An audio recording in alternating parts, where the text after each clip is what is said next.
5 Weeks in a Balloon. By Jules Verne.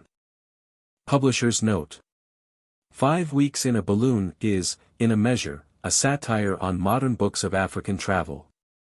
So far as the geography, the inhabitants, the animals, and the features of the countries the travelers pass over are described, it is entirely accurate. It gives, in some particulars, a survey of nearly the whole field of African discovery, and in this way will often serve to refresh the memory of the reader.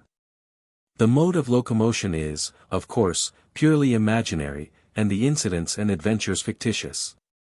The latter are abundantly amusing, and, in view of the wonderful travelers' tales with which we have been entertained by African explorers, they can scarcely be considered extravagant. While the ingenuity and invention of the author will be sure to excite the surprise and the admiration of the reader, who will find M. Verne as much at home in voyaging through the air as in journeying 20,000 leagues under the seas. How do you find this book? Any thoughts about the book or the author? Any suggestion for improvement? Please take a moment to share your thoughts in a comment. If you like it, share it with your friends who might enjoy it as well. Subscribe to keep in touch. Visit CompleteAudiobooks.com for more quality content. Chapter 1. The End of a Much Applauded Speech. The Presentation of Dr. Samuel Fergusson. Excelsior. Full-length portrait of the doctor. A fatalist convinced. A dinner at the Travelers' Club. Several toasts for the occasion. There was a large audience assembled on the 14th of January, 1862, at the session of the Royal Geographical Society, No. 3 Waterloo Place, London. The President, Sir Francis M., made an important communication to his colleagues, in an address that was frequently interrupted by applause. This rare specimen of eloquence terminated with the following sonorous phrases bubbling over with patriotism. England has always marched at the head of nations, for, the reader will observe, the nations always march at the head of each other. By the intrepidity of her explorers in the line of geographical discovery. General assent. Dr. Samuel Fergusson, one of her most glorious sons, will not reflect discredit on his origin. No, indeed, from all parts of the hull. This attempt, should it succeed, it will succeed. Will complete and link together the notions, as yet disjointed, which the world entertains of African cartology, vehement applause, and, should it fail, it will, at least, remain on record as one of the most daring conceptions of human genius. Tremendous cheering. Huzzah! Huzzah! Shouted the immense audience, completely electrified by these inspiring words. Huzzah for the intrepid Fergusson, cried one of the most excitable of the enthusiastic crowd. The wildest cheering resounded on all sides, the name of Fergusson was in every mouth, and we may safely believe that it lost nothing in passing through English throats. Indeed, the hull fairly shook with it. And there were present, also, those fearless travelers and explorers whose energetic temperaments had borne them through every quarter of the globe, many of them grown old and worn out in the service of science. All had, in some degree, physically or morally, undergone the sorest trials. They had escaped shipwreck, conflagration, Indian tomahawks and war clubs, the faggot and the stake, nay, even the cannibal maws of the South Sea Islanders. But still their hearts beat high during Sir Francis M.'s address, which certainly was the finest oratorical success that the Royal Geographical Society of London had yet achieved. But, in England, enthusiasm does not stop short with mere words. It strikes off money faster than the dies of the Royal Mint itself. So a subscription to encourage Dr. Fergusson was voted there and then, and it at once attained the handsome amount of £2,500. The sum was made commensurate with the importance of the enterprise. A member of the society then inquired of the President whether Dr. Fergusson was not to be officially introduced. "The doctor is at the disposition of the meeting," replied Sir Francis. "Let him come in, then." "Bring him in," shouted the audience. "We'd like to see a man of such extraordinary daring, face to face." "Perhaps this incredible proposition of his is only intended to mystify us," growled an apoplectic old admiral. "Suppose that there should turn out to be no such person as Dr. Fergusson," exclaimed another voice, with a malicious twang. "Why, then, we'd have to invent one," replied a facetious member of this grave society. "Ask Dr. Fergusson to come in," was the quiet remark of Sir Francis M. And come in the doctor did, and stood there, quite unmoved by the thunders of applause that greeted his appearance. He was a man of about 40 years of age, of medium height and physique. His sanguine temperament was disclosed in the deep color of his cheeks. His countenance was coldly expressive, with regular features, and a large nose, one of those noses that resemble the prow of a ship, and stamp the faces of men predestined to accomplish great discoveries. His eyes, which were gentle and intelligent, rather than bold, lent a peculiar charm to his physiognomy. His arms were long, and his feet were planted with that solidity which indicates a great pedestrian. A calm gravity seemed to surround the doctor's entire person, and no one would dream that he could become the agent of any mystification, however harmless. Hence, the applause that greeted him at the outset continued until he, with a friendly gesture, claimed silence on his own behalf. He stepped toward the seat that had been prepared for him on his presentation, and then, standing erect and motionless, he, with a determined glance, pointed his right forefinger upward, and pronounced aloud the single word: "Excelsior!"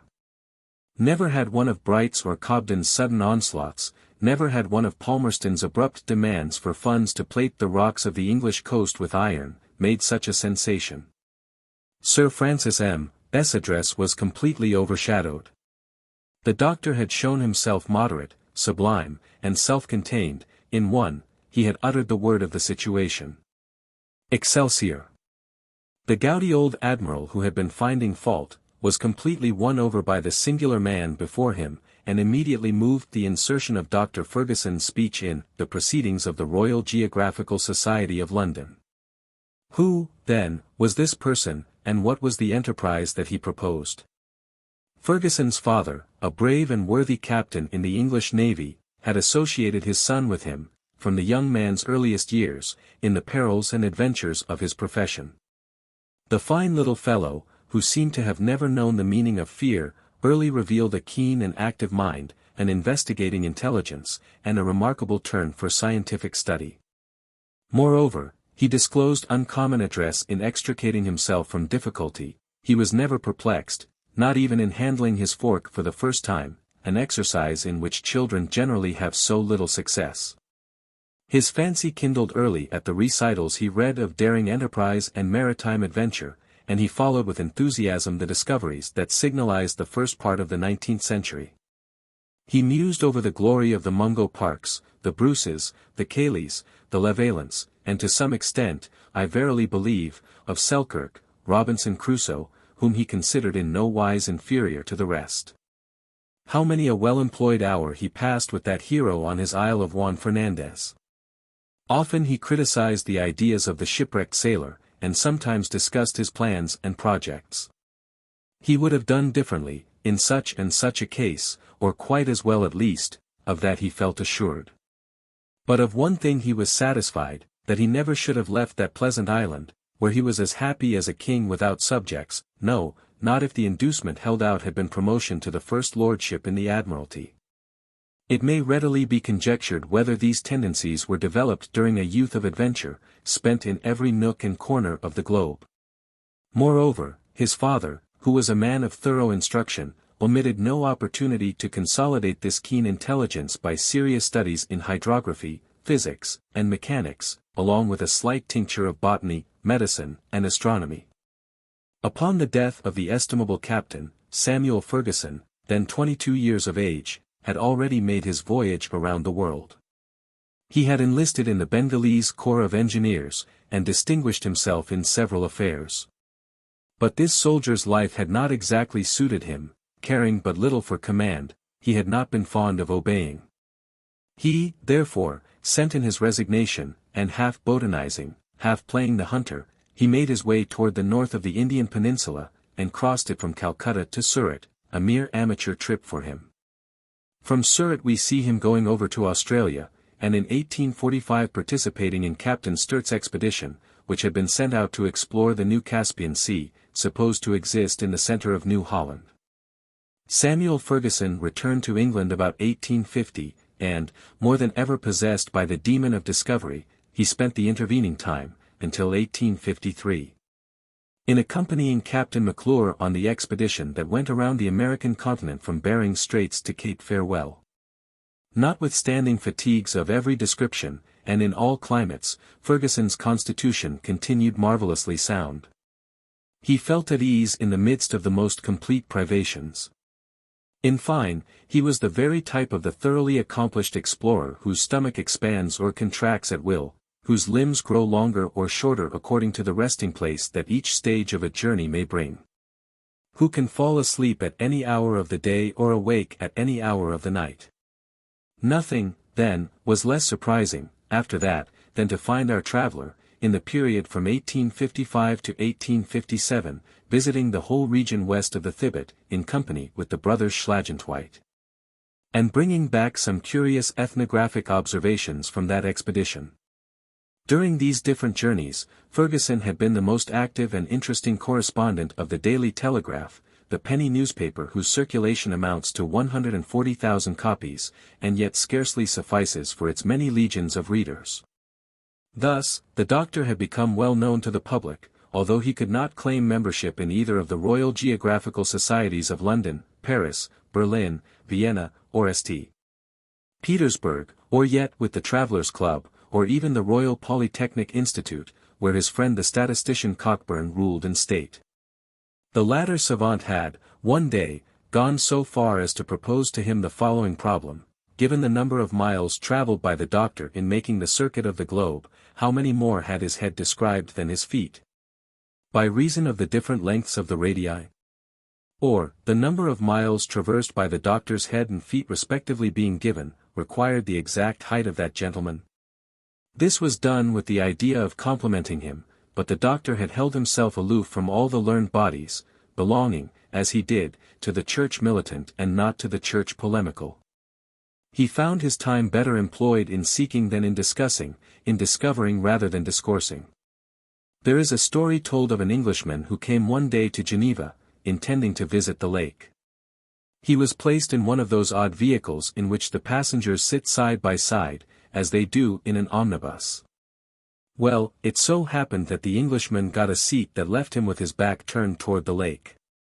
The vehicle completed its circular trip without his thinking to turn around once, and he went back to London delighted with the Lake of Geneva. Dr. Fergusson, however, had turned around to look about him on his journeyings, and turned to such good purpose that he had seen a great deal. In doing so, he had simply obeyed the laws of his nature, and we have good reason to believe that he was, to some extent, a fatalist, but of an orthodox school of fatalism withal, that led him to rely upon himself and even upon Providence. He claimed that he was impelled, rather than drawn by his own volition, to journey as he did, and that he traversed the world like the locomotive, which does not direct itself, but is guided and directed by the track it runs on. I do not follow my route, he often said, it is my route that follows me.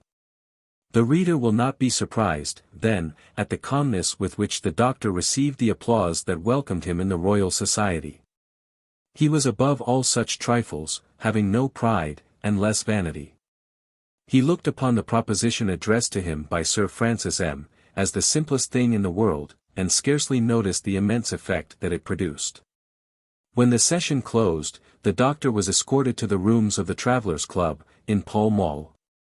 A superb entertainment had been prepared there in his honor. The dimensions of the dishes served were made to correspond with the importance of the personage entertained, and the boiled sturgeon that figured at this magnificent repast was not an inch shorter than Dr. Fergusson himself. Numerous toasts were offered and quaffed, in the wines of France, to the celebrated travellers who had made their names illustrious by their explorations of African territory. The guests drank to their health or to their memory, in alphabetical order, a good old English way of doing the thing. Among those remembered thus, were, Abadai, Adams, Adamson, Anderson, Arnaud, Bakey, Baldwin, Barth, Batuta, Beek, Beltram, Du Burba, Bimbachi, Bolognesi, Balwick, Belthsoni, Bonmain, Brisson, Brown, Bruce, Brunrollet, Burchell, Burkhardt. Burton, Kayland, Cayley, Campbell, Chapman, Clapperton, Clotbay, Colomew, Corville, Cumming, Cuney, De Bono, Decken, Denham, Desaventures, Dixon, Dockhart, Du Chaillu, Duncan, Durand, Durrell, Duvirier, Descarac, De Loutre, Earhart. Ferret, Fresnel, Gallinier, Galton, Jeffrey, Galberry, Hahn, Halm, Harnier, Heckwart, Huglin, Hornman, Houghton, Imbert, Kaufman, Noblecher, Krapf, Kummer, Lafargue, Lang, Lafayette, Lambert, Lamerle, Lampriere, John Lander, Richard Lander. Lefebvre, Lejean, Levaillant, Livingstone, McCarthy, Magier, Mason, Malzac, Moffat, Mullion, Montero, Morrison, Mungo Park, Niemans, Overweg, Panet, Pardieu, Pascal, Pierce, Petty, Penny, Petherick, Ponsett, Prax, Raffinal, Rab, Rebman.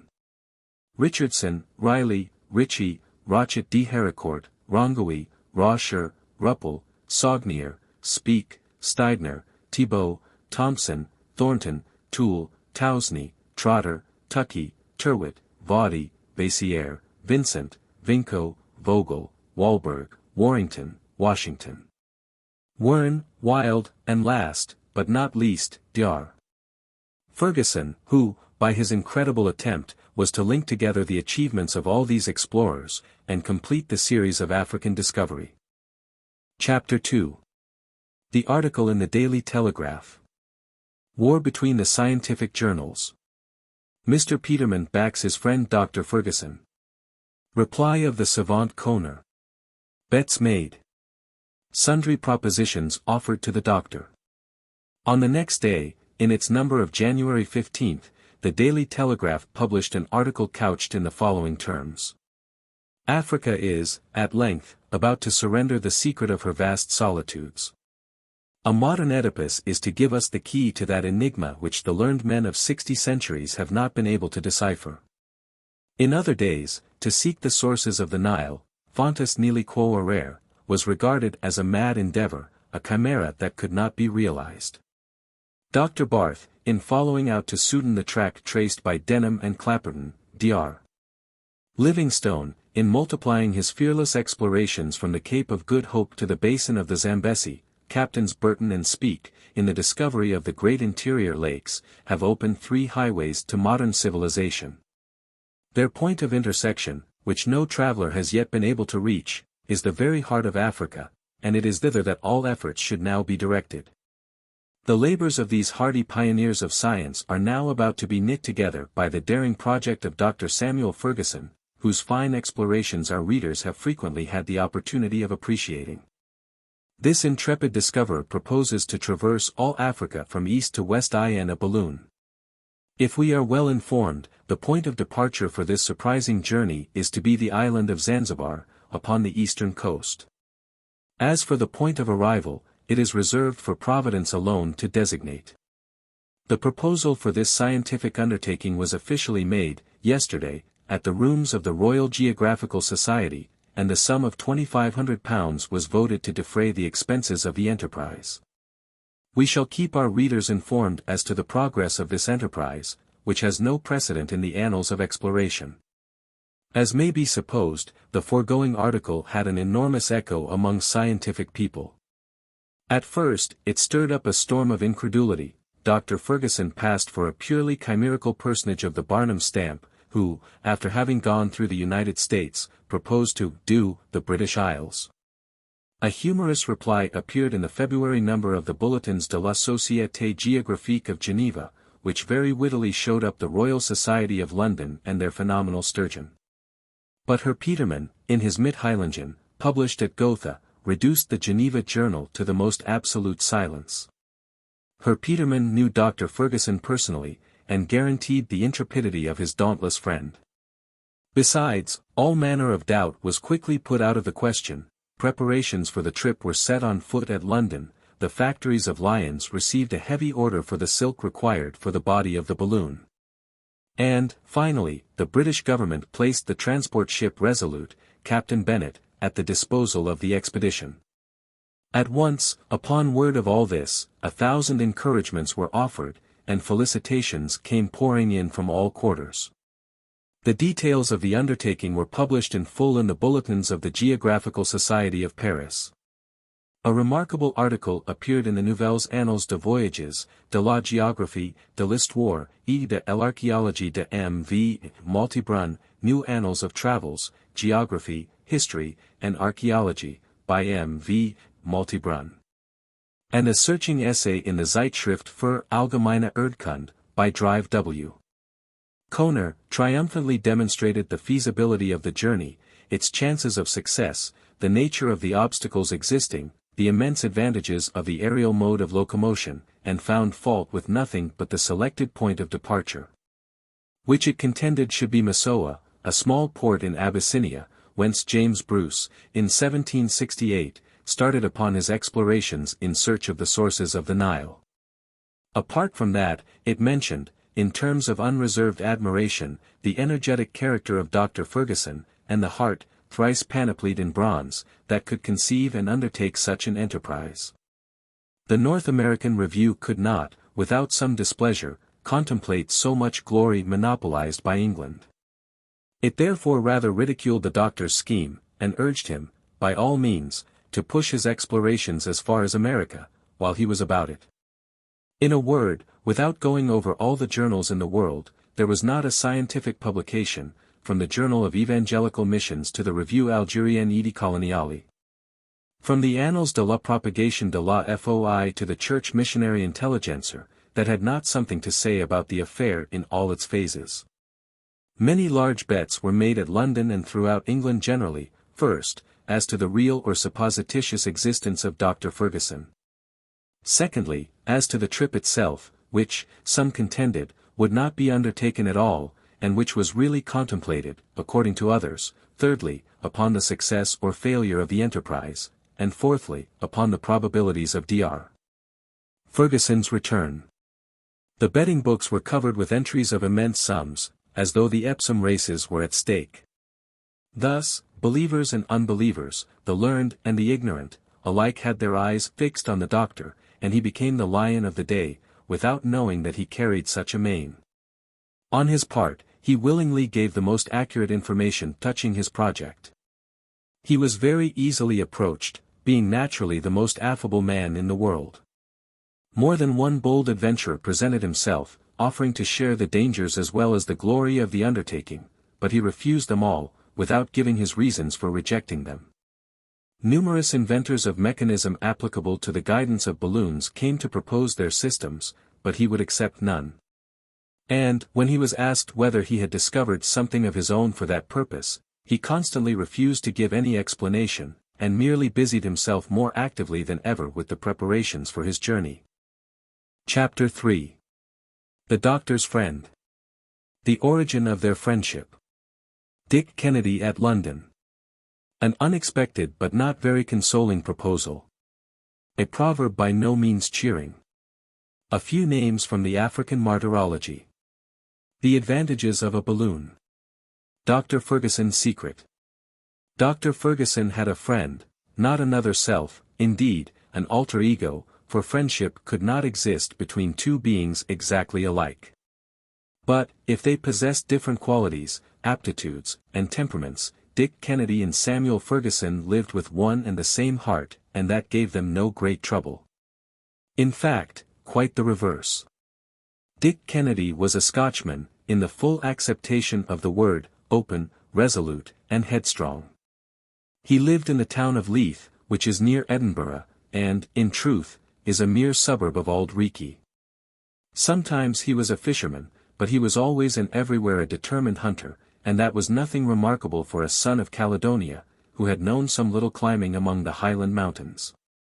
He was cited as a wonderful shot with the rifle, since not only could he split a bullet on a knife blade, but he could divide it into two such equal parts that, upon weighing them, scarcely any difference would be perceptible. Kennedy's countenance strikingly recalled that of Herbert Glendinning, as Sir Walter Scott has depicted it in The Monastery. His stature was above 6 feet, full of grace and easy movement, he yet seemed gifted with Herculean strength. A face embrowned by the sun, eyes keen and black, a natural air of daring courage, in fine, something sound, solid, and reliable in his entire person, spoke, at first glance, in favor of the bonny Scot. The acquaintanceship of these two friends had been formed in India, when they belonged to the same regiment. While Dick would be out in pursuit of the tiger and the elephant, Samuel would be in search of plants and insects.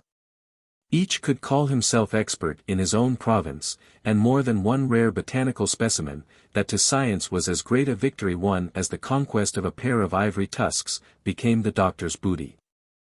These two young men, moreover, never had occasion to save each other's lives, or to render any reciprocal service. Hence, an unalterable friendship. Destiny sometimes bore them apart, but sympathy always united them again. Since their return to England they had been frequently separated by the doctor's distant expeditions. But, on his return, the latter never failed to go, not to ask for hospitality, but to bestow some weeks of his presence at the home of his crony Dick. The Scot talked of the past, the doctor busily prepared for the future. The one looked back, the other forward. Hence, a restless spirit personified in Fergusson, perfect calmness typified in Kennedy, such was the contrast. After his journey to the Thibet, the doctor had remained nearly 2 years without hinting at new explorations, and Dick, supposing that his friend's instinct for travel and thirst for adventure had at length died out, was perfectly enchanted. They would have ended badly, some day or other, he thought to himself. No matter what experience one has with men, one does not travel always with impunity among cannibals and wild beasts. So, Kennedy besought the doctor to tie up his bark for life, having done enough for science, and too much for the gratitude of men. The doctor contented himself with making no reply to this. He remained absorbed in his own reflections, giving himself up to secret calculations, passing his nights among heaps of figures, and making experiments with the strangest-looking machinery, inexplicable to everybody but himself. It could readily be guessed, though, that some great thought was fermenting in his brain. What can he have been planning, wondered Kennedy, when, in the month of January, his friend quitted him to return to London. He found out one morning when he looked into the Daily Telegraph. Merciful heaven, he exclaimed, the lunatic. The madman. Cross Africa in a balloon. Nothing but that was wanted to cap the climax. That's what he's been bothering his wits about these 2 years past. Now, reader, substitute for all these exclamation points, as many ringing thumps with a brawny fist upon the table, and you have some idea of the manual exercise that Dick went through while he thus spoke. When his confidential maid-of-all-work, the aged Elspeth, tried to insinuate that the whole thing might be a hoax. Not a bit of it, said he. Don't I know my man? Isn't it just like him? Travel through the air. There, now, he's jealous of the eagles, next. No. I warrant you, he'll not do it. I'll find a way to stop him. Why, if they'd let him alone, he'd start some day for the moon. On that very evening Kennedy, half alarmed, and half exasperated, took the train for London, where he arrived next morning. 3/4 of an hour later a cab deposited him at the door of the doctor's modest dwelling, in Soho Square, Greek Street. Forthwith he bounded up the steps and announced his arrival with 5 good, hearty, sounding raps at the door. Fergusson opened, in person. Dick! You here? He exclaimed, but with no great expression of surprise, after all. Dick himself, was the response. What, my dear boy, you at London, and this the mid-season of the winter shooting? Yes. Here I am, at London. And what have you come to town for? To prevent the greatest piece of folly that ever was conceived. Folly, said the doctor. Is what this paper says, the truth? Rejoined Kennedy, holding out the copy of the Daily Telegraph, mentioned above. Ah! That's what you mean, is it? These newspapers are great tattlers. But, sit down, my dear Dick. No, I won't sit down. Then, you really intend to attempt this journey? Most certainly. All my preparations are getting along finely, and I. Where are your traps? Let me have a chance at them. I'll make them fly. I'll put your preparations in fine order." And so saying, the gallant Scot gave way to a genuine explosion of wrath. "Come, be calm, my dear Dick," resumed the doctor.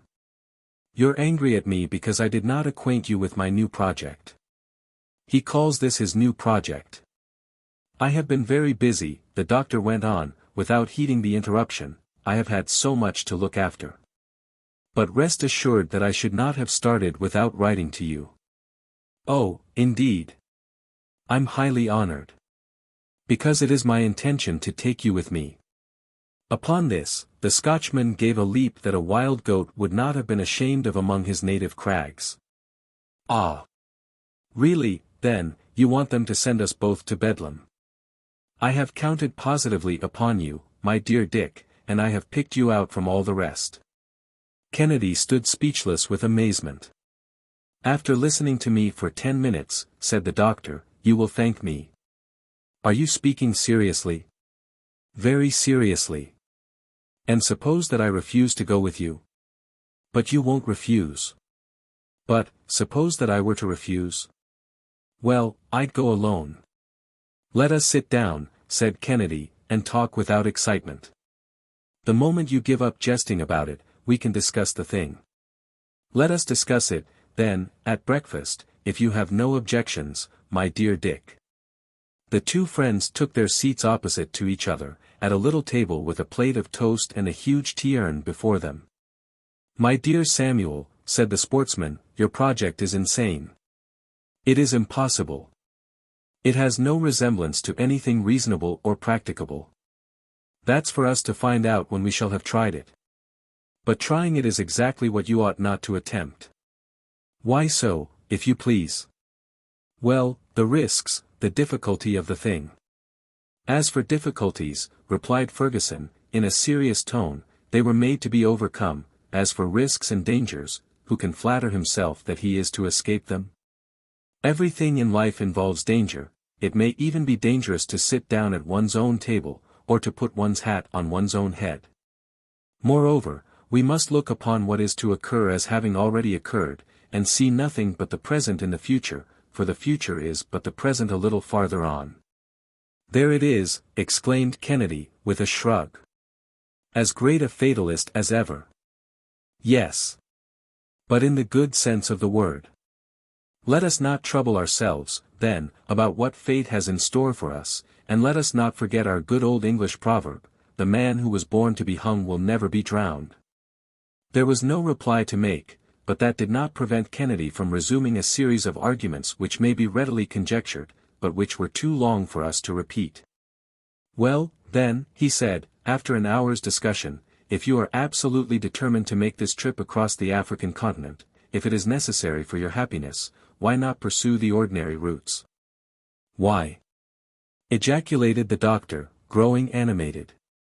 "Because, all attempts to do so, up to this time, have utterly failed. Because, from Mungo Park, assassinated on the Niger, to Vogel, who disappeared in the Wadai country.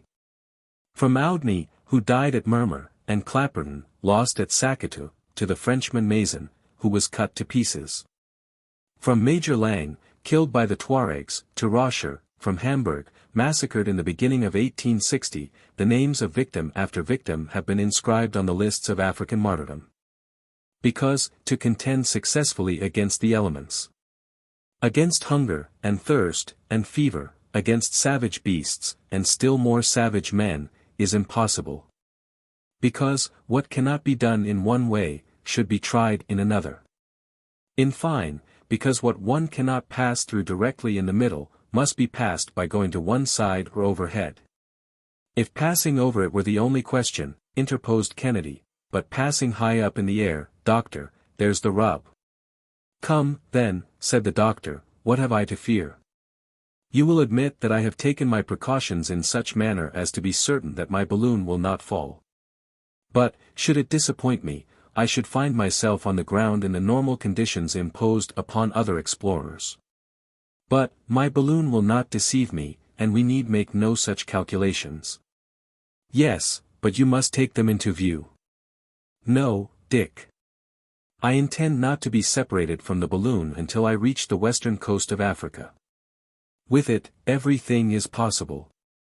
Without it, I fall back into the dangers and difficulties as well as the natural obstacles that ordinarily attend such an expedition. With it, neither heat, nor torrents, nor tempests, nor the simoom, nor unhealthy climates, nor wild animals, nor savage men, are to be feared.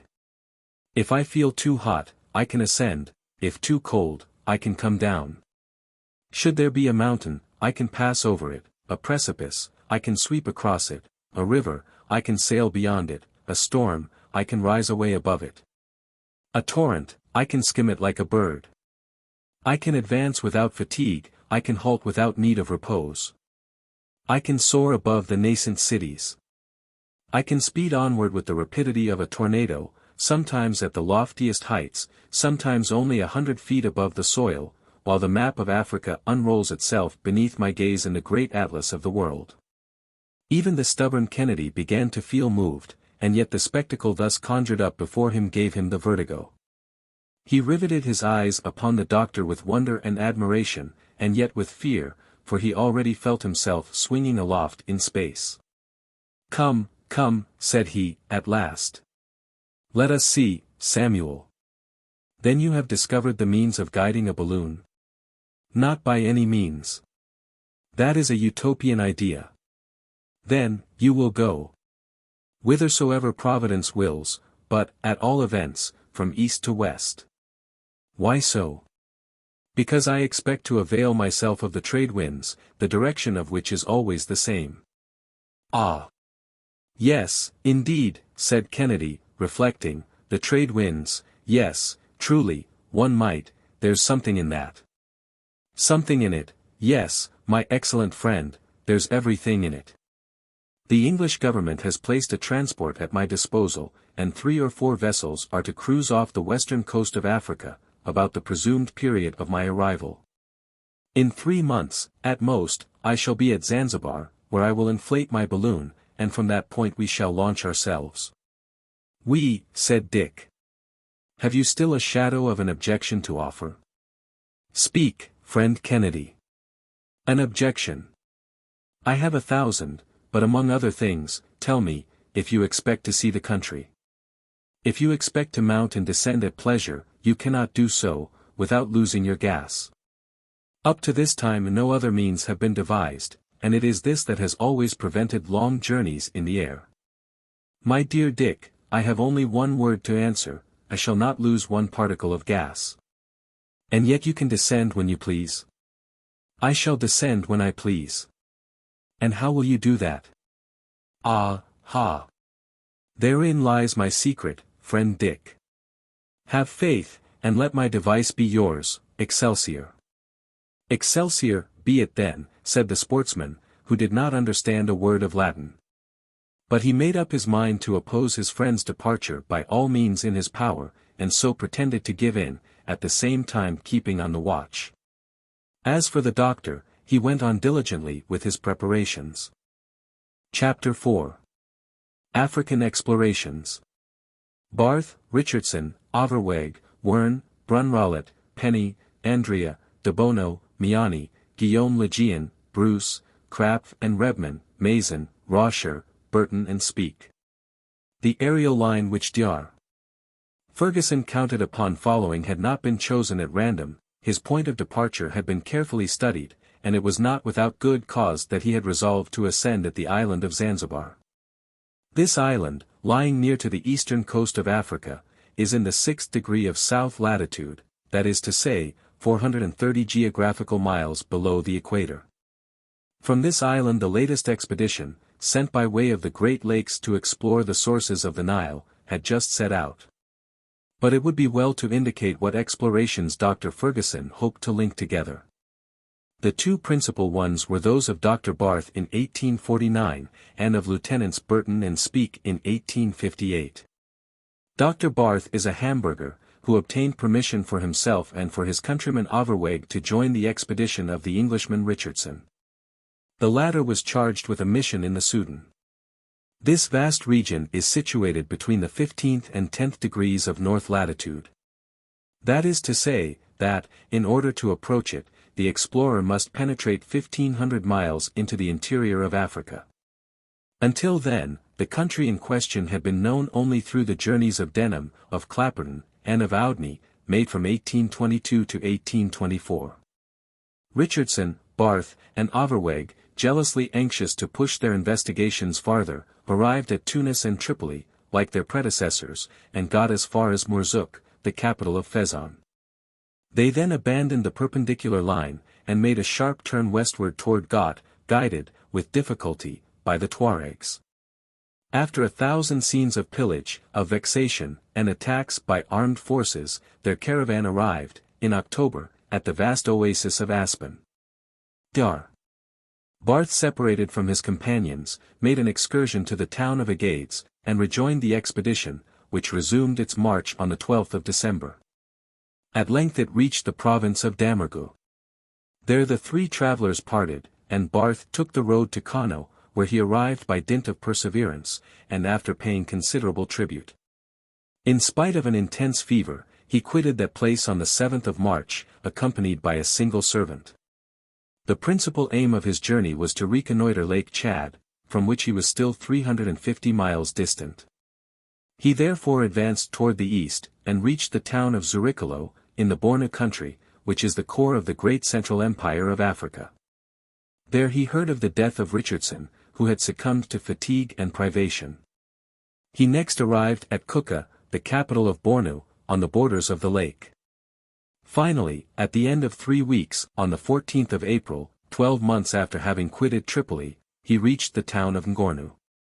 We find him again setting forth on the 29th of March, 1851, with Overweg, to visit the kingdom of Adamawa, to the south of the lake, and from there he pushed on as far as the town of Yola, a little below 9 degrees north latitude.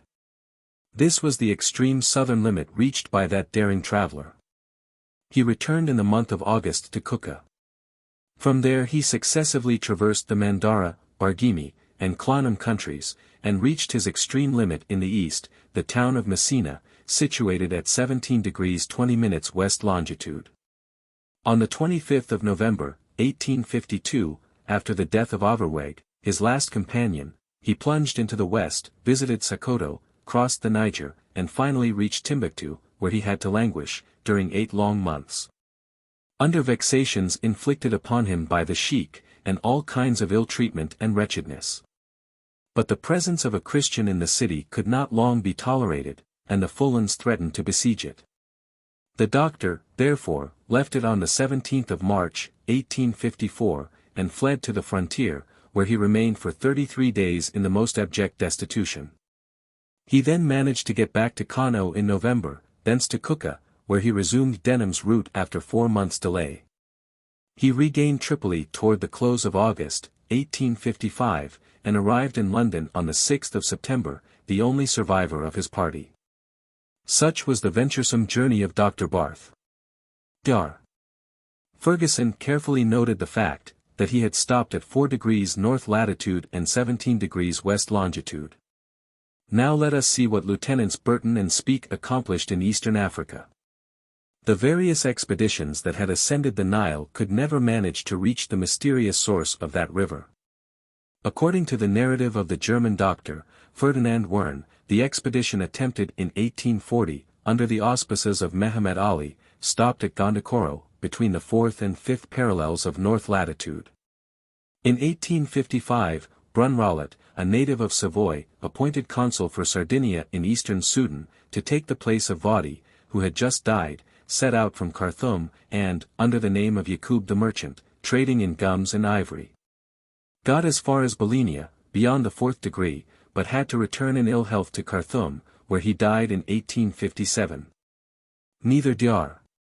Penny, the head of the Egyptian medical service, who, in a small steamer, penetrated 1 degree beyond Gondokoro, and then came back to die of exhaustion at Khartoum, nor Miani, the Venetian, who, turning the cataracts below Gondokoro, reached the 2nd parallel, nor the Maltese trader, Andrea de Bono, who pushed his journey up the Nile still farther, could work their way beyond the apparently impassable limit. In 1859, M. Guillaume Lejeune, entrusted with a mission by the French government, reached Khartoum by way of the Red Sea, and embarked upon the Nile with a retinue of 21 hired men and 20 soldiers, but he could not get past Gondokoro, and ran extreme risk of his life among the Negro tribes, who were in full revolt. The expedition directed by M. D'Escayrac de Loutre made an equally unsuccessful attempt to reach the famous sources of the Nile. This fatal limit invariably brought every traveler to a halt. In ancient times, the ambassadors of Nero reached the 9th degree of latitude, but in 18 centuries only from 5 to 6 degrees, or from 300 to 360 geographical miles, were gained. Many travelers endeavored to reach the sources of the Nile by taking their point of departure on the eastern coast of Africa. Between 1768 and 1772 the Scotch traveler, Bruce, set out from Massoua, a port of Abyssinia, traversed the Tigray, visited the ruins of Aksum, saw the sources of the Nile where they did not exist, and obtained no serious result. In 1844, Dr. Krapf, an Anglican missionary, founded an establishment at Monbaz, on the coast of Zanzibar, and, in company with the Reverend Dr. Rebman, discovered 2 mountain ranges 300 miles from the coast. These were the mountains of Kilimanjaro in Kenya, which Messrs. de Hugelin and Thornton have partly scaled so recently. In 1845, Mason, the French explorer, disembarked, alone, at Bagamoyo, directly opposite to Zanzibar, and got as far as Dehelamora, where the chief caused him to be put to death in the most cruel torment. In 1859, in the month of August, the young traveler, Roscher, from Hamburg, set out with a caravan of Arab merchants, reached Lake Nyassa, and was there assassinated while he slept. Finally, in 1857, Lieutenants Burton and Speke, both officers in the Bengal Army, were sent by the London Geographical Society to explore the great African lakes, and on the 17th of June they quitted Zanzibar, and plunged directly into the west. After 4 months of incredible suffering, their baggage having been pillaged, and their attendants beaten and slain, they arrived at Kaze, a sort of central rendezvous for traders and caravans. They were in the midst of the country of the moon, and there they collected some precious documents concerning the manners, government, religion, fauna, and flora of the region. They next made for the first of the Great Lakes, the one named Tanganyika, situated between the 3rd and 8th degrees of south latitude. They reached it on the 14th of February, 1858, and visited the various tribes residing on its banks, the most of whom are cannibals. They departed again on the 26th of May, and re-entered Kaze on the 20th of June. There Burton, who was completely worn out, lay ill for several months, during which time Speke made a push to the northward of more than 300 miles, going as far as Lake Okaraqua, which he came in sight of on the 3d of August. But he could descry only the opening of it at latitude 2 degrees 30 minutes. He reached Kaze, on his return, on the 25th of August, and, in company with Burton, again took up the route to Zanzibar, where they arrived in the month of March in the following year. These 2 daring explorers then re-embarked for England. And the Geographical Society of Paris decreed them its annual prize medal. Dr. Fergusson carefully remarked that they had not gone beyond the 2nd degree of south latitude, nor the 29th of east longitude. The problem, therefore, was how to link the explorations of Burton and Speke with those of Dr. Barth, since to do so was to undertake to traverse an extent of more than 12 degrees of territory. Chapter 5. Kennedy's Dreams. Articles and pronouns in the plural. Dick's insinuations. A promenade over the map of Africa. What is contained between 2 points of the compass? Expeditions now on foot. Speke and Grant. Krapf, de Decken, and de Hugelin. Dr. Fergusson energetically pushed the preparations for his departure, and in person superintended the construction of his balloon, with certain modifications, in regard to which he observed the most absolute silence. For a long time past he had been applying himself to the study of the Arab language and the various Mandingo idioms, and, thanks to his talents as a polyglot, he had made rapid progress. In the meanwhile his friend, the sportsman, never let him out of his sight, afraid, no doubt, that the doctor might take his departure, without saying a word to anybody. On this subject, he regaled him with the most persuasive arguments, which, however, did not persuade Samuel Fergusson, and wasted his breath in pathetic entreaties, by which the latter seemed to be but slightly moved. In fine, Dick felt that the doctor was slipping through his fingers. The poor Scot was really to be pitied. He could not look upon the azure vault without a sombre terror. When asleep, he felt oscillations that made his head reel. And every night he had visions of being swung aloft at immeasurable heights. We must add that, during these fearful nightmares, he once or twice fell out of bed. His first care then was to show Fergusson a severe contusion that he had received on the cranium. And yet, he would add, with warmth, that was at the height of only 3 feet, not an inch more, and such a bump as this. Only think, then. This insinuation, full of sad meaning as it was, did not seem to touch the doctor's heart. "Will not fall," was his invariable reply. "But, still, suppose that we were to fall." "We will not fall." This was decisive, and Kennedy had nothing more to say.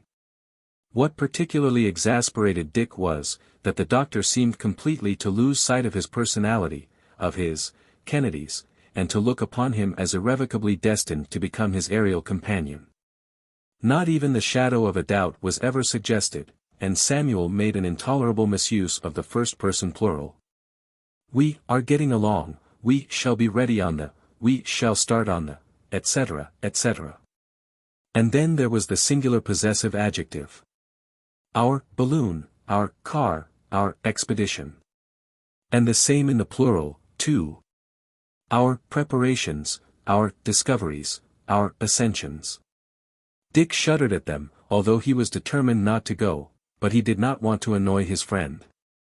Let us also disclose the fact that, without knowing exactly why himself, he had sent to Edinburgh for a certain selection of heavy clothing, and his best hunting gear and firearms. One day, after having admitted that, with an overwhelming run of good luck, there might be one chance of success in 1,000, he pretended to yield entirely to the doctor's wishes. But, in order to still put off the journey, he opened the most varied series of subterfuges. He threw himself back upon questioning the utility of the expedition, its opportuneness, etc. This discovery of the sources of the Nile, was it likely to be of any use? Would one have really labored for the welfare of humanity? When, after all, the African tribes should have been civilized, would they be any happier? Were folk certain that civilization had not its chosen abode there rather than in Europe? Perhaps. And then, couldn't one wait a little longer? The trip across Africa would certainly be accomplished some day, and in a less hazardous manner. In another month, or in 6 months before the year was over, some explorer would undoubtedly come in, etc., etc.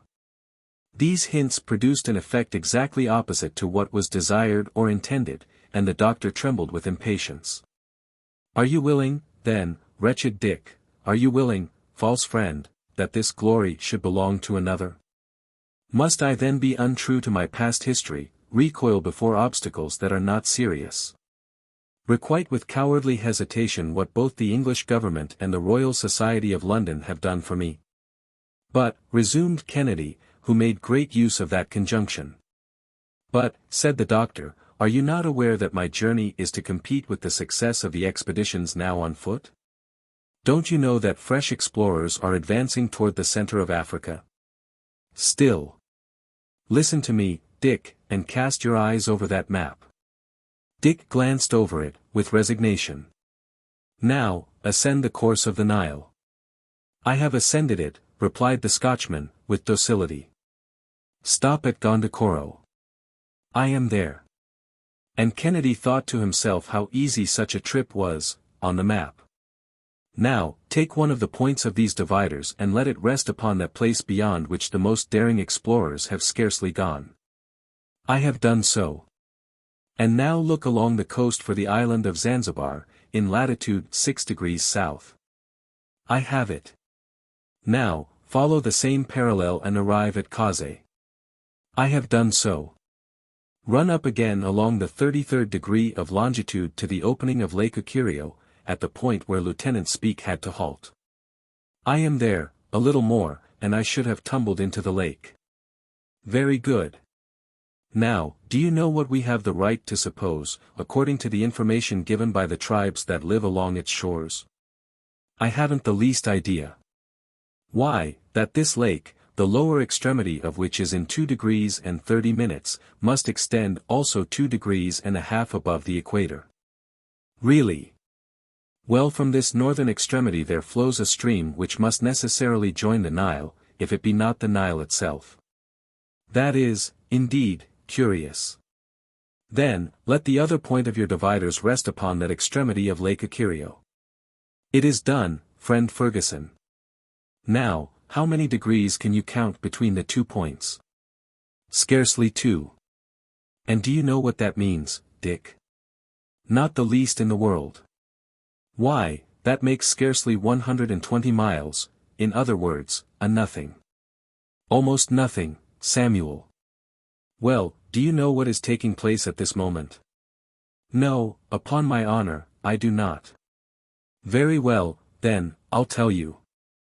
The Geographical Society regard as very important the exploration of this lake of which Speke caught a glimpse. Under their auspices, Lieutenant, now Captain, Speke has associated with him Captain Grant, of the Army in India. They have put themselves at the head of a numerous and well-equipped expedition. Their mission is to ascend the lake and return to Gondokoro. They have received a subsidy of more than £5,000, and the governor of the Cape of Good Hope has placed Hottentot soldiers at their disposal. They set out from Zanzibar at the close of October, 1860.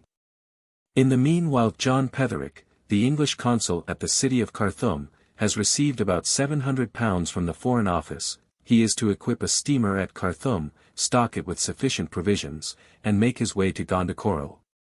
There, he will await Captain Speke's caravan, and be able to replenish its supplies to some extent. Well planned, said Kennedy. You can easily see, then, that time presses if we are to take part in these exploring labors. And that is not all, since, while some are thus advancing with sure steps to the discovery of the sources of the Nile, others are penetrating to the very heart of Africa. On foot, said Kennedy. Yes, on foot, rejoined the doctor, without noticing the insinuation. Dr. Krapf proposes to push forward, in the west, by way of the Job, a river lying under the equator. Baron de Decken has already set out from Monbaz, has reconnoitred the mountains of Kenaya and Kilimanjaro, and is now plunging in toward the center. But all this time on foot? On foot or on mules? Exactly the same, so far as I am concerned, ejaculated Kennedy. Lastly, resumed the doctor, M. De Hugelin, the Austrian vice-consul at Khartoum, has just organized a very important expedition, the first aim of which is to search for the traveler Vogel, who, in 1853, was sent into the Sudan to associate himself with the labors of Dr. Barth. In 1856, he quitted Bornu, and determined to explore the unknown country that lies between Lake Chad and Darfur. Nothing has been seen of him since that time.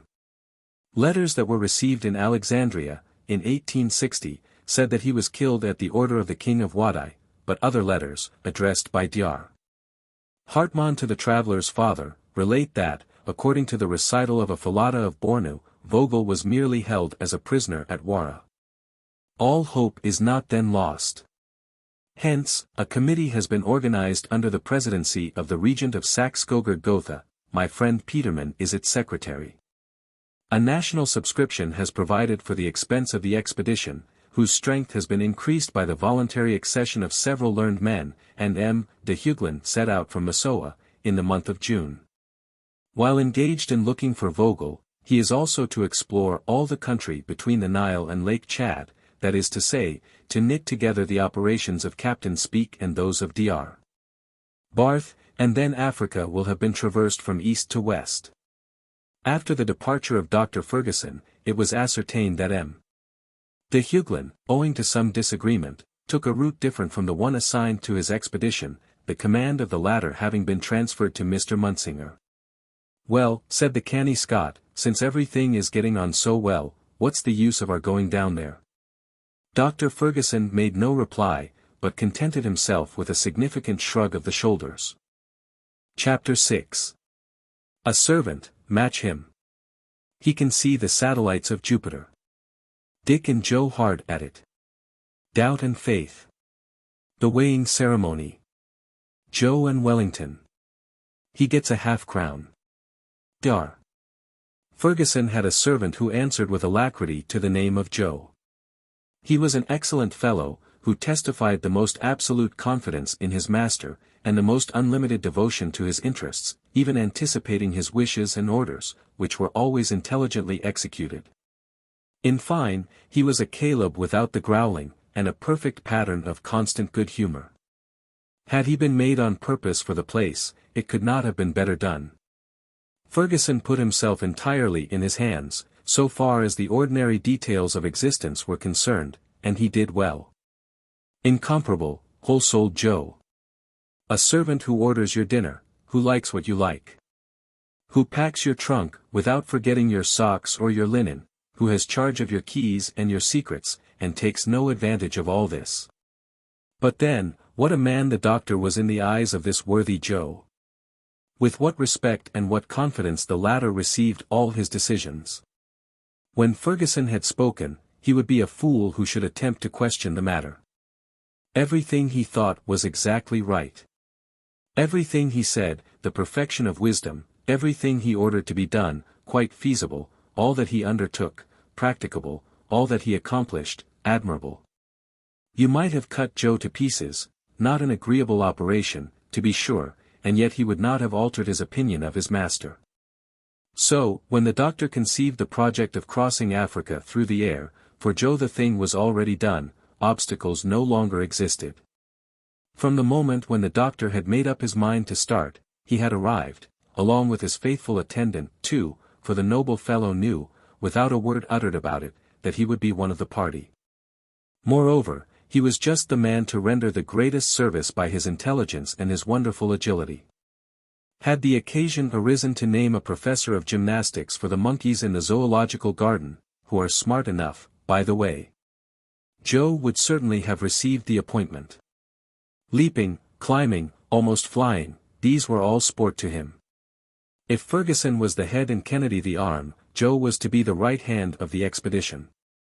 He had, already, accompanied his master on several journeys, and had a smattering of science appropriate to his condition and style of mind, but he was especially remarkable for a sort of mild philosophy, a charming turn of optimism. In his sight everything was easy, logical, natural, and, consequently, he could see no use in complaining or grumbling. Among other gifts, he possessed a strength and range of vision that were perfectly surprising. He enjoyed, in common with Moestlin, Kepler's professor, the rare faculty of distinguishing the satellites of Jupiter with the naked eye, and of counting 14 of the stars in the group of Pleiades. The remotest of them being only of the 9th magnitude. He presumed none the more for that, on the contrary, he made his bow to you, at a distance, and when occasion arose he bravely knew how to use his eyes. With such profound faith as Joe felt in the doctor, it is not to be wondered at that incessant discussions sprang up between him and Kennedy, without any lack of respect to the latter, however. One doubted, the other believed. One had a prudent foresight, the other blind confidence. The doctor, however, vibrated between doubt and confidence, that is to say, he troubled his head with neither one nor the other. "Well, Mr. Kennedy," Joe would say. "Well, my boy. The moment's at hand. It seems that we are to sail for the moon." "You mean the mountains of the moon, which are not quite so far off. But, never mind, one trip is just as dangerous as the other." "Dangerous? What? With a man like Dr. Fergusson?" "I don't want to spoil your illusions, my good Joe, but this undertaking of his is nothing more nor less than the act of a madman." "He won't go, though." "He won't go, eh? Then you haven't seen his balloon at Mitchell's factory in the Borough?" "I'll take precious good care to keep away from it." "Well, you'll lose a fine sight, sir." What a splendid thing it is. What a pretty shape. What a nice car. How snug we'll feel in it. Then you really think of going with your master? I answered Joe, with an accent of profound conviction. Why, I'd go with him wherever he pleases. Who ever heard of such a thing? Leave him to go off alone, after we've been all over the world together. Who would help him, when he was tired? Who would give him a hand in climbing over the rocks? Who would attend him when he was sick? No, Mr. Kennedy, Joe will always stick to the doctor. You're a fine fellow, Joe. But, then, you're coming with us. Oh. Certainly, said Kennedy. That is to say, I will go with you up to the last moment, to prevent Samuel even then from being guilty of such an act of folly. I will follow him as far as Zanzibar, so as to stop him there, if possible. You'll stop nothing at all, Mr. Kennedy, with all respect to you, sir. My master is no harebrained person, he takes a long time to think over what he means to do, and then, when he once gets started, the evil one himself couldn't make him give it up. Well, we'll see about that. Don't flatter yourself, sir, but then, the main thing is, to have you with us. For a hunter like you, sir, Africa's a great country. So, either way, you won't be sorry for the trip. No, that's a fact, I shan't be sorry for it, if I can get this crazy man to give up his scheme. By the way, said Joe, you know that the weighing comes off today. The weighing, what weighing? Why, my master, and you, and I, are all to be weighed today. What? Like horse jockeys? Yes, like jockeys. Only, never fear, you won't be expected to make yourself lean, if you're found to be heavy. You'll go as you are.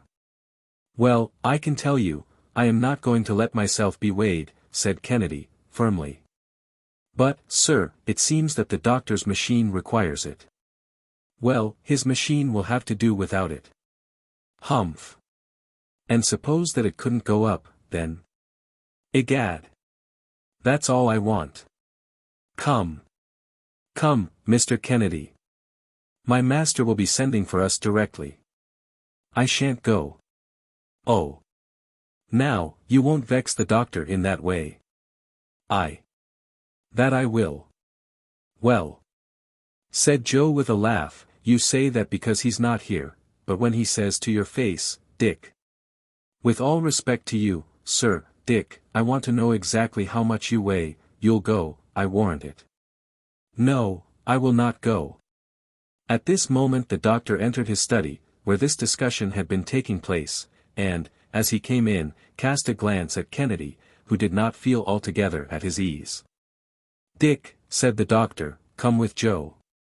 I want to know how much you both weigh. But. You may keep your hat on.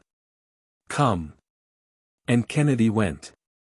They repaired in company to the workshop of the Messrs. Mitchell, where one of those so-called Roman scales was in readiness.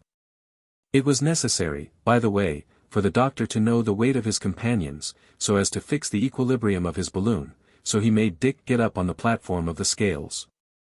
The latter, without making any resistance, said, in an undertone. Oh. Well, that doesn't bind me to anything. 153 pounds, said the doctor, noting it down on his tablets. Am I too heavy? Why, no, Mr. Kennedy. Said Joe, and then, you know, I am light to make up for it. So saying, Joe, with enthusiasm, took his place on the scales, and very nearly upset them in his ready haste. He struck the attitude of Wellington where he is made to ape Achilles, at Hyde Park entrance, and was superb in it, without the shield. 120 pounds, wrote the doctor. Ah! Ha! Said Joe, with a smile of satisfaction. And why did he smile? He never could tell himself. It's my turn now, said Fergusson, and he put down 135 pounds to his own account. All three of us, said he, do not weigh much more than 400 pounds. "But, sir," said Joe, "if it was necessary for your expedition, I could make myself thinner by 20 pounds, by not eating so much." "Useless, my boy," replied the doctor. "You may eat as much as you like, and here's half a crown to buy you the ballast." Chapter 7. Geometrical Details. Calculation of the capacity of the balloon. The double receptacle. The covering. The car. The mysterious apparatus. The provisions and stores. The final summing up. Dar. Fergusson had long been engaged upon the details of his expedition. It is easy to comprehend that the balloon, that marvelous vehicle which was to convey him through the air, was the constant object of his solicitude. At the outset, in order not to give the balloon too ponderous dimensions, he had decided to fill it with hydrogen gas, which is 14.5 times lighter than common air. The production of this gas is easy, and it has given the greatest satisfaction hitherto in aerostatic experiments. The doctor, according to very accurate calculations, found that, including the articles indispensable to his journey in his apparatus, he should have to carry a weight of 4,000 pounds. Therefore he had to find out what would be the ascensional force of a balloon capable of raising such a weight, and, consequently, what would be its capacity. A weight of 4,000 pounds is represented by a displacement of the air amounting to 44,847 cubic feet. Or, in other words, 44,847 cubic feet of air weigh about 4,000 pounds. By giving the balloon these cubic dimensions, and filling it with hydrogen gas, instead of common air, the former being 14.5 times lighter and weighing therefore only 276 pounds, a difference of 3,724 pounds in equilibrium is produced. And it is this difference between the weight of the gas contained in the balloon and the weight of the surrounding atmosphere that constitutes the ascensional force of the former. However, were the 44,847 cubic feet of gas of which we speak, all introduced into the balloon, it would be entirely filled. But that would not do, because, as the balloon continued to mount into the more rarefied layers of the atmosphere, the gas within would dilate, and soon burst the cover containing it. Balloons, then, are usually only 2/3 filled. But the doctor, in carrying out a project known only to himself, resolved to fill his balloon only 1/2. And, since he had to carry 44,847 cubic feet of gas, to give his balloon nearly double capacity he arranged it in that elongated, oval shape which has come to be preferred. The horizontal diameter was 50 feet, and the vertical diameter 75 feet. He thus obtained a spheroid, the capacity of which amounted, in round numbers, to 90,000 cubic feet. Could Dar. Fergusson have used 2 balloons, his chances of success would have been increased, for, should one burst in the air, he could, by throwing out ballast, keep himself up with the other. But the management of 2 balloons would, necessarily, be very difficult, in view of the problem how to keep them both at an equal ascensional force. After having pondered the matter carefully, Dr.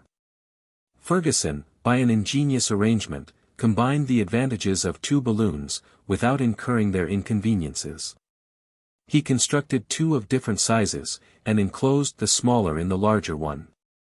His external balloon, which had the dimensions given above, contained a less one of the same shape, which was only 45 feet in horizontal, and 68 feet in vertical diameter. The capacity of this interior balloon was only 67,000 cubic feet, it was to float in the fluid surrounding it. A valve opened from one balloon into the other, and thus enabled the aeronaut to communicate with both. This arrangement offered the advantage, that if gas had to be let off, so as to descend, that which was in the outer balloon would go first, and, were it completely emptied, the smaller one would still remain intact. The outer envelope might then be cast off as a useless encumbrance, and the second balloon, left free to itself, would not offer the same hold to the currents of air as a half-inflated one must needs present. Moreover, in case of an accident happening to the outside balloon, such as getting torn, for instance, the other would remain intact. The balloons were made of a strong but light lion's silk, coated with gutta percha. This gummy, resinous substance is absolutely waterproof, and also resists acids and gas perfectly. The silk was doubled, at the upper extremity of the oval, where most of the strain would come. Such an envelope as this could retain the inflating fluid for any length of time. It weighed half a pound per 9 square feet. Hence the surface of the outside balloon being about 11,600 square feet, its envelope weighed 650 pounds. The envelope of the second or inner balloon, having 9,200 square feet of surface, weighed only about 510 pounds, or say 1,160 pounds for both. The network that supported the car was made of very strong hempen cord, and the two valves were the object of the most minute and careful attention, as the rudder of a ship would be. The car, which was of a circular form and 15 feet in diameter, was made of wickerwork, strengthened with a slight covering of iron, and protected below by a system of elastic springs, to deaden the shock of collision. Its weight, along with that of the network, did not exceed 250 pounds. In addition to the above, the doctor caused to be constructed 2 sheet iron chests 2 lines in thickness. These were connected by means of pipes furnished with stopcocks. He joined to these a spiral, 2 inches in diameter, which terminated in 2 branch pieces of unequal length, the longer of which, however, was 25 feet in height and the shorter only 15 feet. These sheet iron chests were embedded in the car in such a way as to take up the least possible amount of space. The spiral, which was not to be adjusted until some future moment, was packed up, separately, along with a very strong Bunsen electric battery. This apparatus had been so ingeniously combined that it did not weigh more than 700 pounds, even including 25 gallons of water in another receptacle. The instruments provided for the journey consisted of 2 barometers, 2 thermometers, 2 compasses, a sextant, 2 chronometers, an artificial horizon, and an altazimuth, to throw out the height of distant and inaccessible objects. The Greenwich Observatory had placed itself at the doctor's disposal. The latter, however, did not intend to make experiments in physics. He merely wanted to be able to know in what direction he was passing, and to determine the position of the principal rivers, mountains, and towns. He also provided himself with 3 thoroughly tested iron anchors, and a light but strong silk ladder 50 feet in length. He at the same time carefully weighed his stores of provision, which consisted of tea, coffee, biscuit, salted meat, and pemmican, a preparation which comprises many nutritive elements in a small space. Besides a sufficient stock of pure brandy, he arranged 2 water tanks, each of which contained 22 gallons. The consumption of these articles would necessarily, little by little, diminish the weight to be sustained, for it must be remembered that the equilibrium of a balloon floating in the atmosphere is extremely sensitive. The loss of an almost insignificant weight suffices to produce a very noticeable displacement. Nor did the doctor forget an awning to shelter the car, nor the coverings and blankets that were to be the bedding of the journey, nor some fowling pieces and rifles, with their requisite supply of powder and ball. Here is the summing up of his various items, and their weight, as he computed it. Fergusson. 135 pounds. Kennedy. 153. Joe. 120. Weight of the outside balloon. 650. Weight of the second balloon. 510. Car and network. 280. Anchors, instruments, awnings. And sundry utensils, guns. Coverings, etc. 190. Meat, pemmican, biscuits, tea. Coffee, brandy. 386. Water. 400. Apparatus. 700. Weight of the hydrogen. 276. Ballast. 200. 4,000 pounds. Such were the items of the 4,000 pounds that Dr. Fergusson proposed to carry up with him. He took only 200 pounds of ballast for unforeseen emergencies, as he remarked, since otherwise he did not expect to use any, thanks to the peculiarity of his apparatus. Chapter 8. Joe's Importance. The commander of the Resolute. Kennedy's arsenal. Mutual amenities. The farewell dinner. Departure on the 21st of February. The doctor's scientific sessions. Duvirier. Livingstone. Details of the aerial voyage. Kennedy silenced. About the 10th of February, the preparations were pretty well completed, and the balloons, firmly secured, one within the other, were altogether finished.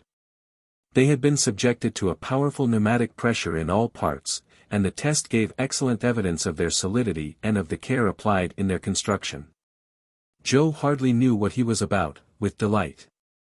He trotted incessantly to and fro between his home in Greek Street, and the Mitchell establishment, always full of business, but always in the highest spirits, giving details of the affair to people who did not even ask him, so proud was he. Above all things, of being permitted to accompany his master.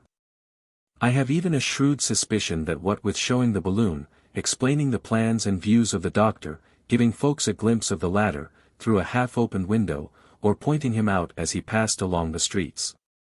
The clever scamp earned a few half-crowns, but we must not find fault with him for that. He had as much right as anybody else to speculate upon the admiration and curiosity of his contemporaries. On the 16th of February, the Resolute cast anchor near Greenwich. She was a screw propeller of 800 tons, a fast sailer, and the very vessel that had been sent out to the polar regions, to revictual the last expedition of Sir James Ross. Her commander, Captain Bennett, had the name of being a very amiable person, and he took a particular interest in the doctor's expedition, having been one of that gentleman's admirers for a long time. Bennett was rather a man of science than a man of war, which did not, however, prevent his vessel from carrying 4 carronades, that had never hurt anybody, to be sure, but had performed the most pacific duty in the world. The hold of the Resolute was so arranged as to find a stowing place for the balloon. The latter was shipped with the greatest precaution on the 18th of February, and was then carefully deposited at the bottom of the vessel in such a way as to prevent accident. The car and its accessories, the anchors, the cords, the supplies, the water tanks, which were to be filled on arriving, all were embarked and put away under Fergusson's own eyes. 10 tons of sulfuric acid and 10 tons of iron filings were put on board for the future production of the hydrogen gas. The quantity was more than enough, but it was well to be provided against accident. The apparatus to be employed in manufacturing the gas, including some 30 empty casks, was also stowed away in the hold. These various preparations were terminated on the 18th of February, in the evening. 2 staterooms, comfortably fitted up, were ready for the reception of Dr. Fergusson and his friend Kennedy. The latter, all the while swearing that he would not go, went on board with a regular arsenal of hunting weapons, among which were 2 double-barreled breech-loading fowling pieces, and a rifle that had withstood every test, of the make of Putty. Moore and Dixon, at Edinburgh. With such a weapon a marksman would find no difficulty in lodging a bullet in the eye of a chamois at the distance of 2,000 paces. Along with these implements, he had 2 of Colt's 6-shooters, for unforeseen emergencies. His powder case, his cartridge pouch, his lead, and his bullets, did not exceed a certain weight prescribed by the doctor. The 3 travelers got themselves to rights on board during the working hours of February 19th. They were received with much distinction by the captain and his officers, the doctor continuing as reserved as ever, and thinking of nothing but his expedition. Dick seemed a good deal moved, but was unwilling to betray it. While Joe was fairly dancing and breaking out in laughable remarks. The worthy fellow soon became the jester and merry andrew of the boatswain's mess, where a berth had been kept for him. On the 20th, a grand farewell dinner was given to Dr. Fergusson and Kennedy by the Royal Geographical Society. Commander Bennett and his officers were present at the entertainment, which was signalized by copious libations and numerous toasts.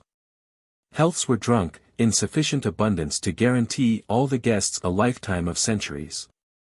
Sir Francis M. presided, with restrained but dignified feeling. To his own supreme confusion, Dick Kennedy came in for a large share in the jovial felicitations of the night. After having drunk to the intrepid Fergusson, the glory of England, they had to drink to the no less courageous Kennedy, his daring companion. Dick blushed a good deal, and that passed for modesty. Whereupon the applause redoubled, and Dick blushed again. A message from the Queen arrived while they were at dessert. Her Majesty offered her compliments to the two travelers, and expressed her wishes for their safe and successful journey.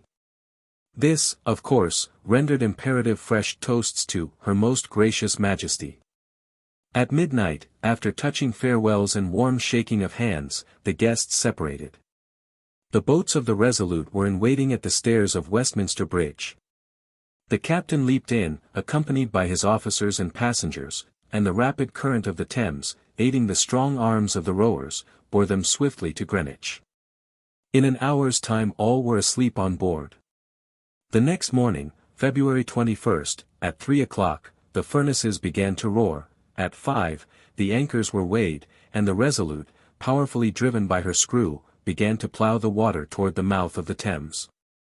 It is needless to say that the topic of conversation with every one on board was Dr. Fergusson's enterprise. Seeing and hearing the doctor soon inspired everybody with such confidence that, in a very short time, there was no one, excepting the incredulous Scotchman, on the steamer who had the least doubt of the perfect feasibility and success of the expedition. During the long, unoccupied hours of the voyage, the doctor held regular sittings, with lectures on geographical science, in the officers' mess room. These young men felt an intense interest in the discoveries made during the last 40 years in Africa. And the doctor related to them the explorations of Barth, Burton, Speke, and Grant, and depicted the wonders of this vast, mysterious country, now thrown open on all sides to the investigations of science. On the north, the young Duveyrier was exploring Sahara, and bringing the chiefs of the Tuaregs to Paris. Under the inspiration of the French government, 2 expeditions were preparing, which, descending from the north, and coming from the west, would cross each other at Timbuktu. In the south, the indefatigable Livingstone was still advancing toward the equator, and, since March, 1862, he had, in company with Mackenzie, ascended the river Rovania. The 19th century would, assuredly, not pass, contended the doctor, without Africa having been compelled to surrender the secrets she has kept locked up in her bosom for 6,000 years. But the interest of Dr. Fergusson's hearers was excited to the highest pitch when he made known to them, in detail, the preparations for his own journey. They took pleasure in verifying his calculations, they discussed them. And the doctor frankly took part in the discussion. As a general thing, they were surprised at the limited quantity of provision that he took with him, and one day one of the officers questioned him on that subject. "That peculiar point astonishes you, does it?" said Fergusson. "It does, indeed. But how long do you think my trip is going to last? Whole months? If so, you are greatly mistaken. Were it to be a long one, we should be lost. We should never get back. But you must know that the distance from Zanzibar to the coast of Senegal is only 3,500, say 4,000 miles. Well, at the rate of 240 miles every 12 hours, which does not come near the rapidity of our railroad trains, by traveling day and night, it would take only 7 days to cross Africa. But then you could see nothing, make no geographical observations, or reconnoiter the face of the country." "Ah!" replied the doctor, "if I am master of my balloon, if I can ascend and descend at will, I shall stop when I please, especially when 2 violent currents of air threaten to carry me out of my way with them." "And you will encounter such," said Captain Bennet. "There are tornadoes that sweep at the rate of more than 240 miles per hour. You see, then, that with such speed as that, we could cross Africa in 12 hours. One would rise at Zanzibar, and go to bed at St. Louis." "But," rejoined the officer, "could any balloon withstand the wear and tear of such velocity?" "It has happened before," replied Fergusson. "And the balloon withstood it?" "Perfectly well. It was at the time of the coronation of Napoleon, in 1804. The aeronaut, Gernerin, sent up a balloon at Paris, about 11 o'clock in the evening. It bore the following inscription, in letters of gold: Paris, 25 Brumaire, year 13. Coronation of the Emperor Napoleon by His Holiness, Pius VII.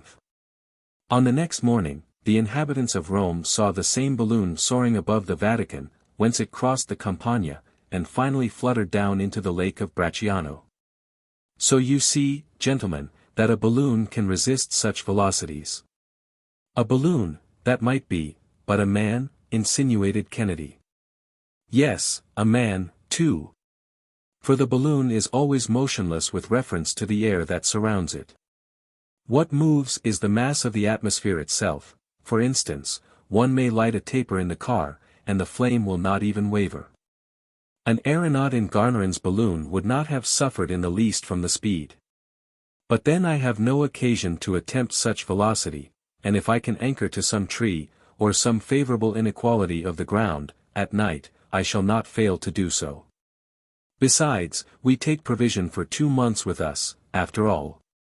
And there is nothing to prevent our skillful huntsmen here from furnishing game in abundance when we come to alight. Ah! Mr. Kennedy, said a young midshipman, with envious eyes, what splendid shots you'll have. Without counting, said another, that you'll have the glory as well as the sport. Gentlemen, replied the hunter, stammering with confusion, I greatly appreciate your compliments, but they don't belong to me. You! Exclaimed everybody, don't you intend to go? I am not going. You won't accompany Dr. Fergusson? Not only shall I not accompany him, but I am here so as to be present at the last moment to prevent his going. Every eye was now turned to the doctor. Never mind him, said the latter, calmly. This is a matter that we can't argue with him. At heart he knows perfectly well that he is going. By St. Andrew!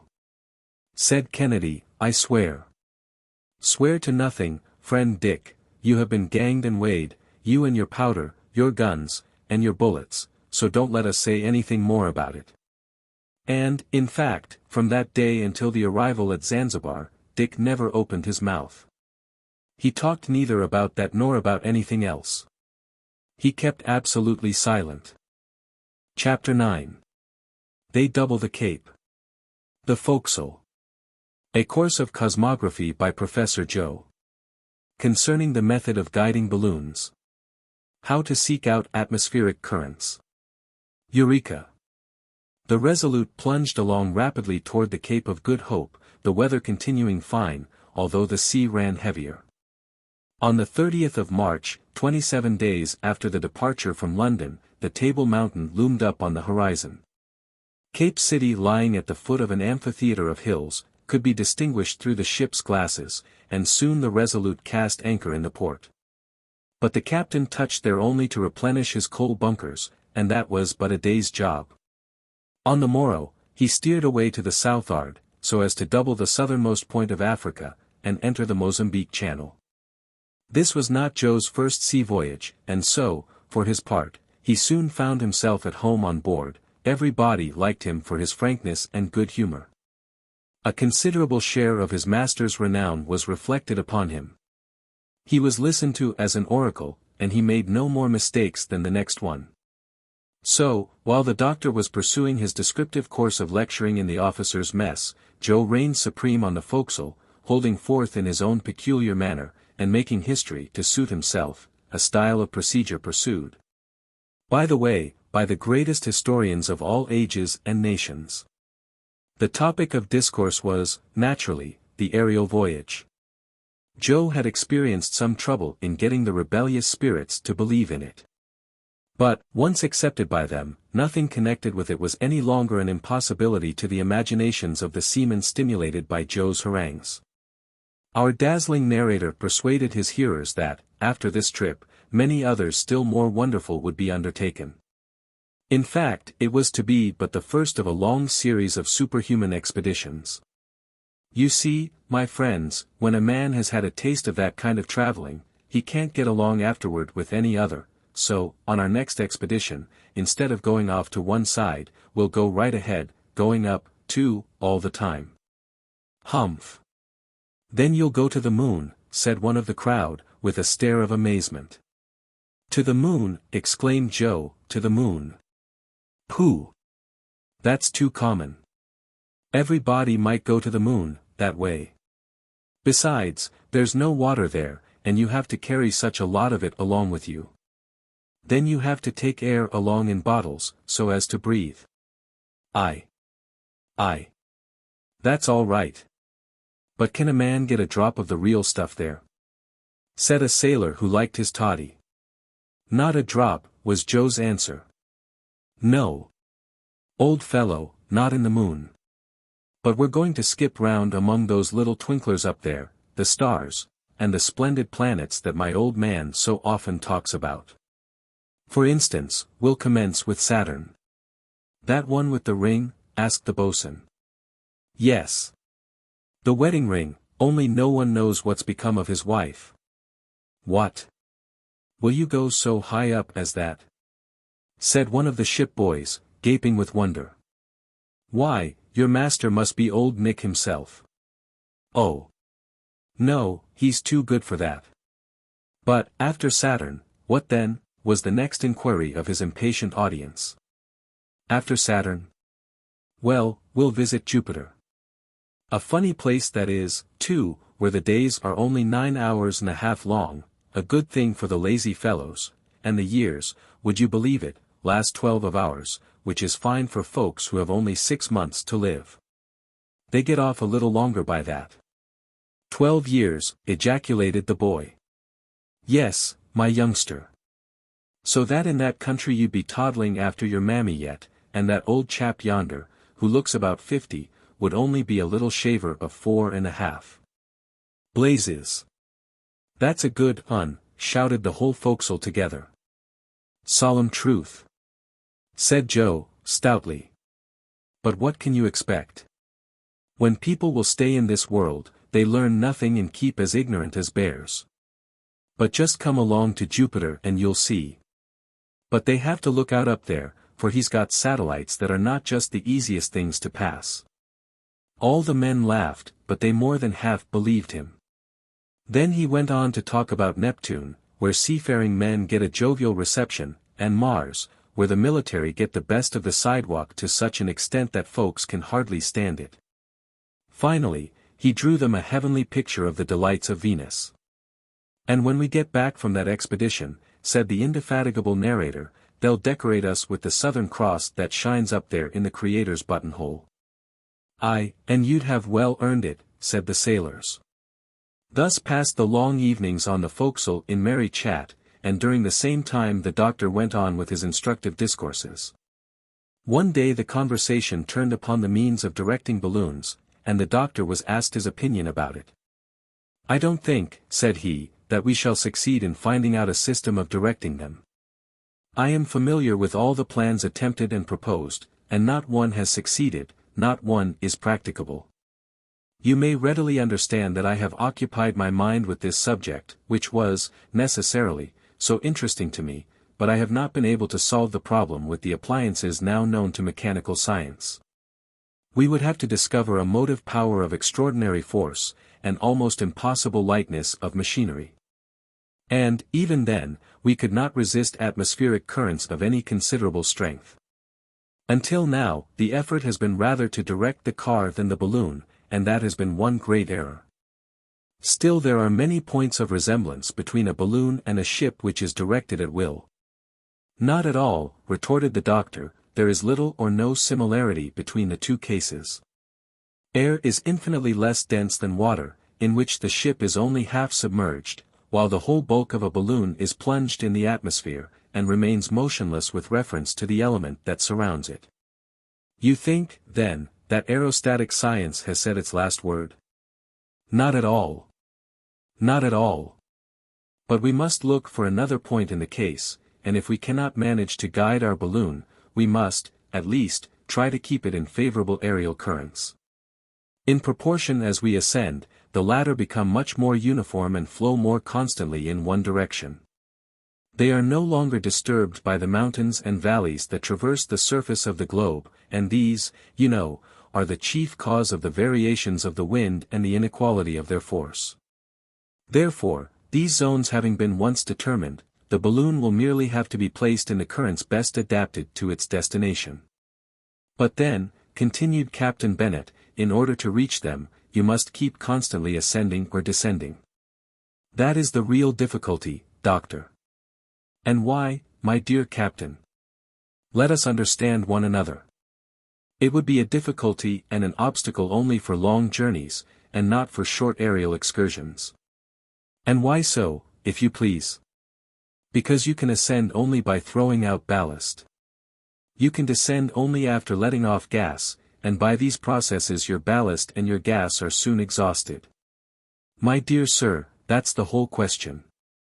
There is the only difficulty that science need now seek to overcome.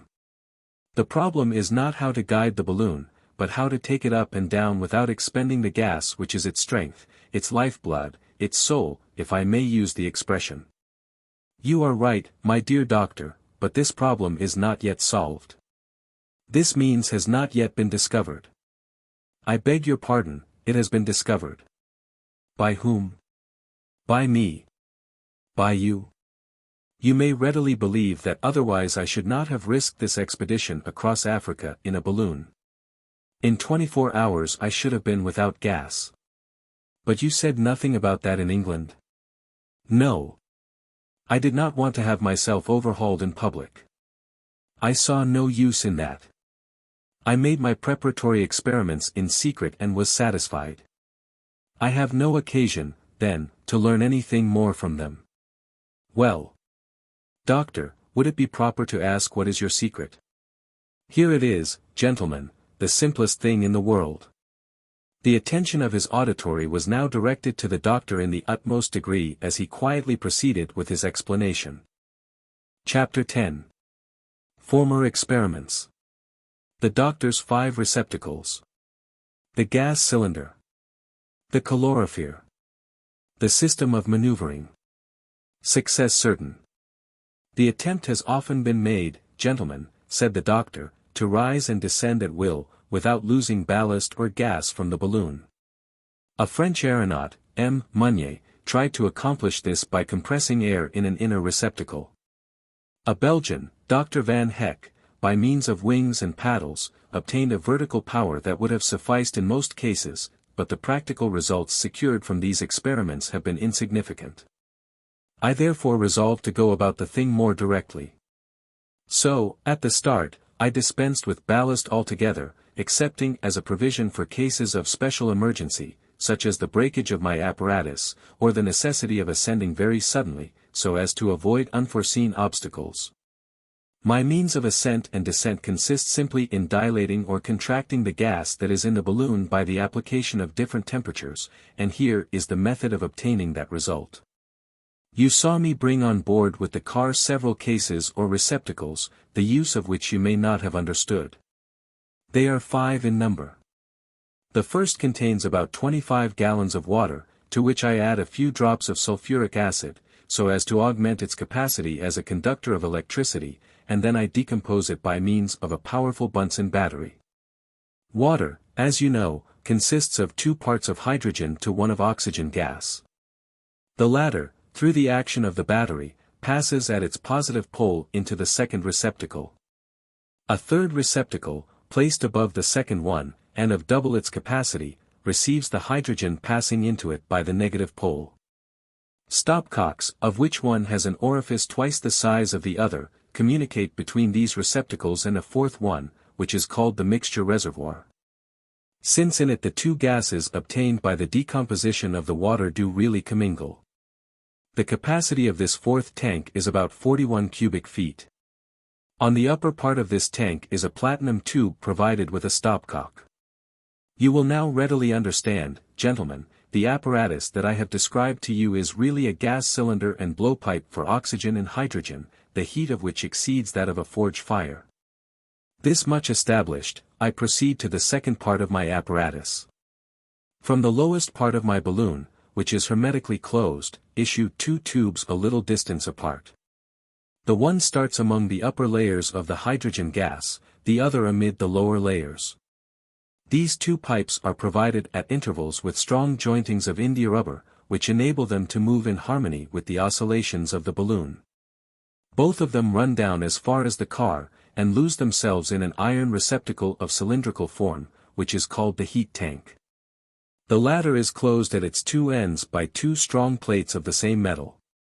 The pipe running from the lower part of the balloon runs into this cylindrical receptacle through the lower plate. It penetrates the latter and then takes the form of a helicoidal or screw-shaped spiral, the rings of which, rising one over the other, occupy nearly the whole of the height of the tank. Before again issuing from it, this spiral runs into a small cone with a concave base, that is turned downward in the shape of a spherical cap. It is from the top of this cone that the second pipe issues, and it runs, as I have said, into the upper beds of the balloon. The spherical cap of the small cone is of platinum, so as not to melt by the action of the cylinder and blowpipe, for the latter are placed upon the bottom of the iron tank in the midst of the helicoidal spiral. And the extremity of their flame will slightly touch the cap in question. You all know, gentlemen, what a calorifer, to heat apartments, is. You know how it acts. The air of the apartments is forced to pass through its pipes, and is then released with a heightened temperature. Well, what I have just described to you is nothing more nor less than a calorifer. In fact, what is it that takes place? The cylinder once lighted, the hydrogen in the spiral and in the concave cone becomes heated, and rapidly ascends through the pipe that leads to the upper part of the balloon. A vacuum is created below, and it attracts the gas in the lower parts. This becomes heated in its turn, and is continually replaced. Thus, an extremely rapid current of gas is established in the pipes and in the spiral, which issues from the balloon and then returns to it, and is heated over again, incessantly. Now, the cases increase 1480 of their volume for each degree of heat applied. If, then, I force the temperature 18 degrees, the hydrogen of the balloon will dilate 18,480 or 1,614 cubic feet and will, therefore, display 1614 more cubic feet of air, which will increase its ascensional power by 160 pounds. This is equivalent to throwing out that weight of ballast. If I augment the temperature by 180 degrees, the gas will dilate 180480 and will display 16,740 cubic feet more, and its ascensional force will be augmented by 1,600 pounds. Thus, you see, gentlemen, that I can easily effect very considerable changes of equilibrium. The volume of the balloon has been calculated in such manner that, when half inflated, it displaces a weight of air exactly equal to that of the envelope containing the hydrogen gas, and of the car occupied by the passengers, and all its apparatus and accessories. At this point of inflation, it is in exact equilibrium with the air, and neither mounts nor descends. In order, then, to effect an ascent, I give the gas a temperature superior to the temperature of the surrounding air by means of my cylinder. By this excess of heat it obtains a larger distension, and inflates the balloon more. The latter, then, ascends in proportion as I heat the hydrogen. The descent, of course, is effected by lowering the heat of the cylinder, and letting the temperature abate. The ascent would be, usually, more rapid than the descent. But that is a fortunate circumstance, since it is of no importance to me to descend rapidly, while, on the other hand, it is by a very rapid ascent that I avoid obstacles. The real danger lurks below, and not above. Besides, as I have said, I have a certain quantity of ballast, which will enable me to ascend more rapidly still, when necessary. My valve, at the top of the balloon, is nothing more nor less than a safety valve. The balloon always retains the same quantity of hydrogen, and the variations of temperature that I produce in the midst of this shut-up gas are, of themselves, sufficient to provide for all these ascending and descending movements. Now, gentlemen, as a practical detail, let me add this. The combustion of the hydrogen and of the oxygen at the point of the cylinder produces solely the vapor or steam of water. I have, therefore, provided the lower part of the cylindrical iron box with a escape pipe, with a valve operating by means of a pressure of 2 atmospheres, consequently, so soon as this amount of pressure is attained, the steam escapes of itself. Here are the exact figures: 25 gallons of water, separated into its constituent elements, yield 200 pounds of oxygen and 25 pounds of hydrogen. This represents, at atmospheric tension, 1,800 cubic feet of the former and 3,780 cubic feet of the latter, or 5,670 cubic feet, in all, of the mixture. Hence, the stopcock of my cylinder, when fully open, expends 27 cubic feet per hour, with a flame at least 6 times as strong as that of the large lamps used for lighting streets. On an average, then, and in order to keep myself at a very moderate elevation, I should not burn more than 9 cubic feet per hour, so that my 25 gallons of water represent 636 hours of aerial navigation. Or a little more than 26 days. Well, as I can descend when I please, to replenish my stock of water on the way, my trip might be indefinitely prolonged. Such, gentlemen, is my secret. It is simple, and, like most simple things, it cannot fail to succeed. The dilation and contraction of the gas in the balloon is my means of locomotion, which calls for neither cumbersome wings, nor any other mechanical motor. A calorifer to produce the changes of temperature, and a cylinder to generate the heat, are neither inconvenient nor heavy. I think, therefore, that I have combined all the elements of success. Dr. Fergusson here terminated his discourse, and was most heartily applauded. There was not an objection to make to it, all had been foreseen and decided. However, said the captain, the thing may prove dangerous. What matters that, replied the doctor, provided that it be practicable. Chapter 11. The arrival at Zanzibar. The English consul. Ill will of the inhabitants. The island of Kumbini. The rainmakers. Inflation of the balloon. Departure on the 18th of April. The last goodbye. The Victoria. An invariably favorable wind had accelerated the progress of the Resolute toward the place of her destination. The navigation of the Mozambique Channel was especially calm and pleasant. The agreeable character of the trip by sea was regarded as a good omen of the probable issue of the trip through the air. Every one looked forward to the hour of arrival, and sought to give the last touch to the doctor's preparations. At length the vessel hove in sight of the town of Zanzibar, upon the island of the same name, and, on the 15th of April, at 11 o'clock in the morning, she anchored in the port.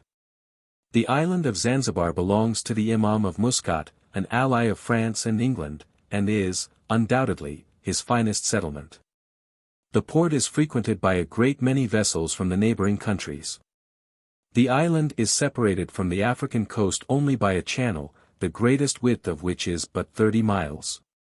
It has a large trade in gums, ivory, and, above all, in ebony, for Zanzibar is the great slave market.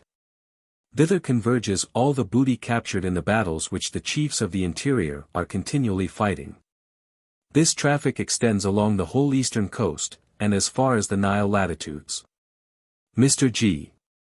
Lejean even reports that he has seen it carried on, openly, under the French flag. Upon the arrival of the Resolute, the English consul at Zanzibar came on board to offer his services to the doctor, of whose projects the European newspapers had made him aware for a month past. But, up to that moment, he had remained with the numerous phalanx of the incredulous. I doubted, said he, holding out his hand to Dr. Fergusson, but now I doubt no longer. He invited the doctor, Kennedy, and the faithful Joe, of course, to his own dwelling. Through his courtesy, the doctor was enabled to have knowledge of the various letters that he had received from Captain Speke. The captain and his companions had suffered dreadfully from hunger and bad weather before reaching the Ugogo country. They could advance only with extreme difficulty, and did not expect to be able to communicate again for a long time. Those are perils and privations which we shall manage to avoid, said the doctor. The baggage of the 3 travelers was conveyed to the consul's residence. Arrangements were made for disembarking the balloon upon the beach at Zanzibar. There was a convenient spot, near the signal mast, close by an immense building, that would serve to shelter it from the east winds. This huge tower, resembling a tun standing on one end, beside which the famous Heidelberg tun would have seemed but a very ordinary barrel, served as a fortification, and on its platform were stationed Baluchis, armed with lances. These Baluchis are a kind of brawling, good-for-nothing Janissaries. But, when about to land the balloon, the consul was informed that the population of the island would oppose their doing so by force. Nothing is so blind as fanatical passion. The news of the arrival of a Christian, who was to ascend into the air, was received with rage. The Negroes, more exasperated than the Arabs, saw in this project an attack upon their religion. They took it into their heads that some mischief was meant to the sun and the moon. Now, these two luminaries are objects of veneration to the African tribes, and they determined to oppose so sacrilegious an enterprise. The consul, informed of their intentions, conferred with Dr. Fergusson and Captain Bennet on the subject. The latter was unwilling to yield to threats, but his friend dissuaded him from any idea of violent retaliation. "We shall certainly come out winners," he said.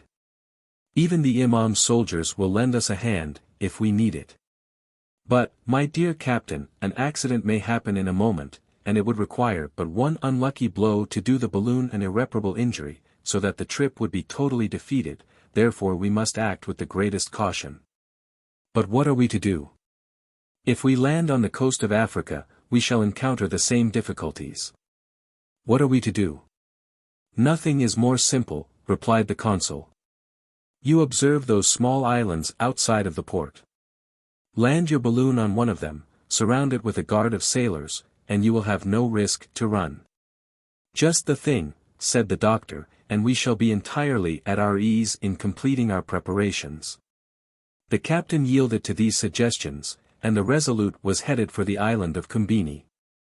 During the morning of the April 16th, the balloon was placed in safety in the middle of a clearing in the great woods, with which the soil is studded. 2 masts, 80 feet in height, were raised at the same distance from each other. Blocks and tackle, placed at their extremities, afforded the means of elevating the balloon, by the aid of a transverse rope. It was then entirely uninflated. The interior balloon was fastened to the exterior one, in such manner as to be lifted up in the same way. To the lower end of each balloon were fixed the pipes that served to introduce the hydrogen gas. The whole day, on the 17th, was spent in arranging the apparatus destined to produce the gas. It consisted of some 30 casks, in which the decomposition of water was effected by means of iron filings and sulfuric acid placed together in a large quantity of the first-named fluid. The hydrogen passed into a huge central cask, after having been washed on the way, and thence into each balloon by the conduit pipes. In this manner each of them received a certain accurately ascertained quantity of gas. For this purpose, there had to be employed 1,866 pounds of sulfuric acid, 16,050 pounds of iron, and 9,166 gallons of water. This operation commenced on the following night, about 3 a.m., and lasted nearly 8 hours. The next day, the balloon, covered with its network, undulated gracefully above its car, which was held to the ground by numerous sacks of earth. The inflating apparatus was put together with extreme care, and the pipes issuing from the balloon were securely fitted to the cylindrical case. The anchors, the cordage, the instruments, the traveling wraps, the awning, the provisions, and the arms, were put in the place assigned to them in the car. The supply of water was procured at Zanzibar. The 200 pounds of ballast were distributed in 50 bags placed at the bottom of the car, but within arm's reach. These preparations were concluded about 5 o'clock in the evening, while sentinels kept close watch around the island, and the boats of the Resolute patrolled the channel. The blacks continued to show their displeasure by grimaces and contortions. Their obi men, or wizards, went up and down among the angry throngs, pouring fuel on the flame of their fanaticism. And some of the excited wretches, more furious and daring than the rest, attempted to get to the island by swimming, but they were easily driven off. Thereupon the sorceries and incantations commenced. The rainmakers, who pretend to have control over the clouds, invoked the storms and the stone showers, as the blacks call hail, to their aid.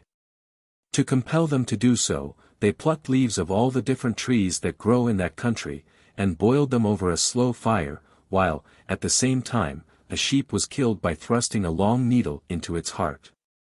But, in spite of all their ceremonies, the sky remained clear and beautiful, and they profited nothing by their slaughtered sheep and their ugly grimaces. The blacks then abandoned themselves to the most furious orgies, and got fearfully drunk on tembo, a kind of ardent spirits drawn from the coconut tree, and an extremely heady sort of beer called tagua. Their chants, which were destitute of all melody, but were sung in excellent time, continued until far into the night. About 6 o'clock in the evening, the captain assembled the travelers and the officers of the ship at a farewell repast in his cabin. Kennedy, whom nobody ventured to question now, sat with his eyes riveted on Dr. Fergusson, murmuring indistinguishable words. In other respects, the dinner was a gloomy one. The approach of the final moment filled everybody with the most serious reflections. What had fate in store for these daring adventurers? Should they ever again find themselves in the midst of their friends, or seated at the domestic hearth? Were their traveling apparatus to fail, what would become of them, among those ferocious savage tribes, in regions that had never been explored, and in the midst of boundless deserts? Such thoughts as these, which had been dim and vague until then, or but slightly regarded when they came up, returned upon their excited fancies with intense force at this parting moment. Dr. Fergusson, still cold and impassible, talked of this, that, and the other, but he strove in vain to overcome this infectious gloominess. He utterly failed. As some demonstration against the personal safety of the doctor and his companions was feared, all three slept that night on board the Resolute. At 6 o'clock in the morning they left their cabin, and landed on the island of Kumbini. The balloon was swaying gently to and fro in the morning breeze.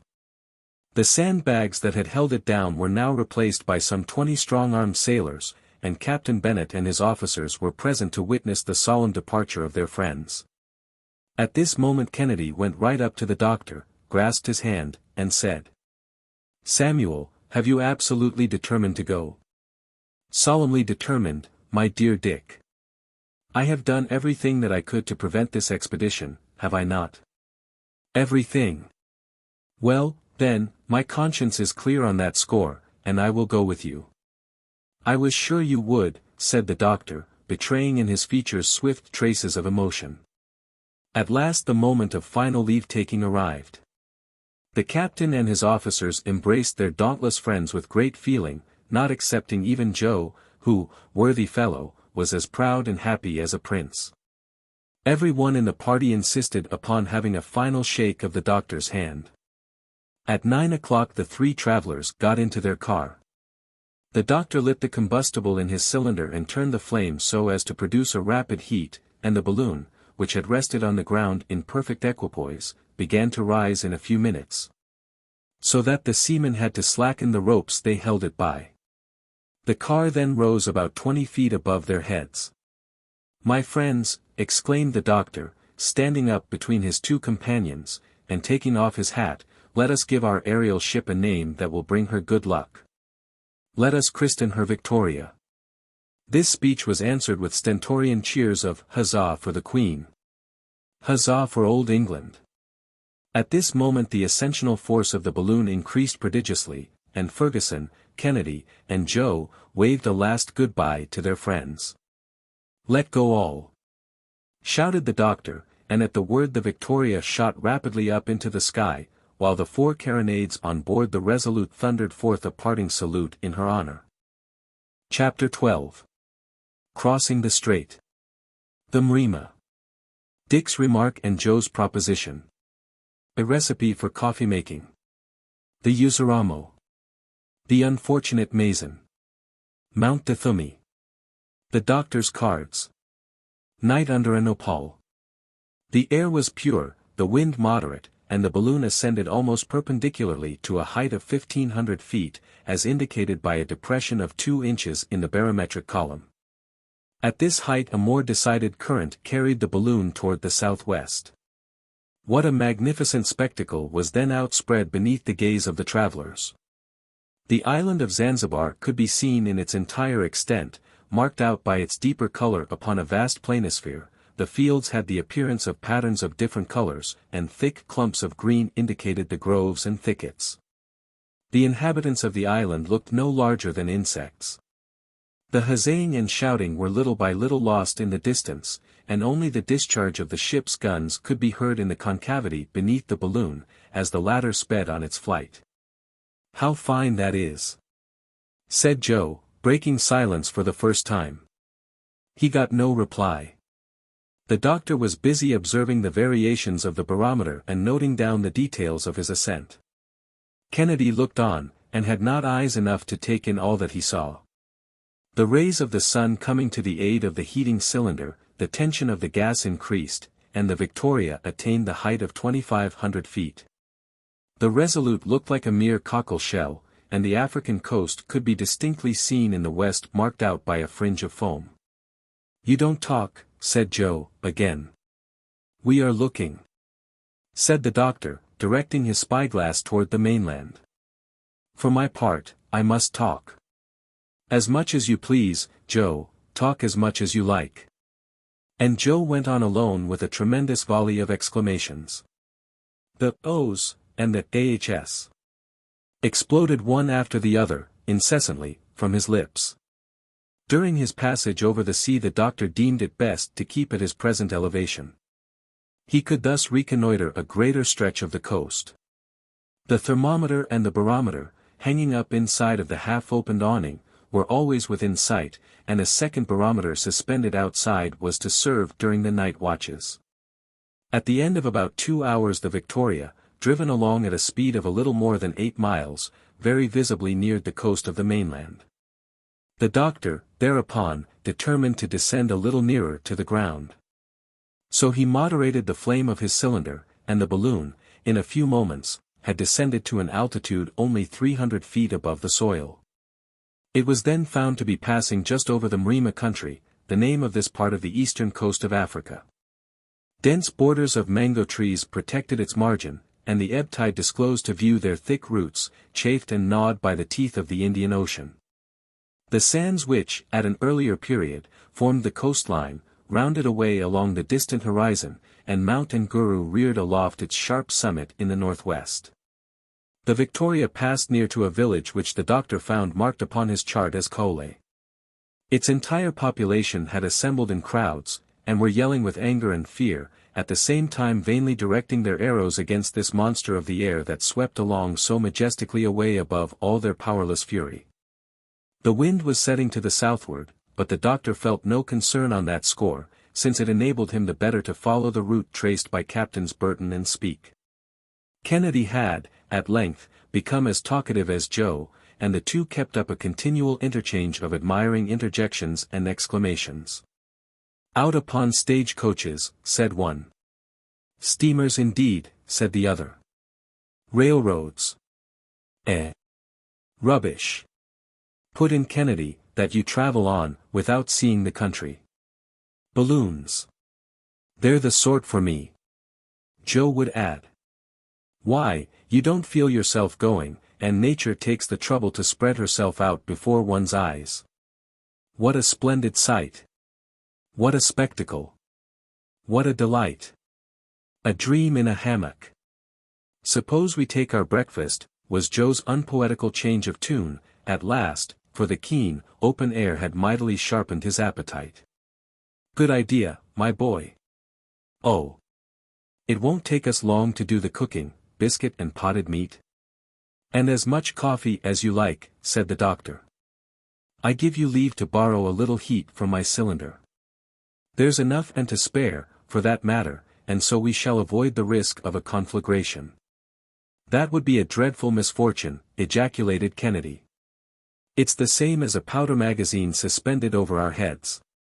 "Not precisely," said Fergusson, "but still if the gas were to take fire it would burn up gradually, and we should settle down on the ground, which would be disagreeable, but never fear, our balloon is hermetically sealed." "Let us eat a bite, then," replied Kennedy. "Now, gentlemen," put in Joe, "while doing the same as you, I'm going to get you up a cup of coffee that I think you'll have something to say about. The fact is," added the doctor, "that Joe, along with 1,000 other virtues, has a remarkable talent for the preparation of that delicious beverage. He compounds it of a mixture of various origin. But he never would reveal to me the ingredients." "Well, master, since we are so far above ground, I can tell you the secret." It is just to mix equal quantities of mocha, of bourbon coffee, and of Rio Nunez. A few moments later, 3 steaming cups of coffee were served, and topped off a substantial breakfast, which was additionally seasoned by the jokes and repartees of the guests. Each one then resumed his post of observation. The country over which they were passing was remarkable for its fertility. Narrow, winding paths plunged in beneath the overarching verdure. They swept along above cultivated fields of tobacco, maize, and barley, at full maturity, and here and there immense rice fields, full of straight stalks and purple blossoms. They could distinguish sheep and goats too, confined in large cages, set up on piles to keep them out of reach of the leopard's fangs. Luxuriant vegetation spread in wild profuseness over this prodigal soil.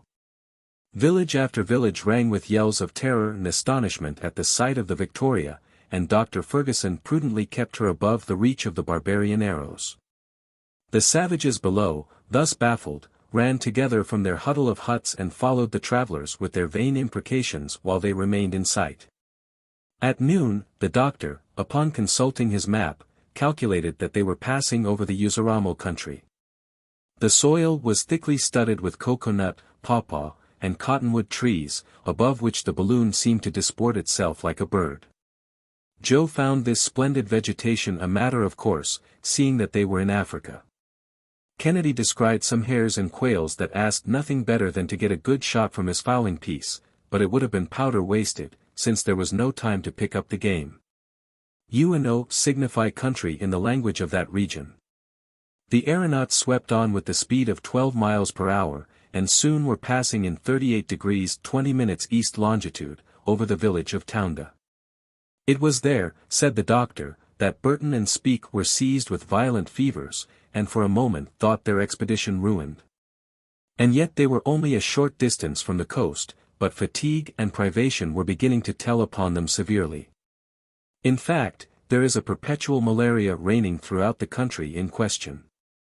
Even the doctor could hope to escape its effects only by rising above the range of the miasma that exhales from this damp region whence the blazing rays of the sun pump up its poisonous vapors. Once in a while they could descry a caravan resting in a kraal, awaiting the freshness and cool of the evening to resume its route. These kraals are wide patches of cleared land, surrounded by hedges and jungles, where traders take shelter against not only the wild beasts, but also the robber tribes of the country. They could see the natives running and scattering in all directions at the sight of the Victoria. Kennedy was keen to get a closer look at them, but the doctor invariably held out against the idea. The chiefs are armed with muskets, he said, and our balloon would be too conspicuous a mark for their bullets. Would a bullet hole bring us down? Asked Joe. Not immediately. But such a hole would soon become a large torn orifice through which our gas would escape. Then, let us keep at a respectful distance from yon miscreants. What must they think as they see us sailing in the air? I'm sure they must feel like worshipping us. Let them worship away, then, replied the doctor, but at a distance. There is no harm done in getting as far away from them as possible. See. The country is already changing its aspect, the villages are fewer and farther between, the mango trees have disappeared, for their growth ceases at this latitude. The soil is becoming hilly and portends mountains not far off. Yes, said Kennedy, it seems to me that I can see some high land on this side. In the west, those are the nearest ranges of the Urizara, Mount Duthumi, no doubt, behind which I hope to find shelter for the night. I'll stir up the heat in the cylinder a little, for we must keep at an elevation of 500 or 600 feet. That was a grand idea of yours, sir, said Joe. It's mighty easy to manage it, you turn a cock, and the thing's done. Ah! Here we are more at our ease, said the sportsman, as the balloon ascended, the reflection of the sun on those red sands was getting to be insupportable. What splendid trees, cried Joe. They're quite natural, but they are very fine. Why, a dozen of them would make a forest. Those are baobabs, replied Dr. Fergusson. See, there's one with a trunk fully 100 feet in circumference. It was, perhaps, at the foot of that very tree that Mason, the French traveler, expired in 1845, for we are over the village of Dehelamora, to which he pushed on alone. He was seized by the chief of this region, fastened to the foot of a baobab, and the ferocious black then severed all his joints while the war song of his tribe was chanted. He then made a gash in the prisoner's neck, stopped to sharpen his knife, and fairly tore away the poor wretch's head before it had been cut from the body. The unfortunate Frenchman was but 26 years of age. "And France has never avenged so hideous a crime," said Kennedy. "France did demand satisfaction, and the Sed of Zanzibar did all in his power to capture the murderer, but in vain." "I move that we don't stop here," urged Joe. "Let us go up, master, let us go up higher by all means." "All the more willingly, Joe, that there is Mount Duthumi right ahead of us. If my calculations be right we shall have passed it before 7 o'clock in the evening." "Shall we not travel at night?" asked the Scotchman. "No, as little as possible. With care and vigilance we might do so safely, but it is not enough to sweep across Africa. We want to see it. Up to this time we have nothing to complain of, master. The best cultivated and most fertile country in the world instead of a desert. Believe the geographers after that. Let us wait, Joe. We shall see by and by." About 6:30 in the evening the Victoria was directly opposite Mount Duthumi. In order to pass, it had to ascend to a height of more than 3,000 feet, and to accomplish that the doctor had only to raise the temperature of his gas 18 degrees. It might have been correctly said that he held his balloon in his hand. Kennedy had only to indicate to him the obstacles to be surmounted, and the Victoria sped through the air, skimming the summits of the range. At 8 o'clock it descended the farther slope, the acclivity of which was much less abrupt. The anchors were thrown out from the car and one of them, coming in contact with the branches of an enormous nopal, caught on it firmly. Joe at once let himself slide down the rope and secured it. The silk ladder was then lowered to him and he remounted to the car with agility. The balloon now remained perfectly at rest, sheltered from the eastern winds. The evening meal was got ready, and the aeronauts, excited by their day's journey, made a heavy onslaught upon the provisions. "What distance have we traversed today?" asked Kennedy, disposing of some alarming mouthfuls. The doctor took his bearings, by means of lunar observations, and consulted the excellent map that he had with him for his guidance. It belonged to the Atlas of Der Nieuwste Entdekkingen in Africa, the latest discoveries in Africa, published at Gotha by his learned friend Dr. Peterman, and by that savant sent to him. This atlas was to serve the doctor on his whole journey. For it contained the itinerary of Burton and Speke to the Great Lakes, the Sudan, according to Dr. Barth, the Lower Senegal, according to Guillaume Lejean, and the Delta of the Niger, by Dr. Blakey. Fergusson had also provided himself with a work which combined in one compilation all the notions already acquired concerning the Nile. It was entitled The Sources of the Nile. Being a general survey of the basin of that river and of its headstream, with the history of the Nilotic discovery, by Charles Beeke, D.D. He also had the excellent charts published in the Bulletins of the Geographical Society of London. And not a single point of the countries already discovered could, therefore, escape his notice. Upon tracing on his maps, he found that his latitudinal route had been 2 degrees, or 120 miles, to the westward. Kennedy remarked that the route tended toward the south, but this direction was satisfactory to the doctor, who desired to reconnoiter the tracks of his predecessors as much as possible. It was agreed that the night should be divided into 3 watches, so that each of the party should take his turn in watching over the safety of the rest. The doctor took the watch commencing at 9 o'clock, Kennedy, the one commencing at midnight. And Joe, the 3 o'clock morning watch. So Kennedy and Joe, well wrapped in their blankets, stretched themselves at full length under the awning, and slept quietly, while Dr. Fergusson kept on the lookout. Chapter 13. Change of weather. Kennedy has the fever. The doctor's medicine. Travels on land. The basin of Imenge. Mount Rubeho. 6,000 feet elevation. A halt in the daytime. The night was calm. However, On Saturday morning, Kennedy, as he awoke, complained of lassitude and feverish chills. The weather was changing. The sky, covered with clouds, seemed to be laying in supplies for a fresh deluge. A gloomy region is that Zungomoro country, where it rains continually, excepting, perhaps, for a couple of weeks in the month of January.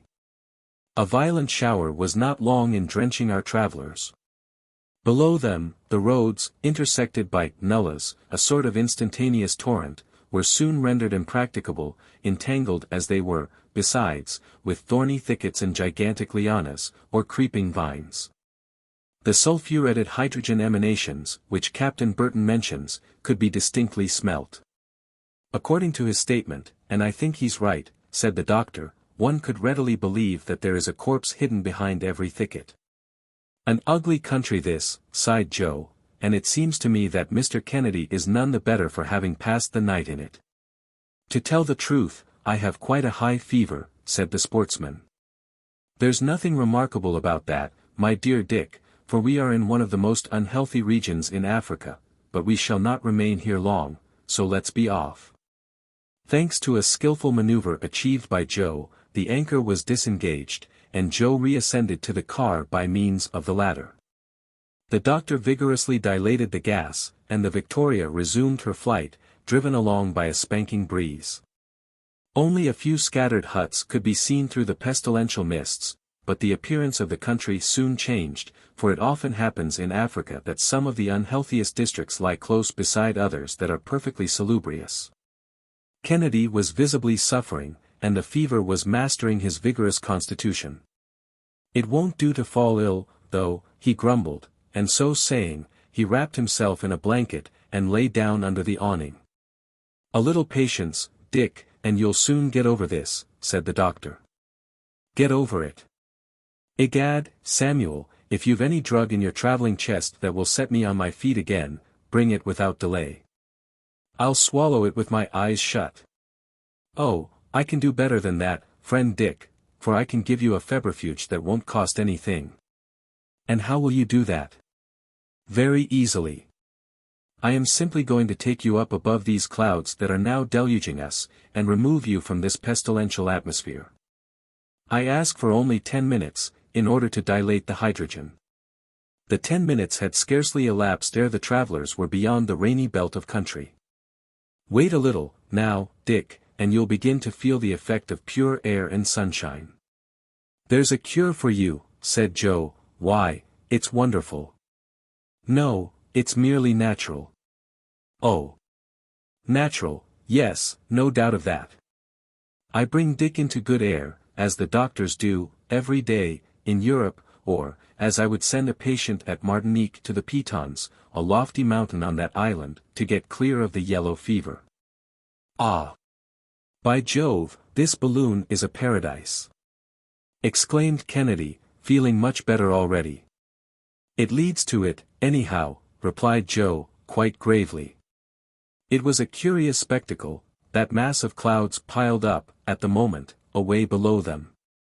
The vapors rolled over each other, and mingled together in confused masses of superb brilliance, as they reflected the rays of the sun. The Victoria had attained an altitude of 4,000 feet, and the thermometer indicated a certain diminution of temperature. The land below could no longer be seen. 50 miles away to the westward, Mount Rebejo raised its sparkling crest, marking the limit of the Ugogo country in east longitude 36 degrees 20 minutes. The wind was blowing at the rate of 20 miles an hour, but the aeronauts felt nothing of this increased speed. They observed no jar, and had scarcely any sense of motion at all. 3 hours later, the doctor's prediction was fully verified. Kennedy no longer felt a single shiver of the fever, but partook of some breakfast with an excellent appetite. That beats sulfate of quinine, said the energetic Scot, with hearty emphasis and much satisfaction. Positively, said Joe, this is where I'll have to retire to when I get old. About 10 o'clock in the morning the atmosphere cleared up, the clouds parted, and the country beneath could again be seen, the Victoria meanwhile rapidly descending. Dr. Fergusson was in search of a current that would carry him more to the northeast, and he found it about 600 feet from the ground. The country was becoming more broken, and even mountainous. The Zungamoro district was fading out of sight in the east with the last coconut trees of that latitude. Ere long, the crests of a mountain range assumed a more decided prominence. A few peaks rose here and there, and it became necessary to keep a sharp lookout for the pointed cones that seemed to spring up every moment. "We're right among the breakers," said Kennedy. "Keep cool, Dick. We shan't touch them," was the doctor's quiet answer. "It's a jolly way to travel, anyhow," said Joe, with his usual flow of spirits. In fact, the doctor managed his balloon with wondrous dexterity. "Now, if we had been compelled to go afoot over that drenched soil," said he, "we should still be dragging along in a pestilential mire. Since our departure from Zanzibar, half our beasts of burden would have died with fatigue. We should be looking like ghosts ourselves, and despair would be seizing on our hearts. We should be in continual squabbles with our guides and porters, and completely exposed to their unbridled brutality. During the daytime, a damp, penetrating, unendurable humidity. At night, a cold frequently intolerable, and the stings of a kind of fly whose bite pierces the thickest cloth, and drives the victim crazy. All this, too, without saying anything about wild beasts and ferocious native tribes." "I move that we don't try it," said Joe, in his droll way. "I exaggerate nothing," continued Fergusson, "for, upon reading the narratives of such travelers as have had the hardihood to venture into these regions, your eyes would fill with tears." About 11 o'clock they were passing over the basin of Imenge, and the tribes scattered over the adjacent hills were impotently menacing the Victoria with their weapons. Finally, she sped along as far as the last undulations of the country which precede Rubeho. These form the last and loftiest chain of the mountains of Usagra. The aeronauts took careful and complete note of the orographic conformation of the country. The three ramifications mentioned, of which the Dithumi forms the first link, are separated by immense longitudinal plains. These elevated summits consist of rounded cones, between which the soil is bestrewn with erratic blocks of stone and gravelly boulders. The most abrupt declivity of these mountains confronts the Zanzibar coast, but the western slopes are merely inclined plains. The depressions in the soil are covered with a black, rich loam, on which there is a vigorous vegetation. Various watercourses filter through, toward the east, and work their way onward to flow into the Kingani, in the midst of gigantic clumps of sycamore, tamarind, calabash, and palmyra trees. "Attention," said Dr. Fergusson.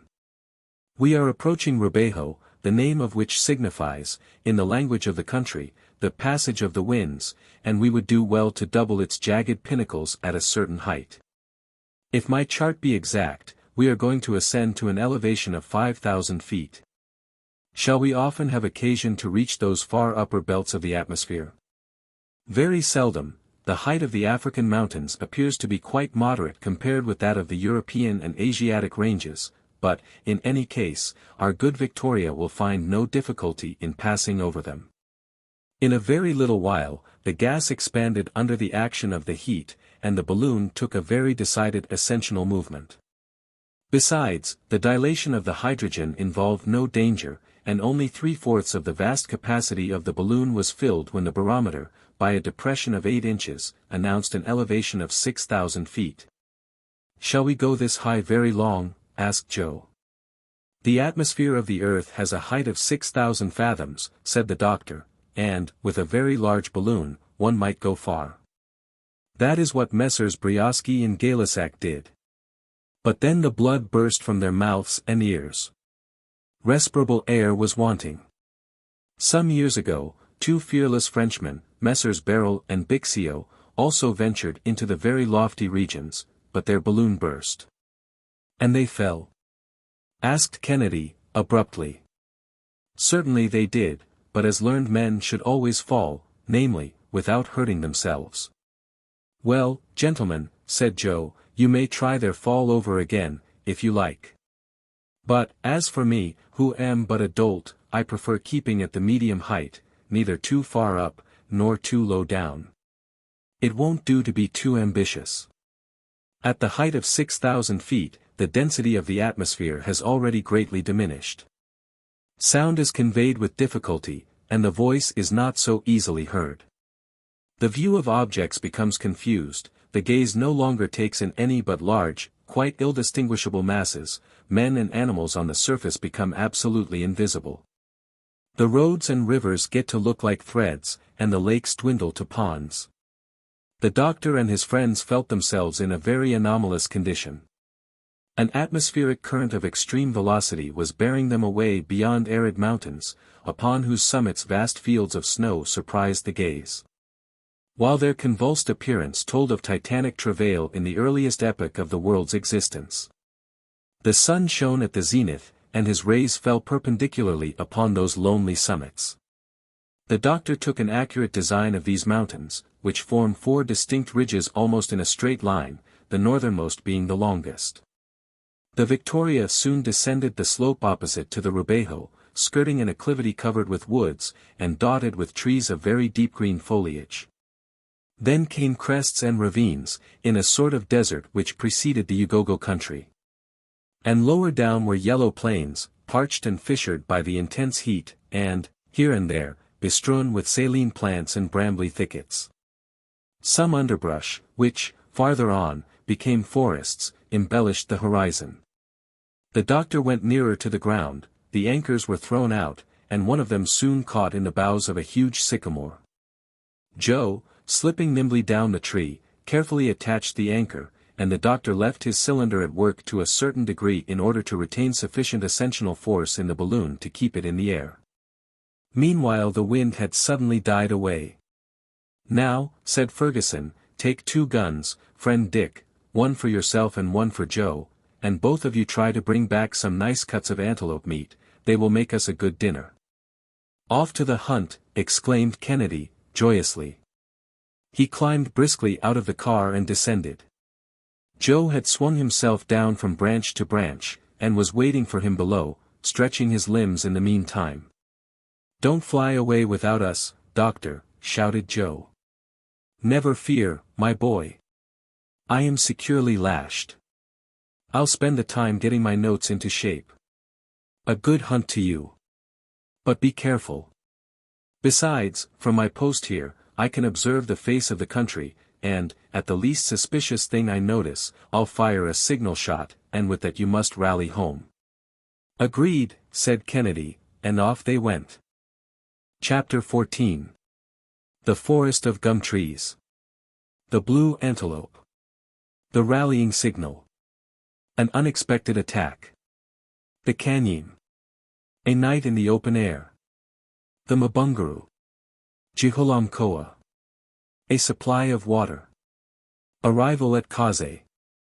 The country, dry and parched as it was, consisting of a clayey soil that cracked open with the heat, seemed, indeed, a desert. Here and there were a few traces of caravans. The bones of men and animals, that had been half gnawed away, mouldering together in the same dust. After half an hour's walking, Dick and Joe plunged into a forest of gum trees, their eyes alert on all sides, and their fingers on the trigger.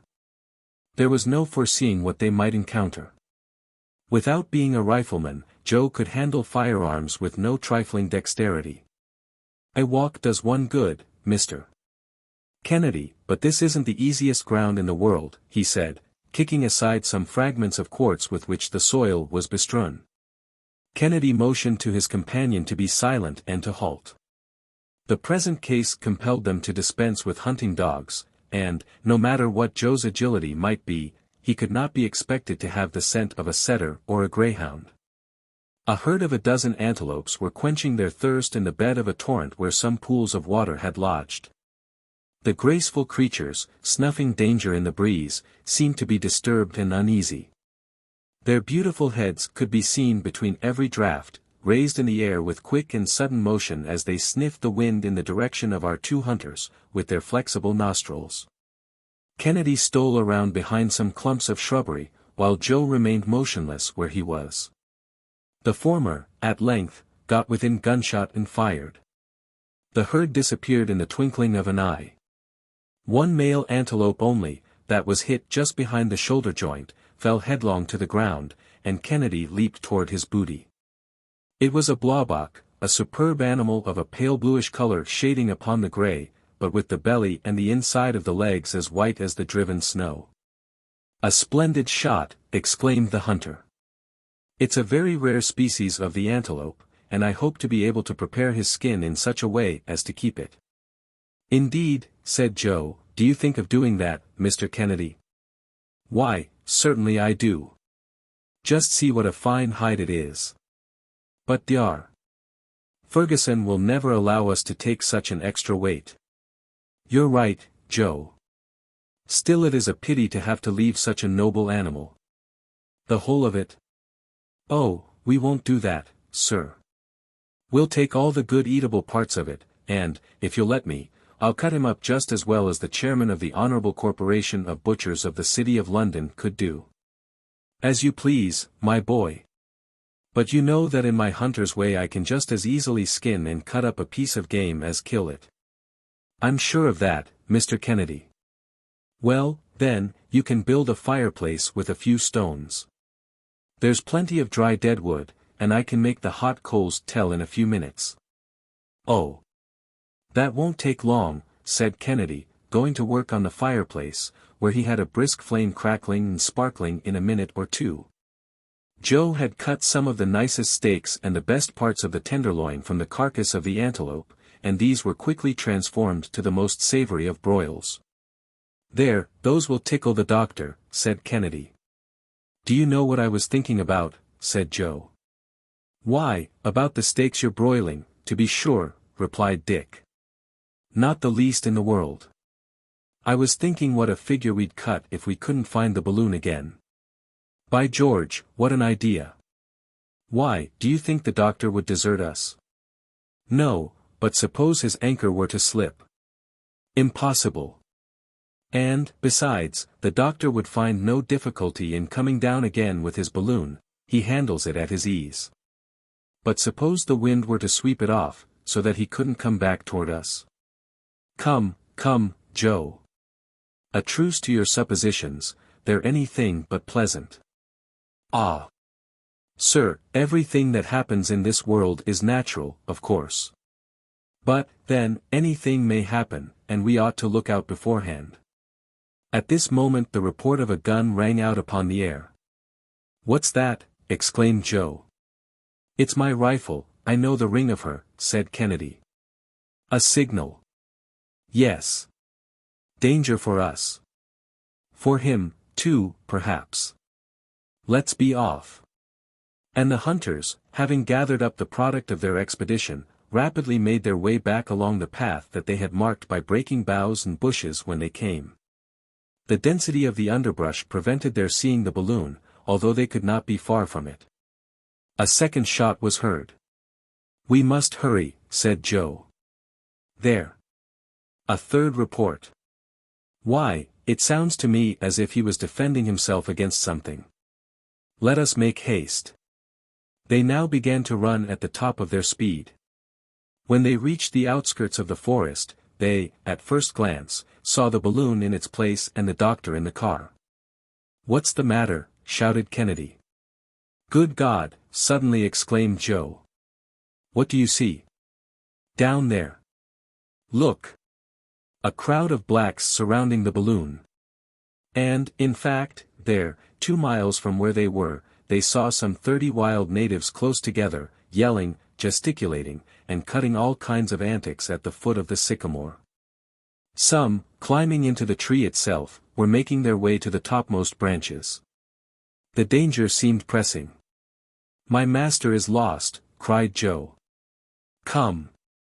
A little more coolness, Joe, and let us see how we stand. We hold the lives of 4 of those villains in our hands. Forward, then." They had made a mile with headlong speed, when another report was heard from the car.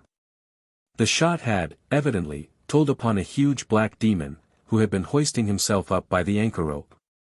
A lifeless body fell from bough to bough, and hung about 20 feet from the ground, its arms and legs swaying to and fro in the air. "Ha!" said Joe, halting, "what does that fellow hold by?" "No matter what," said Kennedy, let us run. Let us run. Ah! Mr. Kennedy, said Joe, again, in a roar of laughter, by his tail. By his tail. It's an ape. They're all apes. Well, they're worse than men, said Kennedy, as he dashed into the midst of the howling crowd. It was, indeed, a troop of very formidable baboons of the dog-faced species. These creatures are brutal, ferocious, and horrible to look upon, with their dog-like muzzles and savage expression. However, a few shots scattered them, and the chattering horde scampered off, leaving several of their number on the ground.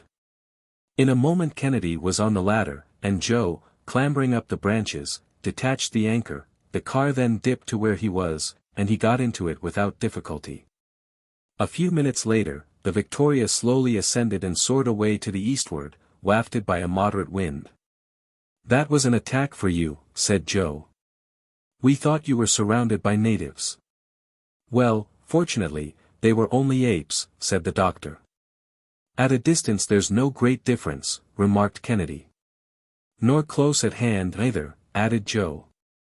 Well, however that may be, resumed Fergusson, this attack of apes might have had the most serious consequences. Had the anchor yielded to their repeated efforts, who knows whither the wind would have carried me? What did I tell you, Mr. Kennedy? You were right, Joe, but, even right as you may have been, you were, at that moment, preparing some antelope steaks, the very sight of which gave me a monstrous appetite. I believe you, said the doctor. The flesh of the antelope is exquisite. You may judge of that yourself, now, sir, for supper's ready. Upon my word as a sportsman, those venison steaks have a gamey flavor that's not to be sneezed at, I tell you. Good, said Joe, with his mouth full. I could live on antelope all the days of my life, and all the better with a glass of grog to wash it down. So saying, the good fellow went to work to prepare a jorum of that fragrant beverage, and all hands tasted it with satisfaction. Everything has gone well thus far, said he. Very well indeed, assented Kennedy. Come, now, Mr. Kennedy, are you sorry that you came with us? I'd like to see anybody prevent my coming. It was now 4 o'clock in the afternoon. The Victoria had struck a more rapid current. The face of the country was gradually rising, and, ere long, the barometer indicated a height of 1,500 feet above the level of the sea. The doctor was, therefore, obliged to keep his balloon up by a quite considerable dilation of gas, and the cylinder was hard at work all the time. Towards 7 o'clock, the balloon was sailing over the basin of Kanyim. The doctor immediately recognized that immense clearing, 10 miles in extent, with its villages buried in the midst of baobab and calabash trees. It is the residence of one of the sultans of the Ugogo country, where civilization is, perhaps, the least backward. The natives there are less addicted to selling members of their own families, but still, men and animals all live together in round huts, without frames, that look like haystacks. Beyond Kanyim the soil becomes arid and stony, but in an hour's journey, in a fertile dip of the soil, vegetation had resumed all its vigor at some distance from Daburu. The wind fell with the close of the day, and the atmosphere seemed to sleep. The doctor vainly sought for a current of air at different heights, and, at last, seeing this calm of all nature, he resolved to pass the night afloat, and, for greater safety, rose to the height of 1,000 feet, where the balloon remained motionless. The night was magnificent, the heavens glittering with stars, and profoundly silent in the upper air. Dick and Joe stretched themselves on their peaceful couch, and were soon sound asleep, the doctor keeping the first watch. At 12 o'clock the latter was relieved by Kennedy.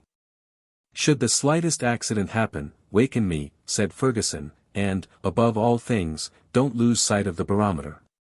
To us it is the compass. The night was cold. There were 27 degrees of difference between its temperature and that of the daytime. With nightfall had begun the nocturnal concert of animals driven from their hiding places by hunger and thirst. The frogs struck in their guttural soprano, redoubled by the yelping of the jackals, while the imposing bass of the African lion sustained the accords of this living orchestra. Upon resuming his post, in the morning, the doctor consulted his compass, and found that the wind had changed during the night. The balloon had been bearing about 30 miles to the northwest during the last 2 hours. It was then passing over Mabunguru, a stony country, strewn with blocks of syenite of a fine polish, and knobbed with huge boulders and angular ridges of rock. Conic masses, like the rocks of Karnak, studded the soil like so many druidic dolmens. The bones of buffaloes and elephants whitened it here and there, but few trees could be seen, excepting in the east, where there were dense woods, among which a few villages lay half concealed. Towards 7 o'clock they saw a huge round rock nearly 2 miles in extent, like an immense tortoise. "We are on the right track," said Dr. Fergusson. "There's Jiholamkoa, where we must halt for a few minutes. I am going to renew the supply of water necessary for my cylinder, and so let us try to anchor somewhere." "There are very few trees," replied the hunger. "Never mind, let us try. Joe, throw out the anchors." The balloon, gradually losing its ascensional force, approached the ground. The anchors ran along until, at last, one of them caught in the fissure of a rock, and the balloon remained motionless. It must not be supposed that the doctor could entirely extinguish his cylinder, during these halts. The equilibrium of the balloon had been calculated at the level of the sea. And, as the country was continually ascending, and had reached an elevation of from 600 to 700 feet, the balloon would have had a tendency to go lower than the surface of the soil itself. It was, therefore, necessary to sustain it by a certain dilation of the gas. But, in case the doctor, in the absence of all wind, had let the car rest upon the ground, the balloon, thus relieved of a considerable weight, would have kept up of itself, without the aid of the cylinder. The maps indicated extensive ponds on the western slope of the Jiholamkoa. Joe went thither alone with a cask that would hold about 10 gallons. He found the place pointed out to him, without difficulty, near to a deserted village. Got his stock of water, and returned in less than 3/4 of an hour. He had seen nothing particular excepting some immense elephant pits. In fact, he came very near falling into one of them, at the bottom of which lay a half-eaten carcass. He brought back with him a sort of clover which the apes eat with avidity. The doctor recognized the fruit of the pambembu tree which grows in profusion, on the western part of Jiholamkoa. Fergusson waited for Joe with a certain feeling of impatience, for even a short halt in this inhospitable region always inspires a degree of fear. The water was got aboard without trouble, as the car was nearly resting on the ground. Joe then found it easy to loosen the anchor and leaped lightly to his place beside the doctor. The latter then replenished the flame in the cylinder, and the balloon majestically soared into the air. It was then about 100 miles from Kaze, an important establishment in the interior of Africa, where, thanks to a south-southeasterly current, the travelers might hope to arrive on that same day. They were moving at the rate of 14 miles per hour, and the guidance of the balloon was becoming difficult, as they dared not rise very high without extreme dilation of the gas. The country itself being at an average height of 3,000 feet.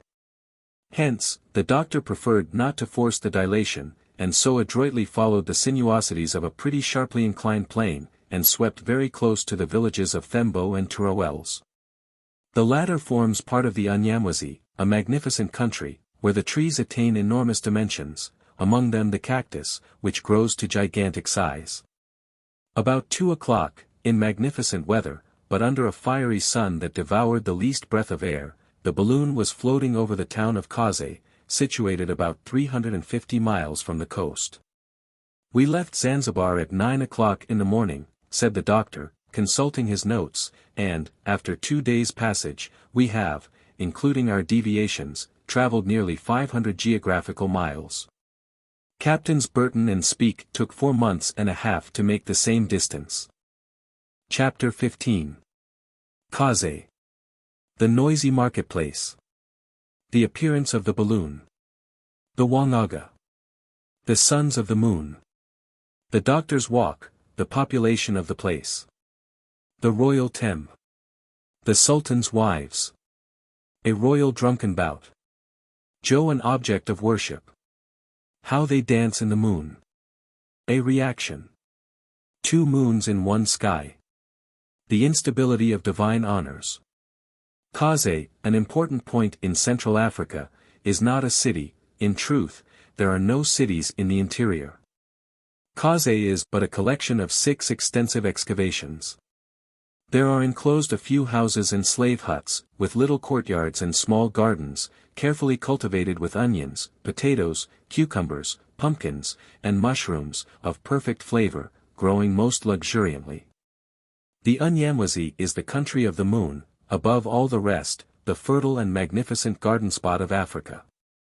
In its center is the district of Unyanem, a delicious region, where some families of Omani, who are of very pure Arabic origin, live in luxurious idleness. They have, for a long period, held the commerce between the interior of Africa and Arabia. They trade in gums, ivory, fine muslin, and slaves. Their caravans traverse these equatorial regions on all sides. And they even make their way to the coast in search of those articles of luxury and enjoyment which the wealthy merchants covet. While the latter, surrounded by their wives and their attendants, lead in this charming country the least disturbed and most horizontal of lives, always stretched at full length, laughing, smoking, or sleeping. Around these excavations are numerous native dwellings, wide, open spaces for the markets, fields of cannabis and datura, superb trees and depths of freshest shade, such as Kaze. There, too, is held the general rendezvous of the caravans, those of the south, with their slaves and their freightage of ivory, and those of the west, which export cotton, glassware, and trinkets, to the tribes of the Great Lakes. So in the marketplace there reigns perpetual excitement, a nameless hubbub, made up of the cries of mixed-breed porters and carriers, the beating of drums, and the twanging of horns, the neighing of mules, the braying of donkeys. The singing of women, the squalling of children, and the banging of the huge rattan, wielded by the jemadar or leader of the caravans, who beats time to this pastoral symphony.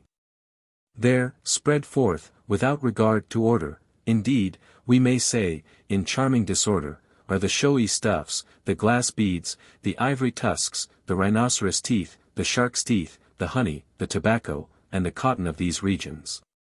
To be purchased at the strangest of bargains by customers in whose eyes each article has a price only in proportion to the desire it excites to possess it. All at once this agitation, movement and noise stopped as though by magic. The balloon had just come in sight, far aloft in the sky, where it hovered majestically for a few moments, and then descended slowly, without deviating from its perpendicular. Men, women, children, merchants and slaves, Arabs and Negroes, as suddenly disappeared within the Thames and the huts. "My dear doctor," said Kennedy, "if we continue to produce such a sensation as this, we shall find some difficulty in establishing commercial relations with the people hereabouts. There's one kind of trade that we might carry on, though, easily enough," said Joe, "and that would be to go down there quietly, and walk off with the best of the goods, without troubling our heads about the merchants. We'd get rich that way." "Ah," said the doctor, "these natives are a little scared at first, but they won't be long in coming back, either through suspicion or through curiosity." "Do you really think so, doctor?" "Well, we'll see pretty soon. But it wouldn't be prudent to go too near to them, for the balloon is not ironclad, and is, therefore, not proof against either an arrow or a bullet." "Then you expect to hold a parley with these blacks?" "If we can do so safely, why should we not? There must be some Arab merchants here at Kaze, who are better informed than the rest, and not so barbarous. I remember that Burton and Speke had nothing but praises to utter concerning the hospitality of these people, so we might, at least, make the venture." The balloon having, meanwhile, gradually approached the ground, one of the anchors lodged in the top of a tree near the marketplace. By this time the whole population had emerged from their hiding places stealthily, thrusting their heads out first. Several Waganga, recognizable by their badges of conical shellwork, came boldly forward. They were the sorcerers of the place. They bore in their girdles small gourds, coated with tallow, and several other articles of witchcraft, all of them, by the way, most professionally filthy. Little by little the crowd gathered beside them, the women and children grouped around them, the drums renewed their deafening uproar, hands were violently clapped together, and then raised toward the sky. "That's their style of praying," said the doctor, "and, if I'm not mistaken, we're going to be called upon to play a great part." "Well, sir, play it. You, too, my good Joe, perhaps you're to be a god." "Well, master, that won't trouble me much. I like a little flattery." At this moment, one of the sorcerers, a Myanga, made a sign, and all the clamor died away into the profoundest silence. He then addressed a few words to the strangers, but in an unknown tongue. Dr. Fergusson, not having understood them, shouted some sentences in Arabic, at a venture, and was immediately answered in that language. The speaker below then delivered himself of a very copious harangue, which was also very flowery and very gravely listened to by his audience. From it the doctor was not slow in learning that the balloon was mistaken for nothing less than the moon in person, and that the amiable goddess in question had condescended to approach the town with her 3 sons, an honor that would never be forgotten in this land so greatly loved by the god of day. The doctor responded, with much dignity, that the moon made her provincial tour every 1,000 years, feeling the necessity of showing herself nearer at hand to her worshippers. He, therefore, begged them not to be disturbed by her presence, but to take advantage of it to make known all their wants and longings. The sorcerer, in his turn, replied that the Sultan, the Amwani, who had been sick for many years, implored the aid of heaven, and he invited the son of the moon to visit him. The doctor acquainted his companions with the invitation. "And you are going to call upon this Negro king?" asked Kennedy. "Undoubtedly so. These people appear well disposed, the air is calm, there is not a breath of wind, and we have nothing to fear for the balloon." "But, what will you do?" "Be quiet on that score, my dear Dick. With a little medicine, I shall work my way through the affair." Then, addressing the crowd, he said, "The moon, taking compassion on the sovereign who is so dear to the children of Unyamwezi, has charged us to restore him to health. Let him prepare to receive us."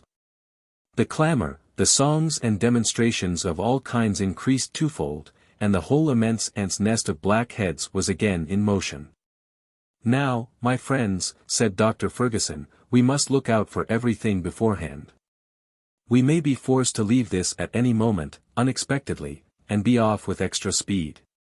Dick had better remain, therefore, in the car, and keep the cylinder warm so as to secure a sufficient ascensional force for the balloon. The anchor is solidly fastened, and there is nothing to fear in that respect.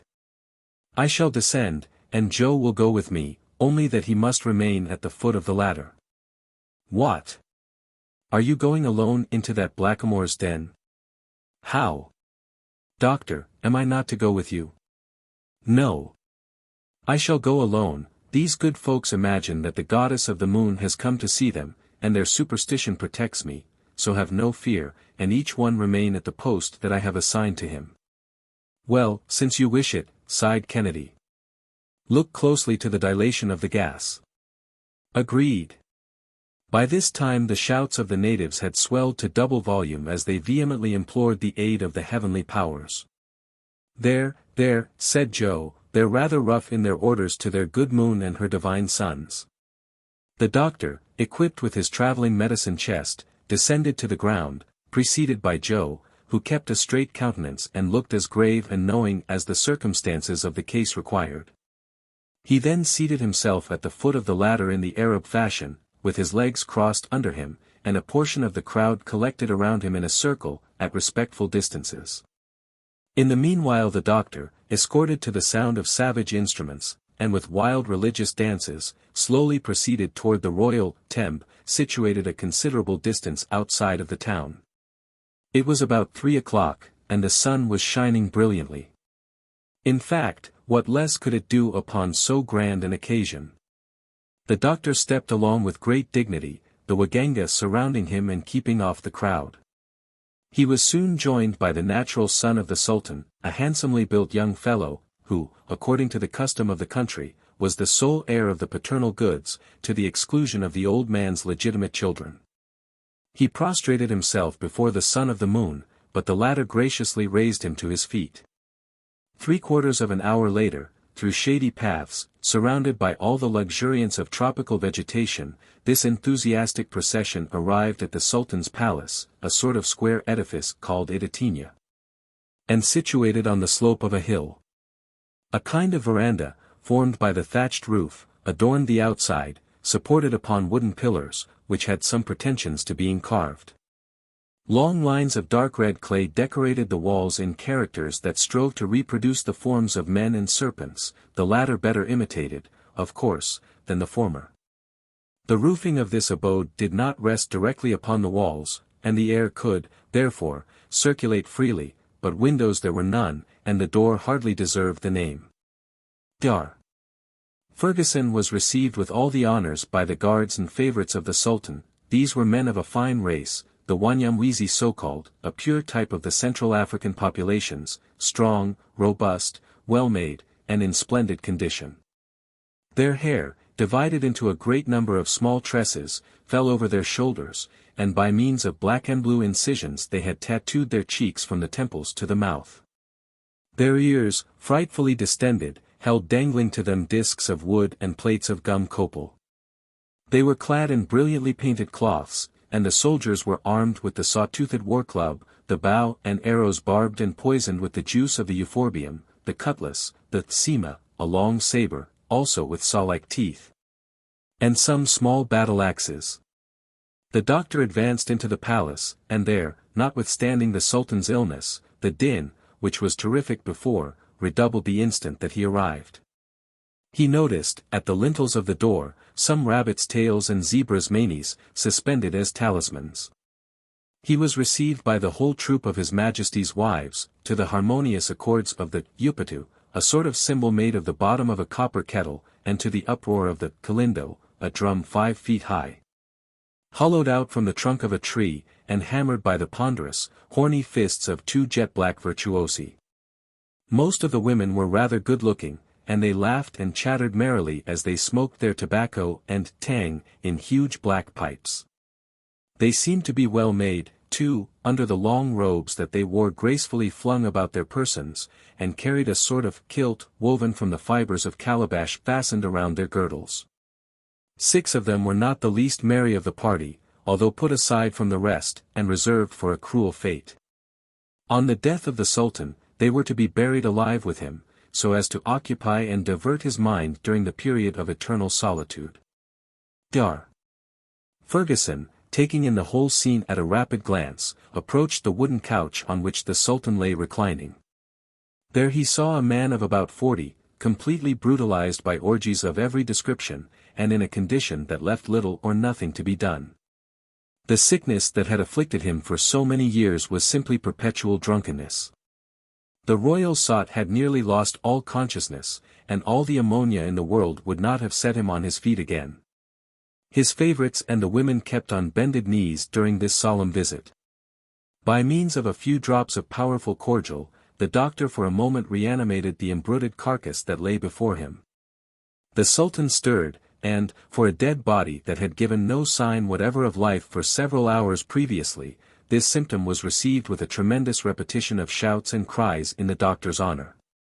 The latter, who had seen enough of it by this time, by a rapid motion put aside his 2 demonstrative admirers and went out of the palace, directing his steps immediately toward the balloon, for it was now 6 o'clock in the evening. Joe, during his absence, had been quietly waiting at the foot of the ladder, where the crowd paid him their most humble respects. Like a genuine son of the moon, he let them keep on. For a divinity, he had the air of a very clever sort of fellow, by no means proud, nay, even pleasingly familiar with the young negresses, who seemed never to tire of looking at him. Besides, he went so far as to chat agreeably with them.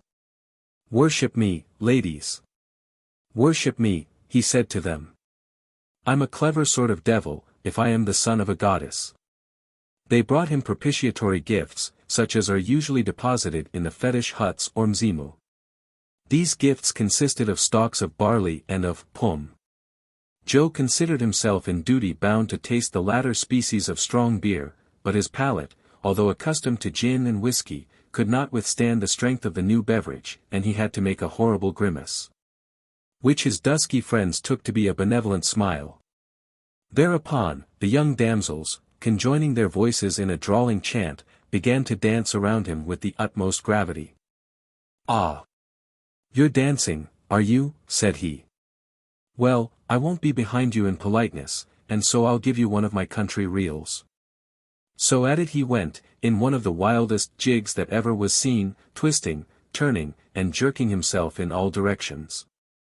Dancing with his hands, dancing with his body, dancing with his knees, dancing with his feet, describing the most fearful contortions and extravagant evolutions, throwing himself into incredible attitudes. Grimacing beyond all belief, and, in fine, giving his savage admirers a strange idea of the style of ballet adopted by the deities in the moon. Then, the whole collection of blacks, naturally as imitative as monkeys, at once reproduced all his airs and graces, his leaps and shakes and contortions. They did not lose a single gesticulation, they did not forget an attitude. And the result was, such a pandemonium of movement, noise, and excitement, as it would be out of the question even feebly to describe.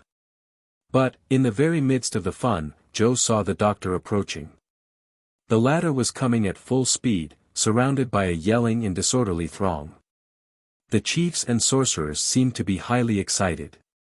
They were close upon the doctor's heels, crowding and threatening him. Singular reaction. What had happened? Had the Sultan unluckily perished in the hands of his celestial physician? Kennedy, from his post of observation, saw the danger without knowing what had caused it, and the balloon, powerfully urged by the dilation of the gas, strained and tugged at the ropes that held it as though impatient to soar away. The doctor had got as far as the foot of the ladder. A superstitious fear still held the crowd aloof and hindered them from committing any violence on his person. He rapidly scaled the ladder, and Joe followed him with his usual agility. "Not a moment to lose," said the doctor. "Don't attempt to let go the anchor. We'll cut the cord. Follow me." "But what's the matter?" asked Joe, clambering into the car. "What's happened?" questioned Kennedy, rifle in hand. "Look," replied the doctor, pointing to the horizon. "Well," ejaculated the Scot. "Well, the moon." And, in fact, there was the moon rising red and magnificent, a globe of fire in a field of blue. It was she, indeed, she and the balloon. Both in one sky. Either there were two moons, then, or these strangers were impostors, designing scamps, false deities. Such were the very natural reflections of the crowd, and hence the reaction in their feelings. Joe could not, for the life of him, keep in a roar of laughter, and the population of Kaze, comprehending that their prey was slipping through their clutches, set up prolonged howlings, aiming, the while, their bows and muskets at the balloon. But one of the sorcerers made a sign, and all the weapons were lowered. He then began to climb into the tree, intending to seize the rope and bring the machine to the ground. Joe leaned out with a hatchet ready. "Shall I cut away?" said he. "No. Wait a moment," replied the doctor. "But this black. We may, perhaps, save our anchor, and I hold a great deal by that. There'll always be time enough to cut loose." The sorcerer, having climbed to the right place, worked so vigorously that he succeeded in detaching the anchor, and the latter, violently jerked, at that moment, by the start of the balloon, caught the rascal between the limbs, and carried him off astride of it through the air. The stupefaction of the crowd was indescribable as they saw one of their waganga thus whirled away into space. "Huzzah!" roared Joe, as the balloon, thanks to its ascensional force, shot up higher into the sky, with increased rapidity. "He holds on well," said Kennedy, "a little trip will do him good." "Shall we let this darky drop all at once?" inquired Joe. "Oh no," replied the doctor, "we'll let him down easily. And I warrant me that, after such an adventure, the power of the wizard will be enormously enhanced in the sight of his comrades." "Why, I wouldn't put it past them to make a god of him," said Joe, with a laugh. The Victoria, by this time, had risen to the height of 1,000 feet, and the black hung to the rope with desperate energy.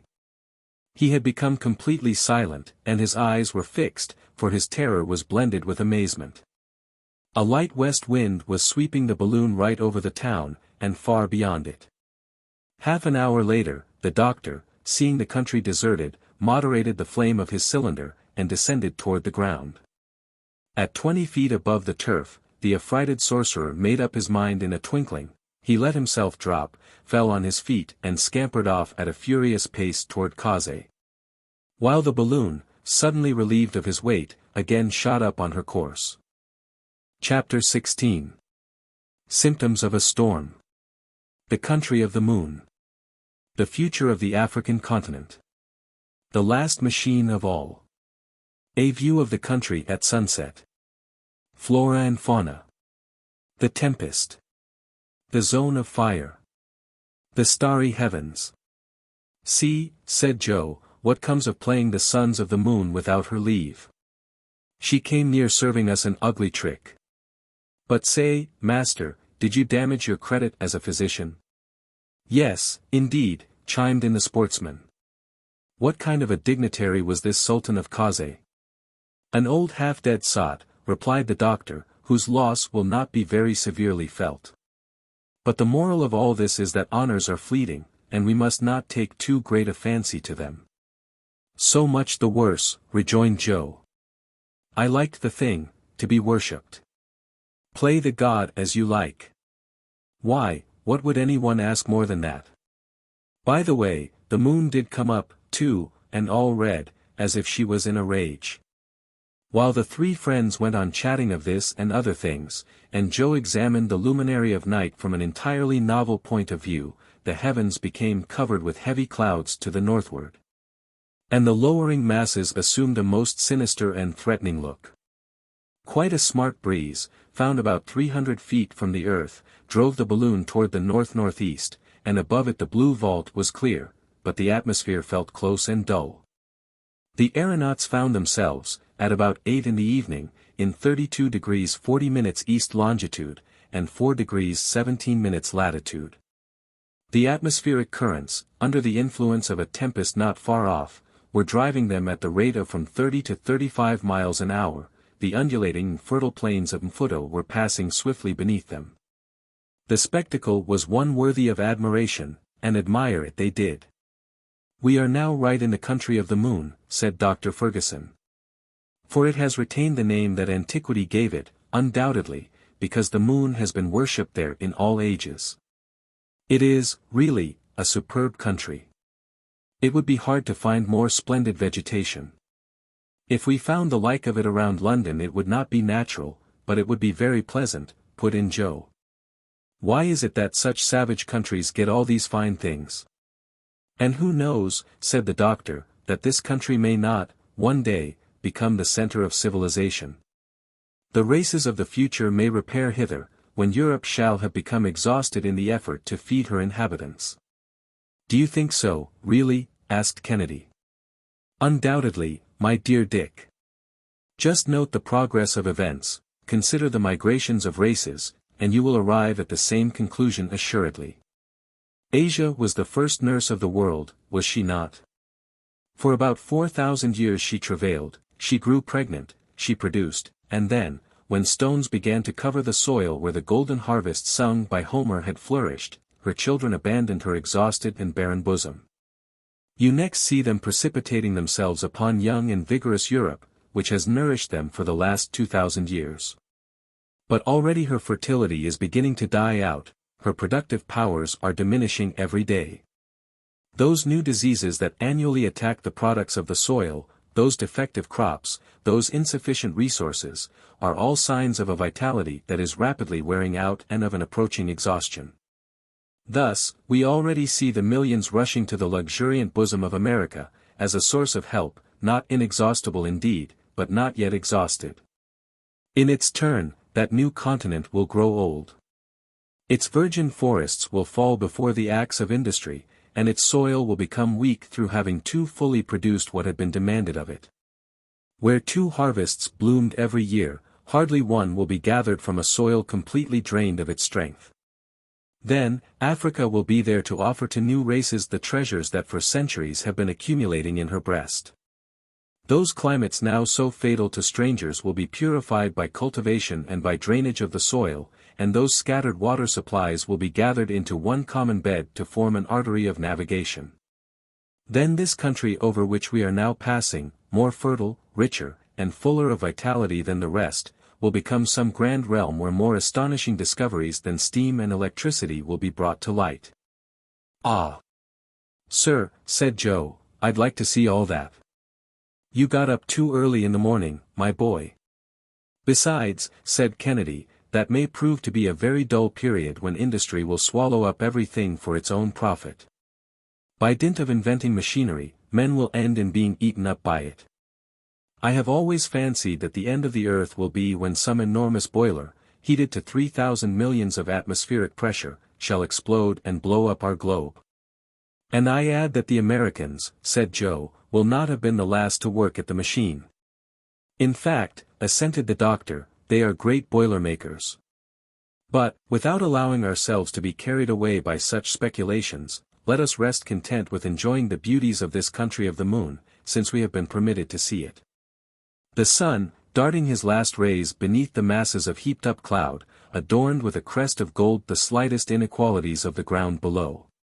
Gigantic trees, arborescent bushes, mosses on the even surface, all had their share of this luminous effulgence.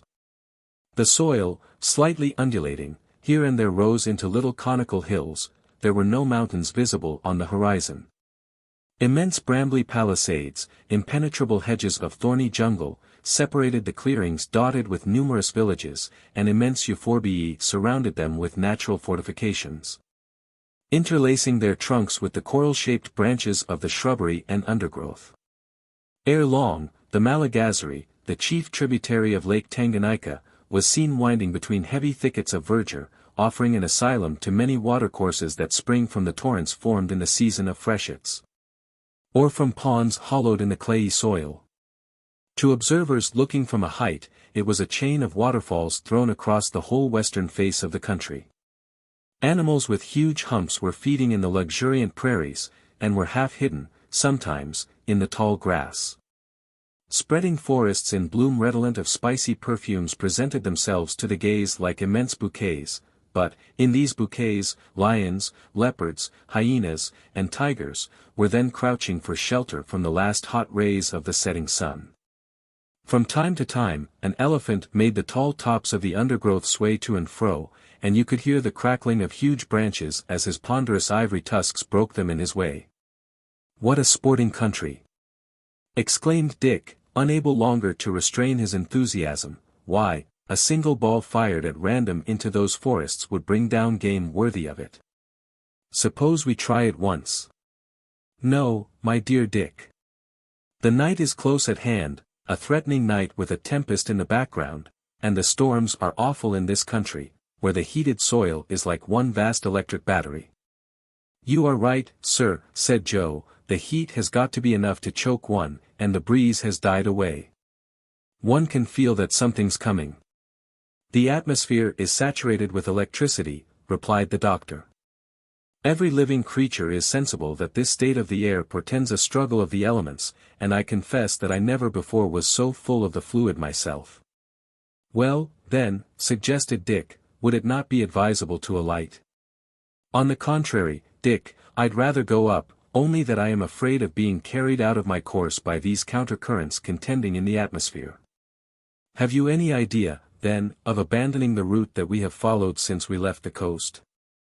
"If I can manage to do so," replied the doctor, "I will turn more directly northward, by from 7 to 8 degrees. I shall then endeavor to ascend toward the presumed latitudes of the sources of the Nile. Perhaps we may discover some traces of Captain Speke's expedition or of M. de Hugelin's caravan. Unless I am mistaken, we are at 32 degrees 40 minutes east longitude, and I should like to ascend directly north of the equator." "Look there!"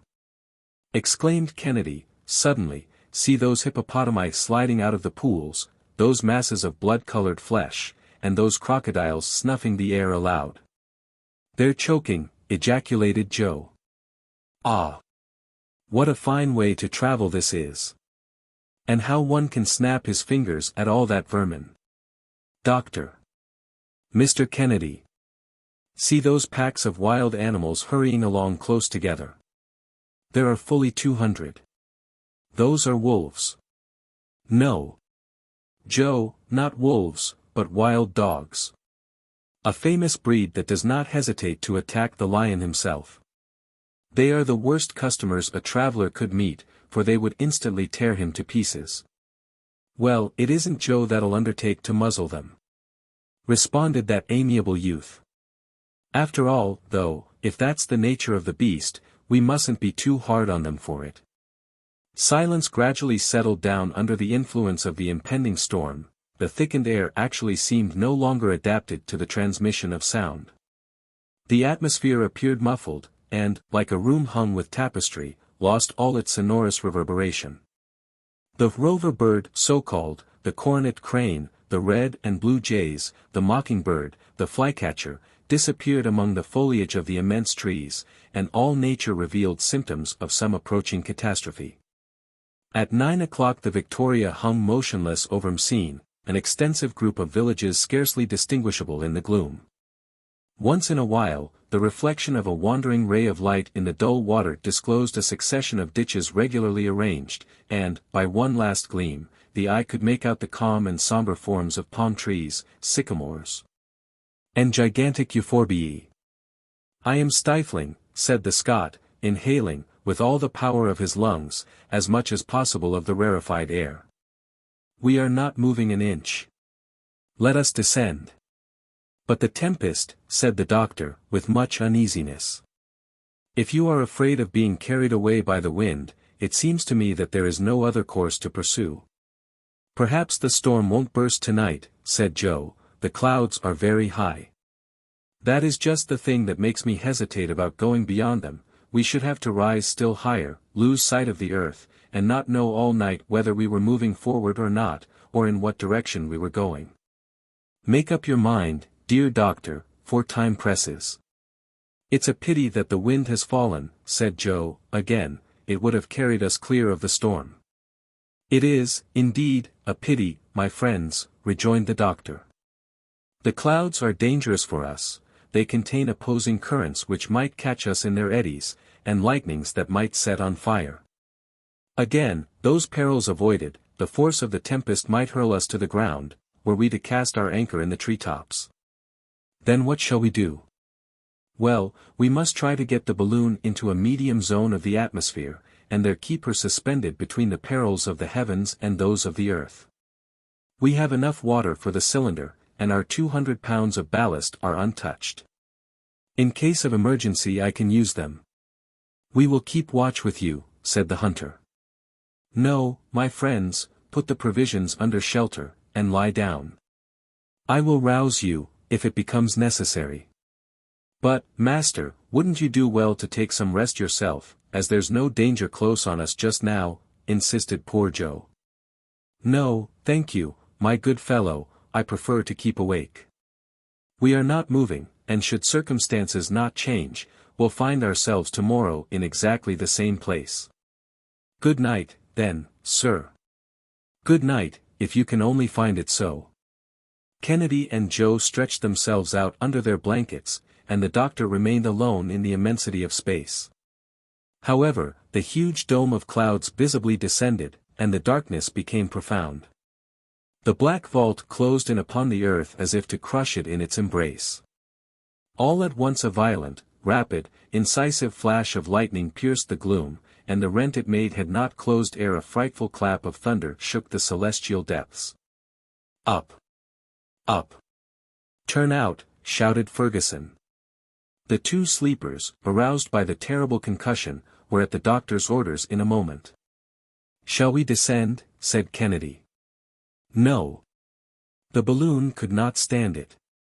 Let us go up before those clouds dissolve in water, and the wind is let loose," and, so saying, the doctor actively stirred up the flame of the cylinder, and turned it on the spirals of the serpentine siphon.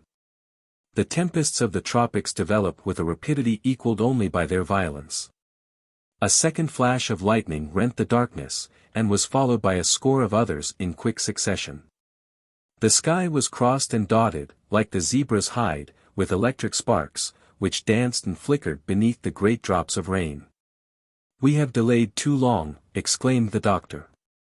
"We must now pass through a zone of fire, with our balloon filled as it is with inflammable gas." "But let us descend, then." "Let us descend," urged Kennedy. "The risk of being struck would be just about even, and we should soon be torn to pieces by the branches of the trees." "We are going up, doctor." "Quicker, quicker still." In this part of Africa, during the equatorial storms, it is not rare to count from 30 to 35 flashes of lightning per minute. The sky is literally on fire, and the crashes of thunder are continuous. The wind burst forth with frightful violence in this burning atmosphere. It twisted the blazing clouds. One might have compared it to the breath of some gigantic bellows, fanning all this conflagration. Dar. Fergusson kept his cylinder at full heat, and the balloon dilated and went up, while Kennedy, on his knees, held together the curtains of the awning. The balloon whirled round wildly enough to make their heads turn, and the aeronauts got some very alarming jolts, indeed, as their machine swung and swayed in all directions. Huge cavities would form in the silk of the balloon as the wind fiercely bent it in, and the stuff fairly cracked like a pistol as it flew back from the pressure. A sort of hail, preceded by a rumbling noise, hissed through the air and rattled on the covering of the Victoria. The latter, however, continued to ascend, while the lightning described tangents to the convexity of her circumference. But she bore on, right through the midst of the fire. "God protect us," said Dr. Fergusson, solemnly, "we are in his hands, he alone can save us, but let us be ready for every event, even for fire, our fall could not be very rapid." The doctor's voice could scarcely be heard by his companions, but they could see his countenance calm as ever even amid the flashing of the lightnings. He was watching the phenomena of phosphorescence produced by the fires of St. Elmo, that were now skipping to and fro along the network of the balloon. The latter whirled and swung, but steadily ascended, and, ere the hour was over, it had passed the stormy belt. The electric display was going on below it like a vast crown of artificial fireworks suspended from the car. Then they enjoyed one of the grandest spectacles that nature can offer to the gaze of man. Below them, the tempest. Above them, the starry firmament, tranquil, mute, impassible, with the moon projecting her peaceful rays over these angry clouds. Dr. Fergusson consulted the barometer. It announced 12,000 feet of elevation. It was then 11 o'clock at night. "Thank heaven, all danger is past, all we have to do now, is, to keep ourselves at this height," said the doctor. "It was frightful," remarked Kennedy. "Oh," said Joe, "it gives a little variety to the trip, and I'm not sorry to have seen a storm from a trifling distance up in the air. It's a fine sight." Chapter 17. The Mountains of the Moon. An ocean of verdure. They cast anchor. The towing elephant. A running fire. Death of the monster. The field oven. A meal on the grass. A night on the ground. About 4 in the morning, Monday, the sun reappeared in the horizon, the clouds had dispersed, and a cheery breeze refreshed the morning dawn. The earth, all redolent with fragrant exhalations, reappeared to the gaze of our travelers. The balloon, whirled about by opposing currents, had hardly budged from its place, and the doctor, letting the gas contract, descended so as to get a more northerly direction. For a long while his quest was fruitless. The wind carried him toward the west until he came in sight of the famous mountains of the moon, which grouped themselves in a semicircle around the extremity of Lake Tanganyika. Their ridges, but slightly indented, stood out against the bluish horizon, so that they might have been mistaken for a natural fortification, not to be passed by the explorers of the center of Africa. Among them were a few isolated cones, revealing the mark of the eternal snows. "Here we are at last," said the doctor, "in an unexplored country." Captain Burton pushed very far to the westward, but he could not reach those celebrated mountains. He even denied their existence, strongly as it was affirmed by Speke, his companion. He pretended that they were born in the latter's fancy, but for us, my friends, there is no further doubt possible. "Shall we cross them?" asked Kennedy. Not, if it please God. I am looking for a wind that will take me back toward the equator. I will even wait for one, if necessary, and will make the balloon like a ship that casts anchor, until favorable breezes come up. But the foresight of the doctor was not long in bringing its reward, for, after having tried different heights, the Victoria at length began to sail off to the northeastward with medium speed. "We are in the right track," said the doctor, consulting his compass, and scarcely 200 feet from the surface. "Lucky circumstances for us, enabling us, as they do, to reconnoiter these new regions." When Captain Speke set out to discover Lake Ukiru, he ascended more to the eastward in a straight line above Kaze. "Shall we keep on long in this way?" inquired the Scot. "Perhaps. Our object is to push a point in the direction of the sources of the Nile, and we have more than 600 miles to make before we get to the extreme limit reached by the explorers who came from the north." "And we shan't set foot on the solid ground," murmured Joe. "It's enough to cramp a fellow's legs." "Oh, yes, indeed, my good Joe," said the doctor, reassuring him, "we have to economize our provisions, you know. And on the way, Dick, you must get us some fresh meat." "Whenever you like, doctor. We shall also have to replenish our stock of water. Who knows but we may be carried to some of the dried-up regions. So we cannot take too many precautions." At noon the Victoria was at 29 degrees 15 minutes east longitude, and 3 degrees 15 minutes south latitude. She passed the village of Yuyu, the last northern limit of the Unyamwezi, opposite to the Lake Ukiru, which could still be seen. The tribes living near to the equator seem to be a little more civilized, and are governed by absolute monarchs, whose control is an unlimited despotism. Their most compact union of power constitutes the province of Karagwa. It was decided by the aeronauts that they would alight at the first favorable place. They found that they should have to make a prolonged halt, and take a careful inspection of the balloon, so the flame of the cylinder was moderated, and the anchors, flung out from the car, ere long began to sweep the grass of an immense prairie. That, from a certain height, looked like a shaven lawn, but the growth of which, in reality, was from 7 to 8 feet in height. The balloon skimmed this tall grass without bending it, like a gigantic butterfly. Not an obstacle was in sight, it was an ocean of verdure without a single breaker. "We might proceed a long time in this style," remarked Kennedy. "I don't see one tree that we could approach, and I'm afraid that our hunt's over." "Wait, Dick, you could not hunt anyhow in this grass, that grows higher than your head. We'll find a favorable place presently." In truth, it was a charming excursion that they were making now, a veritable navigation on this green, almost transparent sea, gently undulating in the breath of the wind. The little car seemed to cleave the waves of verdure, and, from time to time, coveys of birds of magnificent plumage would rise fluttering from the tall herbage, and speed away with joyous cries. The anchors plunged into this lake of flowers, and traced a furrow that closed behind them, like the wake of a ship. All at once a sharp shock was felt. The anchor had caught in the fissure of some rock hidden in the high grass. "We are fast!" exclaimed Joe. These words had scarcely been uttered when a shrill cry rang through the air, and the following phrases, mingled with exclamations, escaped from the lips of our travelers.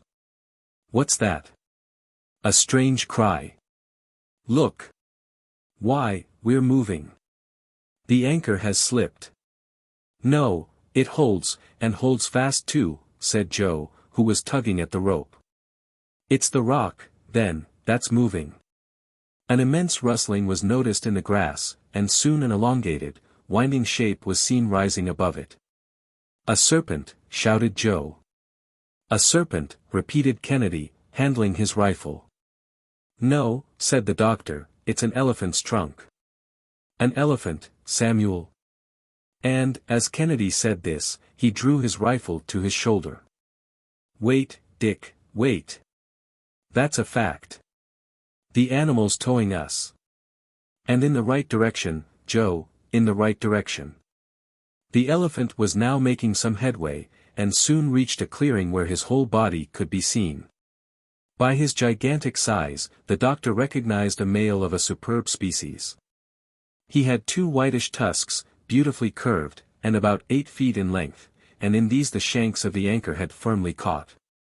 The animal was vainly trying with his trunk to disengage himself from the rope that attached him to the car. "Get up, go ahead, old fellow," shouted Joe, with delight, doing his best to urge this rather novel team. "Here is a new style of traveling. No more horses for me. An elephant, if you please." "But where is he taking us to?" said Kennedy, whose rifle itched in his grasp. "He's taking us exactly to where we want to go, my dear Dick. A little patience.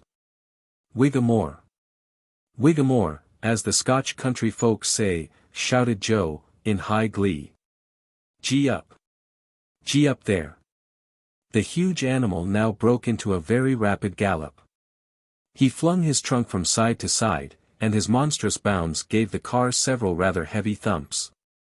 Meanwhile the doctor stood ready, hatchet in hand, to cut the rope, should need arise. "But," said he, "we shall not give up our anchor until the last moment." This drive, with an elephant for the team, lasted about an hour and a half, yet the animal did not seem in the least fatigued. These immense creatures can go over a great deal of ground, and, from one day to another, are found at enormous distances from there they were last seen, like the whales, whose mass and speed they rival. "In fact," said Joe, "it's a whale that we have harpooned, and we're only doing just what whalemen do when out fishing." But a change in the nature of the ground compelled the doctor to vary his style of locomotion. A dense grove of commodores was descried on the horizon, about 3 miles away, on the north of the prairie. So it became necessary to detach the balloon from its draft animal at last. Kennedy was entrusted with the job of bringing the elephant to a halt. He drew his rifle to his shoulder, but his position was not favorable to a successful shot. So that the first ball fired flattened itself on the animal's skull, as it would have done against an iron plate. The creature did not seem in the least troubled by it. But, at the sound of the discharge, he had increased his speed, and now was going as fast as a horse at full gallop. "The deuce," ejaculated Kennedy. "What a solid head," commented Joe. "We'll try some conical balls behind the shoulder joint," said Kennedy, reloading his rifle with care. In another moment he fired. The animal gave a terrible cry, but went on faster than ever. "Come," said Joe, taking aim with another gun, "I must help you, or we'll never end it." And now 2 balls penetrated the creature's side. The elephant halted, lifted his trunk, and resumed his run toward the wood with all his speed. He shook his huge head, and the blood began to gush from his wounds. "Let us keep up our fire, Mr. Kennedy." "And a continuous fire, too," urged the doctor, "for we are close on the woods." 10 shots more were discharged. The elephant made a fearful bound, the car and balloon cracked as though everything were going to pieces, and the shock made the doctor drop his hatchet on the ground. The situation was thus rendered really very alarming. The anchor rope, which had securely caught, could not be disengaged, nor could it yet be cut by the knives of our aeronauts, and the balloon was rushing headlong toward the wood, when the animal received a ball in the eye just as he lifted his head. On this he halted, faltered, his knees bent under him, and he uncovered his whole flank to the assaults of his enemies in the balloon. "A bullet in his heart," said Kennedy, discharging one last rifle shot. The elephant uttered a long bellow of terror and agony, then raised himself up for a moment, twirling his trunk in the air, and finally fell with all his weight upon one of his tusks, which he broke off short. He was dead. "His tusks broken!" exclaimed Kennedy, "ivory too that in England would bring 35 guineas per 100 pounds. "As much as that," said Joe, scrambling down to the ground by the anchor rope. "What's the use of sighing over it, Dick?" said the doctor. "Are we ivory merchants? Did we come hither to make money?" Joe examined the anchor and found it solidly attached to the unbroken tusk. The doctor and Dick leaped out on the ground, while the balloon, now half emptied, hovered over the body of the huge animal. "What a splendid beast," said Kennedy, "what a mass of flesh. I never saw an elephant of that size in India." "There's nothing surprising about that, my dear Dick, the elephants of Central Africa are the finest in the world. The Andersons and the Cummings have hunted so incessantly in the neighborhood of the Cape, that these animals have migrated to the equator, where they are often met with in large herds. In the meanwhile, I hope, added Joe, that we'll taste a morsel of this fellow. I'll undertake to get you a good dinner at his expense. Mr. Kennedy will go off and hunt for an hour or two. The doctor will make an inspection of the balloon, and, while they're busy in that way, I'll do the cooking. A good arrangement, said the doctor, so do as you like, Joe. As for me, said the hunter, I shall avail myself of the 2 hours recess that Joe has condescended to let me have. Go, my friend, but no imprudence. Don't wander too far away. Never fear, doctor. And, so saying, Dick, shouldering his gun, plunged into the woods. Forthwith Joe went to work at his vocation. At first he made a hole in the ground 2 feet deep. This he filled with the dry wood that was so abundantly scattered about, where it had been strewn by the elephants, whose tracks could be seen where they had made their way through the forest. This hole filled, he heaped a pile of faggots on it a foot in height, and set fire to it. Then he went back to the carcass of the elephant, which had fallen only about 100 feet from the edge of the forest. He next proceeded adroitly to cut off the trunk, which might have been 2 feet in diameter at the base. Of this he selected the most delicate portion, and then took with it one of the animal's spongy feet. In fact, these are the finest morsels, like the hump of the bison, the paws of the bear, and the head of the wild boar. When the pile of faggots had been thoroughly consumed, inside and outside, the whole, cleared of the cinders and hot coals, retained a very high temperature. The pieces of elephant meat, surrounded with aromatic leaves, were placed in this extempore oven and covered with hot coals. Then Joe piled up a second heap of sticks over all, and when it had burned out the meat was cooked to a turn. Then Joe took the viands from the oven, spread the savory mess upon green leaves, and arranged his dinner upon a magnificent patch of greensward. He finally brought out some biscuit, some coffee, and some cognac, and got a can of pure, fresh water from a neighboring streamlet. The repast thus prepared was a pleasant sight to behold, and Joe, without being too proud, thought that it would also be pleasant to eat. A journey without danger or fatigue, he soliloquized, your meals when you please. A swinging hammock all the time. What more could a man ask? And there was Kennedy, who didn't want to come. On his part, Dr. Fergusson was engrossed in a serious and thorough examination of the balloon. The latter did not appear to have suffered from the storm. The silk and the gutta percha had resisted wonderfully, and, upon estimating the exact height of the ground and the ascensional force of the balloon, our aeronaut saw, with satisfaction, that the hydrogen was in exactly the same quantity as before. The covering had remained completely waterproof. It was now only 5 days since our travelers had quitted Zanzibar, their pemmican had not yet been touched. Their stock of biscuit and potted meat was enough for a long trip, and there was nothing to be replenished but the water. The pipes and spiral seemed to be in perfect condition, since, thanks to their india-rubber jointings, they had yielded to all the oscillations of the balloon. His examination ended, the doctor betook himself to setting his notes in order. He made a very accurate sketch of the surrounding landscape, with its long prairie stretching away out of sight, the forest of Commodores, and the balloon resting motionless over the body of the dead elephant. At the end of his 2 hours, Kennedy returned with a string of fat partridges and the haunch of an oryx, a sort of gemsbok belonging to the most agile species of antelopes. Joe took upon himself to prepare this surplus stock of provisions for a later repast. But, dinner's ready, he shouted in his most musical voice. And the 3 travelers had only to sit down on the green turf. The trunk and feet of the elephant were declared to be exquisite. Old England was toasted, as usual, and delicious Havanas perfumed this charming country for the first time. Kennedy ate, drank, and chatted, like 4. He was perfectly delighted with his new life, and seriously proposed to the doctor to settle in this forest, to construct a cabin of boughs and foliage, and, there and then, to lay the foundation of a Robinson Crusoe dynasty in Africa. The proposition went no further, although Joe had, at once, selected the part of Man Friday for himself. The country seemed so quiet, so deserted, that the doctor resolved to pass the night on the ground, and Joe arranged a circle of watchfires as an indispensable barrier against wild animals, for the hyenas, cougars, and jackals, attracted by the smell of the dead elephant, were prowling about in the neighborhood.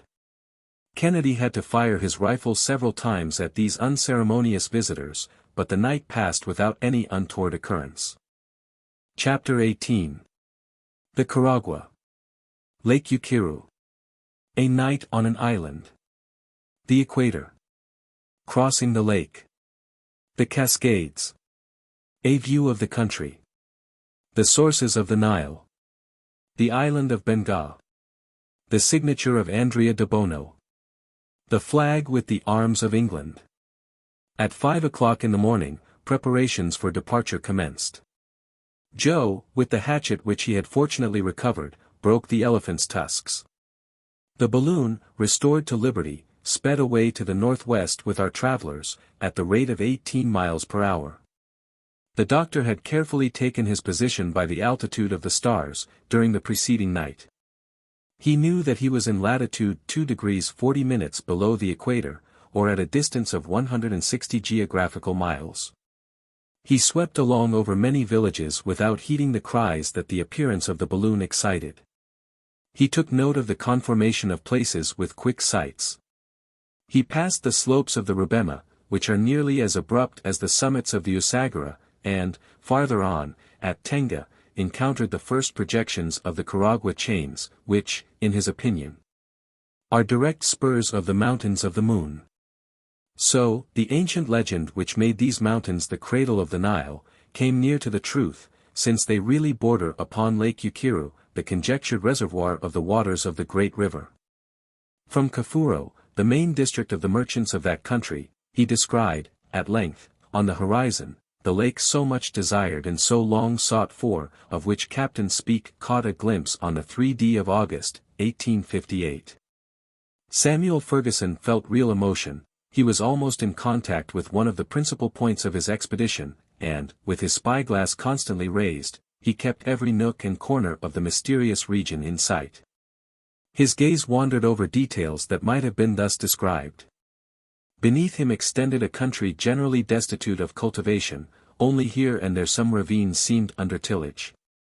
The surface, dotted with peaks of medium height, grew flat as it approached the lake.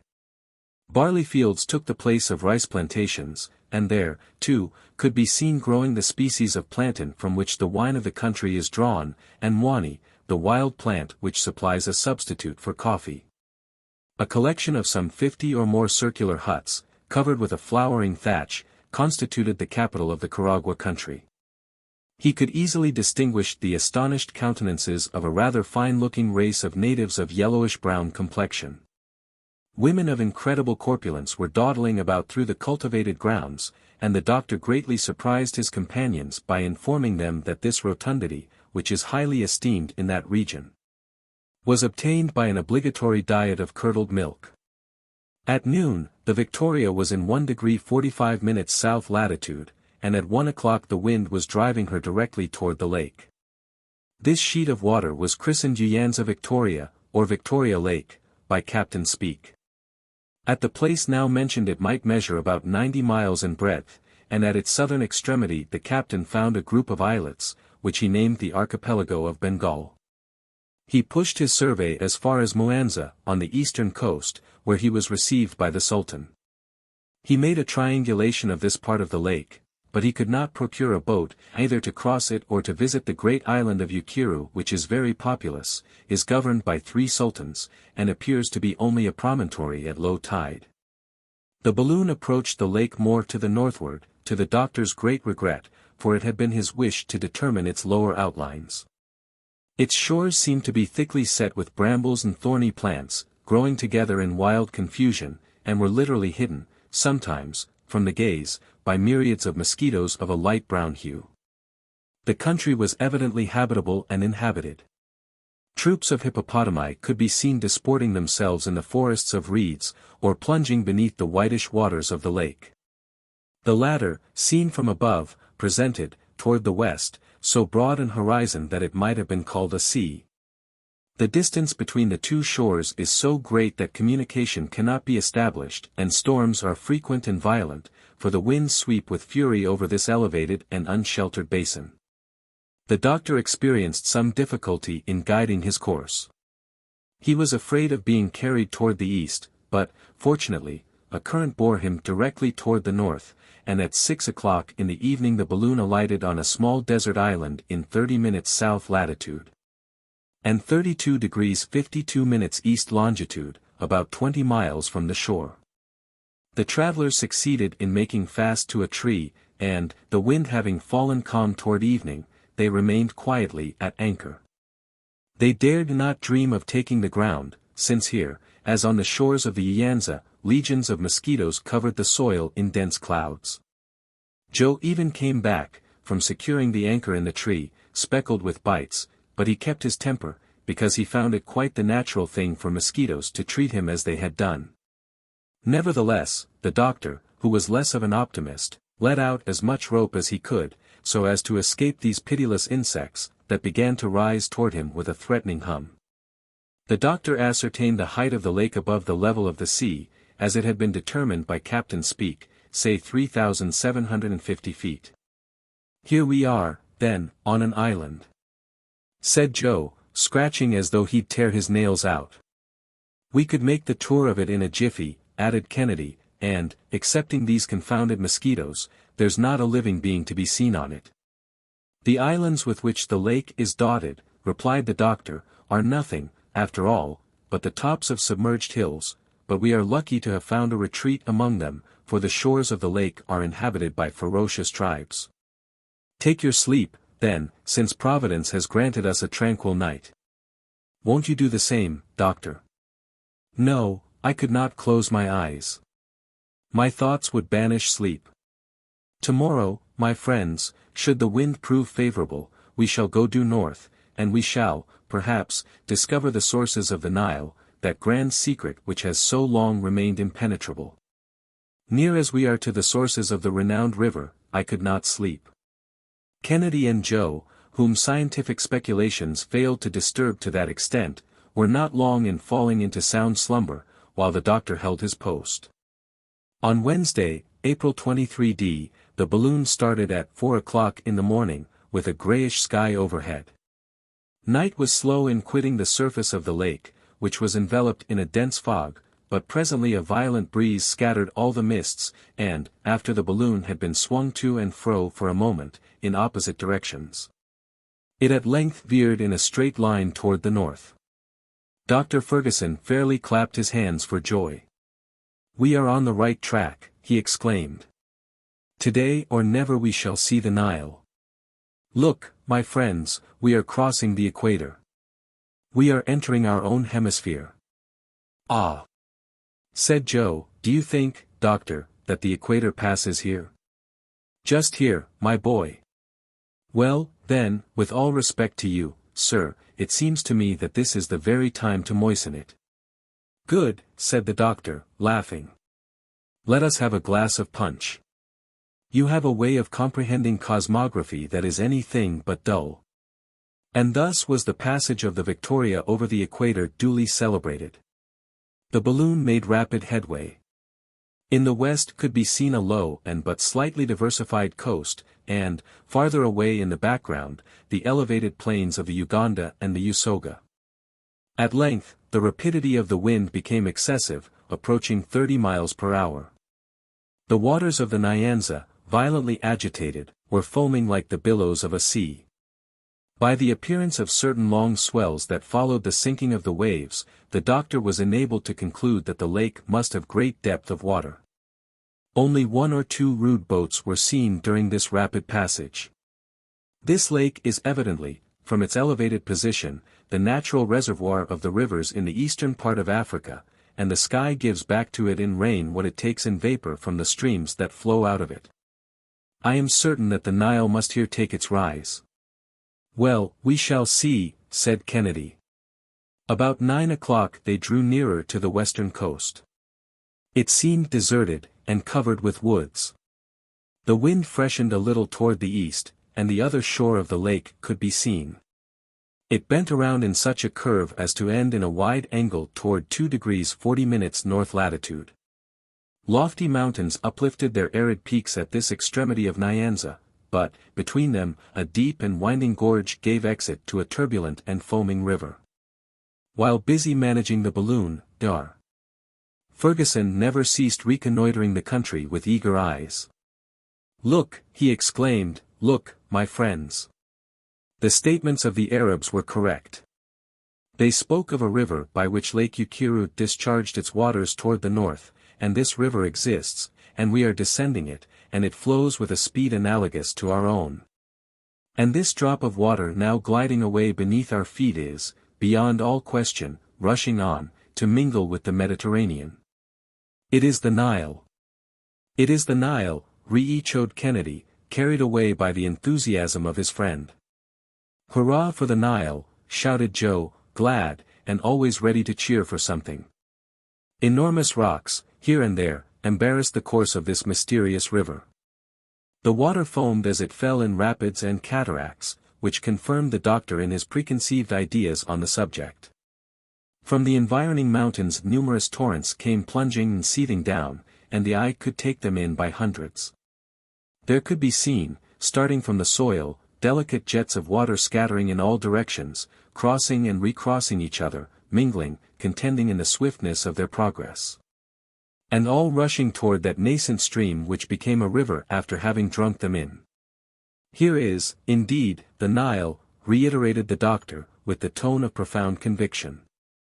"The origin of its name, like the origin of its waters, has fired the imagination of the learned. They have sought to trace it from the Greek, the Coptic, the Sanskrit, but all that matters little now, since we have made it surrender the secret of its source." "But," said the Scotchman, "how are you to make sure of the identity of this river with the one recognized by the travelers from the north?" "We shall have certain, irrefutable, convincing, and infallible proof," replied Fergusson, "should the wind hold another hour in our favor." The mountains drew farther apart, revealing in their place numerous villages, and fields of white Indian corn, durra, and sugar cane. The tribes inhabiting the region seemed excited and hostile. They manifested more anger than adoration, and evidently saw in the aeronauts only obtrusive strangers, and not condescending deities. It appeared as though, in approaching the sources of the Nile, these men came to rob them of something, and so the Victoria had to keep out of range of their muskets. "To land here would be a ticklish matter," said the Scot. "Well," said Joe, "so much the worse for these natives. They'll have to do without the pleasure of our conversation." "Nevertheless, descend I must," said the doctor, "were it only for a quarter of an hour. Without doing so I cannot verify the results of our expedition." "It is indispensable, then, doctor." "Indispensable, and we will descend, even if we have to do so with a volley of musketry." "The thing suits me," said Kennedy, toying with his pet rifle. "And I'm ready, master, whenever you say the word," added Joe, preparing for the fight. "It would not be the first time," remarked the doctor, "that science has been followed up, sword in hand. The same thing happened to a French savant among the mountains of Spain, when he was measuring the terrestrial meridian. Be easy on that score, doctor, and trust to your 2 bodyguards." "Are we there, master?" "Not yet. In fact, I shall go up a little, first, in order to get an exact idea of the configuration of the country." The hydrogen expanded, and in less than 10 minutes the balloon was soaring at a height of 2,500 feet above the ground. From that elevation could be distinguished an inextricable network of smaller streams which the river received into its bosom. Others came from the west, from between numerous hills, in the midst of fertile plains. "We are not 90 miles from Gondokoro," said the doctor, measuring off the distance on his map, "and less than 5 miles from the point reached by the explorers from the north. Let us descend with great care." And, upon this, the balloon was lowered about 2,000 feet. "Now, my friends, let us be ready, come what may." "Ready it is," said Dick and Joe, with one voice. "Good." In a few moments the balloon was advancing along the bed of the river, and scarcely 100 feet above the ground. The Nile measured but 50 fathoms in width at this point, and the natives were in great excitement, rushing to and fro, tumultuously, in the villages that lined the banks of the stream. At the second degree it forms a perpendicular cascade of 10 feet in height, and consequently impassable by boats. Here, then, is the cascade mentioned by de Bono, exclaimed the doctor. The basin of the river spread out, dotted with numerous islands, which Dr. Fergusson devoured with his eyes. He seemed to be seeking for a point of reference which he had not yet found. By this time, some blacks, having ventured in a boat just under the balloon, Kennedy saluted them with a shot from his rifle, that made them regain the bank at their utmost speed. "A good journey to you," bawled Joe, "and if I were in your place, I wouldn't try coming back again. I should be mightily afraid of a monster that can hurl thunderbolts when he pleases." But, all at once, the doctor snatched up his spyglass, and directed it toward an island reposing in the middle of the river. "For trees," he exclaimed, "look, down there." Sure enough, there were 4 trees standing alone at one end of it. "It is Bengal Island."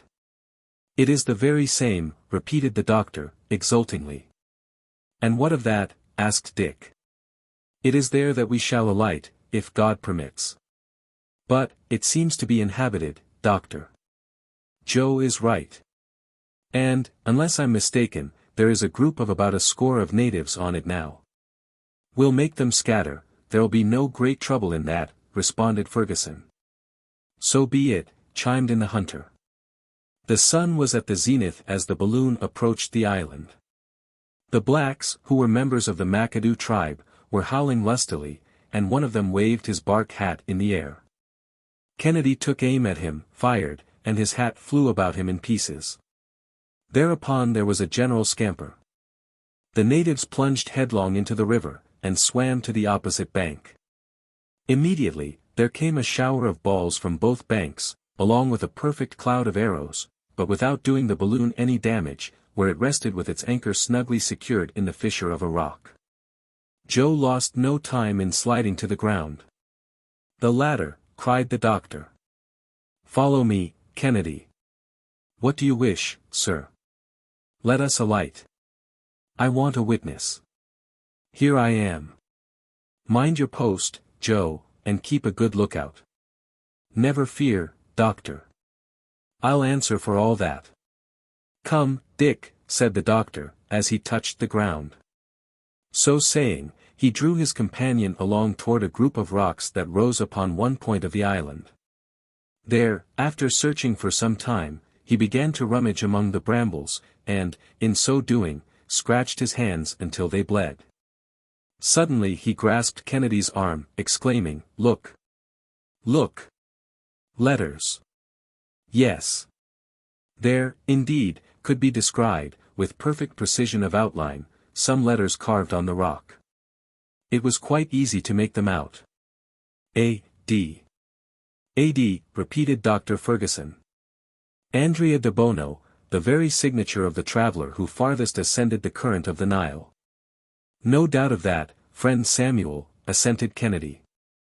"Are you now convinced?" "It is the Nile." "We cannot entertain a doubt on that score now," was the reply. The doctor, for the last time, examined those precious initials, the exact form and size of which he carefully noted. "And now," said he, "now for the balloon. Quickly, then, for I see some of the natives getting ready to recross the river. That matters little to us now. Let the wind but send us northward for a few hours, and we shall reach Gondokoro, and press the hands of some of our countrymen." 10 minutes more, and the balloon was majestically ascending, while Dr. Fergusson, in token of success, waved the English flag triumphantly from his car. Chapter 19. The Nile. The Trembling Mountain. A remembrance of the country. The narratives of the Arabs. The Niams. Joe's shrewd cogitations. The balloon runs the gauntlet. Aerostatic ascensions. Madame Blanchard. "Which way do we head?" asked Kennedy, as he saw his friend consulting the compass. "North-northeast." "The deuce. But that's not the north." No, Dick, and I'm afraid that we shall have some trouble in getting to Gondokoro. I am sorry for it. But, at last, we have succeeded in connecting the explorations from the east with those from the north, and we must not complain. The balloon was now receding gradually from the Nile. One last look, said the doctor, at this impassable latitude, beyond which the most intrepid travelers could not make their way. There are those intractable tribes, of whom Petherick, Arnaud, Mioni, and the young traveler Legion, to whom we are indebted for the best work on the Upper Nile, have spoken. Thus, then, added Kennedy, inquiringly, our discoveries agree with the speculations of science. Absolutely so.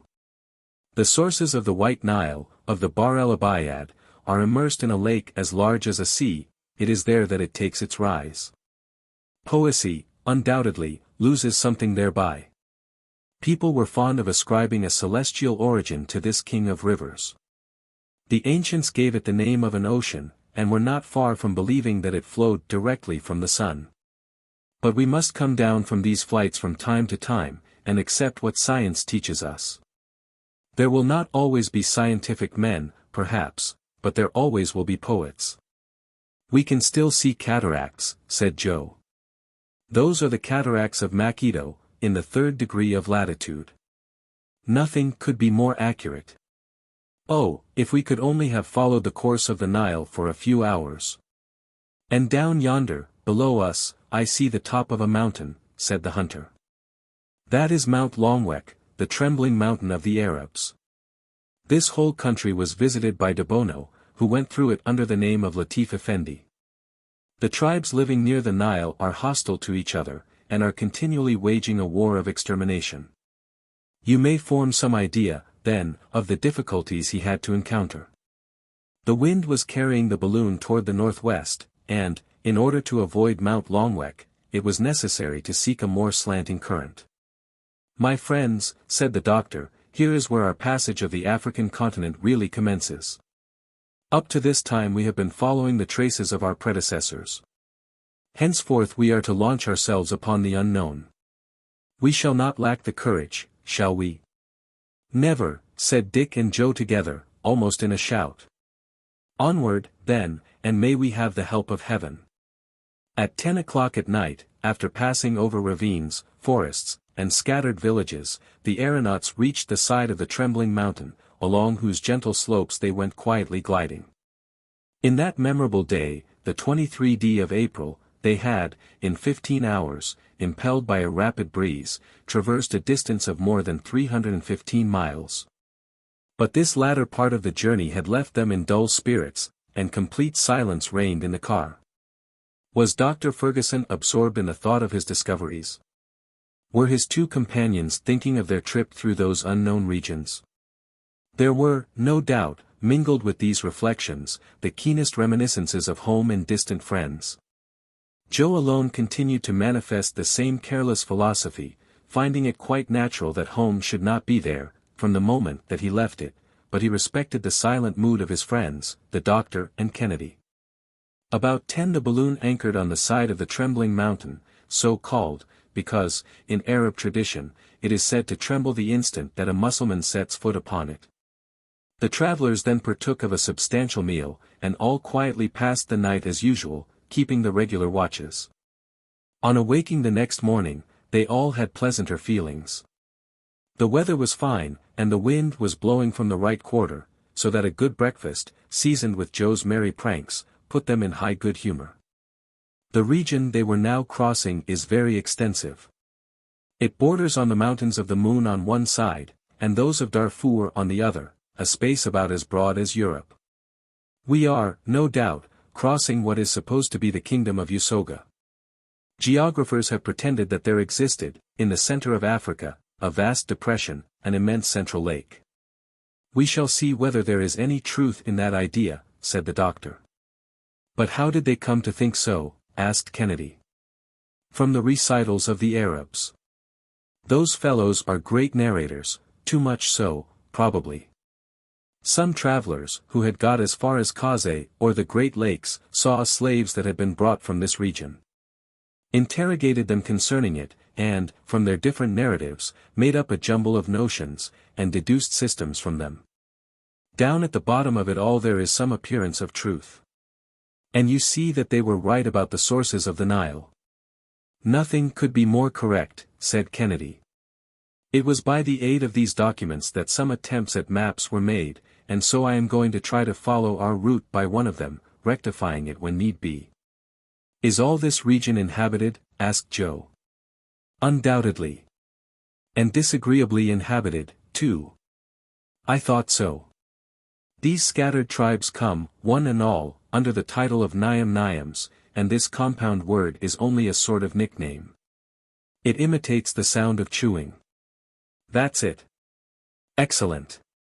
Said Joe, champing his teeth as though he were eating, Nyam-Nyam. My good Joe, if you were the immediate object of this chewing, you wouldn't find it so excellent. Why, what's the reason, sir? These tribes are considered man-eaters. Is that really the case? Not a doubt of it. It has also been asserted that these natives had tails, like mere quadrupeds, but it was soon discovered that these appendages belonged to the skins of animals that they wore for clothing. More's the pity. A tail's a nice thing to chase away mosquitoes.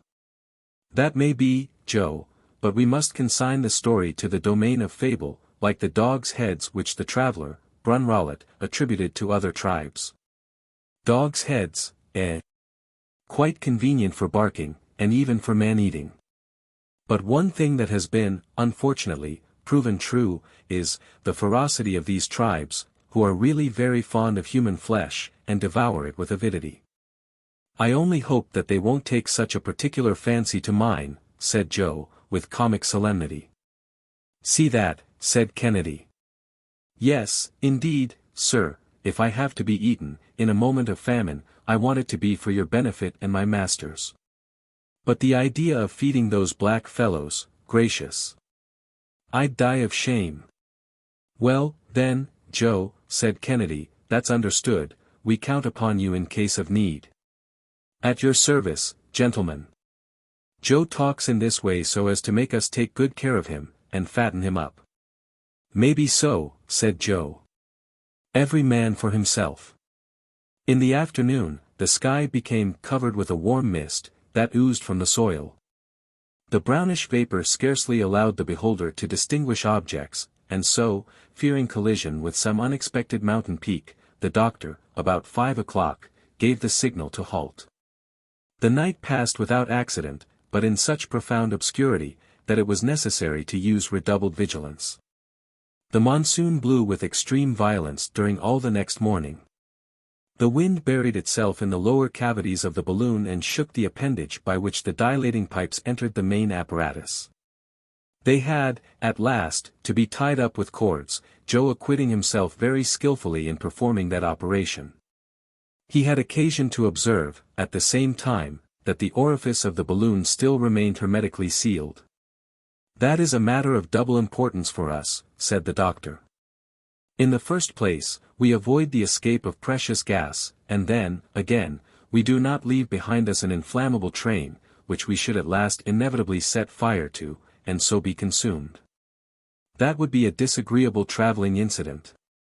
Said Joe. Should we be hurled to the ground? Asked Kennedy. Hurled? No, not quite that. The gas would burn quietly, and we should descend little by little. A similar accident happened to a French aeronaut, Madame Blanchard. She ignited her balloon while sending off fireworks, but she did not fall, and she would not have been killed, probably, had not her car dashed against a chimney and precipitated her to the ground. Let us hope that nothing of the kind may happen to us, said the hunter. Up to this time our trip has not seemed to me very dangerous, and I can see nothing to prevent us reaching our destination. Nor can I either, my dear Dick. Accidents are generally caused by the imprudence of the aeronauts, or the defective construction of their apparatus. However, in thousands of aerial ascensions, there have not been 20 fatal accidents. Usually, the danger is in the moment of leaving the ground, or of alighting, and therefore at those junctures we should never omit the utmost precaution. It's breakfast time, said Joe. We'll have to put up with preserved meat and coffee until Mr. Kennedy has had another chance to get us a good slice of venison. Chapter 20. The Celestial Bottle. The Fig Palms. The Mammoth Trees. The Tree of War. The Winged Team. 2 native tribes in battle. A massacre. An intervention from above. The wind had become violent and irregular. The balloon was running the gauntlet through the air. Tossed at one moment toward the north, at another toward the south, it could not find one steady current. "We are moving very swiftly without advancing much," said Kennedy, remarking the frequent oscillations of the needle of the compass. "The balloon is rushing at the rate of at least 30 miles an hour. Lean over, and see how the country is gliding away beneath us," said the doctor. "See. That forest looks as though it were precipitating itself upon us." "The forest has become a clearing," added the other. "And the clearing a village," continued Joe, a moment or two later. "Look at the faces of those astonished darkies." "Oh. It's natural enough that they should be astonished," said the doctor. "The French peasants, when they first saw a balloon, fired at it, thinking that it was an aerial monster. A Sudan Negro may be excused, then, for opening his eyes very wide." "Faith," said Joe, as the Victoria skimmed closely along the ground, at scarcely the elevation of 100 feet, and immediately over a village, "I'll throw them an empty bottle, with your leave, doctor, and if it reaches them safe and sound, they'll worship it. If it breaks, they'll make talismans of the pieces." So saying, he flung out a bottle, which, of course, was broken into 1,000 fragments, while the negroes scampered into their round huts, uttering shrill cries. A little farther on, Kennedy called out, "Look at that strange tree. The upper part is of one kind and the lower part of another." "Well," said Joe, "here's a country where the trees grow on top of each other." "It's simply the trunk of a fig tree," replied the doctor, "on which there is a little vegetating earth. Some fine day, the wind left the seed of a palm on it, and the seed has taken root and grown as though it were on the plain ground." "A fine new style of gardening," said Joe, "and I'll import the idea to England. It would be just the thing in the London parks, without counting that it would be another way to increase the number of fruit trees. We could have gardens up in the air, and the small house owners would like that." At this moment, they had to raise the balloon so as to pass over a forest of trees that were more than 300 feet in height, a kind of ancient banyan. "What magnificent trees!" exclaimed Kennedy. "I never saw anything so fine as the appearance of these venerable forests look, doctor. The height of these banyans is really remarkable, my dear Dick. And yet, they would be nothing astonishing in the New World. Why, are there still loftier trees in existence?" "Undoubtedly, among the mammoth trees of California, there is a cedar 480 feet in height. It would overtop the Houses of Parliament, and even the Great Pyramid of Egypt. The trunk at the surface of the ground was 120 feet in circumference, and the concentric layers of the wood disclosed an age of more than 4,000 years. But then, sir, there was nothing wonderful in it. When one has lived 4,000 years, one ought to be pretty tall," was Joe's remark. Meanwhile, during the doctor's recital and Joe's response, the forest had given place to a large collection of huts surrounding an open space. In the middle of this grew a solitary tree, and Joe exclaimed, as he caught sight of it, "Well! If that tree has produced such flowers as those, for the last 4,000 years, I have to offer it my compliments, anyhow," and he pointed to a gigantic sycamore, whose whole trunk was covered with human bones. The flowers of which Joe spoke were heads freshly severed from the bodies, and suspended by daggers thrust into the bark of the tree. "The war tree of these cannibals," said the doctor. "The Indians merely carry off the scalp, but these Negroes take the whole head." "A mere matter of fashion," said Joe. But, already, the village and the bleeding heads were disappearing on the horizon. Another place offered a still more revolting spectacle: half-devoured corpses, skeletons moldering to dust, human limbs scattered here and there, and left to feed the jackals and hyenas. No doubt, these are the bodies of criminals. According to the custom in Abyssinia, these people have left them a prey to the wild beasts, who kill them with their terrible teeth and claws, and then devour them at their leisure. Not a whit more cruel than hanging, said the Scot. Filthier, that's all. In the southern regions of Africa, they content themselves, resumed the doctor, with shutting up the criminal in his own hut with his cattle, and sometimes with his family. They then set fire to the hut, and the whole party are burned together. I call that cruel, but, like friend Kennedy, I think that the gallows is quite as cruel, quite as barbarous. Joe, by the aid of his keen sight, which he did not fail to use continually, noticed some flocks of birds of prey flitting about the horizon. "They are eagles," exclaimed Kennedy, after reconnoitering them through the glass, magnificent birds, whose flight is as rapid as ours. "Heaven preserve us from their attacks," said the doctor, "they are more to be feared by us than wild beasts or savage tribes." "Bah," said the hunter, "we can drive them off with a few rifle shots. Nevertheless, I would prefer, dear Dick, not having to rely upon your skill, this time, for the silk of our balloon could not resist their sharp beaks. Fortunately, the huge birds will, I believe, be more frightened than attracted by our machine." "Yes. But a new idea, and I have dozens of them," said Joe. "If we could only manage to capture a team of live eagles, we could hitch them to the balloon, and they'd haul us through the air." "The thing has been seriously proposed," replied the doctor, "but I think it hardly practicable with creatures naturally so restive." "Oh. We'd tame them," said Joe. "Instead of driving them with bits, we'd do it with eye blinkers that would cover their eyes. Half blinded in that way, they'd go to the right or to the left, as we desired. When blinded completely, they would stop. Allow me, Joe, to prefer a favorable wind to your team of eagles. It costs less for fodder, and is more reliable." "Well, you may have your choice, master, but I stick to my idea." It now was noon. The Victoria had been going at a more moderate speed for some time, the country merely passed below it, it no longer flew. Suddenly, shouts and whistlings were heard by our aeronauts, and, leaning over the edge of the car, they saw on the open plain below them an exciting spectacle. Two hostile tribes were fighting furiously, and the air was dotted with volleys of arrows. The combatants were so intent upon their murderous work that they did not notice the arrival of the balloon.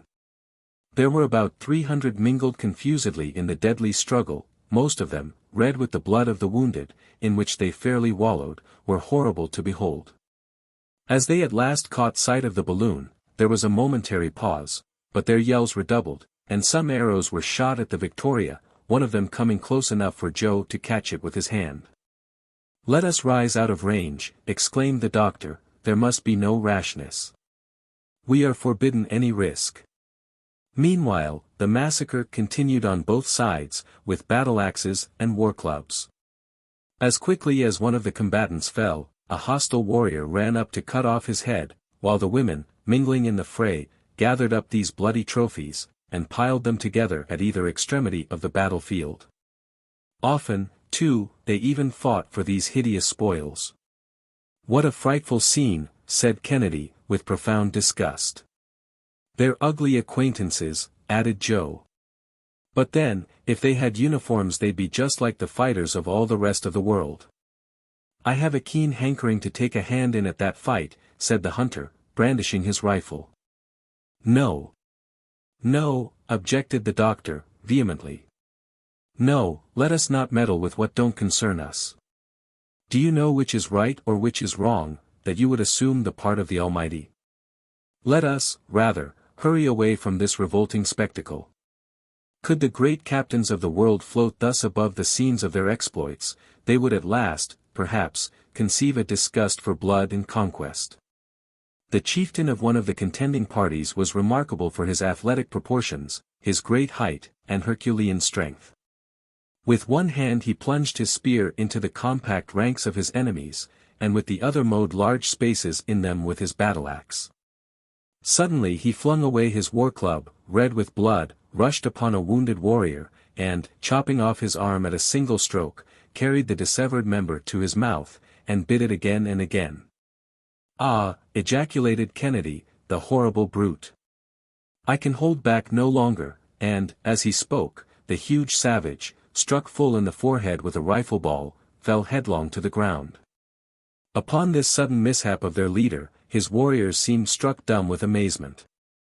His supernatural death awed them, while it reanimated the courage and ardor of their adversaries, and, in a twinkling, the field was abandoned by half the combatants.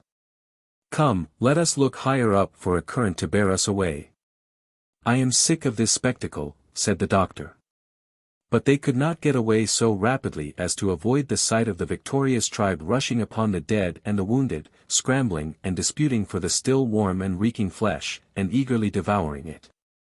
"Faugh!" uttered Joe, "it's sickening." The balloon rose as it expanded, the howlings of the brutal horde, in the delirium of their orgy, pursued them for a few minutes.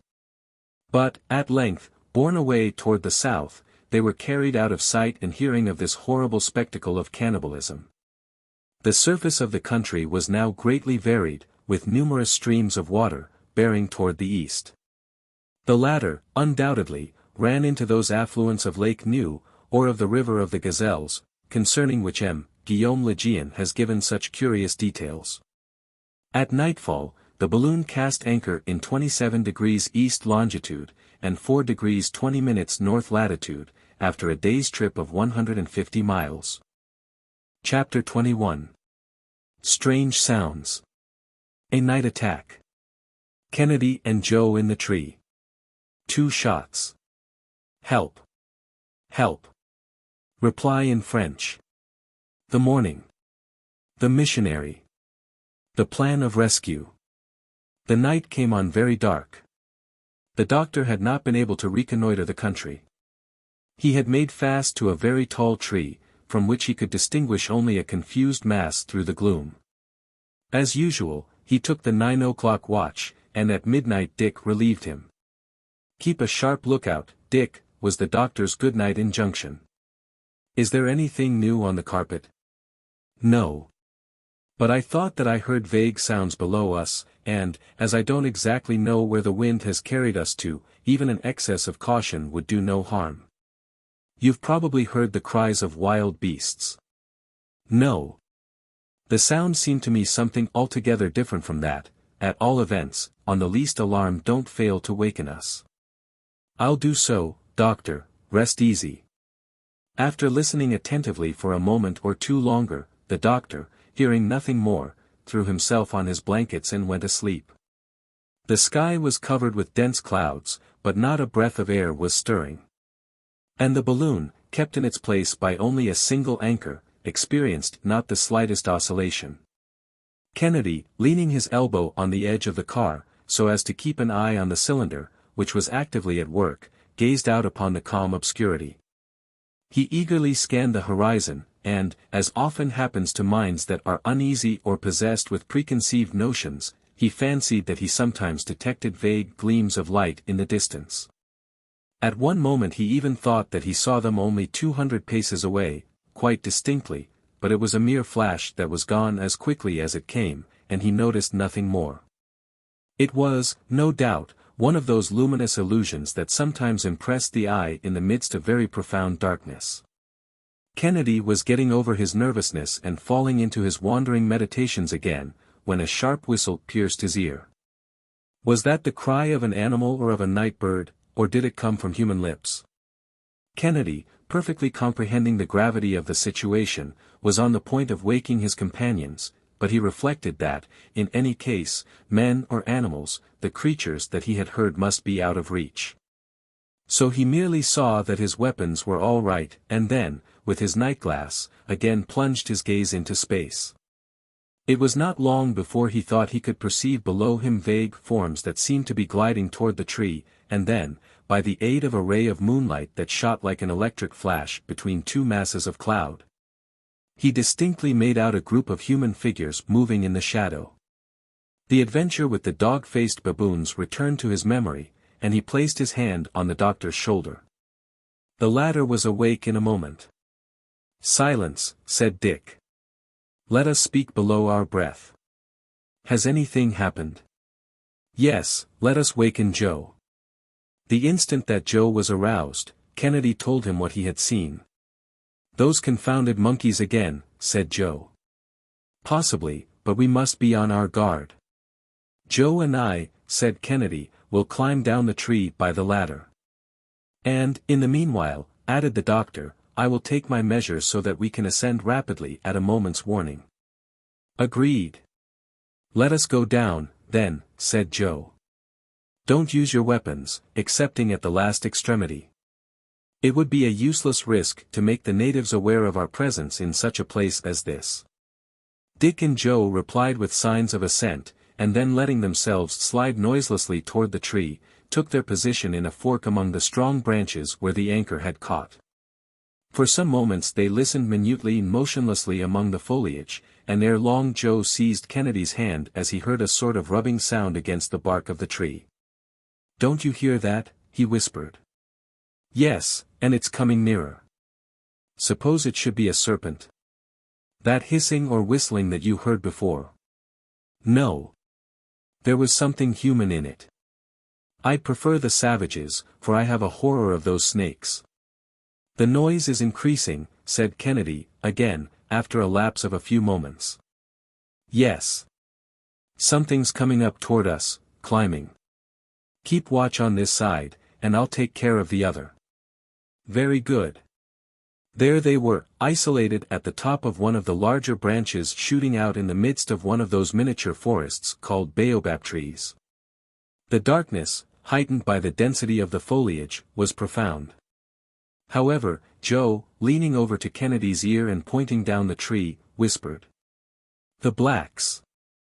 They're climbing toward us. The two friends could even catch the sound of a few words uttered in the lowest possible tones.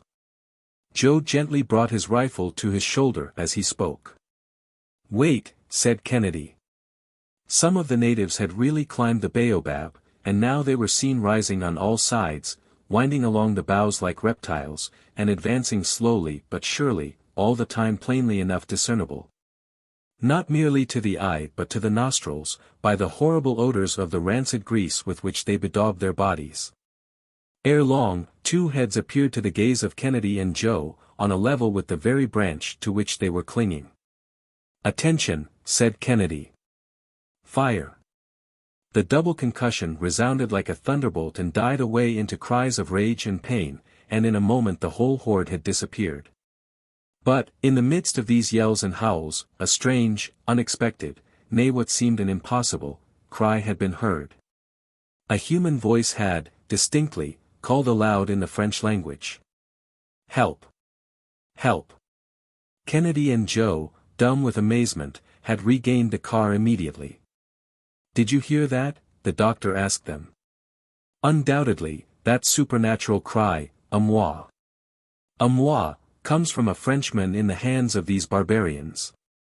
A traveler. A missionary, perhaps. Poor wretch, said Kennedy, they're assassinating him, making a martyr of him. The doctor then spoke, and it was impossible for him to conceal his emotions. There can be no doubt of it, he said. Some unfortunate Frenchman has fallen into the hands of these savages. We must not leave this place without doing all in our power to save him. When he heard the sound of our guns, he recognized an unhoped-for assistance, a providential interposition. We shall not disappoint his last hope. Are such your views? They are, doctor, and we are ready to obey you. Let us, then, lay our heads together to devise some plan, and in the morning we'll try to rescue him. But how shall we drive off those abominable blacks? Asked Kennedy. It's quite clear to me, from the way in which they made off, that they are unacquainted with firearms. We must, therefore, profit by their fears. But we shall await daylight before acting, and then we can form our plans of rescue according to circumstances. The poor captive cannot be far off, said Joe, because... Help! Help, repeated the voice, but much more feebly this time. The savage wretches, exclaimed Joe, trembling with indignation. Suppose they should kill him tonight. Do you hear, doctor, resumed Kennedy, seizing the doctor's hand. Suppose they should kill him tonight. It is not at all likely, my friends. These savage tribes kill their captives in broad daylight, they must have the sunshine. Now, if I were to take advantage of the darkness to slip down to the poor fellow, said Kennedy. And I'll go with you, said Joe, warmly. Pause, my friends, pause. The suggestion does honor to your hearts and to your courage, but you would expose us all to great peril, and do still greater harm to the unfortunate man whom you wish to aid. Why so? Asked Kennedy. These savages are frightened and dispersed, they will not return. Dick, I implore you, heed what I say.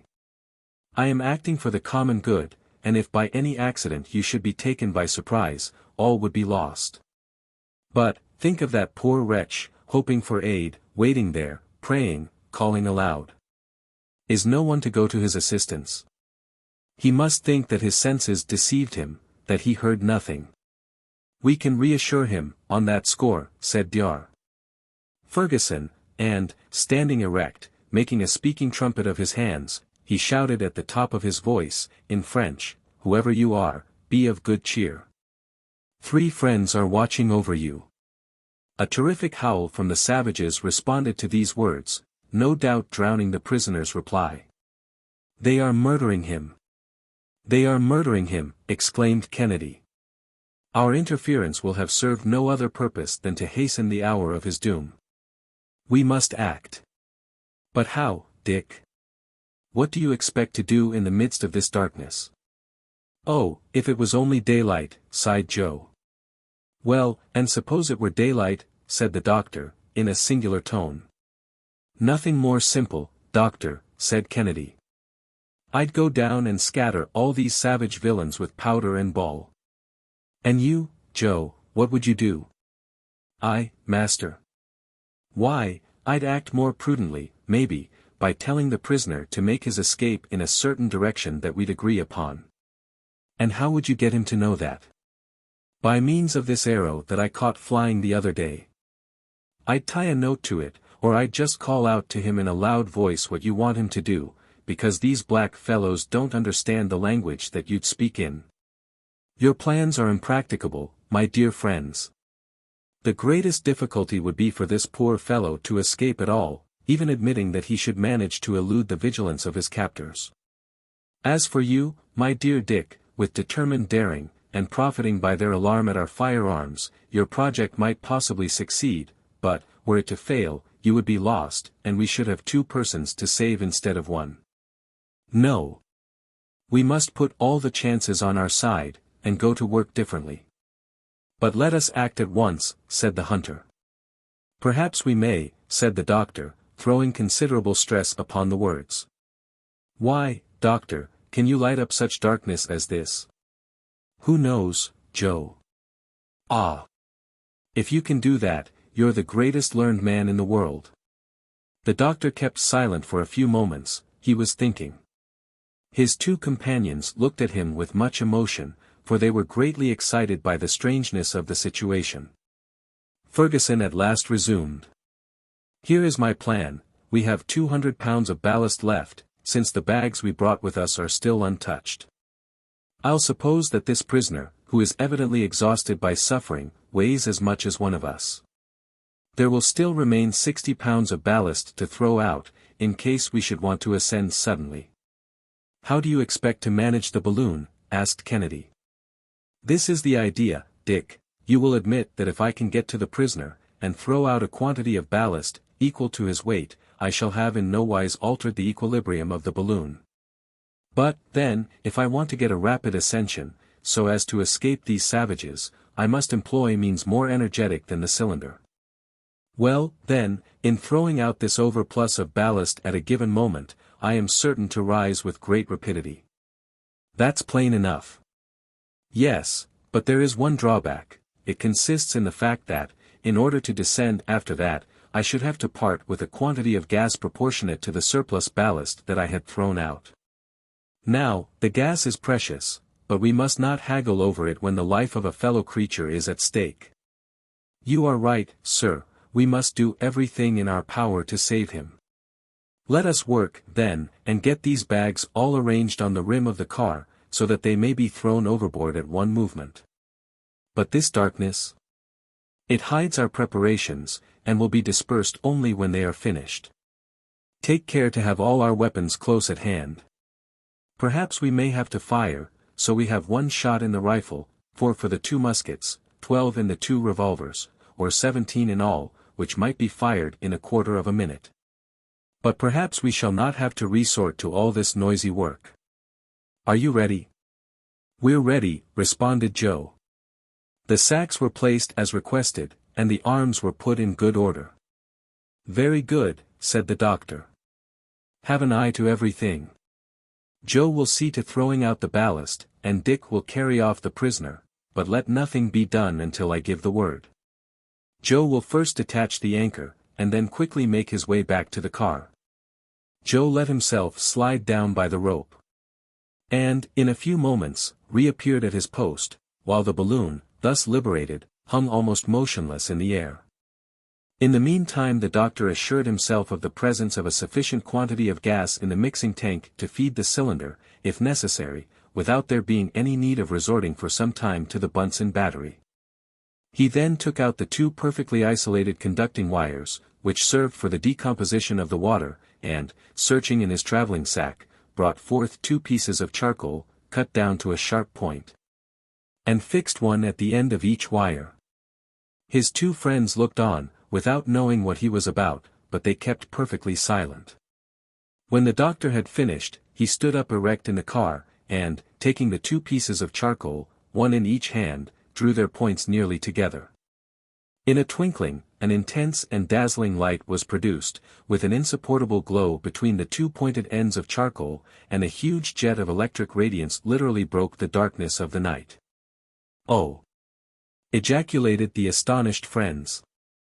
"Not a word," cautioned the doctor. Chapter 22. The Jet of Light. The Missionary. The Rescue in a Ray of Electricity. A Lazarus Priest. But little hope. The doctor's care. A life of self-denial. Passing a volcano. Dar. Fergusson darted his powerful electric jet toward various points of space, and caused it to rest on a spot from which shouts of terror were heard. His companions fixed their gaze eagerly on the place. The baobab, over which the balloon was hanging almost motionless, stood in the center of a clearing, where, between fields of Indian corn and sugar cane, were seen some 50 low, conical huts, around which swarmed a numerous tribe. 100 feet below the balloon stood a large post, or stake, and at its foot lay a human being, a young man of 30 years or more, with long black hair, half naked, wasted and wan, bleeding, covered with wounds. His head bowed over upon his breast, as Christ's was, when he hung upon the cross. The hair, cut shorter on the top of his skull, still indicated the place of a half-effaced tonsure. "A missionary." "A priest," exclaimed Joe. "Poor, unfortunate man," said Kennedy. "We must save him, Dick," responded the doctor. "We must save him." The crowd of blacks, when they saw the balloon over their heads, like a huge comet with a train of dazzling light, were seized with a terror that may be readily imagined. Upon hearing their cries, the prisoner raised his head. His eyes gleamed with sudden hope, and, without too thoroughly comprehending what was taking place, he stretched out his hands to his unexpected deliverers. "He is alive," exclaimed Fergusson.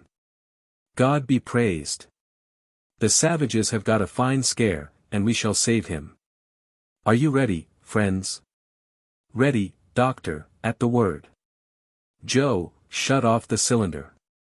The doctor's order was executed. An almost imperceptible breath of air impelled the balloon directly over the prisoner, at the same time that it gently lowered with the contraction of the gas.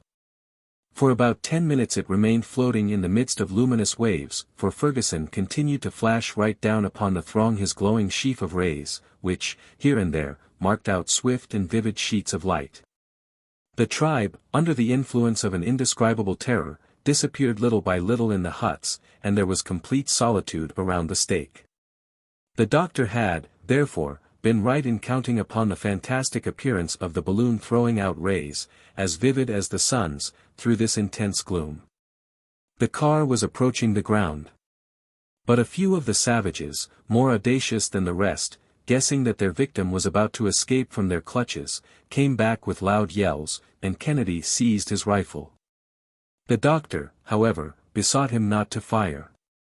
The priest, on his knees, for he had not the strength to stand erect, was not even fastened to the stake, his weakness rendering that precaution superfluous. At the instant when the car was close to the ground, the brawny Scot, laying aside his rifle, and seizing the priest around the waist, lifted him into the car, while, at the same moment, Joe tossed over the 200 pounds of ballast. The doctor had expected to ascend rapidly, but, contrary to his calculations, the balloon, after going up some 3 or 4 feet, remained there perfectly motionless. "What holds us?" he asked, with an accent of terror. Some of the savages were running toward them, uttering ferocious cries. "Ah, ha," said Joe, "one of those cursed blacks is hanging to the car." "Dick! Dick!" cried the doctor, "the water tank." Kennedy caught his friend's idea on the instant, and, snatching up with desperate strength one of the water tanks weighing about 100 pounds, he tossed it overboard. The balloon, thus suddenly lightened, made a leap of 300 feet into the air, amid the howlings of the tribe whose prisoner thus escaped them in a blaze of dazzling light. "Hurrah!" shouted the doctor's comrades. Suddenly, the balloon took a fresh leap, which carried it up to an elevation of 1,000 feet. "What's that?" said Kennedy, who had nearly lost his balance. "Oh! Nothing, only that black villain leaving us," replied the doctor, tranquilly, and Joe, leaning over, saw the savage that had clung to the car whirling over and over, with his arms outstretched in the air, and presently dashed to pieces on the ground. The doctor then separated his electric wires, and everything was again buried in profound obscurity. It was now 1 o'clock in the morning. The Frenchman, who had swooned away, at length opened his eyes. "You are saved," were the doctor's first words. "Saved," he with a sad smile replied in English, "saved from a cruel death. My brethren, I thank you, but my days are numbered, nay, even my hours, and I have but little longer to live."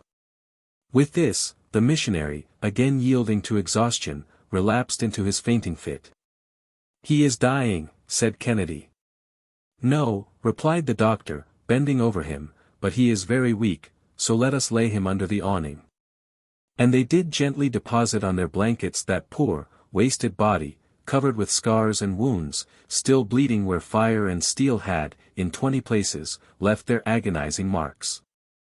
The doctor, taking an old handkerchief, quickly prepared a little lint, which he spread over the wounds, after having washed them.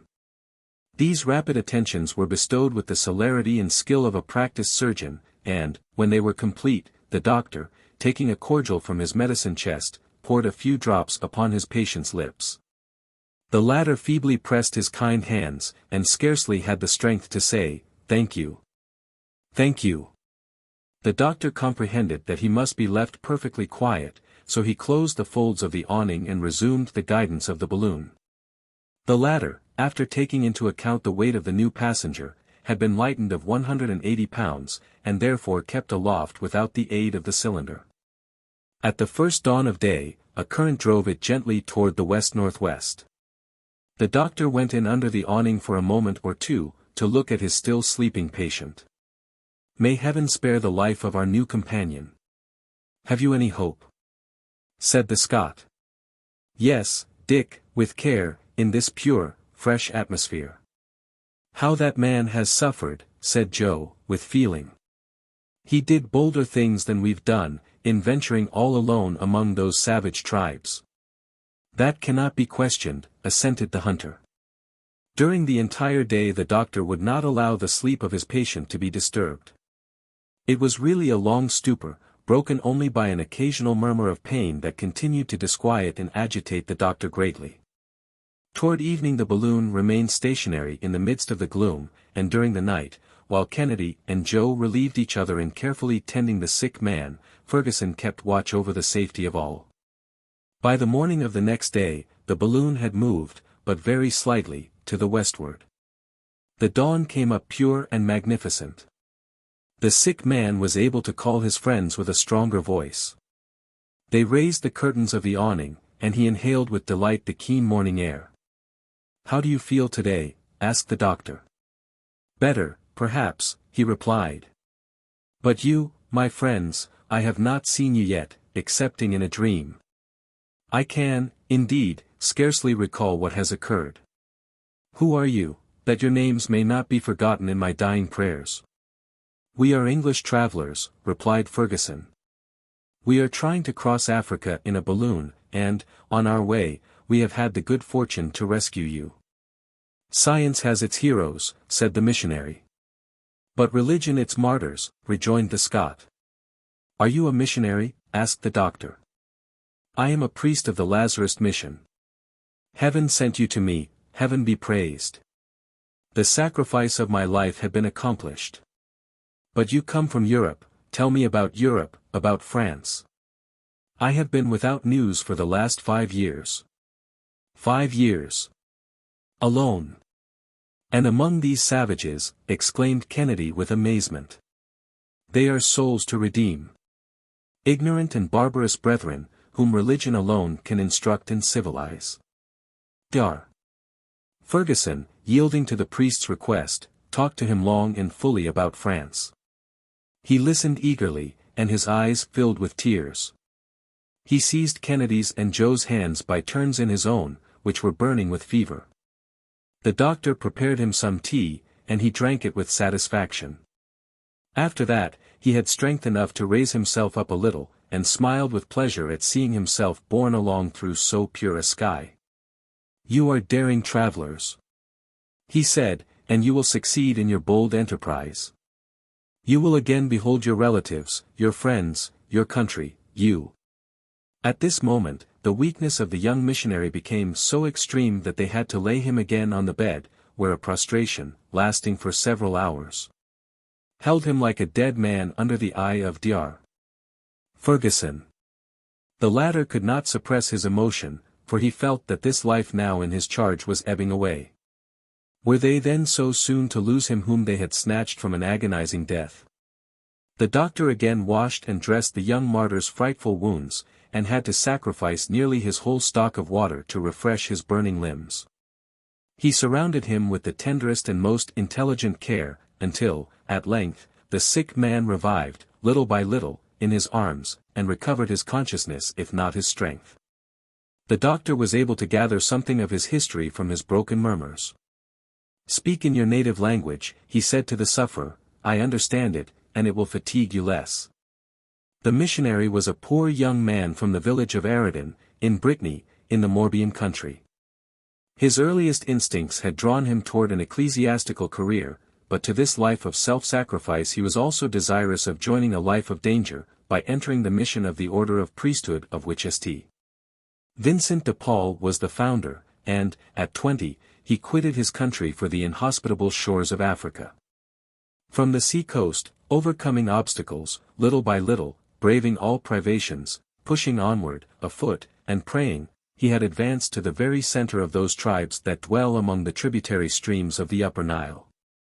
For 2 years his faith was spurned, his zeal denied recognition, his charities taken in ill part, and he remained a prisoner to one of the cruelest tribes of the Nyambara, the object of every species of maltreatment. But still he went on teaching, instructing, and praying. The tribe having been dispersed and he left for dead, in one of those combats which are so frequent between the tribes, instead of retracing his steps, he persisted in his evangelical mission. His most tranquil time was when he was taken for a madman. Meanwhile, he had made himself familiar with the idioms of the country, and he catechized in them. At length, during 2 more long years, he traversed these barbarous regions, impelled by that superhuman energy that comes from God. For a year past he had been residing with that tribe of the Nyams known as the Bar Afri, one of the wildest and most ferocious of them all. The chief having died a few days before our travelers appeared, his sudden death was attributed to the missionary, and the tribe resolved to immolate him. His sufferings had already continued for the space of 40 hours, and, as the doctor had supposed, he was to have perished in the blaze of the noonday sun. When he heard the sound of firearms, nature got the best of him, and he had cried out, "Help! Help!" He then thought that he must have been dreaming, when a voice, that seemed to come from the sky, had uttered words of consolation. "I have no regrets," he said, "for the life that is passing away from me, my life belongs to God." "Hope still," said the doctor, "we are near you, and we will save you now, as we saved you from the tortures of the stake." "I do not ask so much of heaven," said the priest, with resignation. "Blessed be God for having vouchsafed to me the joy before I die of having pressed your friendly hands, and having heard, once more, the language of my country." The missionary here grew weak again, and the whole day went by between hope and fear, Kennedy deeply moved, and Joe drawing his hand over his eyes more than once when he thought that no one saw him. The balloon made little progress, and the wind seemed as though unwilling to jostle its precious burden. Toward evening, Joe discovered a great light in the west. Under more elevated latitudes, it might have been mistaken for an immense aurora borealis, for the sky appeared on fire. The doctor very attentively examined the phenomenon. "It is, perhaps, only a volcano in full activity," said he. "But the wind is carrying us directly over it," replied Kennedy. "Very well, we shall cross it then at a safe height," said the doctor. 3 hours later, the Victoria was right among the mountains. Her exact position was 24 degrees 15 minutes east longitude, and 4 degrees 42 minutes north latitude, and 4 degrees 42 minutes north latitude. In front of her a volcanic crater was pouring forth torrents of melted lava, and hurling masses of rock to an enormous height. There were jets, too, of liquid fire that fell back in dazzling cascades, a superb but dangerous spectacle, for the wind with unswerving certainty was carrying the balloon directly toward this blazing atmosphere. This obstacle, which could not be turned, had to be crossed, so the cylinder was put to its utmost power, and the balloon rose to the height of 6,000 feet, leaving between it and the volcano a space of more than 300 fathoms.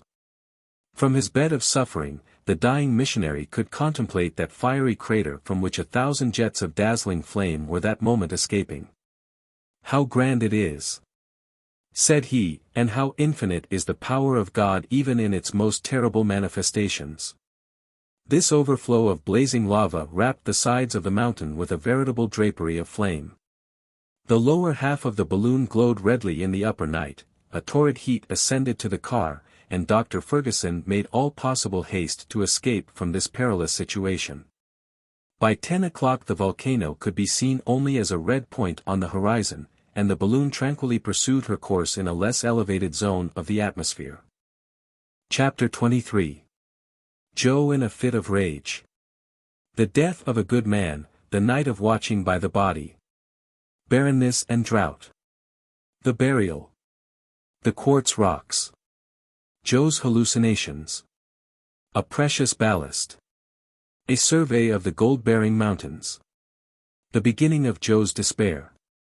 A magnificent night overspread the earth, and the missionary lay quietly asleep in utter exhaustion.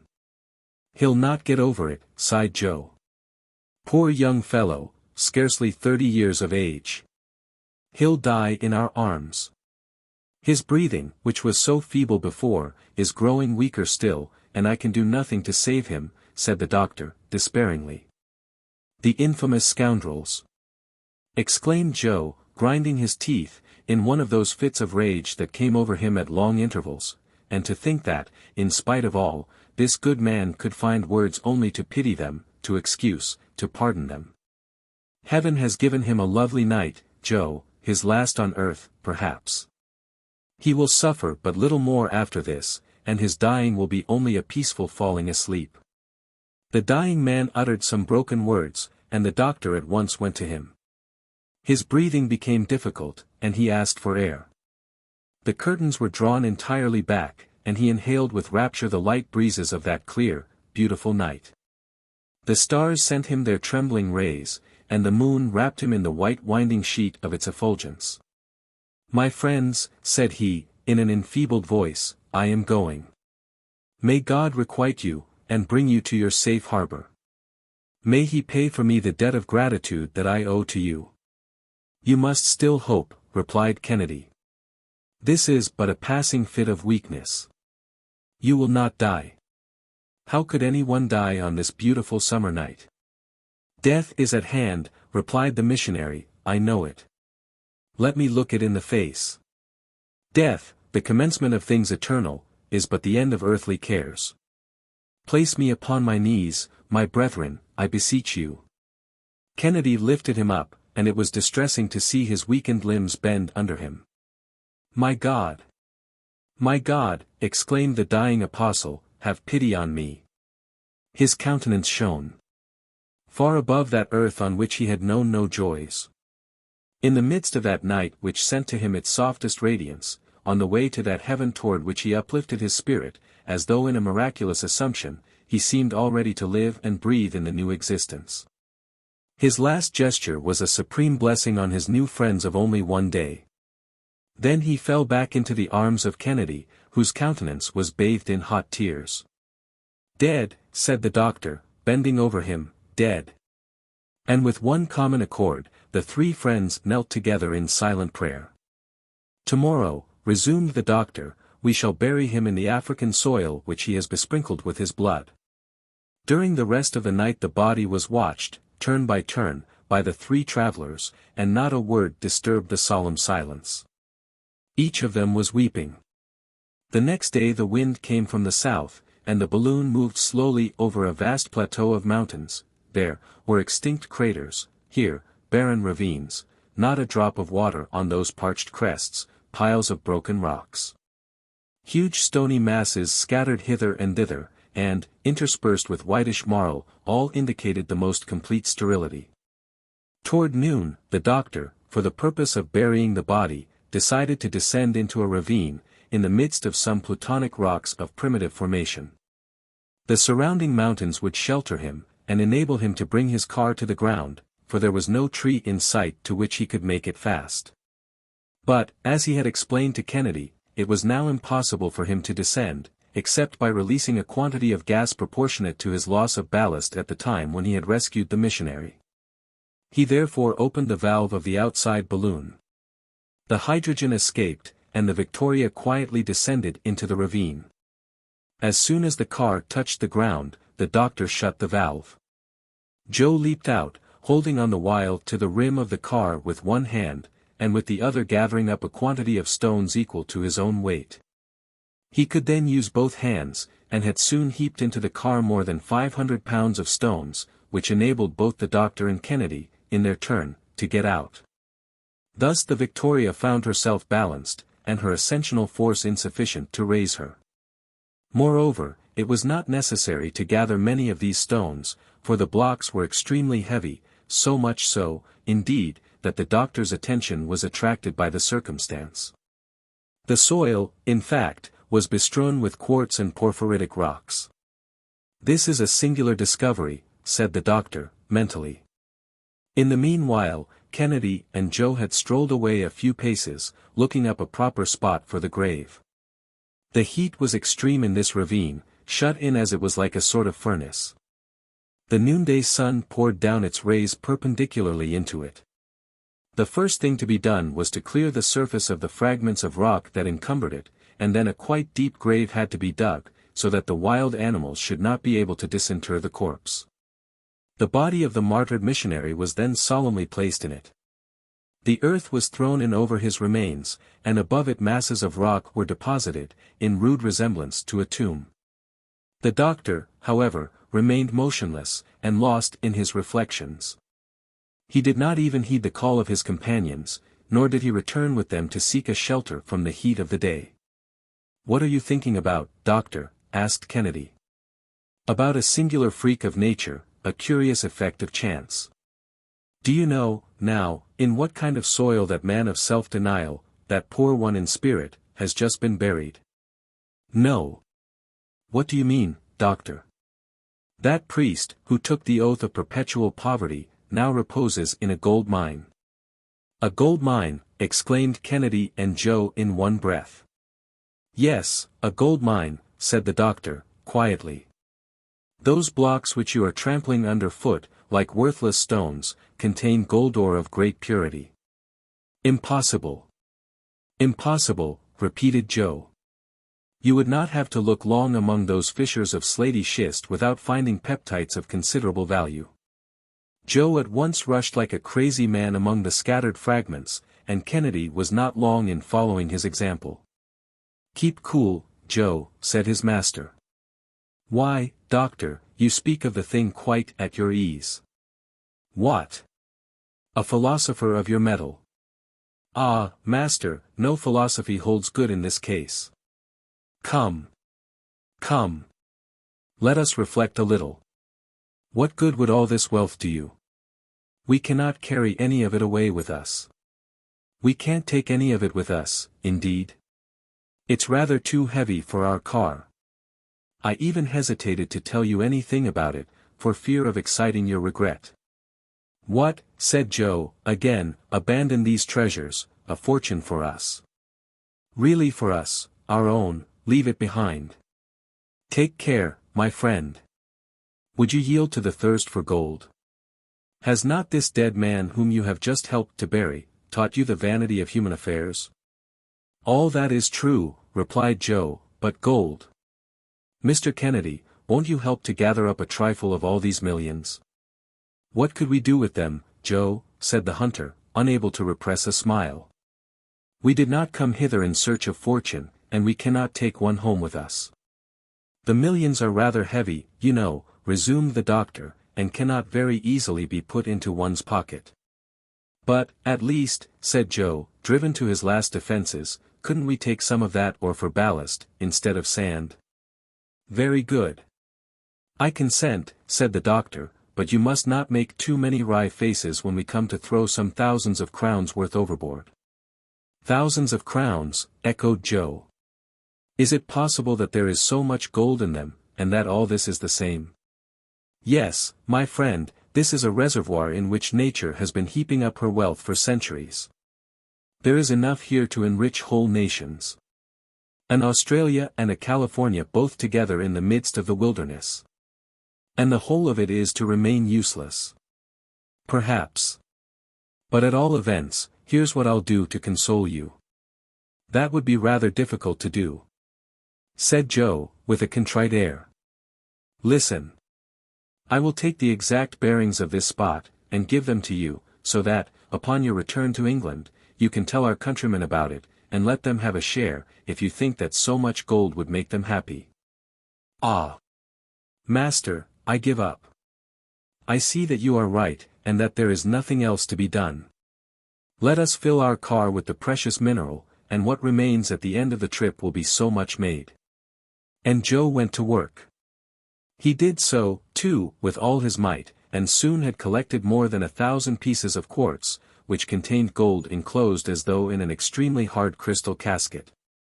The doctor watched him with a smile. And, while Joe went on, he took the bearings, and found that the missionary's grave lay in 22 degrees 23 minutes east longitude, and 4 degrees 55 minutes north latitude. Then, casting one glance at the swelling of the soil, beneath which the body of the poor Frenchman reposed, he went back to his car. He would have erected a plain, rude cross over the tomb, left solitary thus in the midst of the African deserts, but not a tree was to be seen in the environs. "God will recognize it," said Kennedy. An anxiety of another sort now began to steal over the doctor's mind. He would have given much of the gold before him for a little water, for he had to replace what had been thrown overboard when the Negro was carried up into the air. But it was impossible to find it in these arid regions, and this reflection gave him great uneasiness. He had to feed his cylinder continually, and he even began to find that he had not enough to quench the thirst of his party. Therefore he determined to lose no opportunity of replenishing his supply. Upon getting back to the car, he found it burdened with the quartz blocks that Joe's greed had heaped in it. He got in, however, without saying anything. Kennedy took his customary place, and Joe followed, but not without casting a covetous glance at the treasures in the ravine. The doctor rekindled the light in the cylinder, the spiral became heated. The current of hydrogen came in a few minutes, and the gas dilated, but the balloon did not stir an inch. Joe looked on uneasily, but kept silent. "Joe," said the doctor. Joe made no reply. "Joe! Don't you hear me?" Joe made a sign that he heard, but he would not understand. "Do me the kindness to throw out some of that quartz." "But, doctor, you gave me leave." "I gave you leave to replace the ballast, that was all." "But, do you want to stay forever in this desert?" Joe cast a despairing look at Kennedy, but the hunter put on the air of a man who could do nothing in the matter. "Well, Joe. Then your cylinder don't work," said the obstinate fellow. "My cylinder? It is lit, as you perceive. But the balloon will not rise until you have thrown off a little ballast."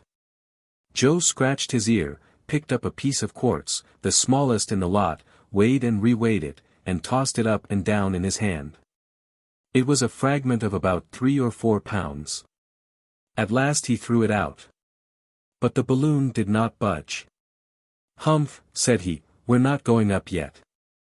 "Not yet," said the doctor. "Keep on throwing." Kennedy laughed. Joe now threw out some 10 pounds, but the balloon stood still. Joe got very pale. "Poor fellow," said the doctor. "Mr. Kennedy, you and I weigh, unless I am mistaken, about 400 pounds, so that you'll have to get rid of at least that weight, since it was put in here to make up for us." "Throw away 400 pounds, said Joe, piteously. "And some more with it, or we can't rise. Come, courage, Joe." The brave fellow, heaving deep sighs, began at last to lighten the balloon, but, from time to time, he would stop, and ask, "Are you going up?" "No, not yet," was the invariable response. "It moves," said he, at last. "Keep on," replied the doctor. "It's going up, I'm sure." "Keep on yet," said Kennedy. And Joe, picking up one more block, desperately tossed it out of the car. The balloon rose 100 feet or so, and, aided by the cylinder, soon passed above the surrounding summits. "Now, Joe," resumed the doctor, "there still remains a handsome fortune for you. And, if we can only keep the rest of this with us until the end of our trip, there you are, rich for the balance of your days." Joe made no answer, but stretched himself out luxuriously on his heap of quartz. "See, my dear Dick," the doctor went on. "Just see the power of this metal over the cleverest lad in the world. What passions, what greed, what crimes, the knowledge of such a mine as that would cause. It is sad to think of it." By evening the balloon had made 90 miles to the westward, and was, in a direct line, 1,400 miles from Zanzibar. Chapter 24. The wind dies away. The vicinity of the desert. The mistake in the water supply. The nights of the equator. Dr. Fergusson's anxieties. The situation flatly stated. Energetic replies of Kennedy and Joe. One night more. The balloon, having been made fast to a solitary tree, almost completely dried up by the aridity of the region in which it stood, passed the night in perfect quietness. And the travelers were enabled to enjoy a little of the repose which they so greatly needed. The emotions of the day had left sad impressions on their minds. Toward morning, the sky had resumed its brilliant purity and its heat. The balloon ascended, and, after several ineffectual attempts, fell into a current that, although not rapid, bore them toward the northwest. "We are not making progress," said the doctor. "If I am not mistaken, we have accomplished nearly half of our journey in 10 days, but, at the rate at which we are going, it would take months to end it, and that is all the more vexatious, that we are threatened with a lack of water." "But we'll find some," said Joe. "It is not to be thought of that we shouldn't discover some river, some stream, or pond, in all this vast extent of country." "I hope so. Now don't you think that it's Joe's cargo of stone that is keeping us back?" Kennedy asked this question only to tease Joe, and he did so the more willingly because he had, for a moment, shared the poor lad's hallucinations. But, not finding anything in them, he had fallen back into the attitude of a strong-minded looker-on, and turned the affair off with a laugh. Joe cast a mournful glance at him, but the doctor made no reply. He was thinking, not without secret terror, probably, of the vast solitudes of Sahara, for their whole week sometimes pass without the caravans meeting with a single spring of water. Occupied with these thoughts, he scrutinized every depression of the soil with the closest attention. These anxieties, and the incidents recently occurring, had not been without their effect upon the spirits of our three travelers. They conversed less, and were more wrapped in their own thoughts. Joe, clever lad as he was, seemed no longer the same person since his gaze had plunged into that ocean of gold. He kept entirely silent, and gazed incessantly upon the stony fragments heaped up in the car, worthless today, but of inestimable value tomorrow. The appearance of this part of Africa was, moreover, quite calculated to inspire alarm. The desert was gradually expanding around them, not another village was to be seen, not even a collection of a few huts, and vegetation also was disappearing. Barely a few dwarf plants could now be noticed, like those on the wild heaths of Scotland. Then came the first tract of greyish sand and flint, with here and there a lentisk tree and brambles. In the midst of this sterility, the rudimental carcass of the globe appeared in ridges of sharply jutting rock. These symptoms of a totally dry and barren region greatly disquieted Dr. Fergusson. It seemed as though no caravan had ever braved this desert expanse, or it would have left visible traces of its encampments, or the whitened bones of men and animals. But nothing of the kind was to be seen, and the aeronauts felt that, ere long, an immensity of sand would cover the whole of this desolate region. However, there was no going back, they must go forward. And, indeed, the doctor asked for nothing better, he would even have welcomed a tempest to carry him beyond this country. But, there was not a cloud in the sky. At the close of the day, the balloon had not made 30 miles. If there had been no lack of water. But, there remained only 3 gallons in all.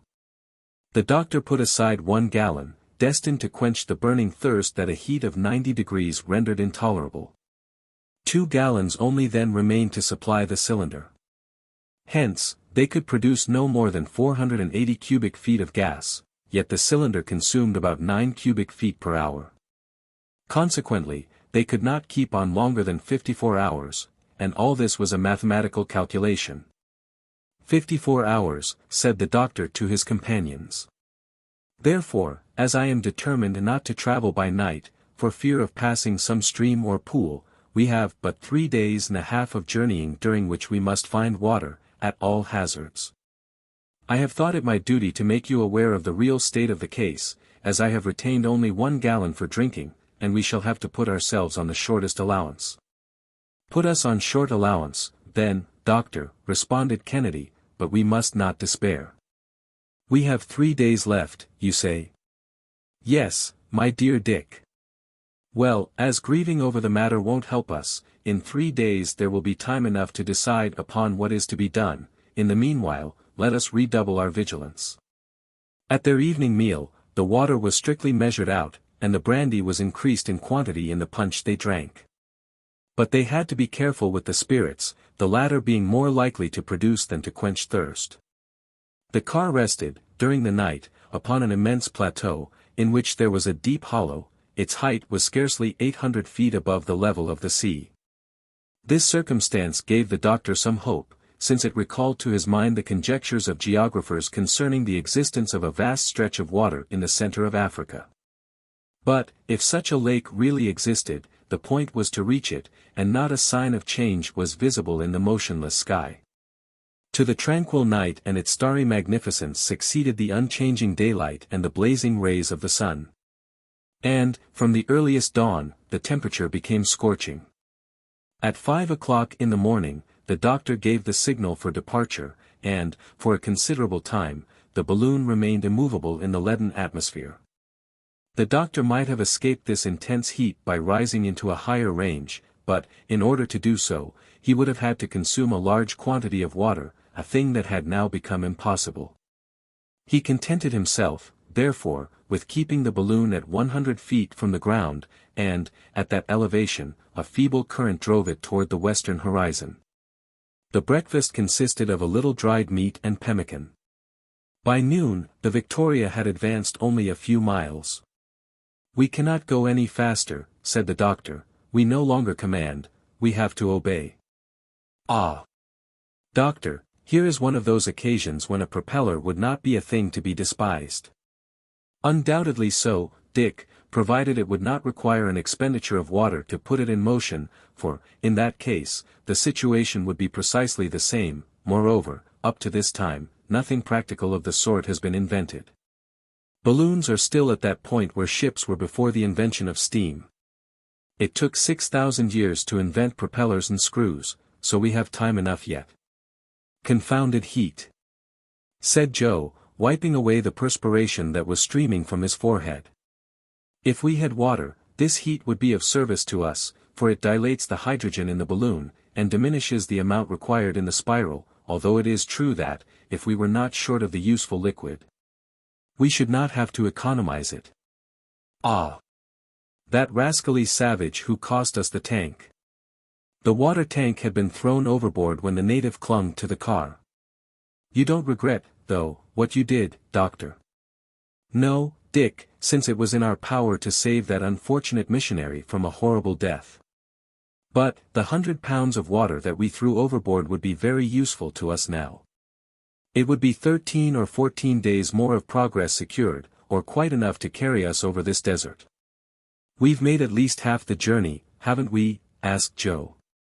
"In distance, yes, but in duration, no, should the wind leave us. And it, even now, has a tendency to die away altogether." "Come, sir," said Joe, again, "we must not complain, we've got along pretty well, thus far, and whatever happens to me, I can't get desperate. We'll find water, mind, I tell you so." The soil, however, ran lower from mile to mile, the undulations of the gold-bearing mountains they had left died away into the plain, like the last throes of exhausted nature. Scanty grass took the place of the fine trees of the east. Only a few belts of half-scorched herbage still contended against the invasion of the sand, and the huge rocks, that had rolled down from the distant summits, crushed in their fall, had scattered in sharp-edged pebbles which soon again became coarse sand, and finally impalpable dust. "Here, at last, is Africa, such as you pictured it to yourself, Joe. Was I not right in saying, wait a little, eh?" "Well, master, it's all natural, at least, heat and dust. It would be foolish to look for anything else in such a country. Do you see," he added, laughing, "I had no confidence, for my part, in your forests and your prairies, they were out of reason. What was the use of coming so far to find scenery just like England? Here's the first time that I believe in Africa, and I'm not sorry to get a taste of it." Toward evening, the doctor calculated that the balloon had not made 20 miles during that whole burning day, and a heated gloom closed in upon it, as soon as the sun had disappeared behind the horizon, which was traced against the sky with all the precision of a straight line. The next day was Thursday, the 1st of May, but the days followed each other with desperate monotony. Each morning was like the one that had preceded it.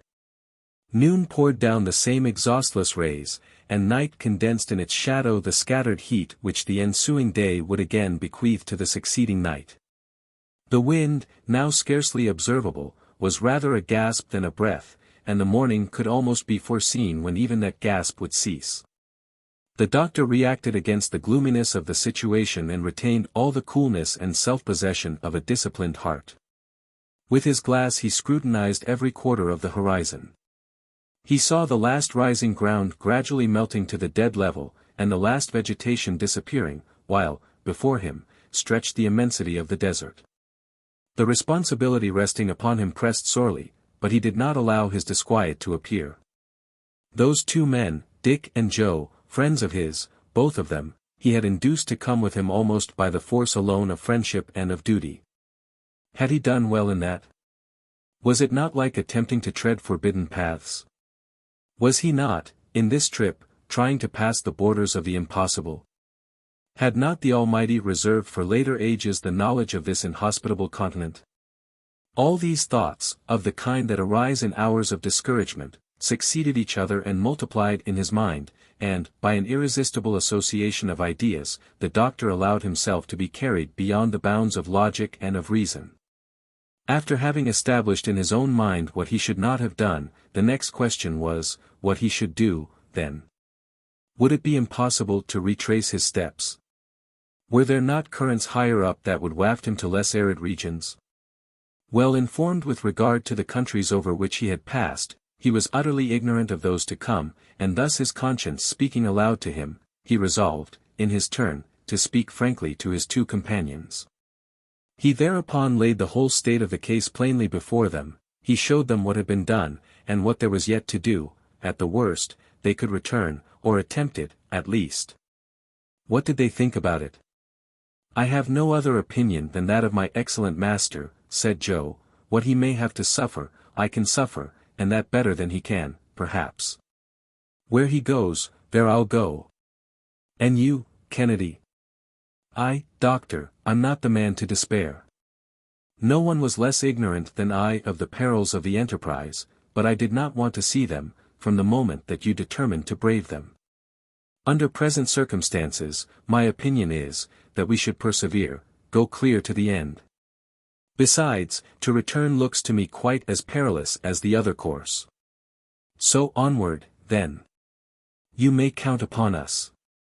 "Thanks, my gallant friends," replied the doctor, with much real feeling. "I expected such devotion as this. But I needed these encouraging words. Yet, once again, thank you, from the bottom of my heart." And, with this, the three friends warmly grasped each other by the hand. "Now, hear me," said the doctor. "According to my solar observations, we are not more than 300 miles from the Gulf of Guinea. The desert, therefore, cannot extend indefinitely, since the coast is inhabited, and the country has been explored for some distance back into the interior. If needs be, we can direct our course to that quarter, and it seems out of the question that we should not come across some oasis, or some well, where we could replenish our stock of water. But, what we want now, is the wind, for without it we are held here suspended in the air at a dead calm."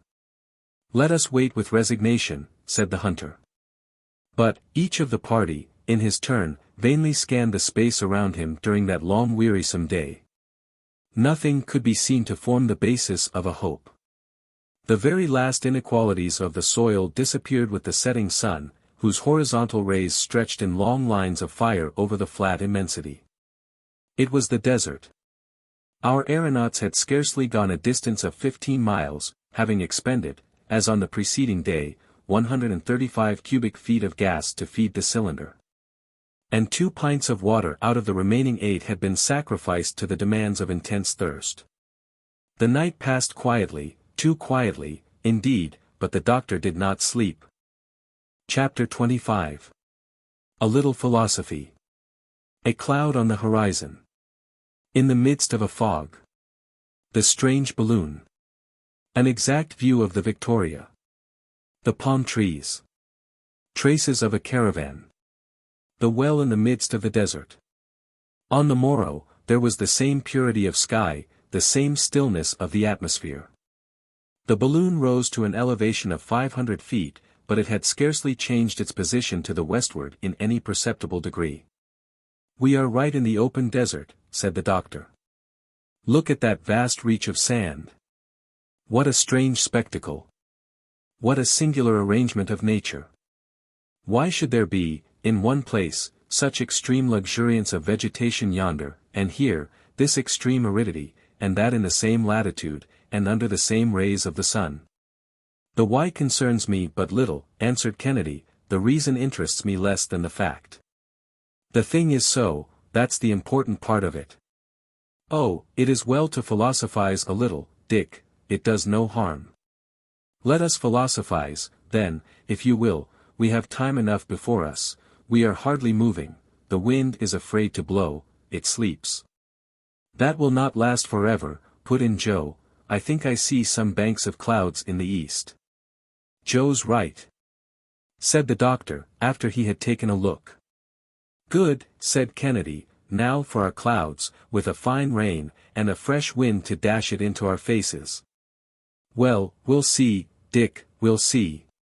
But this is Friday, master, and I'm afraid of Fridays. Well, I hope that this very day you'll get over those notions. I hope so, master, too. Phew, he added, mopping his face, heat's a good thing, especially in winter, but in summer it don't do to take too much of it. Don't you fear the effect of the sun's heat on our balloon? Asked Kennedy, addressing the doctor. No. The gutta-percha coating resists much higher temperatures than even this. With my spiral I have subjected it inside to as much as 158 degrees sometimes, and the covering does not appear to have suffered. A cloud! A real cloud! Shouted Joe at this moment, for that piercing eyesight of his beat all the glasses. And, in fact, a thick bank of vapor, now quite distinct, could be seen slowly emerging above the horizon. It appeared to be very deep, and, as it were, puffed out. It was, in reality, a conglomeration of smaller clouds. The latter invariably retained their original formation, and from this circumstance the doctor concluded that there was no current of air in their collected mass. This compact body of vapor had appeared about 8 o'clock in the morning, and, by 11, it had already reached the height of the sun's disk. The latter then disappeared entirely behind the murky veil, and the lower belt of cloud, at the same moment, lifted above the line of the horizon, which was again disclosed in a full blaze of daylight. It's only an isolated cloud, remarked the doctor. It won't do to count much upon that. Look, Dick, its shape is just the same as when we saw it this morning. Then, doctor, there's to be neither rain nor wind, at least for us. I fear so. The cloud keeps at a great height. Well, doctor, suppose we were to go in pursuit of this cloud, since it refuses to burst upon us?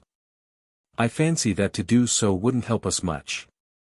It would be a consumption of gas, and, consequently, of water, to little purpose, but, in our situation, we must not leave anything untried, therefore, let us ascend. And with this, the doctor put on a full head of flame from the cylinder, and the dilation of the hydrogen, occasioned by such sudden and intense heat, sent the balloon rapidly aloft. About 1,500 feet from the ground, it encountered an opaque mass of cloud, and entered a dense fog, suspended at that elevation, but it did not meet with the least breath of wind. This fog seemed even destitute of humidity, and the articles brought in contact with it were scarcely dampened in the slightest degree.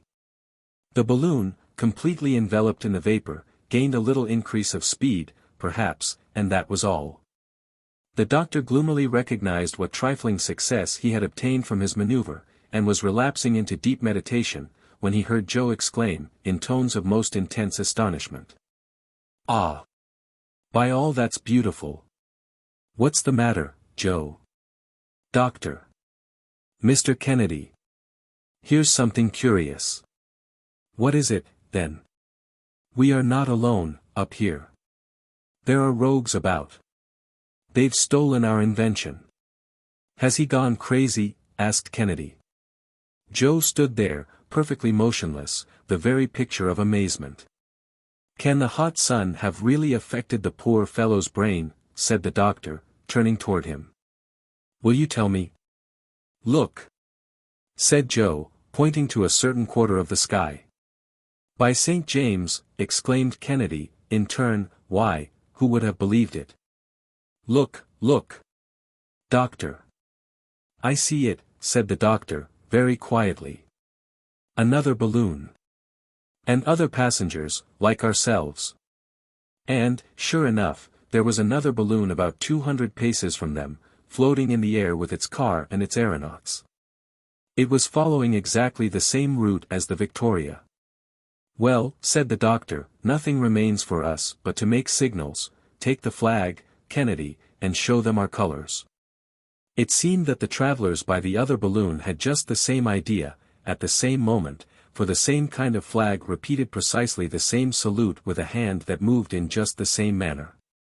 What does that mean? Asked Kennedy. They are apes, said Joe, imitating us.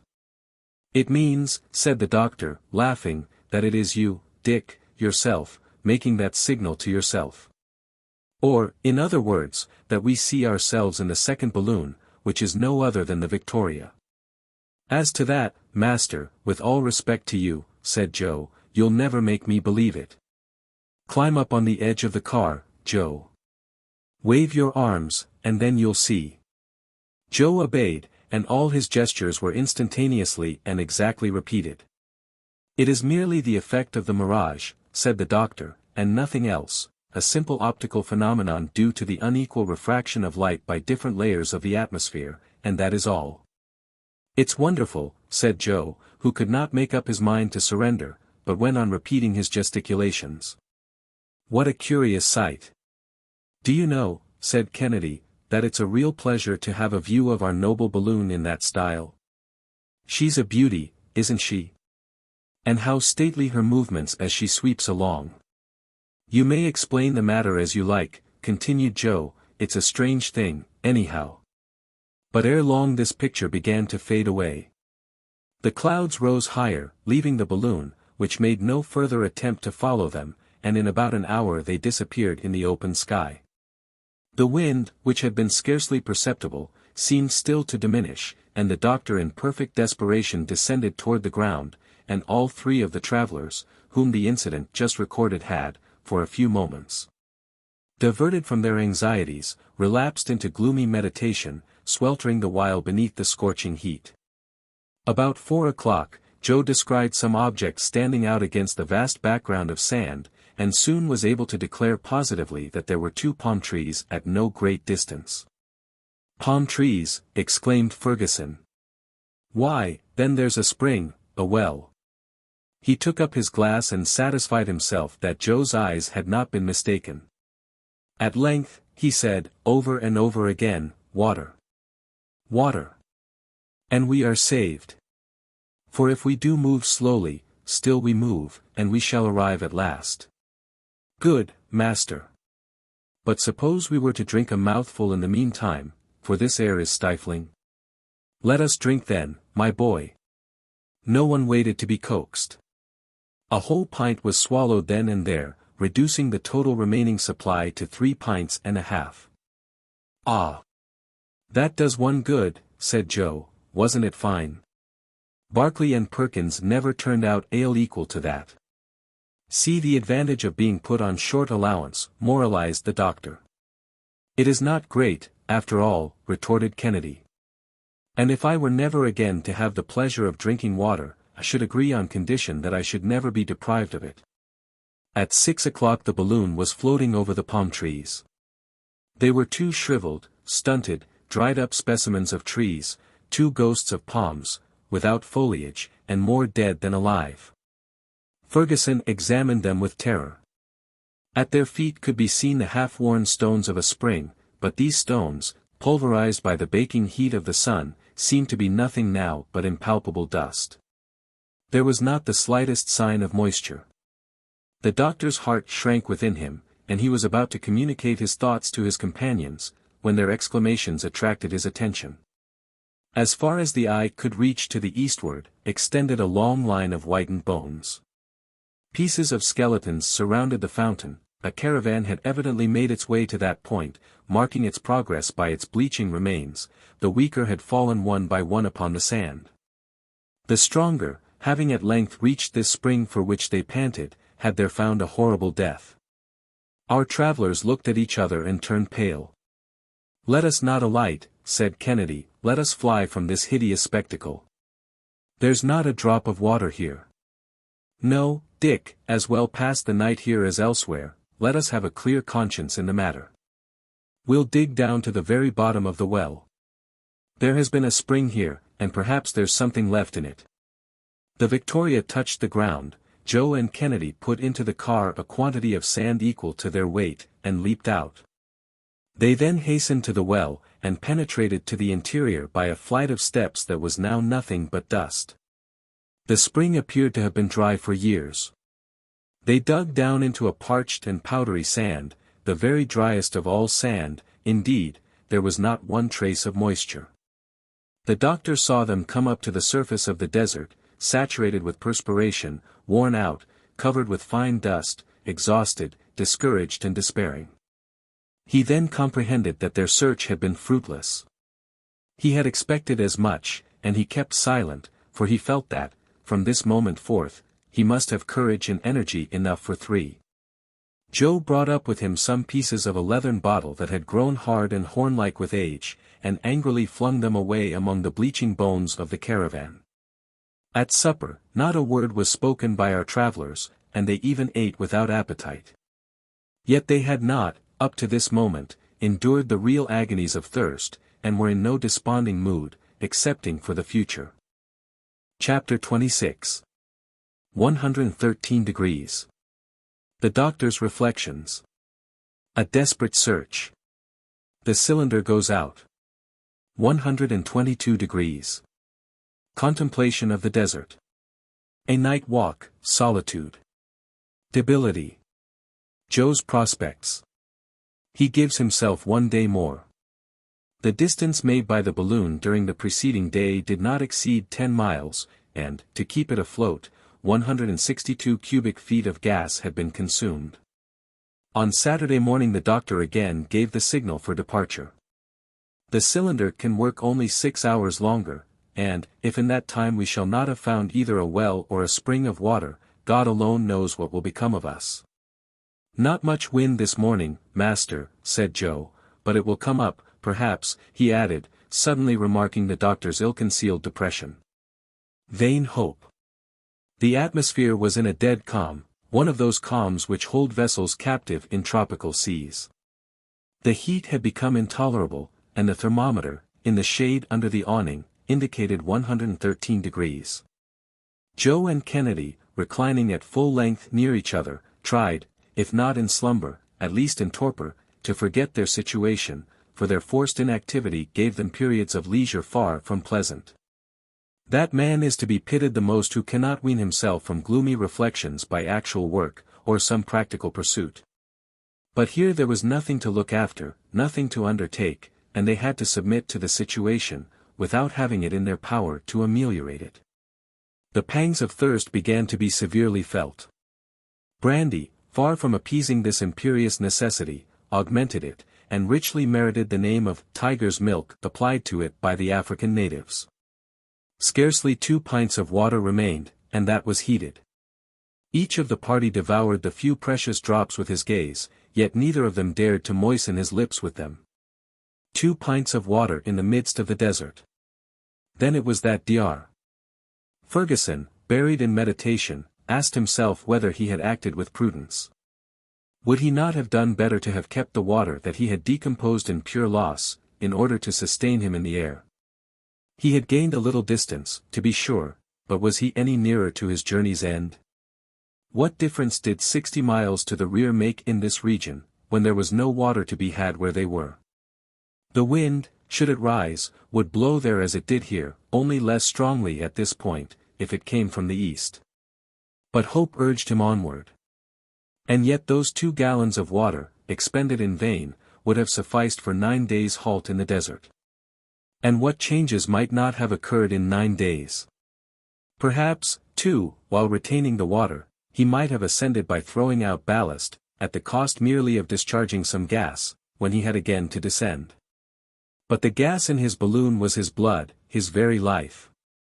1,001 such reflections whirled in succession through his brain, and, resting his head between his hands, he sat there for hours without raising it. We must make one final effort, he said, at last, about 10 o'clock in the morning. We must endeavor, just once more, to find an atmospheric current to bear us away from here, and, to that end, must risk our last resources. Therefore, while his companion slept, the doctor raised the hydrogen in the balloon to an elevated temperature, and the huge globe, filling out by the dilation of the gas, rose straight up in the perpendicular rays of the sun. The doctor searched vainly for a breath of wind. From the height of 100 feet to that of 5 miles, his starting point remained fatally right below him, and absolute calm seemed to reign, up to the extreme limits of the breathing atmosphere.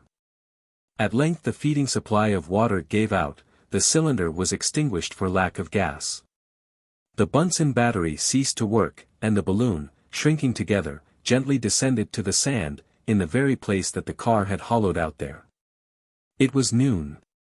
And solar observations gave 19 degrees 35 minutes east longitude, and 6 degrees 51 minutes north latitude, or nearly 500 miles from Lake Chad, and more than 400 miles from the western coast of Africa. On the balloon taking ground, Kennedy and Joe awoke from their stupor. "We have halted," said the Scot.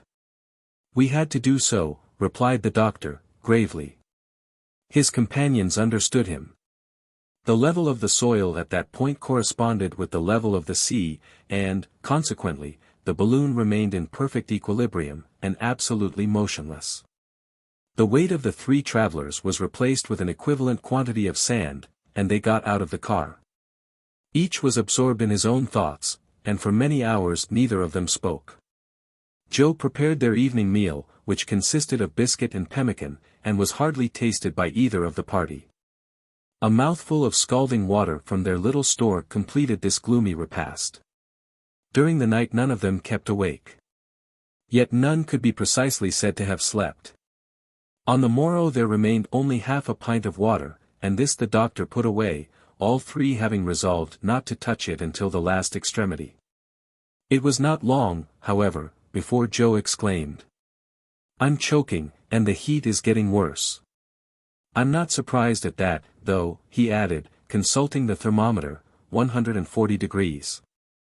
"The sand scorches me," said the hunter, as though it had just come out of a furnace, and not a cloud in this sky of fire.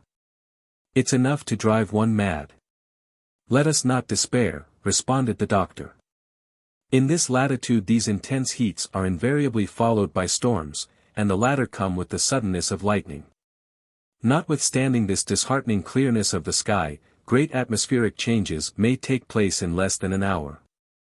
"But," asked Kennedy, "is there any sign whatever of that?" "Well," replied the doctor, "I think that there is some slight symptom of a fall in the barometer. May heaven hearken to you, Samuel. For here we are pinned to the ground, like a bird with broken wings.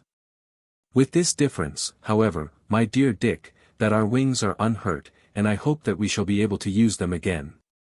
"Ah! Wind! Wind!" exclaimed Joe. "Enough to carry us to a stream or a well, and we'll be all right. We have provisions enough, and, with water, we could wait a month without suffering, but thirst is a cruel thing." It was not thirst alone, but the unchanging sight of the desert, that fatigued the mind. There was not a variation in the surface of the soil, not a hillock of sand, not a pebble, to relieve the gaze. This unbroken level discouraged the beholder, and gave him that kind of malady called the desert sickness. The impassable monotony of the arid blue sky, and the vast yellow expanse of the desert sand, at length produced a sensation of terror. In this inflamed atmosphere the heat appeared to vibrate as it does above a blazing hearth, while the mind grew desperate in contemplating the limitless calm, and could see no reason why the thing should ever end. Since immensity is a species of eternity. Thus, at last, our hapless travelers, deprived of water in this torrid heat, began to feel symptoms of mental disorder. Their eyes swelled in their sockets, and their gaze became confused. When night came on, the doctor determined to combat this alarming tendency by rapid walking. His idea was to pace the sandy plain for a few hours, not in search of anything, but simply for exercise. "Come along," he said to his companions. "Believe me, it will do you good." "Out of the question," said Kennedy, "I could not walk a step." "And I," said Joe, "would rather sleep." "But sleep, or even rest, would be dangerous to you, my friends. You must react against this tendency to stupor. Come with me."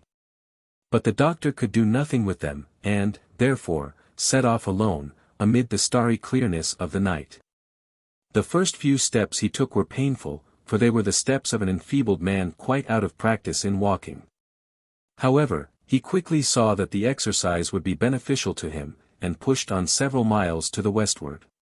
Once in rapid motion, he felt his spirits greatly cheered, when, suddenly, a vertigo came over him. he seemed to be poised on the edge of an abyss, his knees bent under him, the vast solitude struck terror to his heart. He found himself the minute mathematical point, the center of an infinite circumference, that is to say, a nothing. The balloon had disappeared entirely in the deepening gloom. The doctor, cool, impassible, reckless explorer that he was, felt himself at last seized with a nameless dread. He strove to retrace his steps, but in vain. He called aloud.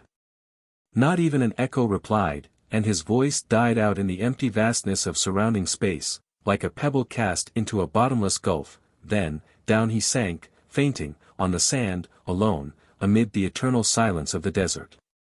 At midnight he came to, in the arms of his faithful follower, Joe. The latter, uneasy at his master's prolonged absence, had set out after him, easily tracing him by the clear imprint of his feet in the sand, and had found him lying in a swoon. "What has been the matter, sir?" was the first inquiry. "Nothing, Joe, nothing. Only a touch of weakness, that's all. It's over now." "Oh. It won't amount to anything, sir, I'm sure of that, but get up on your feet, if you can. There. Lean upon me, and let us get back to the balloon." And the doctor, leaning on Joe's arm, returned along the track by which he had come. "You were too bold, sir, it won't do to run such risks. You might have been robbed," he added, laughing. "But, sir, come now, let us talk seriously. Speak. I am listening to you. We must positively make up our minds to do something. Our present situation cannot last more than a few days longer, and if we get no wind, we are lost." The doctor made no reply. "Well, then, one of us must sacrifice himself for the good of all, and it is most natural that it should fall to me to do so. What have you to propose? What is your plan?" "A very simple one.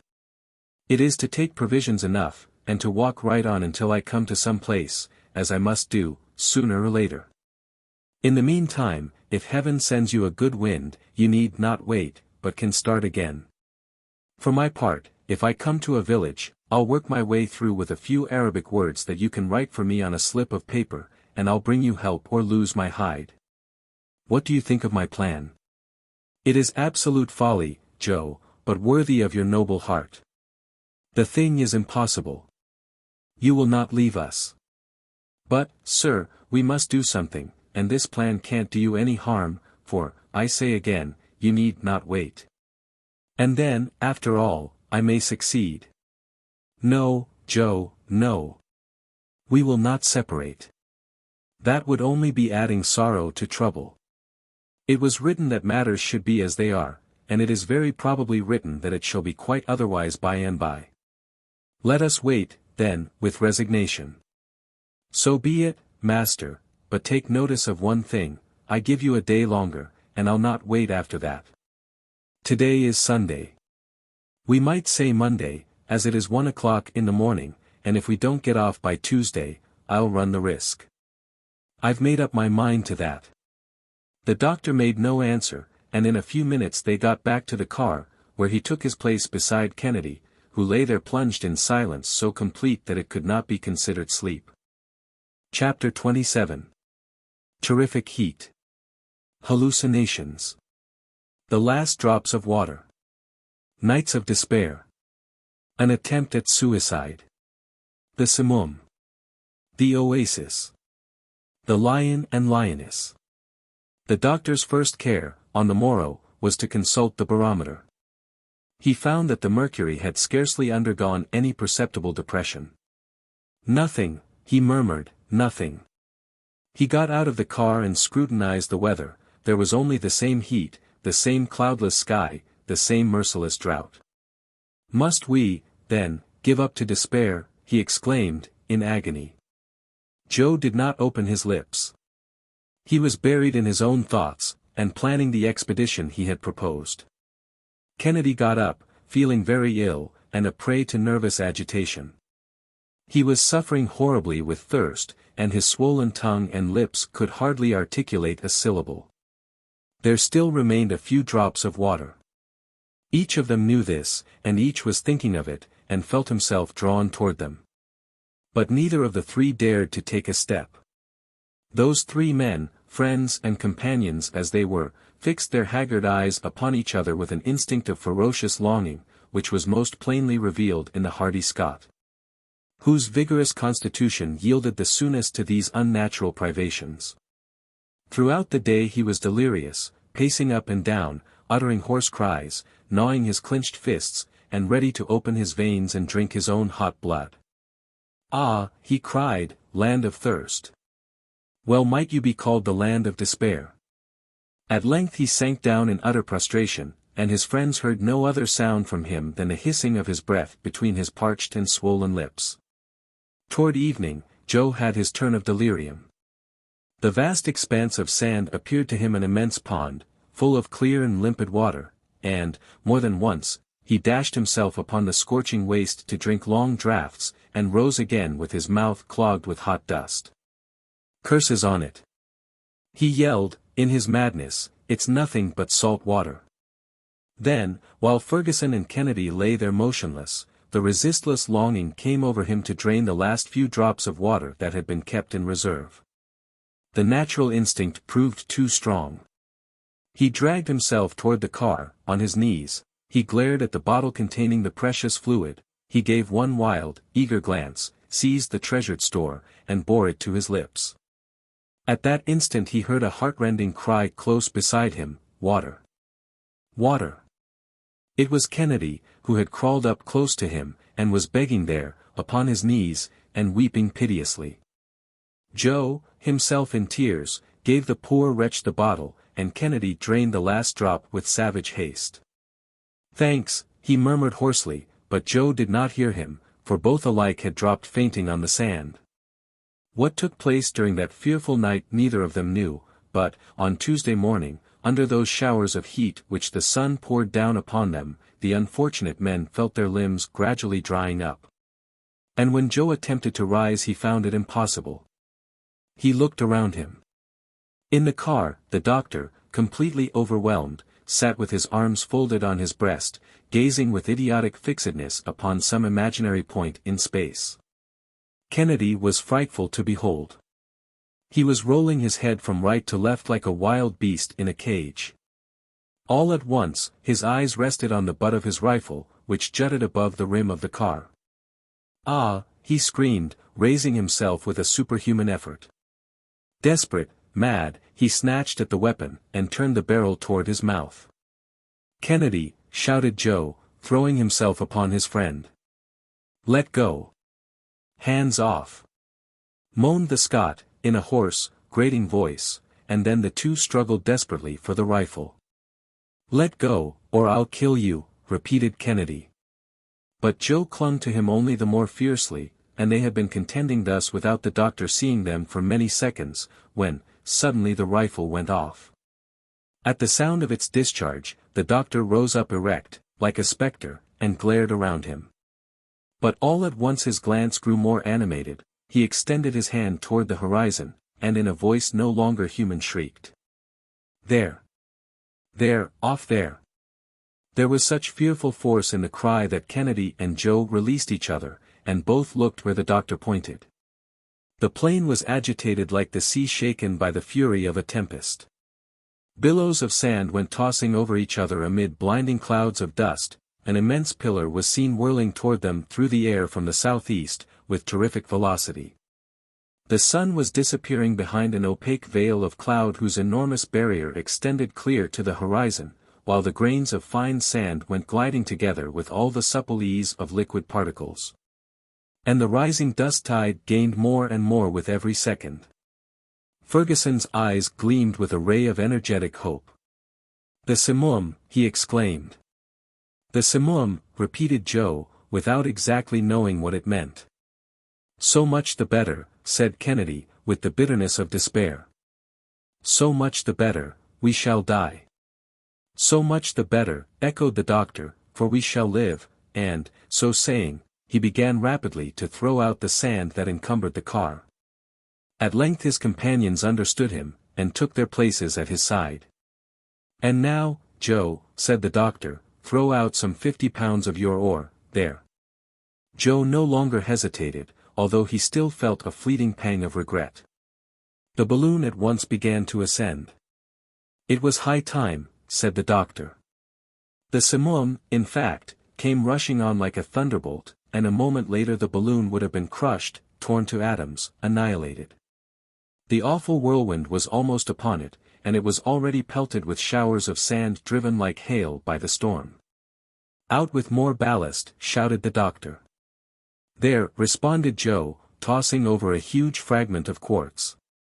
With this, the Victoria rose swiftly above the range of the whirling column, but, caught in the vast displacement of the atmosphere thereby occasioned, it was borne along with incalculable rapidity away above this foaming sea. The three travelers did not speak. They gazed, and hoped, and even felt refreshed by the breath of the tempest. About 3 o'clock, the whirlwind ceased. The sand, falling again upon the desert, formed numberless little hillocks, and the sky resumed its former tranquility. The balloon, which had again lost its momentum, was floating in sight of an oasis, a sort of islet studded with green trees, thrown up upon the surface of this sandy ocean. Water. We'll find water there, said the doctor. And, instantly, opening the upper valve, he let some hydrogen escape, and slowly descended, taking the ground at about 200 feet from the edge of the oasis. In 4 hours the travelers had swept over a distance of 240 miles. The car was at once ballasted, and Kennedy, closely followed by Joe, leaped out. "Take your guns with you," said the doctor, "take your guns, and be careful." Dick grasped his rifle, and Joe took one of the fowling pieces. They then rapidly made for the trees, and disappeared under the fresh verdure, which announced the presence of abundant springs. As they hurried on, they had not taken notice of certain large footprints and fresh tracks of some living creature marked here and there in the damp soil. Suddenly, a dull roar was heard not 20 paces from them. "The roar of a lion," said Joe. "Good for that," said the excited hunter, "we'll fight him." A man feels strong when only a fight's in question.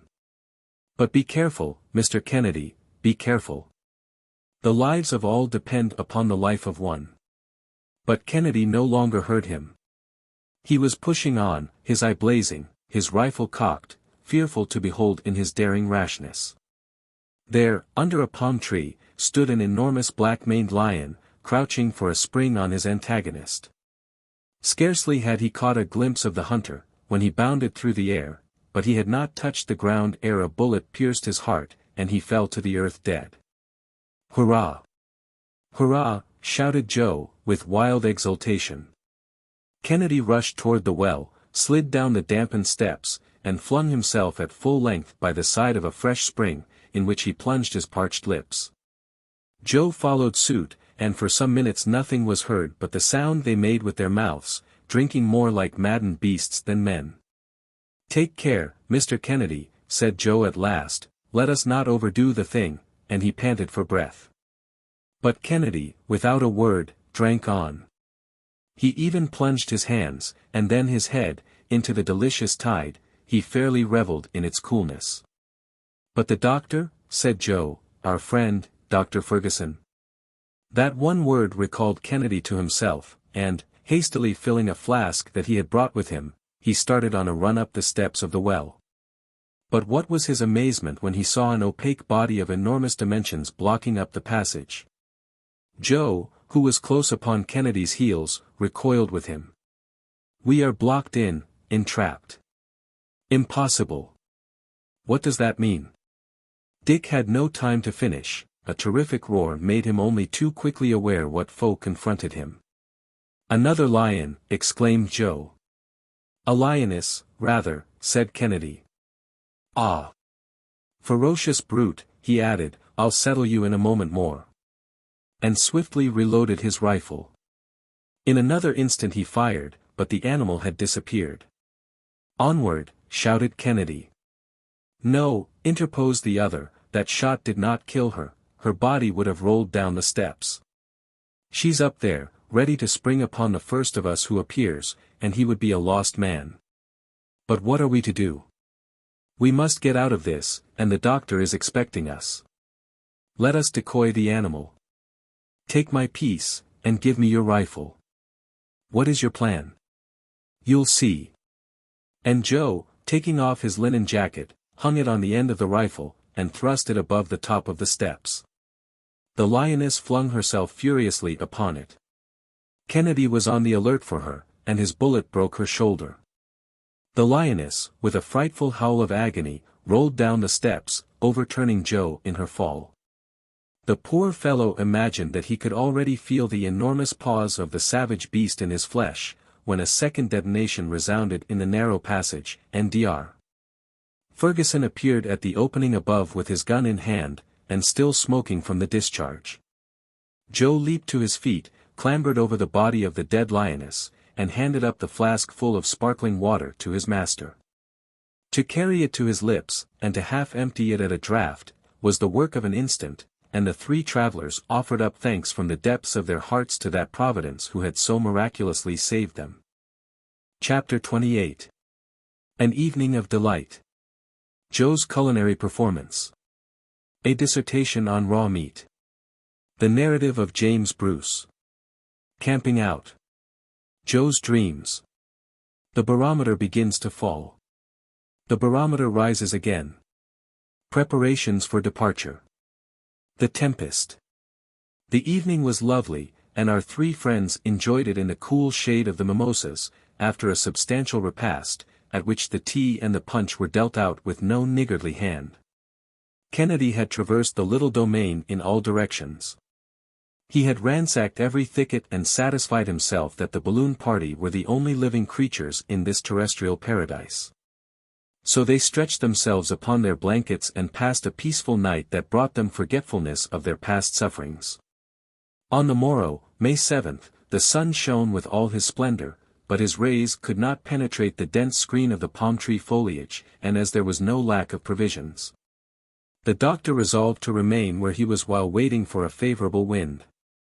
Joe had conveyed his portable kitchen to the oasis, and proceeded to indulge in any number of culinary combinations, using water all the time with the most profuse extravagance.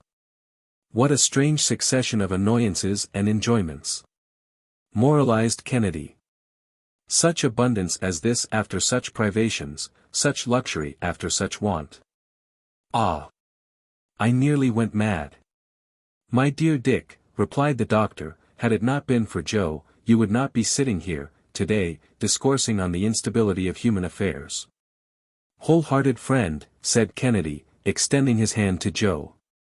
There's no occasion for all that, responded the latter, but you can take your revenge some time, Mr. Kennedy, always hoping though that you may never have occasion to do the same for me.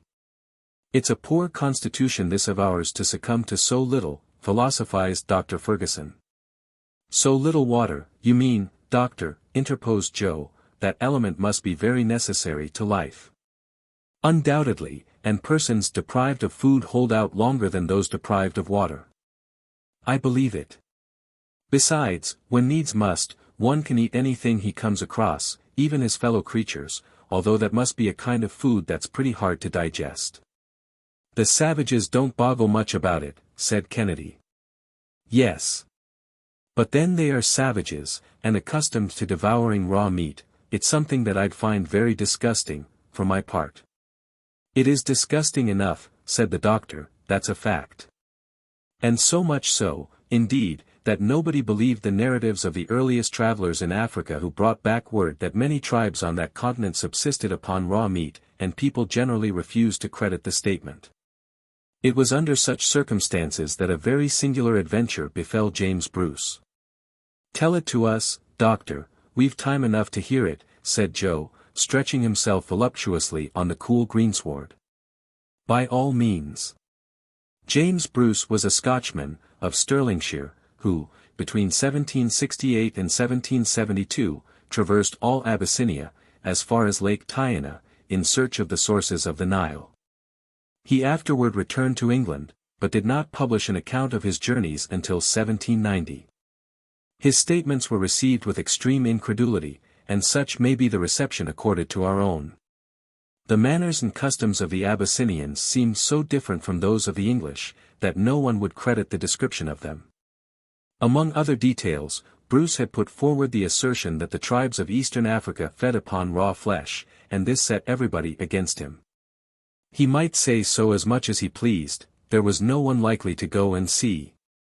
One day, in a parlour at Edinburgh, a Scotch gentleman took up the subject in his presence, as it had become the topic of daily pleasantry, and, in reference to the eating of raw flesh, said that the thing was neither possible nor true.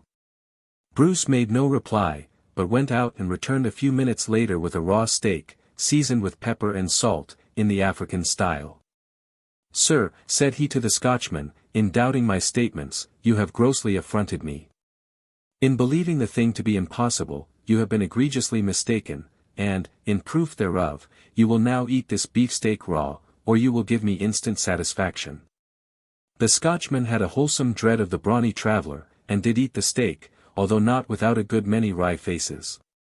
Thereupon, with the utmost coolness, James Bruce added, "Even admitting, sir, that the thing were untrue, you will, at least, no longer maintain that it is impossible." "Well put in," said Joe, and if the Scotchman found it lie heavy on his stomach, he got no more than he deserved. "If, on our return to England, they dared to doubt what we say about our travels." "Well, Joe, what would you do?" "Why, I'll make the doubters swallow the pieces of the balloon, without either salt or pepper." All burst out laughing at Joe's queer notions, and thus the day slipped by in pleasant chat. With returning strength, hope had revived, and with hope came the courage to do and to dare. The past was obliterated in the presence of the future with providential rapidity. Joe would have been willing to remain forever in this enchanting asylum. It was the realm he had pictured in his dreams, he felt himself at home. His master had to give him his exact location, and it was with the gravest air imaginable that he wrote down on his tablets 15 degrees 43 minutes east longitude, and 8 degrees 32 minutes north latitude. Kennedy had but one regret, to wit, that he could not hunt in that miniature forest, because, according to his ideas, there was a slight deficiency of ferocious wild beasts in it. "But, my dear Dick," said the doctor, "haven't you rather a short memory? How about the lion and the lioness?" "Oh, that," he ejaculated with the contempt of a thoroughbred sportsman for game already killed. "But the fact is, that finding them here would lead one to suppose that we can't be far from a more fertile country. It don't prove much, Dick, for those animals, when goaded by hunger or thirst, will travel long distances, and I think that, tonight, we had better keep a more vigilant lookout, and light fires, besides." "What, in such heat as this?" said Joe. "Well, if it's necessary, we'll have to do it, but I do think it a real pity to burn this pretty grove that has been such a comfort to us." "Oh! Above all things, we must take the utmost care not to set it on fire," replied the doctor, "so that others in the same strait as ourselves may some day find shelter here in the middle of the desert." "I'll be very careful, indeed, doctor. But do you think that this oasis is known?" "Undoubtedly. It is a halting place for the caravans that frequent the center of Africa, and a visit from one of them might be anything but pleasant to you, Joe." "Why, are there any more of those rascally Nyam-Nyams around here?" "Certainly, that is the general name of all the neighboring tribes, and, under the same climates, the same races are likely to have similar manners and customs." "Pah!" said Joe, "but, after all, it's natural enough. If savages had the ways of gentlemen, where would be the difference? By George, these fine fellows wouldn't have to be coaxed long to eat the Scotchman's raw steak, nor the Scotchman either, into the bargain."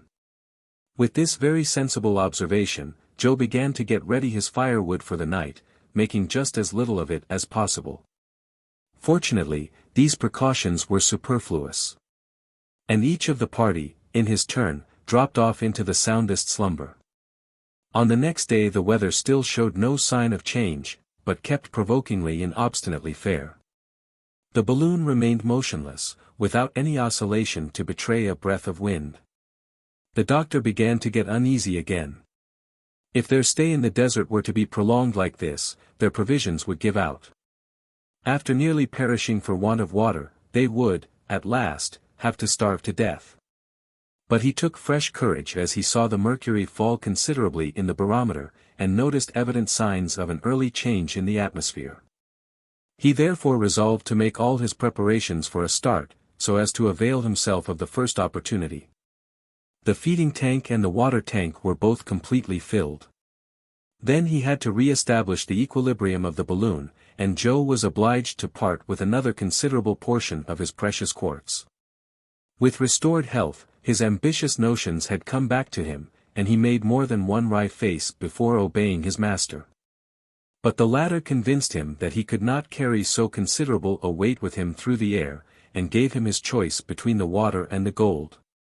Joe hesitated no longer, but flung out the requisite quantity of his much-prized ore upon the sand. "The next people who come this way," he remarked, "will be rather surprised to find a fortune in such a place. And suppose some learned traveler should come across these specimens," suggested Kennedy. "You may be certain, Dick, that they would take him by surprise, and that he would publish his astonishment in several folios. So that some day we shall hear of a wonderful deposit of gold-bearing quartz in the midst of the African sands. And Joe there, will be the cause of it all." This idea of mystifying some learned sage tickled Joe hugely, and made him laugh. During the rest of the day the doctor vainly kept on the watch for a change of weather. The temperature rose, and, had it not been for the shade of the oasis, would have been insupportable. The thermometer marked 149 degrees in the sun, and a veritable rain of fire filled the air. This was the most intense heat that they had yet noted. Joe arranged their bivouac for that evening, as he had done for the previous night, and during the watches kept by the doctor and Kennedy there was no fresh incident. But, toward 3 o'clock in the morning, while Joe was on guard, the temperature suddenly fell, the sky became overcast with clouds, and the darkness increased. "Turn out," cried Joe, arousing his companions. "Turn out. Here's the wind." "At last," exclaimed the doctor, eyeing the heavens. "But it is a storm." "The balloon. Let us hasten to the balloon." It was high time for them to reach it. The Victoria was bending to the force of the hurricane, and dragging along the car, the latter grazing the sand. Had any portion of the ballast been accidentally thrown out, the balloon would have been swept away, and all hope of recovering it have been forever lost. But fleet-footed Joe put forth his utmost speed, and checked the car, while the balloon beat upon the sand, at the risk of being torn to pieces. The doctor, followed by Kennedy, leaped in, and lit his cylinder, while his companions threw out the superfluous ballast. The travelers took one last look at the trees of the oasis bowing to the force of the hurricane, and soon, catching the wind at 200 feet above the ground, disappeared in the gloom. Chapter 29. Signs of Vegetation. The fantastic notion of a French author. A magnificent country. The kingdom of Adamova. The explorations of Speke and Burton connected with those of Dr. Barth. The Atlantika Mountains. The river Benue. The city of Yola. The Bagil. Mount Mendif. From the moment of their departure, the travelers moved with great velocity. They longed to leave behind them the desert, which had so nearly been fatal to them.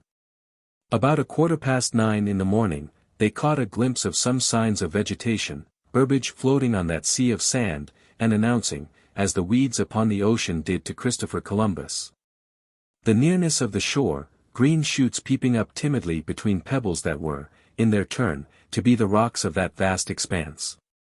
Hills, but of trifling height, were seen in wavy lines upon the horizon. Their profile, muffled by the heavy mist, was defined but vaguely. The monotony, however, was beginning to disappear. The doctor hailed with joy the new country thus disclosed, and, like a seaman on lookout at the masthead, he was ready to shout aloud. "Land, ho! Land!" An hour later the continent spread broadly before their gaze, still wild in aspect, but less flat, less denuded, and with a few trees standing out against the grey sky. "We are in a civilized country at last," said the hunter. "Civilized? Well, that's one way of speaking, but there are no people to be seen yet. It will not be long before we see them, said Fergusson, at our present rate of travel. Are we still in the Negro country, Doctor?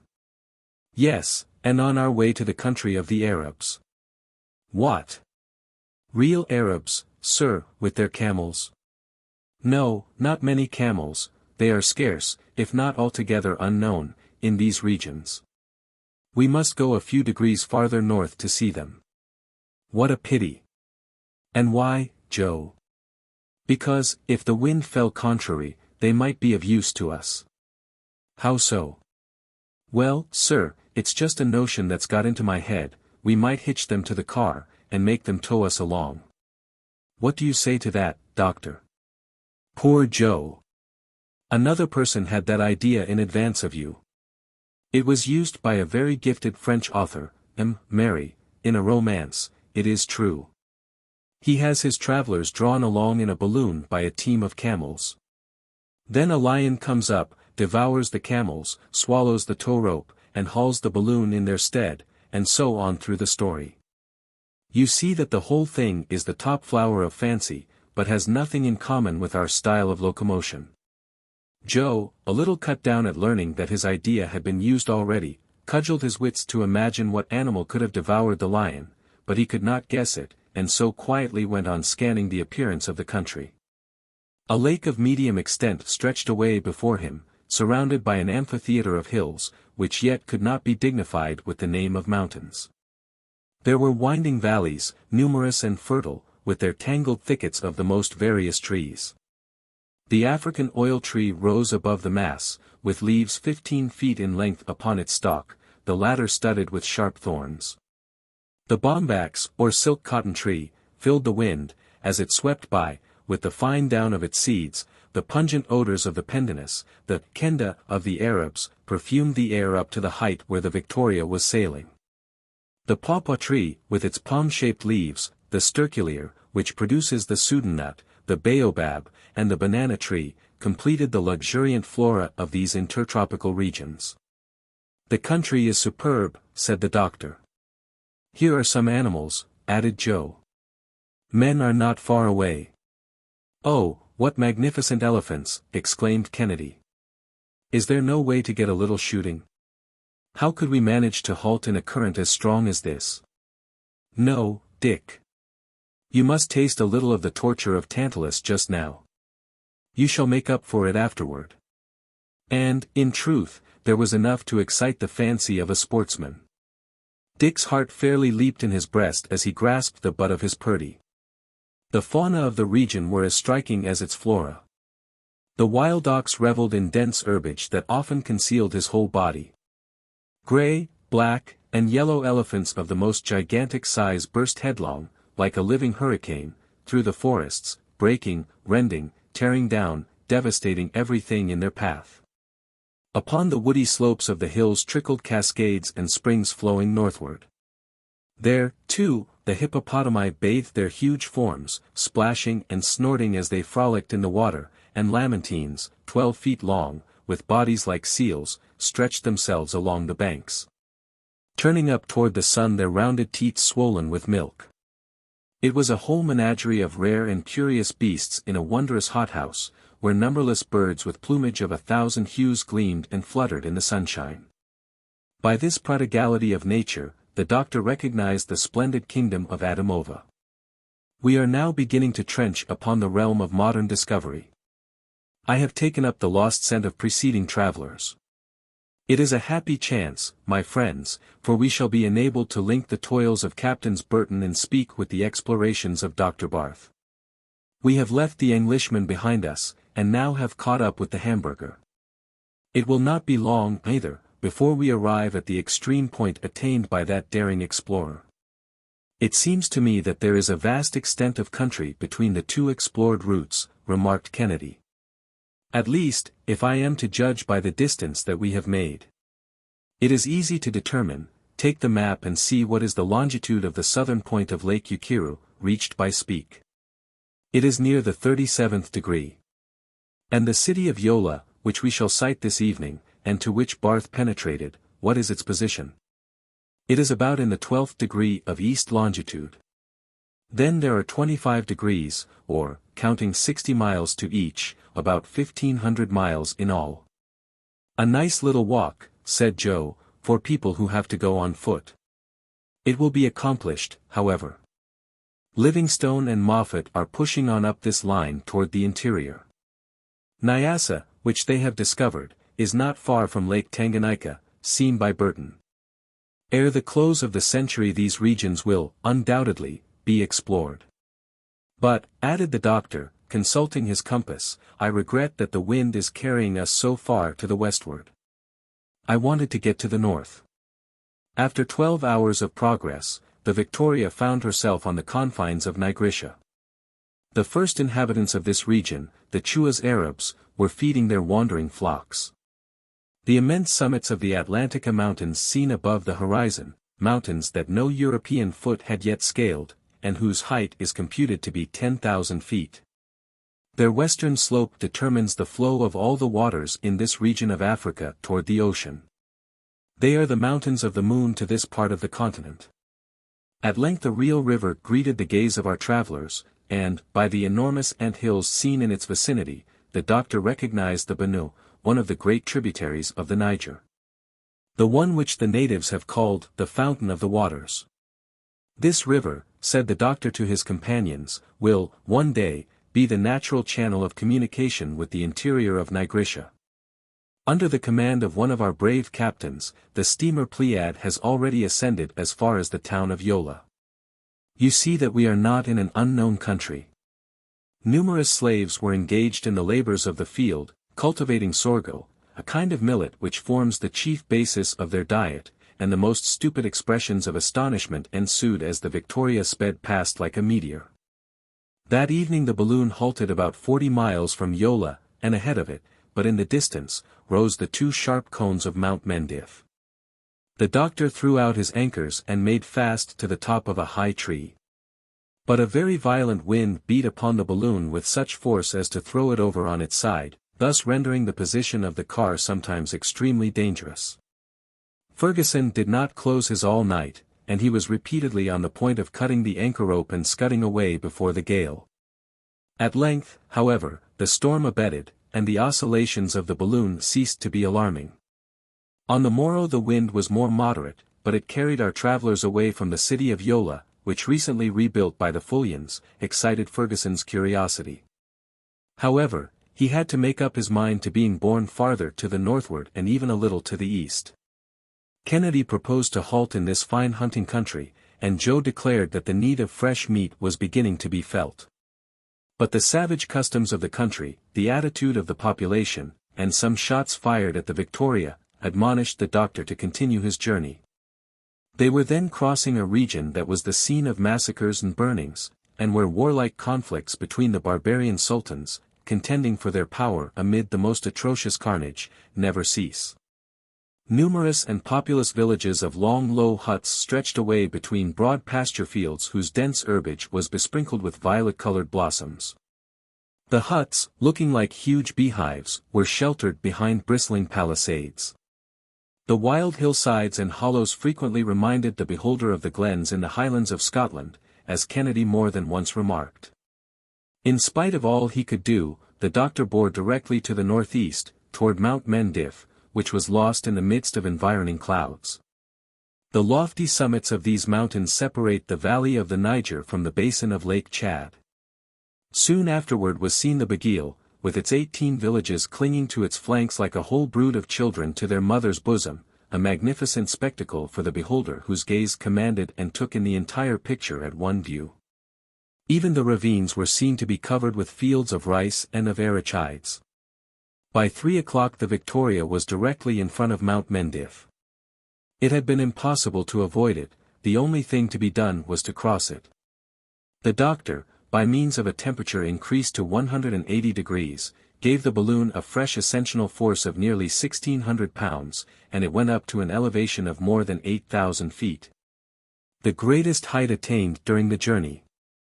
The temperature of the atmosphere was so much cooler at that point that the aeronauts had to resort to their blankets and thick coverings. Fergusson was in haste to descend. The covering of the balloon gave indications of bursting, but in the meanwhile he had time to satisfy himself of the volcanic origin of the mountain, whose extinct craters are now but deep abysses. Immense accumulations of bird guano gave the sides of Mount Mendif the appearance of calcareous rocks, and there was enough of the deposit there to manure all the lands in the United Kingdom. At 5 o'clock the Victoria, sheltered from the south winds, went gently gliding along the slopes of the mountain, and stopped in a wide clearing remote from any habitation. The instant it touched the soil, all needful precautions were taken to hold it there firmly, and Kennedy, fowling piece in hand, sallied out upon the sloping plain. Ere long, he returned with half a dozen wild ducks and a kind of snipe, which Joe served up in his best style. The meal was heartily relished, and the night was passed in undisturbed and refreshing slumber. Chapter 30. Musfia. The Sheik. Denham, Clapperton, and Oudney. Vogel. The capital of Lagaum. Toul. Becalmed above Kernak. The governor and his court. The attack. The incendiary pigeons. On the next day, May 11th, the Victoria resumed her adventurous journey. Her passengers had the same confidence in her that a good seaman has in his ship. In terrific hurricanes, in tropical heats, when making dangerous departures, and descents still more dangerous, it had, at all times and in all places, come out safely. It might almost have been said that Fergusson managed it with a wave of the hand, and hence, without knowing in advance, where the point of arrival would be, the doctor had no fears concerning the successful issue of his journey. However, in this country of barbarians and fanatics, prudence obliged him to take the strictest precautions. He therefore counseled his companions to have their eyes wide open for everything and at all hours. The wind drifted a little more to the northward, and, toward 9 o'clock, they sighted the larger city of Musfia, built upon an eminence which was itself enclosed between two lofty mountains. Its position was impregnable, a narrow road running between a marsh and a thick wood being the only channel of approach to it. At the moment of which we write, a sheik, accompanied by a mounted escort, and clad in a garb of brilliant colors, preceded by couriers and trumpeters, who put aside the boughs of the trees as he rode up, was making his grand entry into the place. The doctor lowered the balloon in order to get a better look at this cavalcade of natives. But, as the balloon grew larger to their eyes, they began to show symptoms of intense affright, and at length made off in different directions as fast as their legs and those of their horses could carry them. The sheik alone did not budge an inch. He merely grasped his long musket, cocked it, and proudly waited in silence. The doctor came on to within 150 feet of him, and then, with his roundest and fullest voice, saluted him courteously in the Arabic tongue. But, upon hearing these words falling, as it seemed, from the sky, the sheik dismounted and prostrated himself in the dust of the highway, where the doctor had to leave him, finding it impossible to divert him from his adoration. Unquestionably, Fergusson remarked, those people take us for supernatural beings. When Europeans came among them for the first time, they were mistaken for creatures of a higher race. When this sheik comes to speak of today's meeting, he will not fail to embellish the circumstance with all the resources of an Arab imagination. You may, therefore, judge what an account their legends will give of us some day. Not such a desirable thing, after all, said the Scot, in the point of view that affects civilization, it would be better to pass for mere men. That would give these Negro races a superior idea of European power. Very good, my dear Dick. But what can we do about it? You might sit all day explaining the mechanism of a balloon to the savants of this country, and yet they would not comprehend you, but would persist in ascribing it to supernatural aid. Doctor, you spoke of the first time Europeans visited these regions. Who were the visitors? Inquired Joe. My dear fellow, we are now upon the very track of Major Denham. It was at this very city of Musfia that he was received by the Sultan of Mandara. He had quitted the Borno country, he accompanied the sheik in an expedition against the Falatas. He assisted in the attack on the city, which, with its arrows alone, bravely resisted the bullets of the Arabs, and put the sheik's troops to flight. All this was but a pretext for murders, raids, and pillage.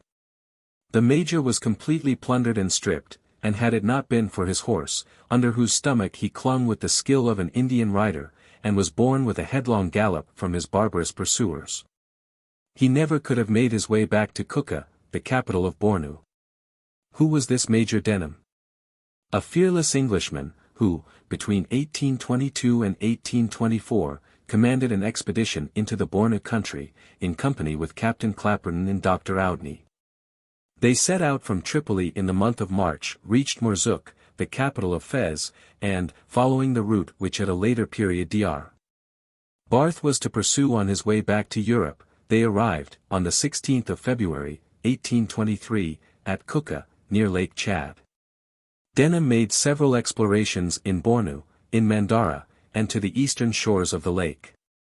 In the meantime, on the 15th of December, 1823, Captain Clapperton and Dr. Oudney had pushed their way through the Sudan country as far as Sakkatoon, and Oudney died of fatigue and exhaustion in the town of Murmur.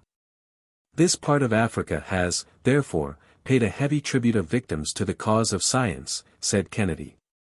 Yes, this country is fatal to travelers. We are moving directly toward the kingdom of Bagirmi, which Vogel traversed in 1856, so as to reach the Wadai country, where he disappeared. This young man, at the age of 23, had been sent to cooperate with Dr. Barth. They met on the 1st of December, 1854, and thereupon commenced his explorations of the country. Toward 1856, he announced, in the last letters received from him, his intention to reconnoiter the kingdom of Wadai, which no European had yet penetrated. It appears that he got as far as Wara, the capital, where, according to some accounts, he was made prisoner, and, according to others, was put to death for having attempted to ascend a sacred mountain in the environs. But, we must not too lightly admit the death of travelers, since that does away with the necessity of going in search of them. For instance, how often was the death of Dr. Barth reported, to his own great annoyance. It is, therefore, very possible that Vogel may still be held as a prisoner by the Sultan of Wadai, in the hope of obtaining a good ransom for him. Baron de Niemans was about starting for the Wadai country when he died at Cairo, in 1855. And we now know that de Hugelin has set out on Vogel's track with the expedition sent from Leipzig, so that we shall soon be accurately informed as to the fate of that young and interesting explorer. Since the doctor's departure, letters written from El Obeid by Mr. Munsinger, the newly appointed head of the expedition, unfortunately placed the death of Vogel beyond a doubt. Mosfia had disappeared from the horizon long ere this, and the Mandara country was developing to the gaze of our aeronauts its astonishing fertility, with its forests of acacias, its locust trees covered with red flowers, and the herbaceous plants of its fields of cotton and indigo trees. The river Sherry, which 80 miles farther on rolled its impetuous waters into Lake Chad, was quite distinctly seen. The doctor got his companions to trace its course upon the maps drawn by Dr. Barth. "You perceive," said he, "that the labors of this savant have been conducted with great precision. We are moving directly toward the Lagaum region, and perhaps toward Kernak, its capital. It was there that poor Toole died, at the age of scarcely 22. He was a young Englishman, an ensign in the 80th Regiment, who, a few weeks before, had joined Major Denham in Africa, and it was not long ere he there met his death. Ah! This vast country might well be called the graveyard of European travelers. Some boats, 50 feet long, were descending the current of the Sherry. The Victoria, then 1,000 feet above the soil, hardly attracted the attention of the natives. But the wind, which until then had been blowing with a certain degree of strength, was falling off. "Is it possible that we are to be caught in another dead calm?" sighed the doctor. "Well, we've no lack of water, nor the desert to fear, anyhow, master," said Joe.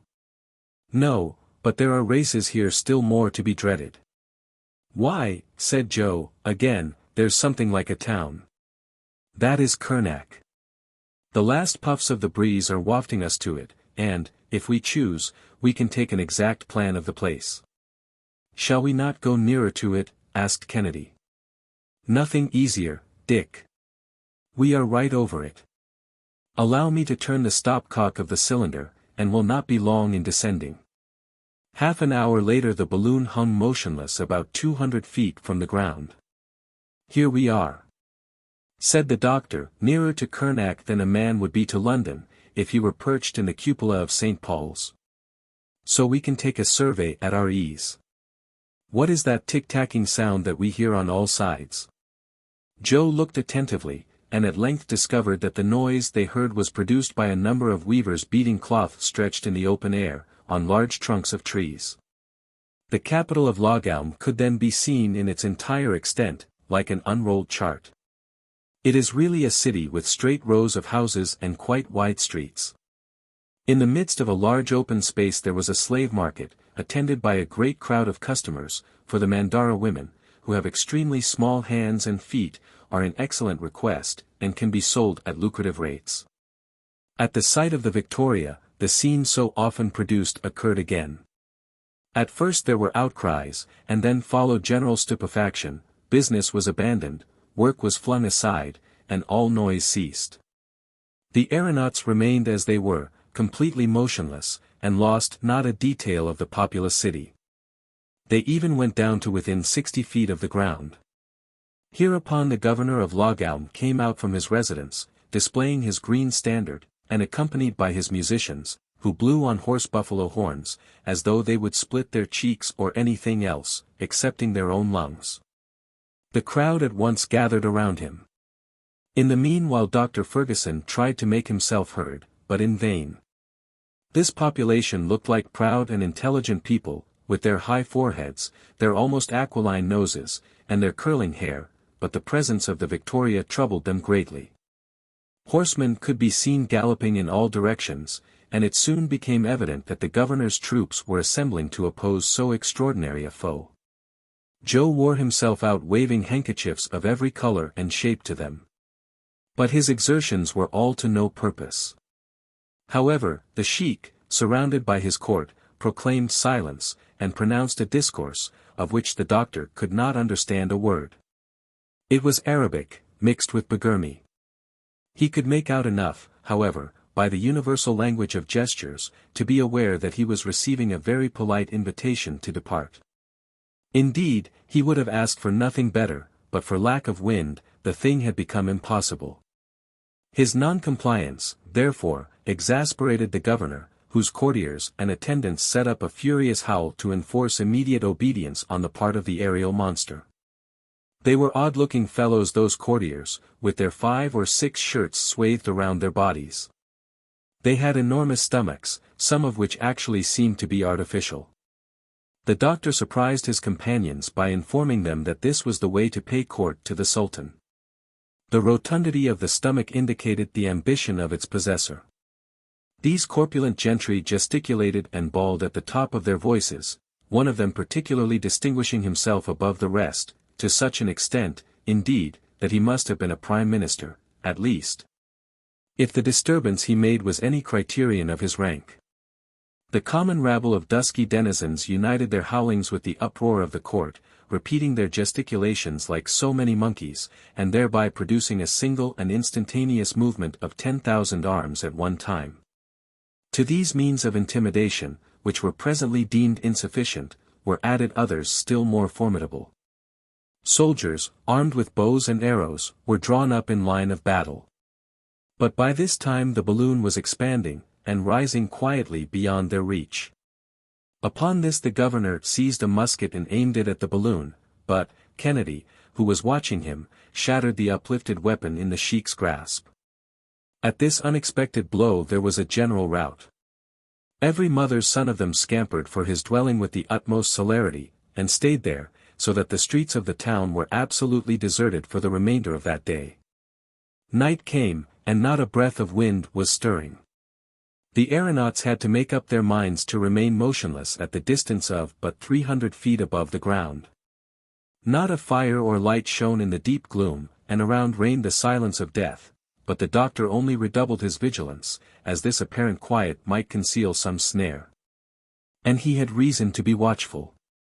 About midnight, the whole city seemed to be in a blaze. Hundreds of streaks of flame crossed each other, and shot to and fro in the air like rockets, forming a regular network of fire. "That's really curious," said the doctor, somewhat puzzled to make out what it meant. "By all that's glorious," shouted Kennedy, "it looks as if the fire were ascending and coming up toward us." And, sure enough, with an accompaniment of musket shots, yelling, and din of every description, the mass of fire was, indeed, mounting toward the Victoria. Joe got ready to throw out ballast, and Fergusson was not long at guessing the truth. Thousands of pigeons, their tails garnished with combustibles, had been set loose and driven toward the Victoria, and now, in their terror, they were flying high up, zigzagging the atmosphere with lines of fire. Kennedy was preparing to discharge all his batteries into the middle of the ascending multitude, but what could he have done against such a numberless army? The pigeons were already whisking around the car. They were even surrounding the balloon, the sides of which, reflecting their illumination, looked as though enveloped with a network of fire. The doctor dared hesitate no longer. And, throwing out a fragment of quartz, he kept himself beyond the reach of these dangerous assailants. And, for 2 hours afterward, he could see them wandering hither and thither through the darkness of the night, until, little by little, their light diminished, and they, one by one, died out.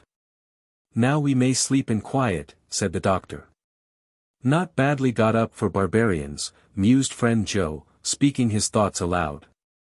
"Oh, they employ these pigeons frequently, to set fire to the thatch of hostile villages, but this time the village mounted higher than they could go. Why, positively, a balloon need fear no enemies." "Yes, indeed, it may," objected Fergusson. "What are they, then, doctor?" "They are the careless people in the car.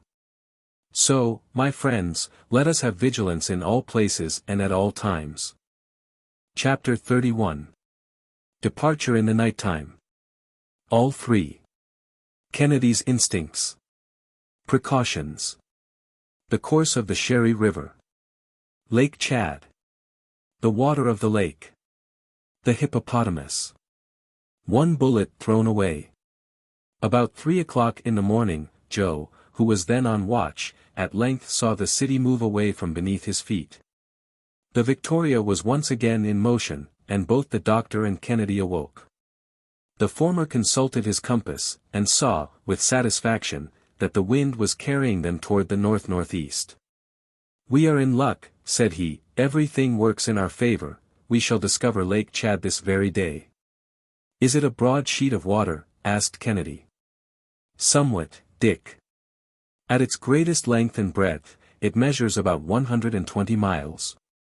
It will spice our trip with a little variety to sail over a spacious sheet of water. After all, though, I don't see that we have much to complain of on that score. Our trip has been very much varied, indeed, and, moreover, we are getting on under the best possible conditions." "Unquestionably so. Excepting those privations on the desert, we have encountered no serious danger. It is not to be denied that our noble balloon has behaved wonderfully well. Today is May 12th, and we started on the 18th of April. That makes 25 days of journeying. In 10 days more we shall have reached our destination." "Where is that?" "I do not know. But what does that signify?" "You are right again, Samuel. Let us entrust to Providence the care of guiding us and of keeping us in good health as we are now. We don't look much as though we had been crossing the most pestilential country in the world. We had an opportunity of getting up in life, and that's what we have done." "Hurrah for trips in the air," cried Joe. "Here we are at the end of 25 days in good condition, well fed, and well rested. We've had too much rest in fact, for my legs begin to feel rusty, and I wouldn't be vexed a bit to stretch them with a run of 30 miles or so. You can do that, Joe, in the streets of London, but in fine we set out 3 together, like Denham, Clapperton, and Overweg, like Barth, Richardson, and Vogel, and, more fortunate than our predecessors here, we are 3 in number still. But it is most important for us not to separate. If, while one of us was on the ground, the Victoria should have to ascend in order to escape some sudden danger, who knows whether we should ever see each other again. Therefore it is that I say again to Kennedy frankly that I do not like his going off alone to hunt. But still, Samuel, you will permit me to indulge that fancy a little. There is no harm in renewing our stock of provisions. Besides, before our departure, you held out to me the prospect of some superb hunting, and thus far I have done but little in the line of the Andersons and Cummings. But, my dear Dick, your memory fails you, or your modesty makes you forget your own exploits. It really seems to me that, without mentioning small game, you have already an antelope, an elephant, and 2 lions on your conscience. But what's all that to an African sportsman who sees all the animals in creation strutting along under the muzzle of his rifle? There. There. Look at that troop of giraffes. Those giraffes, roared Joe, why, they're not as big as my fist. Because we are 1,000 feet above them, but close to them you would discover that they are 3 times as tall as you are. And what do you say to yon herd of gazelles, and those ostriches, that run with the speed of the wind? Resumed Kennedy. Those ostriches, remonstrated Joe, again, those are chickens, and the greatest kind of chickens. Come, doctor, can't we get down nearer to them, pleaded Kennedy. We can get closer to them, Dick, but we must not land. And what good will it do you to strike down those poor animals when they can be of no use to you? Now, if the question were to destroy a lion, a tiger, a cat, a hyena, I could understand it. But to deprive an antelope or a gazelle of life, to no other purpose than the gratification of your instincts as a sportsman, seems hardly worth the trouble. But, after all, my friend, we are going to keep at about 100 feet only from the soil, and, should you see any ferocious wild beast, oblige us by sending a ball through its heart. The Victoria descended gradually, but still keeping at a safe height, for, in a barbarous, yet very populous country, it was necessary to keep on the watch for unexpected perils. The travelers were then directly following the course of the Sherry. The charming banks of this river were hidden beneath the foliage of trees of various dyes, lianas and climbing plants wound in and out on all sides and formed the most curious combinations of color. Crocodiles were seen basking in the broad blaze of the sun or plunging beneath the waters with the agility of lizards, and in their gambols they sported about among the many green islands that intercept the current of the stream. It was thus, in the midst of rich and verdant landscapes that our travelers passed over the district of Mafate, and about 9 o'clock in the morning reached the southern shore of Lake Chad. There it was at last, outstretched before them, that Caspian Sea of Africa. The existence of which was so long consigned to the realms of fable, that interior expanse of water to which only Denham's and Barth's expeditions had been able to force their way. The doctor strove in vain to fix its precise configuration upon paper. It had already changed greatly since 1847. In fact, the chart of Lake Chad is very difficult to trace with exactitude, for it is surrounded by muddy and almost impassable morasses, in which Barth thought that he was doomed to perish. From year to year these marshes, covered with reeds and papyrus 15 feet high, become the lake itself. Frequently, too, the villages on its shores are half submerged, as was the case with Ngornu in 1856, and now the hippopotamus and the alligator frisk and dive where the dwellings of Bornu once stood. The sun shot his dazzling rays over this placid sheet of water, and toward the north the 2 elements merged into one and the same horizon. The doctor was desirous of determining the character of the water, which was long believed to be salt. There was no danger in descending close to the lake, and the car was soon skimming its surface like a bird at the distance of only 5 feet. Joe plunged a bottle into the lake and drew it up half filled. The water was then tasted and found to be but little fit for drinking, with a certain carbonate of soda flavor. While the doctor was jotting down the result of this experiment, the loud report of a gun was heard close beside him. Kennedy had not been able to resist the temptation of firing at a huge hippopotamus. The latter, who had been basking quietly, disappeared at the sound of the explosion, but did not seem to be otherwise incommoded by Kennedy's conical bullet. "You'd have done better if you had harpooned him," said Joe. "But how?" "With one of our anchors. It would have been a hook just big enough for such a rousing beast as that." "Humph. ejaculated Kennedy. "Joe really has an idea this time." "Which I beg of you not to put into execution," interposed the doctor. "The animal would very quickly have dragged us where we could not have done much to help ourselves, and where we have no business to be. Especially now since we've settled the question as to what kind of water there is in Lake Chad. Is that sort of fish good to eat, Dr. Fergusson?" "That fish, as you call it, Joe, is really a mammiferous animal of the pachydermal species. Its flesh is said to be excellent and is an article of important trade between the tribes living along the borders of the lake." "Then I'm sorry that Mr. Kennedy's shot didn't do more damage. The animal is vulnerable only in the stomach and between the thighs. Dick's ball hasn't even marked him. But should the ground strike me as favorable, we shall halt at the northern end of the lake, where Kennedy will find himself in the midst of a whole menagerie, and can make up for lost time."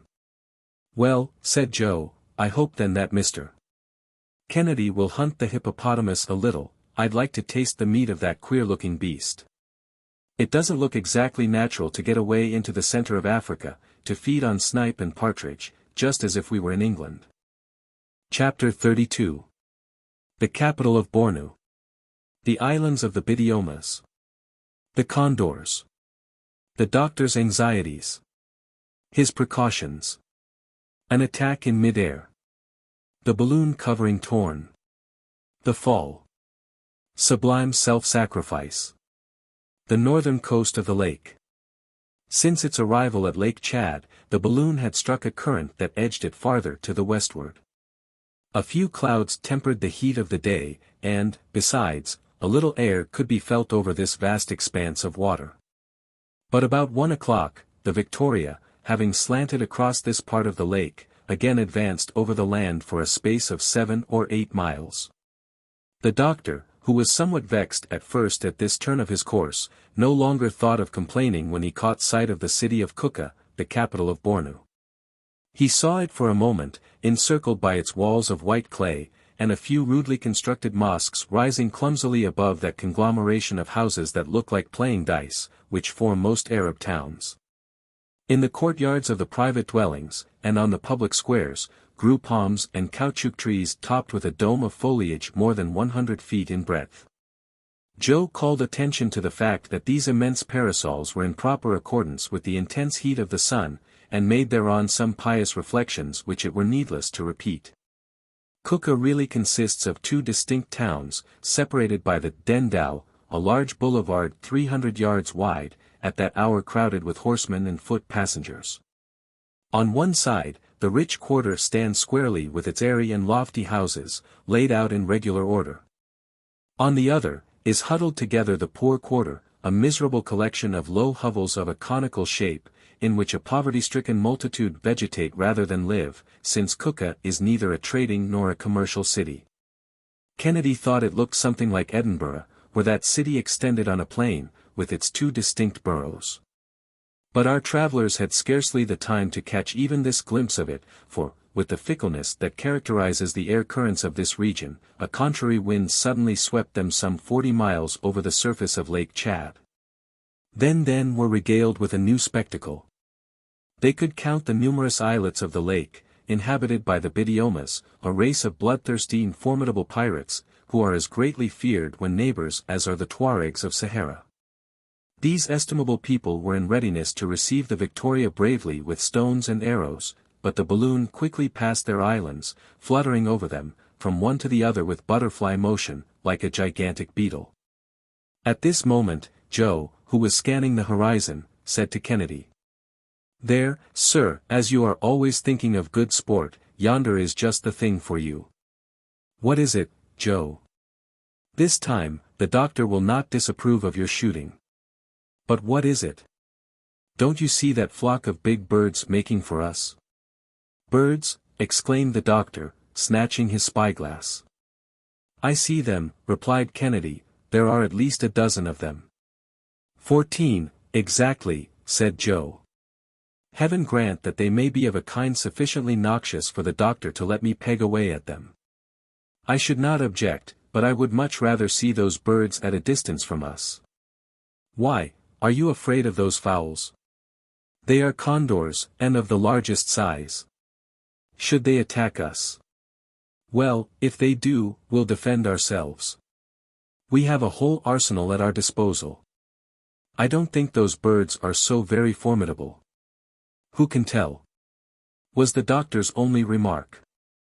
10 minutes later, the flock had come within gunshot, and were making the air ring with their hoarse cries. They came right toward the Victoria, more irritated than frightened by her presence. How they scream! What a noise, said Joe. Perhaps they don't like to see anybody poaching in their country up in the air, or daring to fly like themselves. Well, now, to tell the truth, when I take a good look at them, they are an ugly, ferocious set, and I should think them dangerous enough if they were armed with pretty more rifles, admitted Kennedy. They have no need of such weapons, said Fergusson, looking very grave. The condors flew around them in wide circles, their flight growing gradually closer and closer to the balloon. They swept through the air in rapid, fantastic curves, occasionally precipitating themselves headlong with the speed of a bullet, and then breaking their line of projection by an abrupt and daring angle. The doctor, much disquieted, resolved to ascend so as to escape this dangerous proximity. He therefore dilated the hydrogen in his balloon, and it rapidly rose. But the condors mounted with him, apparently determined not to part company. They seem to mean mischief, said the hunter, cocking his rifle. And, in fact, they were swooping nearer, and more than one came within 50 feet of them, as if defying the firearms. By George, I'm itching to let them have it, exclaimed Kennedy. No, Dick, not now. Don't exasperate them needlessly. That would only be exciting them to attack us. But I could soon settle those fellows. You may think so, Dick. But you are wrong. Why, we have a bullet for each of them. And suppose that they were to attack the upper part of the balloon, what would you do? How would you get at them? Just imagine yourself in the presence of a troop of lions on the plain, or a school of sharks in the open ocean. For travelers in the air, this situation is just as dangerous. Are you speaking seriously, Doctor? Very seriously, Dick. Let us wait, then. Wait. Hold yourself in readiness in case of an attack, but do not fire without my orders. The birds then collected at a short distance, yet too near that their naked necks, entirely bare of feathers, could be plainly seen, as they stretched them out with the effort of their cries, while their gristly crests, garnished with a comb and gills of deep violet, stood erect with rage. They were of the very largest size, their bodies being more than 3 feet in length, and the lower surface of their white wings glittering in the sunlight. They might well have been considered winged sharks, so striking was their resemblance to those ferocious rangers of the deep. They are following us, said the doctor, as he saw them ascending with him, and, mount as we may, they can fly still higher. Well, what are we to do? Asked Kennedy. The doctor made no answer. Listen, Samuel, said the sportsman. There are 14 of those birds. We have 17 shots at our disposal if we discharge all our weapons. Have we not the means, then, to destroy them or disperse them? I will give a good account of some of them. I have no doubt of your skill, Dick. I look upon all as dead that may come within range of your rifle, but I repeat that, if they attack the upper part of the balloon, you could not get a sight at them. They would tear the silk covering that sustains us, and we are 3,000 feet up in the air. At this moment, one of the ferocious birds darted right at the balloon, with outstretched beak and claws, ready to rend it with either or both. Fire! Fire at once, cried the doctor. He had scarcely ceased, ere the huge creature, stricken dead, dropped headlong, turning over and over in space as he fell. Kennedy had already grasped one of the two-barreled fowling pieces and Joe was taking aim with another. Frightened by the report, the condors drew back for a moment, but they almost instantly returned to the charge with extreme fury. Kennedy severed the head of one from its body with his first shot, and Joe broke the wing of another. Only 11 left, said he. Thereupon the birds changed their tactics, and by common consent soared above the balloon. Kennedy glanced at Fergusson. The latter, in spite of his imperturbability, grew pale. Then ensued a moment of terrifying silence. In the next they heard a harsh tearing noise, as of something rending the silk, and the car seemed to sink from beneath the feet of our 3 aeronauts. "We are lost," exclaimed Fergusson, glancing at the barometer, which was now swiftly rising. "Over with the ballast," he shouted, "over with it." And in a few seconds the last lumps of quartz had disappeared. "We are still falling. Empty the water tanks. Do you hear me, Joe? We are pitching into the lake." Joe obeyed. The doctor leaned over and looked out. The lake seemed to come up toward him like a rising tide. Every object around grew rapidly in size while they were looking at it. The car was not 200 feet from the surface of Lake Chad. "The provisions! The provisions!" cried the doctor. And the box containing them was launched into space. Their descent became less rapid, but the luckless aeronauts were still falling, and into the lake. "Throw out something, something more!" cried the doctor. "There is nothing more to throw," was Kennedy's despairing response. "Yes, there is," called Joe, and with a wave of the hand he disappeared like a flash, over the edge of the car. "Joe! Joe!" exclaimed the doctor, horror-stricken. The Victoria thus relieved resumed her ascending motion, mounted 1,000 feet into the air, and the wind, burying itself in the disinflated covering, bore them away toward the northern part of the lake. "Lost!" exclaimed the sportsman, with a gesture of despair. "Lost to save us," responded Fergusson. And these men, intrepid as they were, felt the large tears streaming down their cheeks. They leaned over with the vain hope of seeing some trace of their heroic companion, but they were already far away from him. "What course shall we pursue?" asked Kennedy. "Alight as soon as possible, Dick, and then wait." After a sweep of some 60 miles the Victoria halted on a desert shore, on the north of the lake. The anchors caught in a low tree and the sportsman fastened it securely. Night came, but neither Fergusson nor Kennedy could find one moment's sleep. Chapter 33. Conjectures. Re-establishment of the Victoria's equilibrium. Dr. Fergusson's new calculations. Kennedy's hunt. A complete exploration of Lake Chad. Tengalia. The return. Lari. On the morrow, the 13th of May, our travelers, for the first time, reconnoitered the part of the coast on which they had landed. It was a sort of island of solid ground in the midst of an immense marsh. Around this fragment of terra firma grew reeds as lofty as trees are in Europe, and stretching away out of sight. These impenetrable swamps gave security to the position of the balloon. It was necessary to watch only the borders of the lake. The vast stretch of water broadened away from the spot, especially toward the east, and nothing could be seen on the horizon, neither mainland nor islands. The two friends had not yet ventured to speak of their recent companion. Kennedy first imparted his conjectures to the doctor. "Perhaps Joe is not lost after all," he said. "He was a skillful lad, and had few equals as a swimmer. He would find no difficulty in swimming across the Firth of Forth at Edinburgh. We shall see him again, but how and where I know not. Let us omit nothing on our part to give him the chance of rejoining us." "May God grant it as you say, Dick," replied the doctor, with much emotion. "We shall do everything in the world to find our lost friend again. Let us, in the first place, see where we are.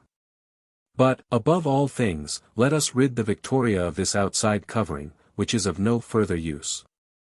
That will relieve us of 650 pounds, a weight not to be despised, and the end is worth the trouble." The doctor and Kennedy went to work at once, but they encountered great difficulty.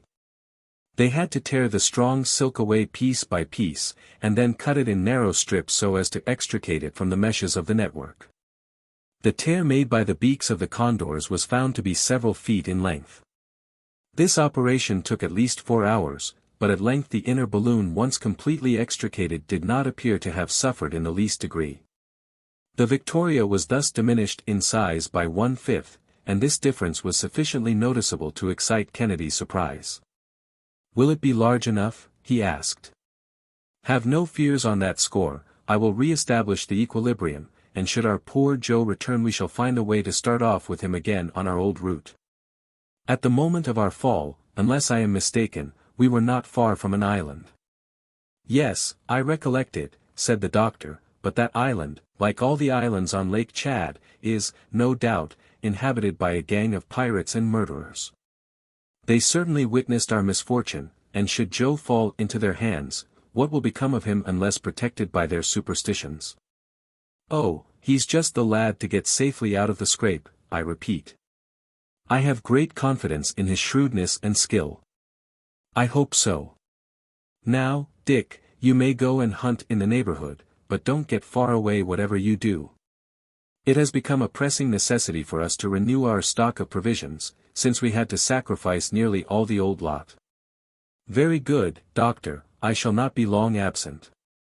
Hereupon, Kennedy took a double-barreled fowling piece, and strode through the long grass toward a thicket not far off, where the frequent sound of shooting soon let the doctor know that the sportsman was making a good use of his time. Meanwhile Fergusson was engaged in calculating the relative weight of the articles still left in the car, and in establishing the equipoise of the second balloon. He found that there were still left some 30 pounds of pemmican, a supply of tea and coffee, about 1.5 gallons of brandy, and 1 empty water tank. All the dried meat had disappeared.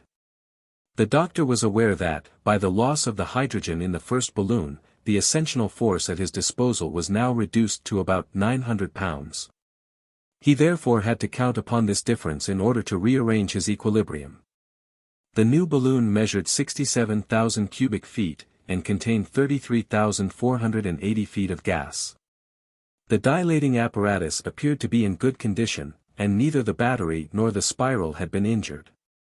The ascensional force of the new balloon was then about 3,000 pounds, and, in adding together the weight of the apparatus, of the passengers, of the stock of water, of the car and its accessories, and putting aboard 50 gallons of water, and 100 pounds of fresh meat, the doctor got a total weight of 2,830 pounds. He could then take with him 170 pounds of ballast, for unforeseen emergencies, and the balloon would be in exact balance with the surrounding atmosphere. His arrangements were completed accordingly, and he made up for Joe's weight with a surplus of ballast. He spent the whole day in these preparations, and the latter were finished when Kennedy returned. The hunter had been successful, and brought back a regular cargo of geese, wild duck, snipe, teal, and plover. He went to work at once to draw and smoke the game. Each piece, suspended on a small, thin skewer, was hung over a fire of green wood. When they seemed in good order, Kennedy, who was perfectly at home in the business, packed them away in the car. On the morrow, the hunter was to complete his supplies. Evening surprised our travelers in the midst of this work. Their supper consisted of pemmican, biscuit, and tea, and fatigue, after having given them appetite, brought them sleep. Each of them strained eyes and ears into the gloom during his watch, sometimes fancying that they heard the voice of poor Joe. But, alas! The voice that they so longed to hear, was far away. At the first streak of day, the doctor aroused Kennedy. "I have been long and carefully considering what should be done," said he, "to find our companion. Whatever your plan may be, doctor, it will suit me. Speak. Above all things, it is important that Joe should hear from us in some way." "Undoubtedly. Suppose the brave fellow should take it into his head that we have abandoned him? He knows us too well for that. Such a thought would never come into his mind. But he must be informed as to where we are. How can that be managed? We shall get into our car and be off again through the air. But, should the wind bear us away? Happily, it will not. See, Dick. It is carrying us back to the lake, and this circumstance, which would have been vexatious yesterday, is fortunate now. Our efforts, then, will be limited to keeping ourselves above that vast sheet of water throughout the day. Joe cannot fail to see us, and his eyes will be constantly on the lookout in that direction. Perhaps he will even manage to let us know the place of his retreat. If he be alone and at liberty, he certainly will. And if a prisoner, resumed the doctor, it not being the practice of the natives to confine their captives, he will see us, and comprehend the object of our researches. But, at last, put in Kennedy, for we must anticipate everything, should we find no trace, if he should have left no mark to follow him by, what are we to do? We shall endeavor to regain the northern part of the lake, keeping ourselves as much in sight as possible. There we'll wait, we'll explore the banks, we'll search the water's edge, for Joe will assuredly try to reach the shore. And we will not leave the country without having done everything to find him. Let us set out, then, said the hunter. The doctor hereupon took the exact bearings of the patch of solid land they were about to leave, and arrived at the conclusion that it lay on the north shore of Lake Chad, between the village of Lari and the village of Ingamini.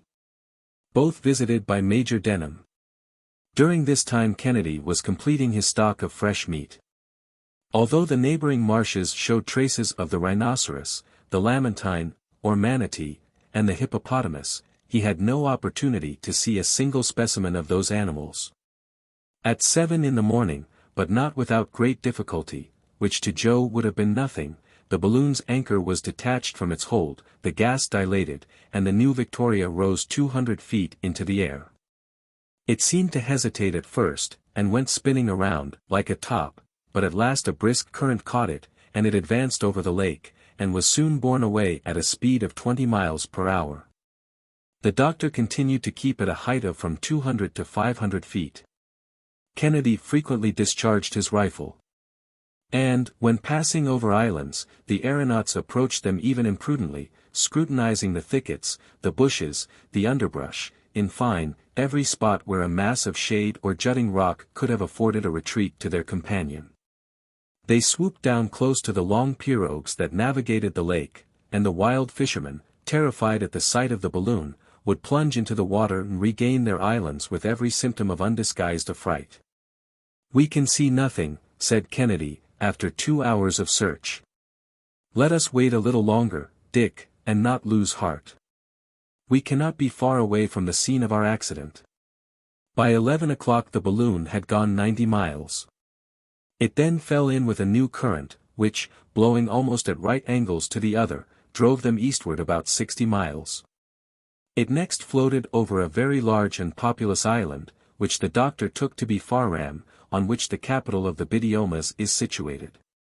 Fergusson expected at every moment to see Joe spring up out of some thicket, flying for his life, and calling for help. Were he free, they could pick him up without trouble. Were he a prisoner, they could rescue him by repeating the maneuver they had practiced to save the missionary, and he would soon be with his friends again, but nothing was seen, not a sound was heard. The case seemed desperate. About 2:30 o'clock, the Victoria hove in sight of Tengalia, a village situated on the eastern shore of Lake Chad, where it marks the extreme point attained by Denham at the period of his exploration. The doctor became uneasy at this persistent setting of the wind in that direction, for he felt that he was being thrown back to the eastward, toward the center of Africa, and the interminable deserts of that region. "We must absolutely come to a halt," said he, "and even alight. For Joe's sake, particularly, we ought to go back to the lake, but, to begin with, let us endeavor to find an opposite current." During more than an hour he searched at different altitudes, the balloon always came back toward the mainland. But at length, at the height of 1,000 feet, a very violent breeze swept to the northwestward. It was out of the question that Joe should have been detained on one of the islands of the lake, for, in such case he would certainly have found means to make his presence there known. Perhaps he had been dragged to the mainland. The doctor was reasoning thus to himself, when he again came in sight of the northern shore of Lake Chad. As for supposing that Joe had been drowned, that was not to be believed for a moment. One horrible thought glanced across the minds of both Kennedy and the doctor: caimans swarm in these waters. But neither one nor the other had the courage to distinctly communicate this impression. However, it came up to them so forcibly at last that the doctor said, without further preface: "Crocodiles are found only on the shores of the islands or of the lake, and Joe will have skill enough to avoid them. Besides, they are not very dangerous, and the Africans bathe with impunity, and quite fearless of their attacks." Kennedy made no reply. He preferred keeping quiet to discussing this terrible possibility. The doctor made out the town of Lari about 5 o'clock in the evening. The inhabitants were at work gathering in their cotton crop in front of their huts, constructed of woven reeds, and standing in the midst of clean and neatly kept enclosures. This collection of about 50 habitations occupied a slight depression of the soil, in a valley extending between two low mountains. The force of the wind carried the doctor farther onward than he wanted to go. But it changed a second time, and bore him back exactly to his starting point, on the sort of enclosed island where he had passed the preceding night. The anchor, instead of catching the branches of the tree, took hold in the masses of reeds mixed with the thick mud of the marshes, which offered considerable resistance. The doctor had much difficulty in restraining the balloon. But at length the wind died away with the setting in of nightfall, and the two friends kept watch together in an almost desperate state of mind. Chapter 34. The Hurricane. A forced departure. Loss of an anchor. Melancholy reflections. The resolution adopted. The sandstorm. The buried caravan. A contrary yet favorable wind. The return southward. Kennedy at his post. At 3 o'clock in the morning the wind was raging. It beat down with such violence that the Victoria could not stay near the ground without danger. It was thrown almost flat over upon its side, and the reeds chafed the silk so roughly that it seemed as though they would tear it. "We must be off, Dick," said the doctor, "we cannot remain in this situation." "But, doctor, what of Joe? I am not likely to abandon him." "No, indeed. And should the hurricane carry me 1,000 miles to the northward, I will return. But here we are endangering the safety of all. Must we go without him?" asked the Scot, with an accent of profound grief.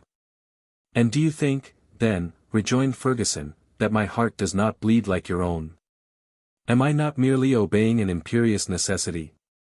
"I am entirely at your orders," replied the hunter. "Let us start." But their departure was surrounded with unusual difficulty. The anchor, which had caught very deeply, resisted all their efforts to disengage it, while the balloon, drawing in the opposite direction, increased its tension. Kennedy could not get it free. Besides, in his present position, the maneuver had become a very perilous one, for the Victoria threatened to break away before he should be able to get into the car again. The doctor, unwilling to run such a risk, made his friend get into his place, and resigned himself to the alternative of cutting the anchor rope. The Victoria made one bound of 300 feet into the air, and took her route directly northward. Fergusson had no other choice than to scud before the storm. He folded his arms, and soon became absorbed in his own melancholy reflections. After a few moments of profound silence, he turned to Kennedy, who sat there no less taciturn. "We have, perhaps, been tempting Providence," said he. "It does not belong to man to undertake such a journey." And a sigh of grief escaped him as he spoke. "It is but a few days," replied the sportsman, "since we were congratulating ourselves upon having escaped so many dangers. All three of us were shaking hands. Poor Joe! Kindly and excellent disposition. Brave and candid heart. Dazzled for a moment by his sudden discovery of wealth, he willingly sacrificed his treasures. And now, he is far from us, and the wind is carrying us still farther away with resistless speed. Come, doctor, admitting that he may have found refuge among the lake tribes, can he not do as the travelers who visited them before us, did, like Denham, like Barth? Both of those men got back to their own country. Ah! My dear Dick! Joe doesn't know one word of the language, he is alone, and without resources. The travelers of whom you speak did not attempt to go forward without sending many presents in advance of them to the chiefs, and surrounded by an escort armed and trained for these expeditions. Yet, they could not avoid sufferings of the worst description. What, then, can you expect the fate of our companion to be? It is horrible to think of, and this is one of the worst calamities that it has ever been my lot to endure. But, we'll come back again, Doctor. Come back, Dick. Yes, if we have to abandon the balloon. If we should be forced to return to Lake Chad on foot, and put ourselves in communication with the Sultan of Bornu. The Arabs cannot have retained a disagreeable remembrance of the first Europeans. I will follow you, Doctor, replied the hunter, with emphasis. You may count upon me. We would rather give up the idea of prosecuting this journey than not return. Joe forgot himself for our sake, we will sacrifice ourselves for his. This resolve revived some hope in the hearts of these two men, they felt strong in the same inspiration. Fergusson forthwith set everything at work to get into a contrary current, that might bring him back again to Lake Chad. But this was impracticable at that moment, and even to alight was out of the question on ground completely bare of trees, and with such a hurricane blowing.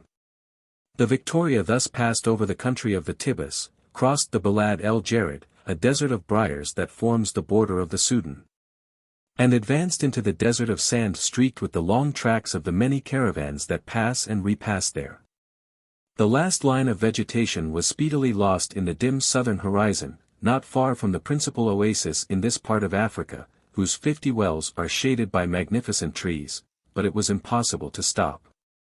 An Arab encampment, tents of striped stuff, some camels, stretching out their viper-like heads and necks along the sand, gave life to this solitude, but the Victoria sped by like a shooting star. And in this way traversed a distance of 60 miles in 3 hours, without Fergusson being able to check or guide her course. We cannot halt, we cannot alight, said the doctor, not a tree, not an inequality of the ground. Are we then to be driven clear across Sahara? Surely, heaven is indeed against us. He was uttering these words with a sort of despairing rage, when suddenly he saw the desert sands rising aloft in the midst of a dense cloud of dust, and go whirling through the air, impelled by opposing currents. Amid this tornado, an entire caravan, disorganized, broken, and overthrown, was disappearing beneath an avalanche of sand. The camels, flung pell-mell together, were uttering dull and pitiful groans. Cries and howls of despair were heard issuing from that dusty and stifling cloud, and, from time to time, a party-colored garment cut the chaos of the scene with its vivid hues, and the moaning and shrieking sounded over all. A terrible accompaniment to this spectacle of destruction. Ere long the sand had accumulated in compact masses, and there, where so recently stretched a level plain as far as the eye could see, rose now a ridgy line of hillocks, still moving from beneath, the vast tomb of an entire caravan. The doctor and Kennedy, pallid with emotion, sat transfixed by this fearful spectacle. They could no longer manage their balloon, which went whirling round and round in contending currents, and refused to obey the different dilations of the gas. Caught in these eddies of the atmosphere, it spun about with a rapidity that made their heads reel, while the car oscillated and swung to and fro violently at the same time. The instruments suspended under the awning clattered together as though they would be dashed to pieces, the pipes of the spiral bent to and fro, threatening to break at every instant, and the water tanks jostled and jarred with tremendous din.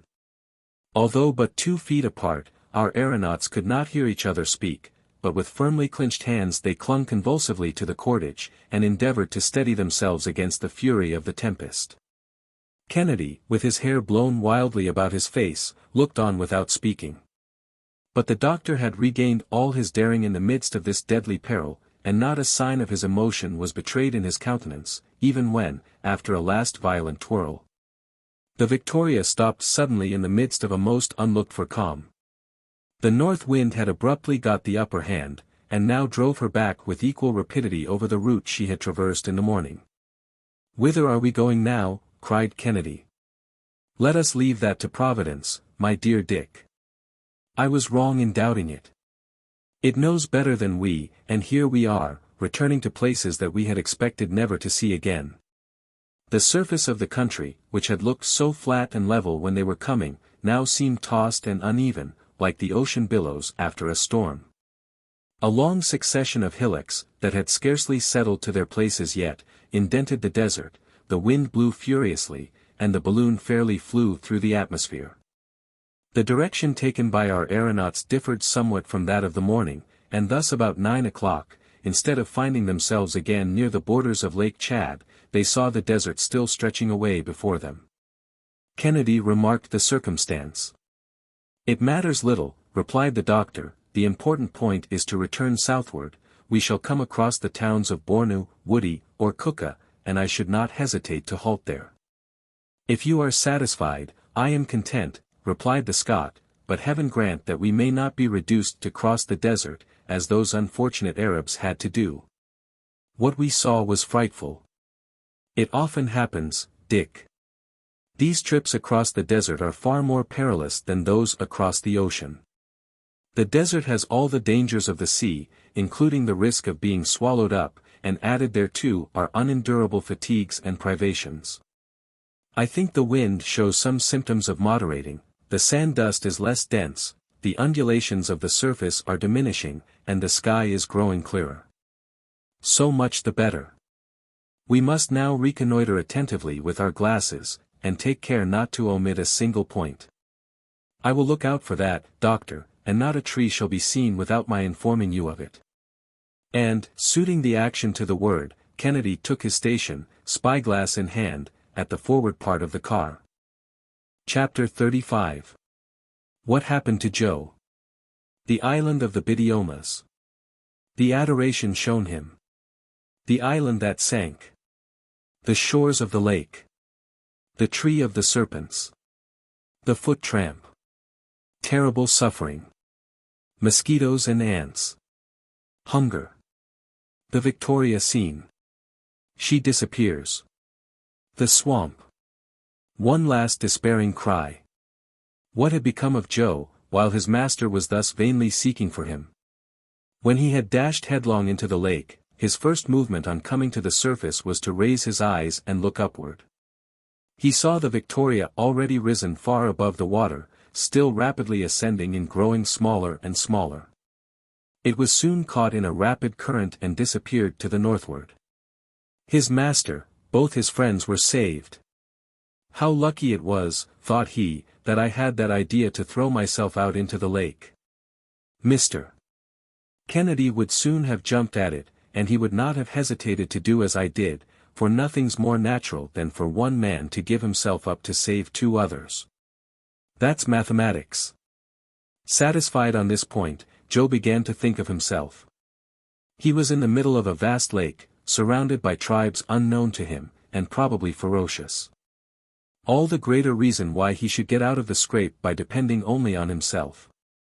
And so he gave himself no farther concern about it. Before the attack by the birds of prey, which, according to him, had behaved like real condors, he had noticed an island on the horizon, and determining to reach it, if possible, he put forth all his knowledge and skill in the art of swimming. After having relieved himself of the most troublesome part of his clothing. The idea of a stretch of 5 or 6 miles by no means disconcerted him, and therefore, so long as he was in the open lake, he thought only of striking out straight ahead and manfully. In about an hour and a half the distance between him and the island had greatly diminished. But as he approached the land, a thought, at first fleeting and then tenacious, arose in his mind. He knew that the shores of the lake were frequented by huge alligators, and was well aware of the voracity of those monsters. Now, no matter how much he was inclined to find everything in this world quite natural, the worthy fellow was no little disturbed by this reflection. He feared greatly lest white flesh like his might be particularly acceptable to the dreaded brutes, and advanced only with extreme precaution, his eyes on the alert on both sides and all around him. At length, he was not more than 100 yards from a bank, covered with green trees, when a puff of air strongly impregnated with a musky odor reached him. "There," said he to himself, "just what I expected. The crocodile isn't far off." With this he dived swiftly, but not sufficiently so to avoid coming into contact with an enormous body, the scaly surface of which scratched him as he passed. He thought himself lost and swam with desperate energy. Then he rose again to the top of the water, took breath and dived once more. Thus passed a few minutes of unspeakable anguish, which all his philosophy could not overcome, for he thought, all the while, that he heard behind him the sound of those huge jaws ready to snap him up forever. In this state of mind he was striking out under the water as noiselessly as possible when he felt himself seized by the arm and then by the waist. Poor Joe! He gave one last thought to his master, and began to struggle with all the energy of despair, feeling himself the while drawn along, but not toward the bottom of the lake, as is the habit of the crocodile when about to devour its prey, but toward the surface.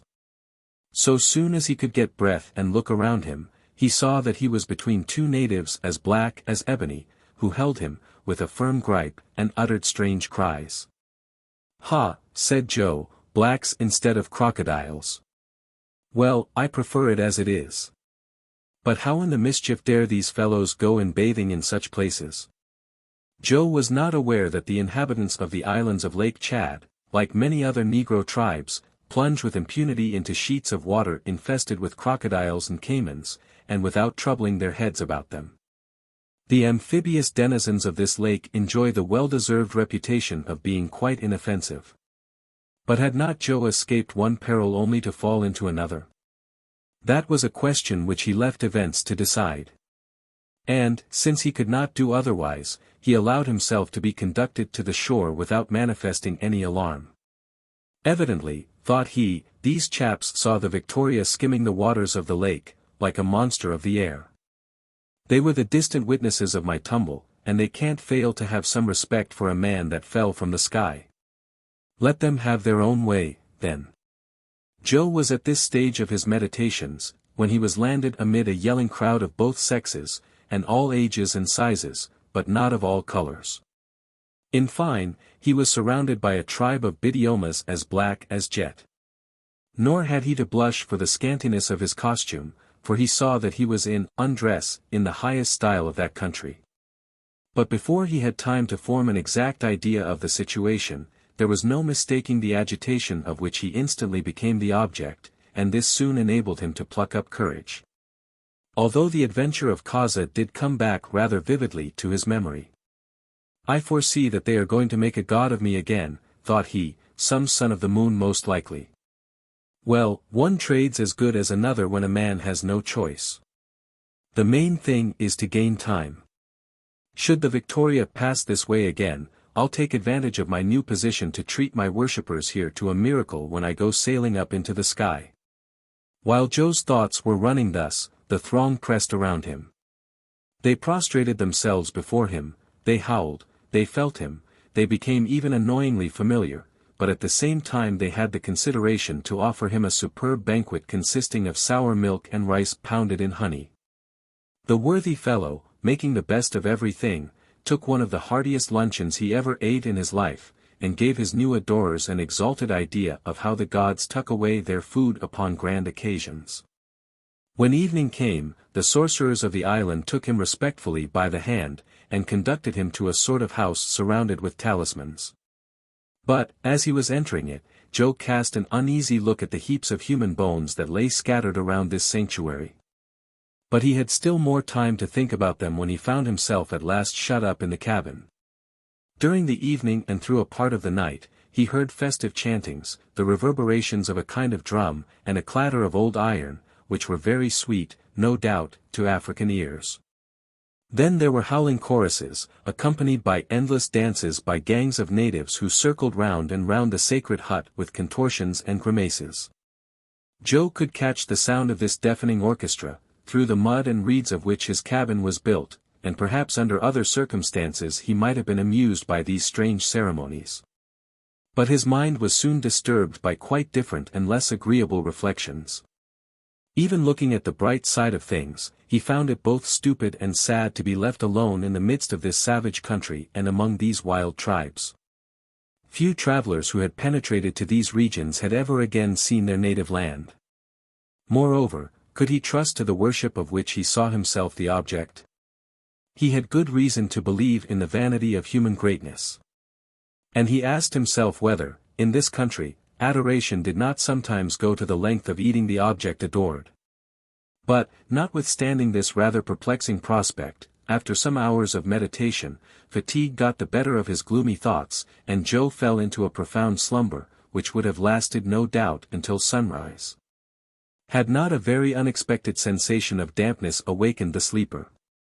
Ere long this dampness became water, and that water gained so rapidly that it had soon mounted to Joe's waist. "What can this be?" said he, "a flood? A water spout? Or a new torture invented by these blacks? Faith, though, I'm not going to wait here till it's up to my neck." And, so saying, he burst through the frail wall with a jog of his powerful shoulder, and found himself, where? In the open lake. Island there was none. It had sunk during the night. In its place, the watery immensity of Lake Chad. "A poor country for the landowners," said Joe, once more vigorously resorting to his skill in the art of natation. One of those phenomena, which are by no means unusual on Lake Chad, had liberated our brave Joe. More than one island, that previously seemed to have the solidity of rock, has been submerged in this way. And the people living along the shores of the mainland have had to pick up the unfortunate survivors of these terrible catastrophes. Joe knew nothing about this peculiarity of the region, but he was none the less ready to profit by it. He caught sight of a boat drifting about, without occupants, and was soon aboard of it. He found it to be but the trunk of a tree rudely hollowed out. But there were a couple of paddles in it, and Joe, availing himself of a rapid current, allowed his craft to float along. "But let us see where we are," he said. "The polar star there, that does its work honorably in pointing out the direction due north to everybody else, will, most likely, do me that service." He discovered, with satisfaction, that the current was taking him toward the northern shore of the lake, and he allowed himself to glide with it. About 2 o'clock in the morning he disembarked upon a promontory covered with prickly reeds, that proved very provoking and inconvenient even to a philosopher like him. But a tree grew there expressly to offer him a bed among its branches, and Joe climbed up into it for greater security, and there, without sleeping much, however, awaited the dawn of day. When morning had come with that suddenness which is peculiar to the equatorial regions, Joe cast a glance at the tree which had sheltered him during the last few hours, and beheld a sight that chilled the marrow in his bones. The branches of the tree were literally covered with snakes and chameleons. The foliage actually was hidden beneath their coils, so that the beholder might have fancied that he saw before him a new kind of tree that bore reptiles for its leaves and fruit. And all this horrible living mass writhed and twisted in the first rays of the morning sun. Joe experienced a keen sensation or terror mingled with disgust, as he looked at it, and he leaped precipitately from the tree amid the hissings of these new and unwelcome bedfellows. "Now, there's something that I would never have believed," said he. He was not aware that Dr. Vogel's last letters had made known this singular feature of the shores of Lake Chad, where reptiles are more numerous than in any other part of the world. But after what he had just seen, Joe determined to be more circumspect for the future. And, taking his bearings by the sun, he set off afoot toward the northeast, avoiding with the utmost care cabins, huts, hovels, and dens of every description, that might serve in any manner as a shelter for human beings. How often his gaze was turned upward to the sky! He hoped to catch a glimpse, each time, of the Victoria. And, although he looked vainly during all that long, fatiguing day of sore foot travel, his confident reliance on his master remained undiminished. Great energy of character was needed to enable him thus to sustain the situation with philosophy. Hunger conspired with fatigue to crush him, for a man's system is not greatly restored and fortified by a diet of roots, the pith of plants, such as the mele, or the fruit of the dum palm tree. And yet, according to his own calculations, Joe was enabled to push on about 20 miles to the westward. His body bore in scores of places the marks of the thorns with which the lake reeds, the acacias, the mimosas, and other wild shrubbery through which he had to force his way, are thickly studded. And his torn and bleeding feet rendered walking both painful and difficult. But at length he managed to react against all these sufferings, and when evening came again, he resolved to pass the night on the shores of Lake Chad. There he had to endure the bites of myriads of insects, gnats, mosquitoes, ants half an inch long, literally covered the ground. And, in less than 2 hours, Joe had not a rag remaining of the garments that had covered him, the insects having devoured them. It was a terrible night, that did not yield our exhausted traveler an hour of sleep.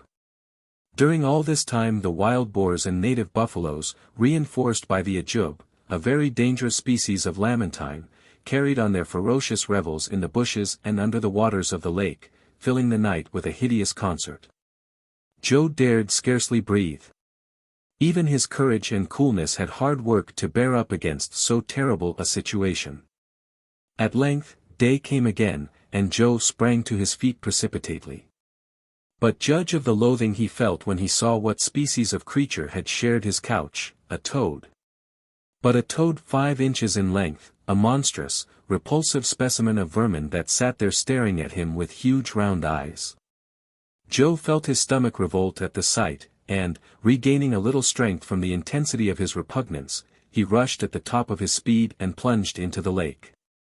This sudden bath somewhat allayed the pangs of the itching that tortured his whole body, and, chewing a few leaves, he set forth resolutely, again feeling an obstinate resolution in the act, for which he could hardly account even to his own mind.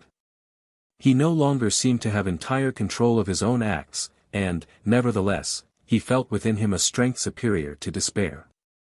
However, he began now to suffer terribly from hunger.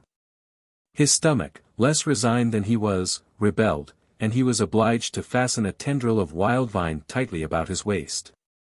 Fortunately, he could quench his thirst at any moment, and, in recalling the sufferings he had undergone in the desert, he experienced comparative relief in his exemption from that other distressing want. What can have become of the Victoria? He wondered.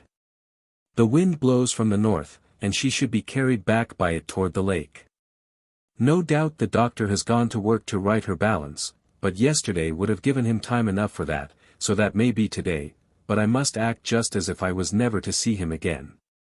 After all, if I only get to one of the large towns on the lake, I'll find myself no worse off than the travelers my master used to talk about.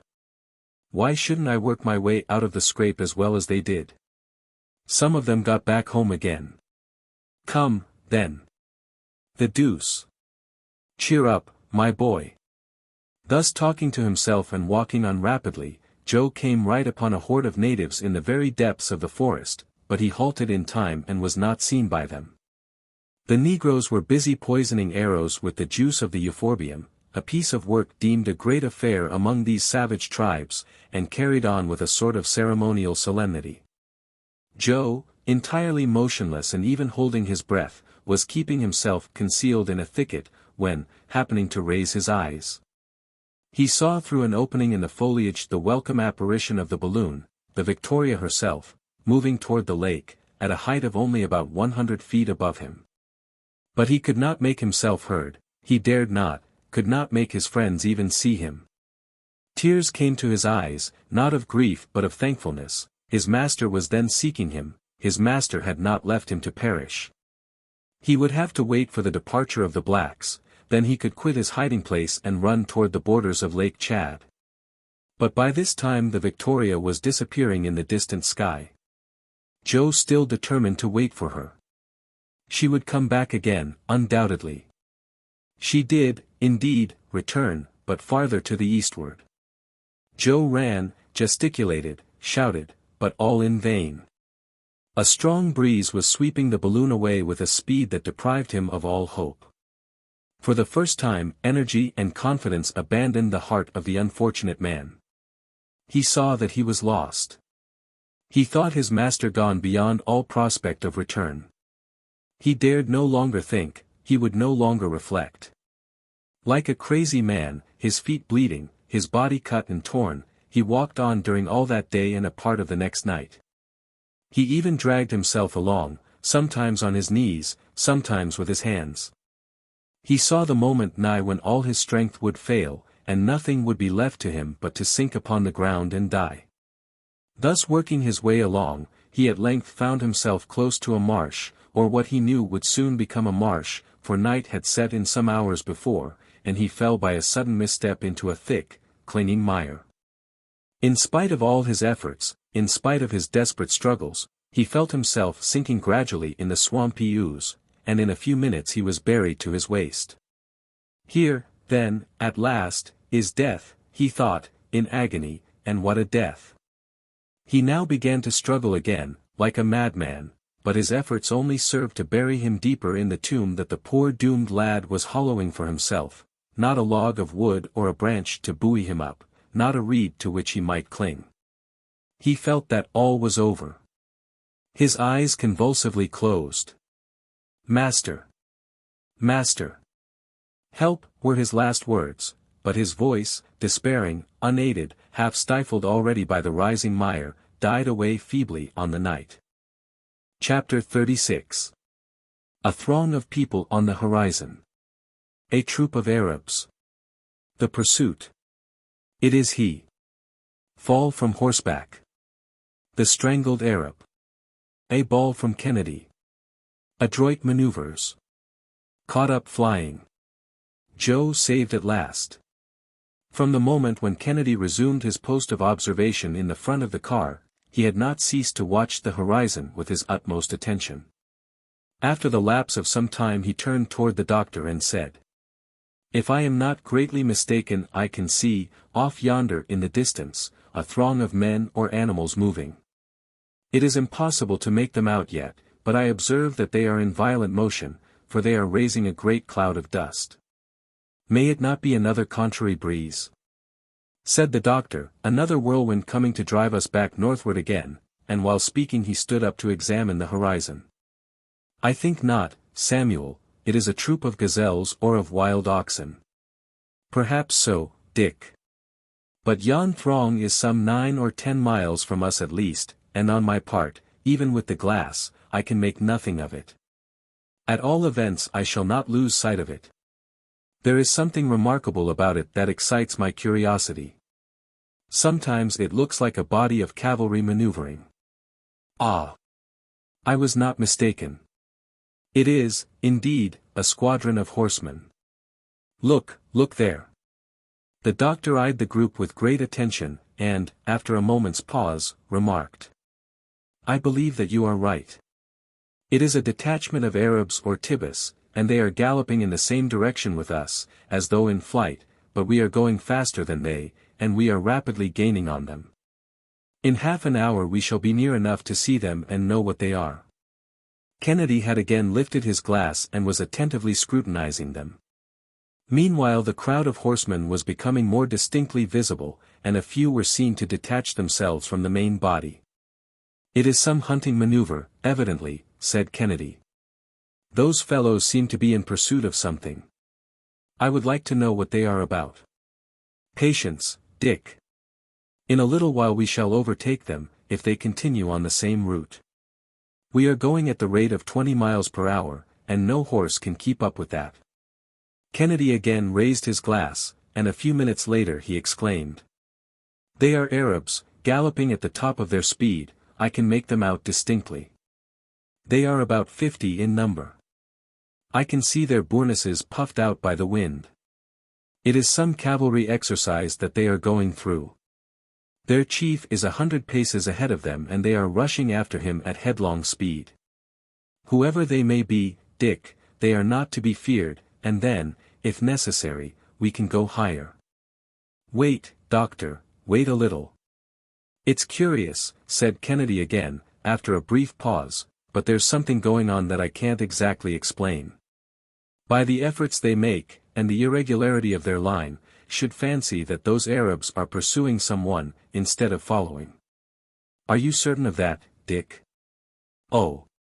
Yes, it's clear enough now. I am right. It is a pursuit, a hunt, but a manhunt. That is not their chief riding ahead of them, but a fugitive." "A fugitive," exclaimed the doctor, growing more and more interested. "Yes. Don't lose sight of him, and let us wait." 3 or 4 miles more were quickly gained upon these horsemen, who nevertheless were dashing onward with incredible speed. "Doctor! Doctor!" shouted Kennedy in an agitated voice. "What is the matter, Dick? Is it an illusion? Can it be possible? What do you mean?" "Wait, And so saying, the Scot wiped the sights of his spyglass carefully, and looked through it again intently. "Well?" questioned the doctor. "It is he, doctor." "He!" exclaimed Fergusson with emotion. "It is he. No other," and it was needless to pronounce the name. "Yes. It is he. On horseback, and only 100 paces in advance of his enemies. He is pursued. It is Joe himself," cried the doctor, turning pale. "He cannot see us in his flight." "He will see us, though," said the doctor, lowering the flame of his blowpipe. "But how? In 5 minutes we shall be within 50 feet of the ground, and in 15 we shall be right over him. We must let him know it by firing a gun. No. He can't turn back to come this way. He's headed off. What shall we do, then? We must wait." "Wait? And these Arabs?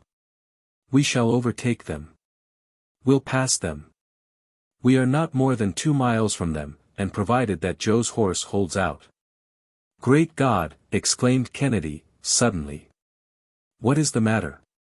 Kennedy had uttered a cry of despair as he saw Joe fling himself to the ground.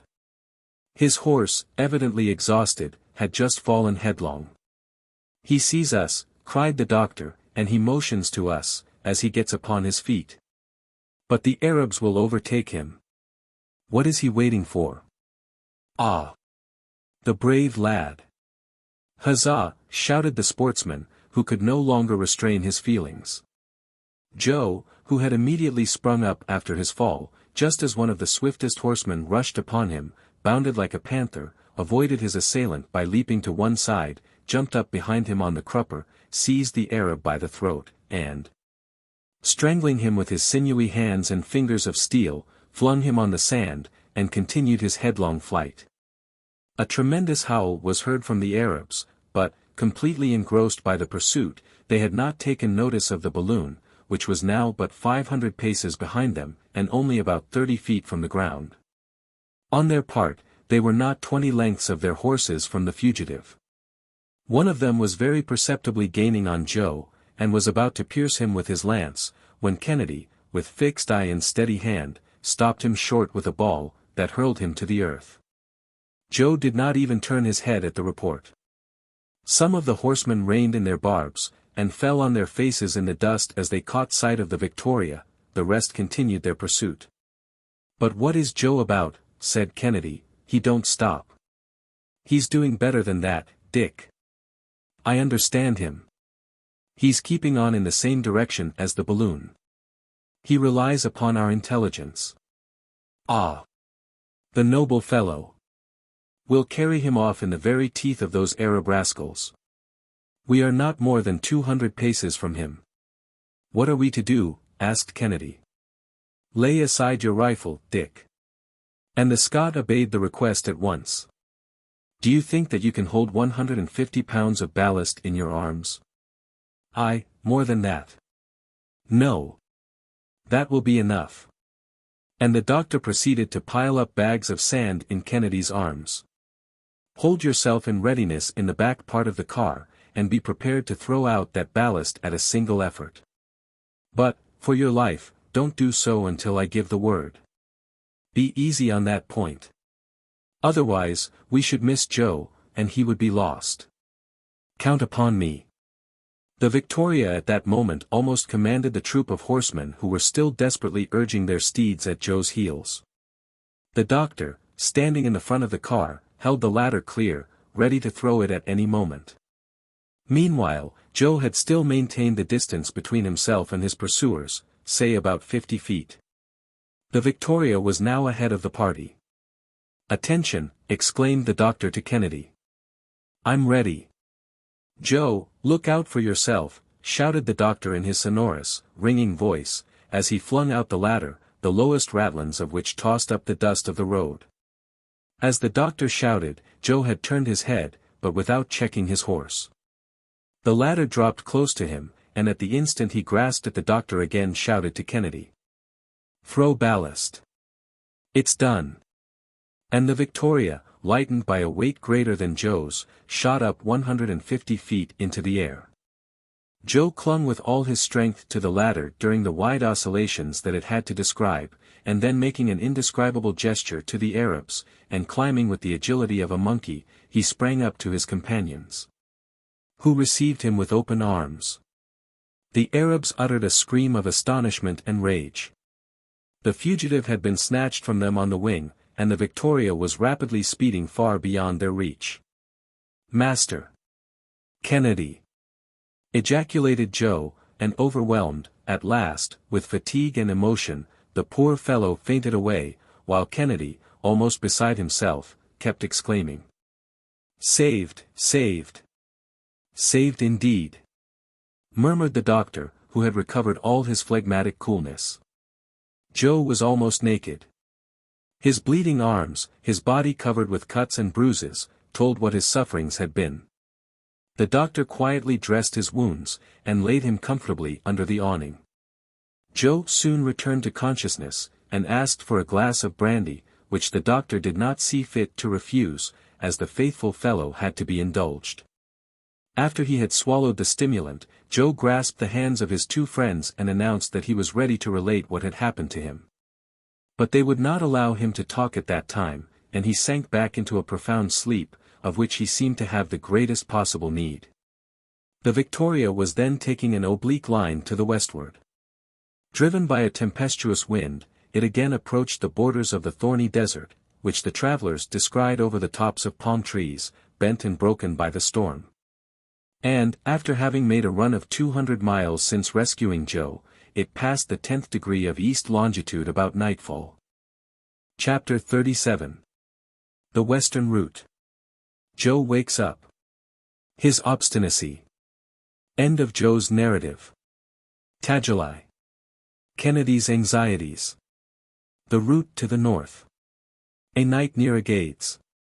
During the night the wind lulled as though reposing after the boisterousness of the day, and the Victoria remained quietly at the top of the tall sycamore. The doctor and Kennedy kept watch by turns, and Joe availed himself of the chance to sleep most sturdily for 24 hours at a stretch. "That's the remedy he needs," said Dr. Fergusson. "Nature will take charge of his care." With the dawn the wind sprang up again in quite strong, and moreover capricious gusts. It shifted abruptly from south to north, but finally the Victoria was carried away by it toward the west. The doctor, map in hand, recognized the kingdom of Damergu, an undulating region of great fertility, in which the huts that compose the villages are constructed of long reeds interwoven with branches of the asclepia. The grain mills were seen raised in the cultivated fields, upon small scaffoldings or platforms, to keep them out of the reach of the mice and the huge ants of that country. They soon passed the town of Zinder, recognized by its spacious place of execution, in the center of which stands the Tree of Death. At its foot the executioner stands waiting, and whoever passes beneath its shadow is immediately hung. Upon consulting his compass, Kennedy could not refrain from saying, "Look! We are again moving northward. No matter, if it only takes us to Timbuktu, we shall not complain. Never was a finer voyage accomplished under better circumstances." "Nor in better health," said Joe, at that instant thrusting his jolly countenance from between the curtains of the awning. "There he is. There's our gallant friend, our preserver," exclaimed Kennedy, cordially. "How goes it, Joe?" "Oh. Why, naturally enough, Mr. Kennedy, very naturally. I never felt better in my life. Nothing sets a man up like a little pleasure trip with a bath in Lake Chad to start on, Doctor." "Brave fellow," said Fergusson, pressing Joe's hand, "what terrible anxiety you caused us." "Humph. And you, sir? Do you think that I felt easy in my mind about you, gentlemen? You gave me a fine fright, let me tell you. We shall never agree in the world, Joe, if you take things in that style." "I see that his tumble hasn't changed him a bit," added Kennedy. "Your devotion and self-forgetfulness were sublime, my brave lad, and they saved us, for the Victoria was falling into the lake, and, once there, nobody could have extricated her. But, if my devotion, as you are pleased to call my Somerset, saved you, did it not save me too, for here we are, all three of us, in first-rate health. Consequently we have nothing to squabble about in the whole affair. Oh! We can never come to a settlement with that youth, said the sportsman. The best way to settle it, replied Joe, is to say nothing more about the matter. What's done is done. Good or bad, we can't take it back. You obstinate fellow! Said the doctor, laughing, you can't refuse, though, to tell us your adventures, at all events. Not if you think it worth while. But, in the first place, I'm going to cook this fat goose to a turn, for I see that Mr. Kennedy has not wasted his time. All right, Joe. Well, let us see then how this African game will sit on a European stomach. The goose was soon roasted by the flame of the blowpipe, and not long afterward was comfortably stowed away. Joe took his own good share, like a man who had eaten nothing for several days. After the tea and the punch, he acquainted his friends with his recent adventures. He spoke with some emotion, even while looking at things with his usual philosophy. The doctor could not refrain from frequently pressing his hand when he saw his worthy servant more considerate of his master's safety than of his own, and, in relation to the sinking of the island of the Bidiomas, he explained to him the frequency of this phenomenon upon Lake Chad. At length Joe, continuing his recital, arrived at the point where, sinking in the swamp, he had uttered a last cry of despair. I thought I was gone, said he, and as you came right into my mind, I made a hard fight for it. How, I couldn't tell you, but I'd made up my mind that I wouldn't go under without knowing why. Just then, I saw, 2 or 3 feet from me, what do you think? The end of a rope that had been fresh cut. So I took leave to make another jerk, and, by hook or by crook, I got to the rope. When I pulled, it didn't give, so I pulled again and hauled away, and there I was on dry ground. At the end of the rope, I found an anchor. Ah, master, I've a right to call that the anchor of safety, anyhow, if you have no objection. I knew it again. It was the anchor of the Victoria. You had grounded there. So I followed the direction of the rope, and that gave me your direction, and, after trying hard a few times more, I got out of the swamp. I had got my strength back with my spunk, and I walked on part of the night away from the lake, until I got to the edge of a very big wood. There I saw a fenced-in place, where some horses were grazing, without thinking of any harm. Now, there are times when everybody knows how to ride a horse, are there not, doctor? So I didn't spend much time thinking about it, but jumped right on the back of one of those innocent animals, and away we went galloping north as fast as our legs could carry us. I needn't tell you about the towns that I didn't see nor the villages that I took good care to go around. No. I crossed the plowed fields, I leaped the hedges, I scrambled over the fences, I dug my heels into my nag, I thrashed him. I fairly lifted the poor fellow off his feet. At last I got to the end of the tilled land. Good. There was the desert. That suits me, said I, for I can see better ahead of me and farther too. I was hoping all the time to see the balloon tacking about and waiting for me. But not a bit of it, and so, in about 3 hours, I go plump, like a fool, into a camp of Arabs. Phew! What a hunt that was! You see, Mr. Kennedy, a hunter don't know what a real hunt is until he's been hunted himself. Still I advise him not to try it if he can keep out of it. My horse was so tired, he was ready to drop off his legs, they were close on me. I threw myself to the ground, then I jumped up again behind an Arab. I didn't mean the fellow any harm, and I hope he has no grudge against me for choking him, but I saw you, and you know the rest. The Victoria came on at my heels, and you caught me up flying, as a circus rider does a ring. Wasn't I right in counting on you? Now, doctor, you see how simple all that was. Nothing more natural in the world. I'm ready to begin over again, if it would be of any service to you. And besides, master, as I said a while ago, it's not worth mentioning. My noble, gallant Joe, said the doctor, with great feeling. heart of gold. We were not astray in trusting to your intelligence and skill. Poe. Doctor, one has only just to follow things along as they happen, and he can always work his way out of a scrape. The safest plan, you see, is to take matters as they come. While Joe was telling his experience, the balloon had rapidly passed over a long reach of country, and Kennedy soon pointed out on the horizon a collection of structures that looked like a town. The doctor glanced at his map and recognized the place as the large village of Tajalai, in the Damergu country. Here, said he, we come upon Dr. Barth's route. It was at this place that he parted from his companions, Richardson and Overweg. The first was to follow the Zinder route, and the second that of Maradi, and you may remember that, of these three travelers, Barth was the only one who ever returned to Europe. Then, said Kennedy, following out on the map the direction of the Victoria, we are going due north. Due north, Dick. And don't that give you a little uneasiness? Why should it? Because that line leads to Tripoli, and over the Great Desert. Oh, we shall not go so far as that, my friend, at least, I hope not. But where do you expect to halt? Come, Dick, don't you feel some curiosity to see Timbuktu? Timbuktu. Certainly, said Joe, nobody nowadays can think of making the trip to Africa without going to see Timbuktu. You will be only the fifth or sixth European who has ever set eyes on that mysterious city. Ho, then, for Timbuktu. Well, then, let us try to get as far as between the 17th and 18th degrees of north latitude, and there we will seek a favorable wind to carry us westward. Good, said the hunter. But have we still far to go to the northward? 150 miles at least. In that case, said Kennedy, I'll turn in and sleep a bit.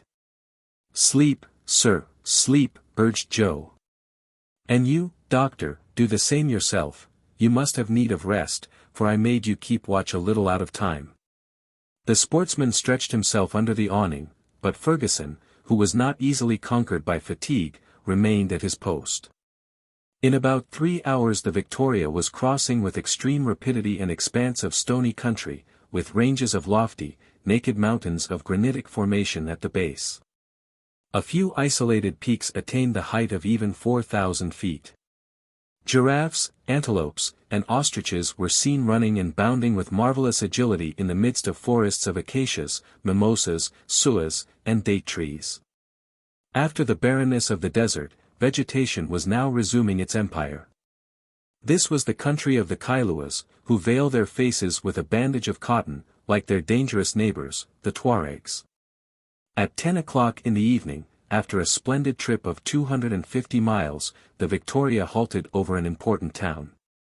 The moonlight revealed glimpses of one district half in ruins. And some pinnacles of mosques and minarets shot up here and there, glistening in the silvery rays. The doctor took a stellar observation, and discovered that he was in the latitude of Agadez.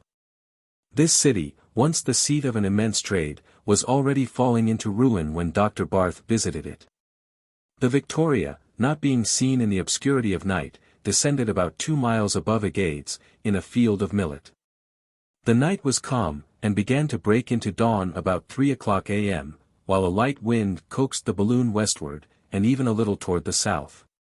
Dar.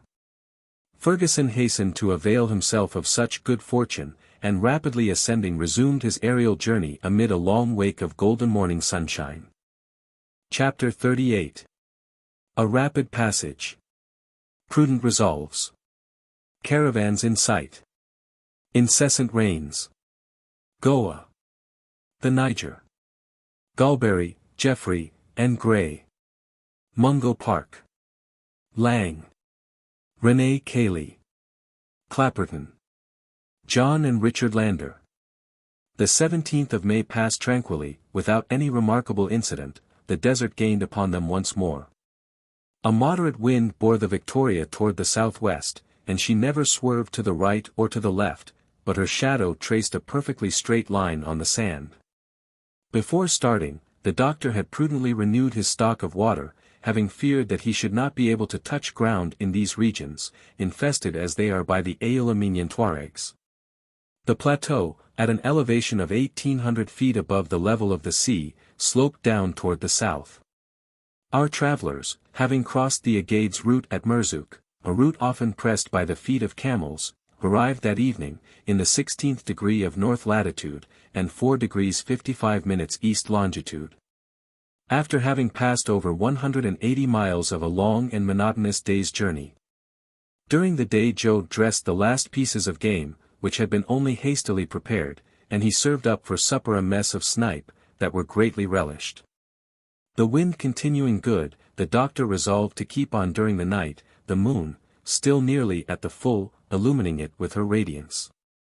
The Victoria ascended to a height of 500 feet, and, during her nocturnal trip of about 60 miles, the gentle slumbers of an infant would not have been disturbed by her motion. On Sunday morning, the direction of the wind again changed, and it bore to the northwestward. A few crows were seen sweeping through the air, and, off on the horizon, a flock of vultures which, fortunately, however, kept at a distance. The sight of these birds led Joe to compliment his master on the idea of having 2 balloons. "Where would we be," said he, "with only 1 balloon? The second balloon is like the lifeboat to a ship. In case of wreck we could always take to it and escape." "You are right, friend Joe," said the doctor, "only that my lifeboat gives me some uneasiness. It is not so good as the main craft." "What do you mean by that, doctor?" asked Kennedy. "I mean to say that the new Victoria is not so good as the old one. Whether it be that the stuff it is made of is too much worn, or that the heat of the spiral has melted the gutta percha, I can observe a certain loss of gas. It don't amount to much thus far, but still it is noticeable. We have a tendency to sink, and, in order to keep our elevation, I am compelled to give greater dilation to the hydrogen." "The deuce!" exclaimed Kennedy with concern. "I see no remedy for that." "There is none, Dick, and that is why we must hasten our progress, and even avoid night halts." "Are we still far from the coast?" asked Joe. "Which coast, my boy? How are we to know whither chance will carry us? All that I can say is, that Timbuktu is still about 400 miles to the westward."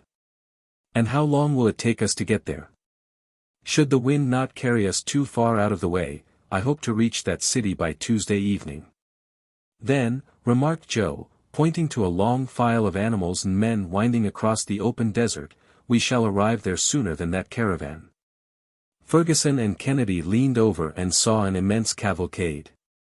There were at least 150 camels of the kind that, for 12 mutkals of gold, or about $25, go from Timbuktu to Tafilet with a load of 500 pounds upon their backs. Each animal had dangling to its tail a bag to receive its excrement, the only fuel on which the caravans can depend when crossing the desert. These Tuareg camels are of the very best race. They can go from 3 to 7 days without drinking, and for 2 without eating. Their speed surpasses that of the horse, and they obey with intelligence the voice of the Kabir, or guide of the caravan. They are known in the country under the name of Mihari. Such were the details given by the doctor while his companions continued to gaze upon that multitude of men, women, and children, advancing on foot and with difficulty over a waste of sand half in motion, and scarcely kept in its place by scanty nettles, withered grass, and stunted bushes that grew upon it. The wind obliterated the marks of their feet almost instantly. Joe inquired how the Arabs managed to guide themselves across the desert, and come to the few wells scattered far between throughout this vast solitude. "The Arabs," replied Dar Fergusson, "are endowed by nature with a wonderful instinct in finding their way. Where a European would be at a loss, they never hesitate for a moment. An insignificant fragment of rock, a pebble, a tuft of grass, a different shade of color in the sand, suffice to guide them with accuracy. During the night they go by the polar star. They never travel more than 2 miles per hour, and always rest during the noonday heat. You may judge from that how long it takes them to cross Sahara, a desert more than 900 miles in breadth." But the Victoria had already disappeared from the astonished gaze of the Arabs, who must have envied her rapidity.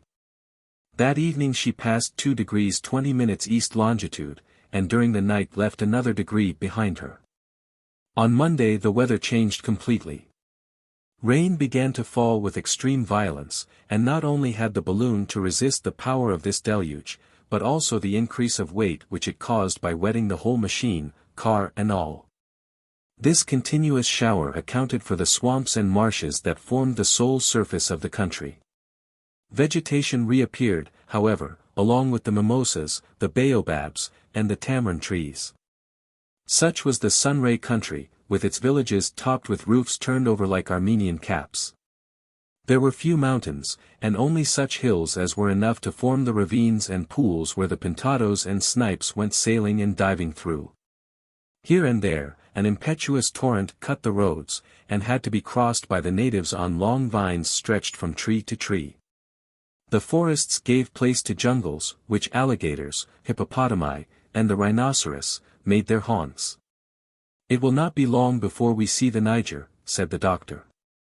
"The face of the country always changes in the vicinity of large rivers.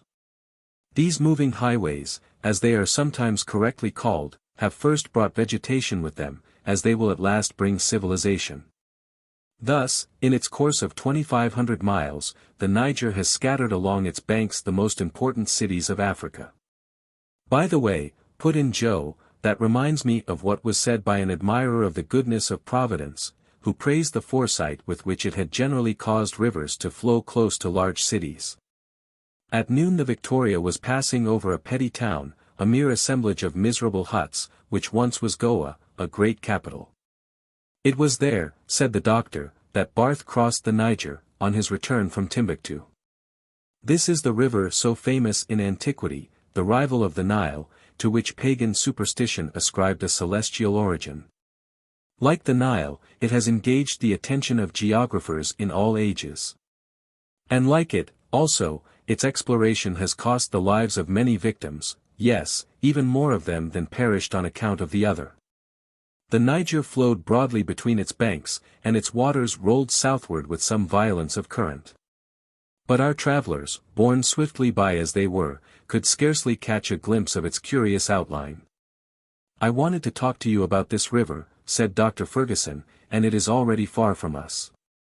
Under the names of Dioliba, Mayo, Egeria, Quora, and other titles besides, it traverses an immense extent of country, and almost competes in length with the Nile. These appellations signify simply the river, according to the dialects of the countries through which it passes." "Did Dr. Barth follow this route?" asked Kennedy. "No, Dick. In quitting Lake Chad, he passed through the different towns of Bornu, and intersected the Niger at Say, 4 degrees below Goa, then he penetrated to the bosom of those unexplored countries which the Niger embraces in its elbow. And, after 8 months of fresh fatigues, he arrived at Timbuktu, all of which we may do in about 3 days with as swift a wind as this."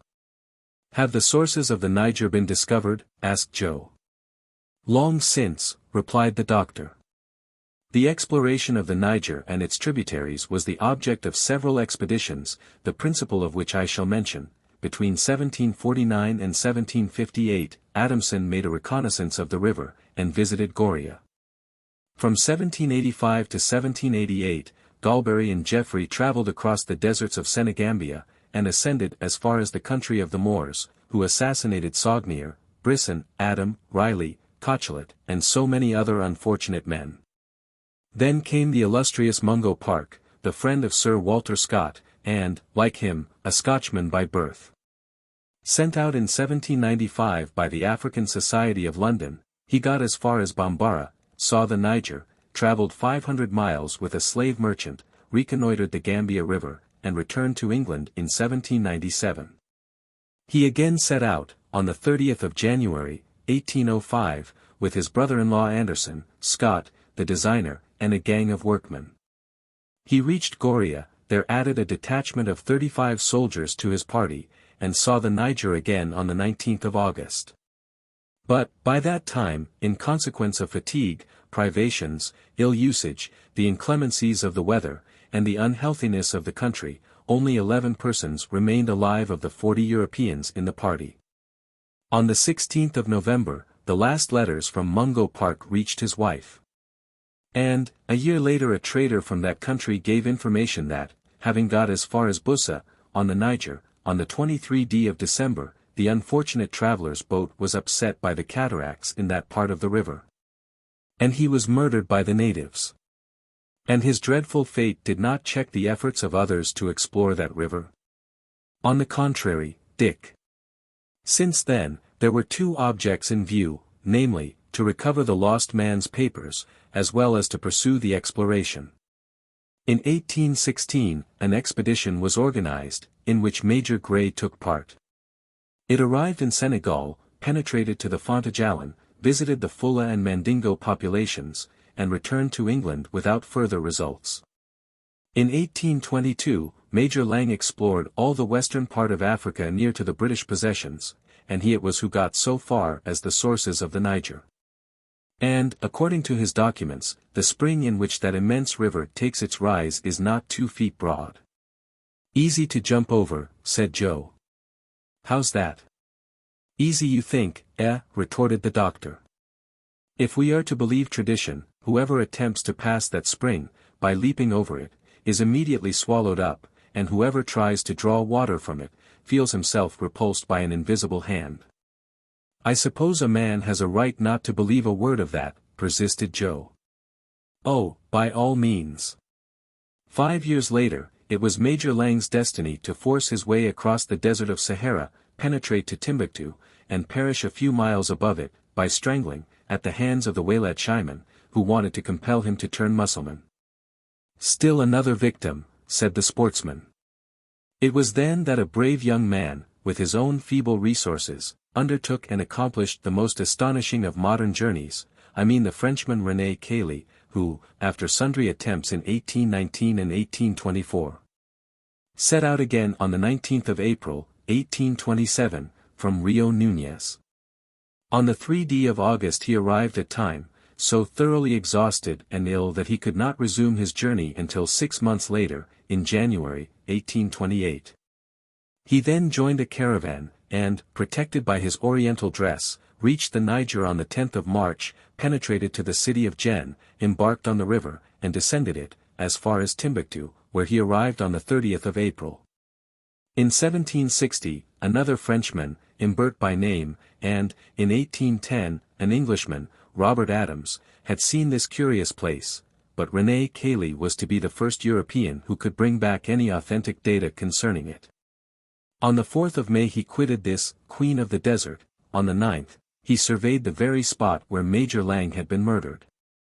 On the 19th, he arrived at El Arouin, and left that commercial town to brave 1,000 dangers in crossing the vast solitudes comprised between the Sudan and the northern regions of Africa. At length he entered Tangiers, and on the 28th of September sailed for Toulon. In 19 months, notwithstanding 180 days' sickness, he had traversed Africa from west to north. Ah!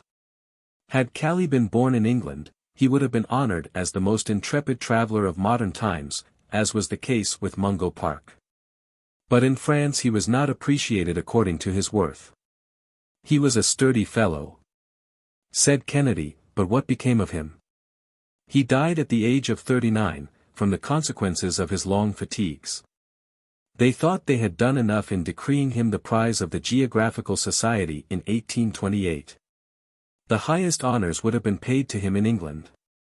While he was accomplishing this remarkable journey, an Englishman had conceived a similar enterprise and was trying to push it through with equal courage, if not with equal good fortune. This was Captain Clapperton, the companion of Denham. In 1829 he re-entered Africa by the western coast of the Gulf of Benin. He then followed in the track of Mungo Park and of Lang, recovered at Bussa the documents relative to the death of the former, and arrived on the 20th of August at Sakoto, where he was seized and held as a prisoner, until he expired in the arms of his faithful attendant Richard Lander. And what became of this Lander? Asked Joe, deeply interested. He succeeded in regaining the coast and returned to London, bringing with him the captain's papers, and an exact narrative of his own journey. He then offered his services to the government to complete the reconnaissance of the Niger. He took with him his brother John, the second child of a poor couple in Cornwall, and, together, these men, between 1829 and 1831, redescend the river from Bussa to its mouth, describing it village by village, mile by mile. So both the brothers escaped the common fate? Queried Kennedy. Yes, on this expedition, at least, but in 1833 Richard undertook a third trip to the Niger, and perished by a bullet, near the mouth of the river. You see, then, my friends, that the country over which we are now passing has witnessed some noble instances of self-sacrifice which, unfortunately, have only too often had death for their reward. Chapter 39. The country in the elbow of the Niger. A fantastic view of the Hambori Mountains. Cabra. Timbuktu. The chart of Dr. Barth. A decaying city. Whither heaven wills. During this dull Monday, Dr. Fergusson diverted his thoughts by giving his companions 1,000 details concerning the country they were crossing. The surface, which was quite flat, offered no impediment to their progress. The doctor's sole anxiety arose from the obstinate northeast wind which continued to blow furiously, and bore them away from the latitude of Timbuktu. The Niger, after running northward as far as that city, sweeps around, like an immense water jet from some fountain, and falls into the Atlantic in a broad sheaf. In the elbow thus formed the country is of varied character, sometimes luxuriantly fertile, and sometimes extremely bare, fields of maize succeeded by wide spaces covered with broom-corn and uncultivated plains. All kinds of aquatic birds, pelicans, wild duck, kingfishers, and the rest, were seen in numerous flocks hovering about the borders of the pools and torrents. From time to time there appeared an encampment of Tuaregs, the men sheltered under their leather tents, while their women were busied with the domestic toil outside, milking their camels and smoking their huge bowled pipes. By 8 o'clock in the evening the Victoria had advanced more than 200 miles to the westward, and our aeronauts became the spectators of a magnificent scene. A mass of moonbeams forcing their way through an opening in the clouds, and gliding between the long lines of falling rain, descended in a golden shower on the ridges of the Hambori Mountains. Nothing could be more weird than the appearance of these seemingly basaltic summits. They stood out in fantastic profile against the somber sky, and the beholder might have fancied them to be the legendary ruins of some vast city of the Middle Ages, such as the icebergs of the polar seas sometimes mimic them in nights of gloom. An admirable landscape for the mysteries of Udolpho, exclaimed the doctor. And Radcliffe could not have depicted yon mountains in a more appalling aspect. Faith, said Joe, I wouldn't like to be strolling alone in the evening through this country of ghosts. Do you see now, master, if it wasn't so heavy, I'd like to carry that whole landscape home to Scotland. It would do for the borders of Loch Lomond, and tourists would rush there in crowds. Our balloon is hardly large enough to admit of that little experiment, but I think our direction is changing. Bravo! The elves and fairies of the place are quite obliging. See, they've sent us a nice little southeast breeze, that will put us on the right track again. In fact, the Victoria was resuming a more northerly route, and on the morning of the 20th she was passing over an inextricable network of channels, torrents, and streams, in fine, the whole complicated tangle of the Niger's tributaries. Many of these channels, covered with a thick growth of herbage, resembled luxuriant meadowlands. There the doctor recognized the route followed by the explorer Barth when he launched upon the river to descend to Timbuktu. 800 fathoms broad at this point, the Niger flowed between banks richly grown with cruciferous plants and tamarind trees. Herds of agile gazelles were seen skipping about, their curling horns mingling with the tall herbage, within which the alligator, half concealed, lay silently in wait for them with watchful eyes. Long files of camels and asses laden with merchandise from Djenné were winding in under the noble trees. Ere long, an amphitheater of low-built houses was discovered at a turn of the river, their roofs and terraces heaped up with hay and straw gathered from the neighboring districts. There's Cabra, exclaimed the doctor, joyously. There is the harbor of Timbuktu, and the city is not 5 miles from here. Then, sir, you are satisfied, half-queried Joe. Delighted, my boy. Very good, then everything's for the best. In fact, about 2 o'clock, the queen of the desert, mysterious Timbuktu, which once, like Athens and Rome, had her schools of learned men, and her professorships of philosophy, stretched away before the gaze of our travelers. Fergusson followed the most minute details upon the chart traced by Barth himself, and was enabled to recognize its perfect accuracy. The city forms an immense triangle marked out upon a vast plain of white sand, its acute angle directed toward the north and piercing a corner of the desert. In the environs there was almost nothing, hardly even a few grasses, with some dwarf mimosas and stunted bushes. As for the appearance of Timbuktu, the reader has but to imagine a collection of billiard balls and thimbles, such as the bird's-eye view. The streets, which are quite narrow, are lined with houses only 1 story in height, built of bricks dried in the sun, and huts of straw and reeds, the former square, the latter conical. Upon the terraces were seen some of the male inhabitants, carelessly lounging at full length in flowing apparel of bright colors, and lance or musket in hand, but no women were visible at that hour of the day. Yet they are said to be handsome, remarked the doctor. You see the 3 towers of the 3 mosques that are the only ones left standing of a great number. The city has indeed fallen from its ancient splendor. At the top of the triangle rises the Mosque of Sankor, with its ranges of galleries resting on arcades of sufficiently pure design. Farther on, and near to the same Gunga quarter, is the Mosque of Sidi Yahya and some 2-story houses. But do not look for either palaces or monuments. The sheikh is a mere son of traffic, and his royal palace is a counting-house. It seems to me that I can see half-ruined ramparts, said Kennedy. They were destroyed by the Fulanes in 1826. The city was 1/3 larger then, for Timbuktu, an object generally coveted by all the tribes, since the 11th century, has belonged in succession to the Tuaregs, the Senrayans, the Morocco men, and the Fulanes. And this great center of civilization, where a sage like Ahmed Baba owned, in the 16th century, a library of 1,600 manuscripts, is now nothing but a mere halfway house for the trade of Central Africa. The city, indeed, seemed abandoned to supreme neglect. It betrayed that indifference which seems epidemic to cities that are passing away. Huge heaps of rubbish encumbered the suburbs, and, with the hill on which the marketplace stood, formed the only inequalities of the ground.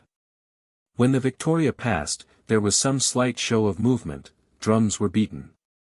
But the last learned man still lingering in the place had hardly time to notice the new phenomenon, for our travelers, driven onward by the wind of the desert, resumed the winding course of the river, and, ere long, Timbuktu was nothing more than one of the fleeting reminiscences of their journey.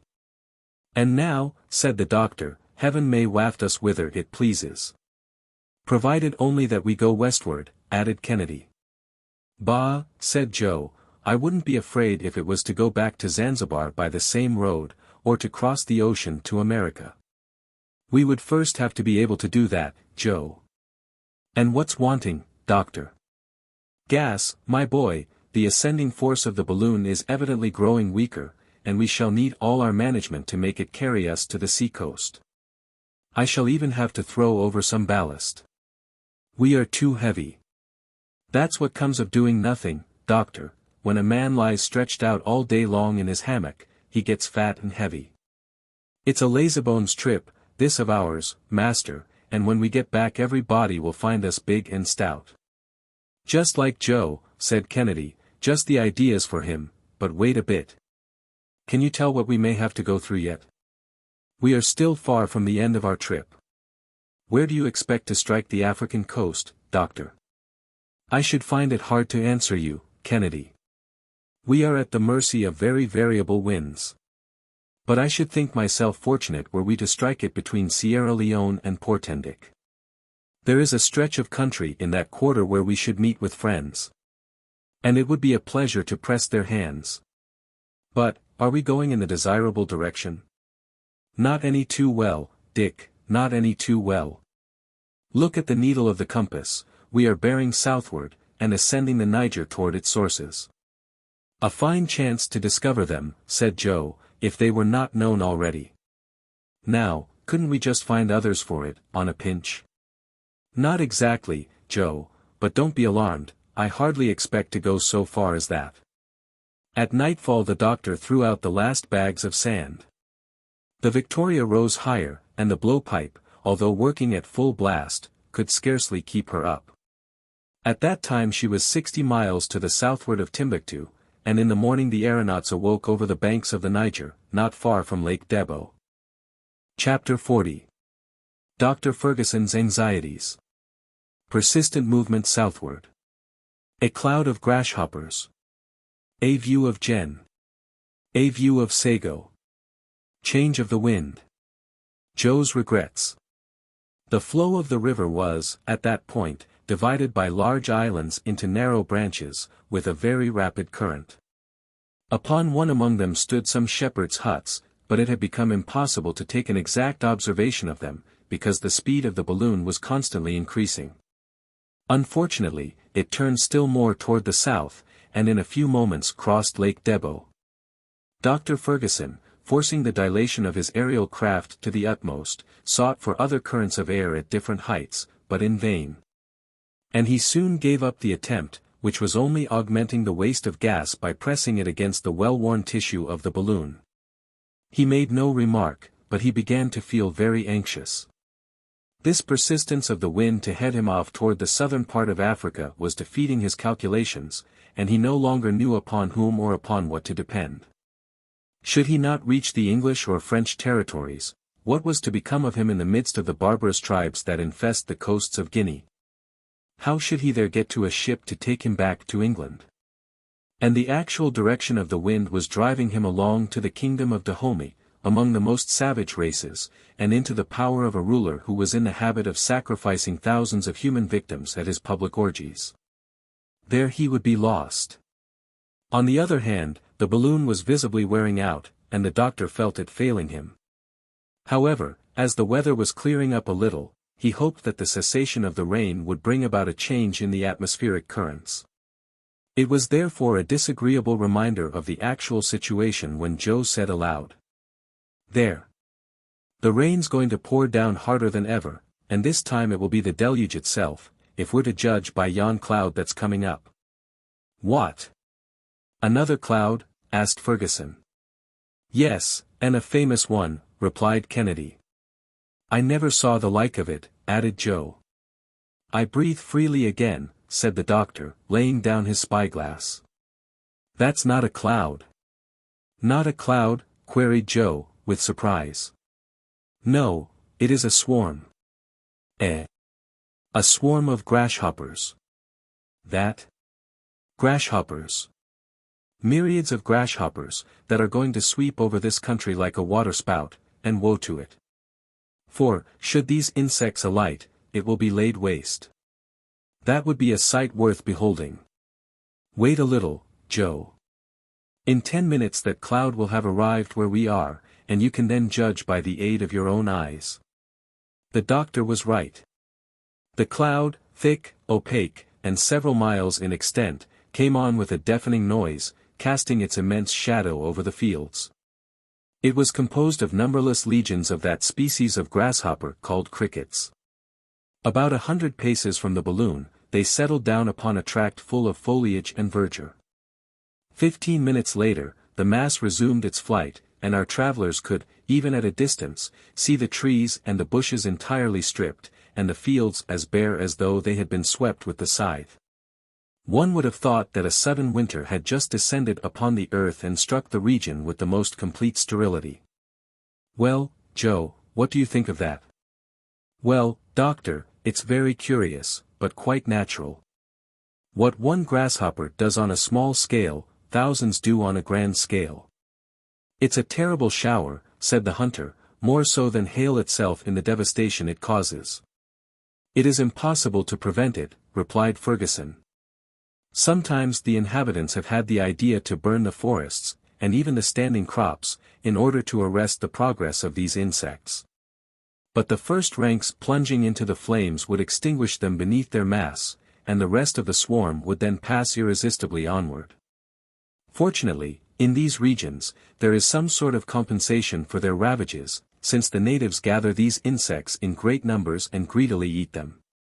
"They are the prawns of the air," said Joe, who added that he was sorry that he had never had the chance to taste them, just for information's sake. The country became more marshy toward evening, the forests dwindled to isolated clumps of trees.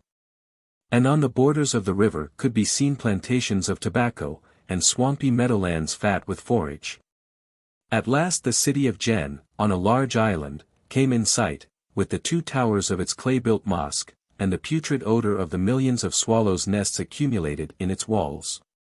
The tops of some baobabs, mimosas, and date trees peeped up between the houses, and, even at night, the activity of the place seemed very great. Djenné is, in fact, quite a commercial city. It supplies all the wants of Timbuktu.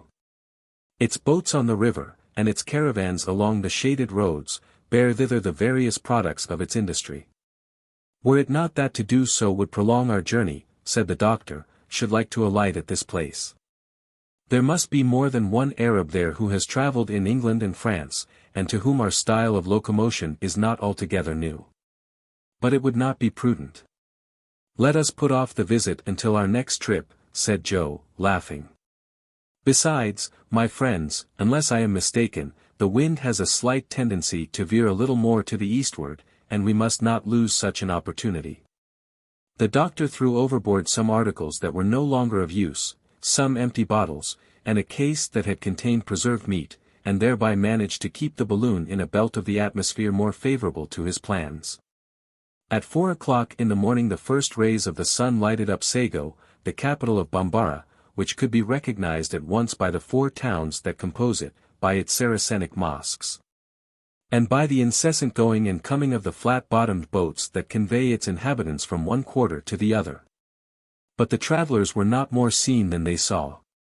They sped rapidly and directly to the northwest, and the doctor's anxiety gradually subsided. 2 more days in this direction, and at this rate of speed, and we'll reach the Senegal River. And we'll be in a friendly country? Asked the hunter. Not altogether, but, if the worst came to the worst, and the balloon were to fail us, we might make our way to the French settlements. But, let it hold out only for a few hundred miles, and we shall arrive without fatigue, alarm, or danger, at the western coast. And the thing will be over, added Joe. Hi-ho. So much the worse. If it wasn't for the pleasure of telling about it, I would never want to set foot on the ground again. Do you think anybody will believe our story, Doctor? Who can tell, Joe? One thing, however, will be undeniable: 1,000 witnesses saw us start on one side of the African continent, and 1,000 more will see us arrive on the other. And, in that case, it seems to me that it would be hard to say that we had not crossed it, added Kennedy. Ah, Doctor, said Joe again, with a deep sigh, I'll think more than once of my lumps of solid gold ore. There was something that would have given weight to our narrative. At a grain of gold per head, I could have got together a nice crowd to listen to me, and even to admire me. Chapter 41. The approaches to Senegal. The balloon sinks lower and lower. They keep throwing out. The Marabout Al-Haji. Messrs. Pascal, Vincent, and Lambert. Arrival of Muhammad. The difficult mountains. Kennedy's weapons. One of Joe's maneuvers. A halt over a forest. On the 27th of May, at 9 o'clock in the morning, the country presented an entirely different aspect. The slopes, extending far away, changed to hills that gave evidence of mountains soon to follow.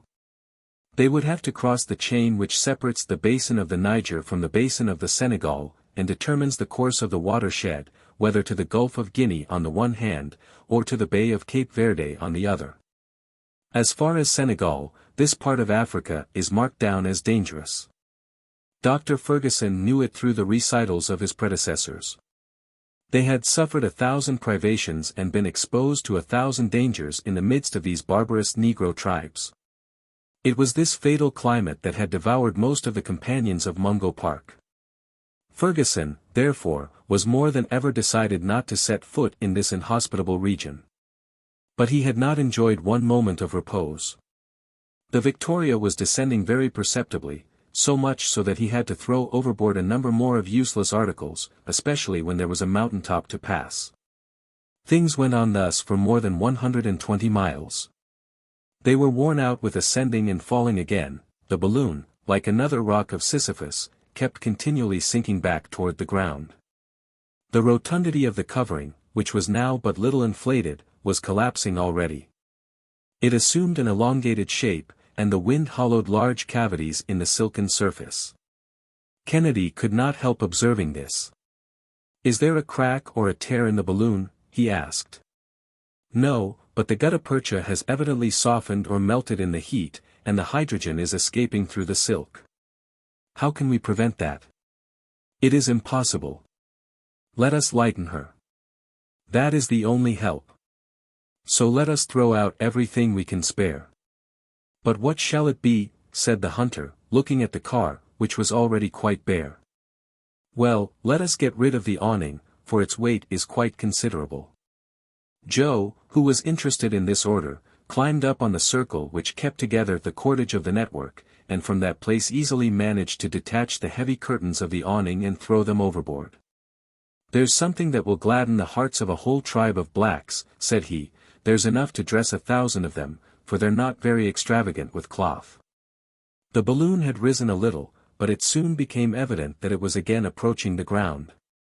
"Let us alight," suggested Kennedy, "and see what can be done with the covering of the balloon. I tell you, again, Dick, that we have no means of repairing it." "Then what shall we do?" "We'll have to sacrifice everything not absolutely indispensable. I am anxious, at all hazards, to avoid a detention in these regions. The forests over the tops of which we are skimming are anything but safe." "What? Are there lions in them, or hyenas?" asked Joe, with an expression of sovereign contempt. "Worse than that, my boy. There are men, and some of the most cruel, too, in all Africa." "How is that known?" "By the statements of travelers who have been here before us. Then the French settlers, who occupy the colony of Senegal, necessarily have relations with the surrounding tribes. Under the administration of Colonel Faidherbe, reconnaissances have been pushed far up into the country. Officers such as Messrs. Pascal, Vincent, and Lambert, have brought back precious documents from their expeditions. They have explored these countries formed by the elbow of the Senegal in places where war and pillage have left nothing but ruins. What, then, took place? I will tell you. In 1854 a Marabout of the Senegalese Fouta, Al-Haji by name, declaring himself to be inspired like Muhammad, stirred up all the tribes to war against the infidels, that is to say, against the Europeans. He carried destruction and desolation over the regions between the Senegal River and its tributary, the Fatim. 3 hordes of fanatics led on by him scoured the country, sparing neither a village nor a hut in their pillaging, massacring career. He advanced in person on the town of Ségou, which was a long time threatened. In 1857 he worked up farther to the northward, and invested the fortification of Medina, built by the French on the bank of the river. This stronghold was defended by Paul Hall, who, for several months, without provisions or ammunition, held out until Colonel Faidherbe came to his relief. Al-Haji and his bands then repassed the Senegal, and reappeared in Agadez, continuing their rapine and murder. Well, here below us is the very country in which he has found refuge with his hordes of banditti. And I assure you that it would not be a good thing to fall into his hands. We shall not, said Joe, even if we have to throw overboard our clothes to save the Victoria. We are not far from the river, said the doctor, but I foresee that our balloon will not be able to carry us beyond it. Let us reach its banks, at all events, said the Scot, and that will be so much gained. That is what we are trying to do, rejoined Fergusson, only that one thing makes me feel anxious. What is that? We shall have mountains to pass, and that will be difficult to do, since I cannot augment the ascensional force of the balloon, even with the greatest possible heat that I can produce. Well, wait a bit, said Kennedy, and we shall see. The poor Victoria, sighed Joe, I had got fond of her as the sailor does of his ship, and I'll not give her up so easily. She may not be what she was at the start, granted, but we shouldn't say a word against her. She has done us good service, and it would break my heart to desert her. Be at your ease, Joe, if we leave her, it will be in spite of ourselves. She'll serve us until she's completely worn out, and I ask of her only 24 hours more. Ah, she's getting used up. She grows thinner and thinner, said Joe, dolefully, while he eyed her. Poor balloon. Unless I am deceived, said Kennedy, there on the horizon are the mountains of which you were speaking, Doctor. Yes, there they are, indeed, exclaimed the doctor, after having examined them through his spyglass, and they look very high. We shall have some trouble in crossing them. Can we not avoid them?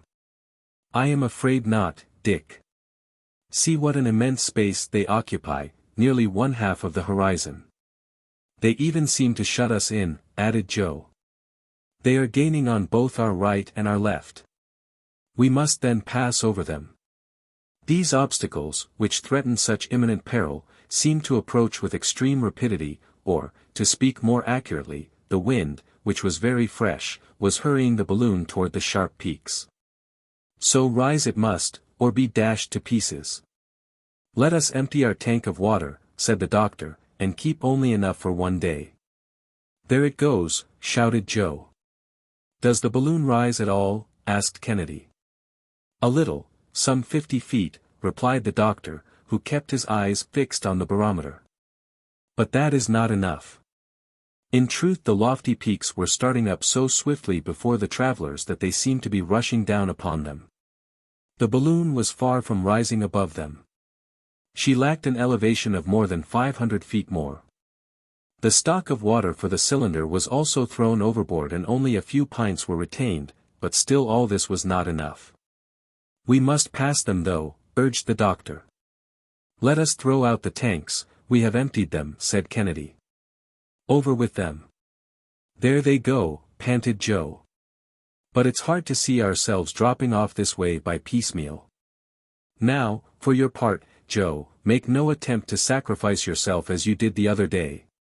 Whatever happens, swear to me that you will not leave us. Have no fears, my master, we shall not be separated. The Victoria had ascended some 120 feet, but the crest of the mountain still towered above it. It was an almost perpendicular ridge that ended in a regular wall rising abruptly in a straight line. It still rose more than 200 feet over the aeronauts. In 10 minutes, said the doctor to himself, our car will be dashed against those rocks unless we succeed in passing them. Well, doctor, queried Joe. Keep nothing but our pemmican, and throw out all the heavy meat. Thereupon the balloon was again lightened by some 50 pounds, and it rose very perceptibly, but that was of little consequence, unless it got above the line of the mountain tops. The situation was terrifying. The Victoria was rushing on with great rapidity. They could feel that she would be dashed to pieces, that the shock would be fearful. The doctor glanced around him in the car. It was nearly empty. If needs be, Dick, hold yourself in readiness to throw over your firearms.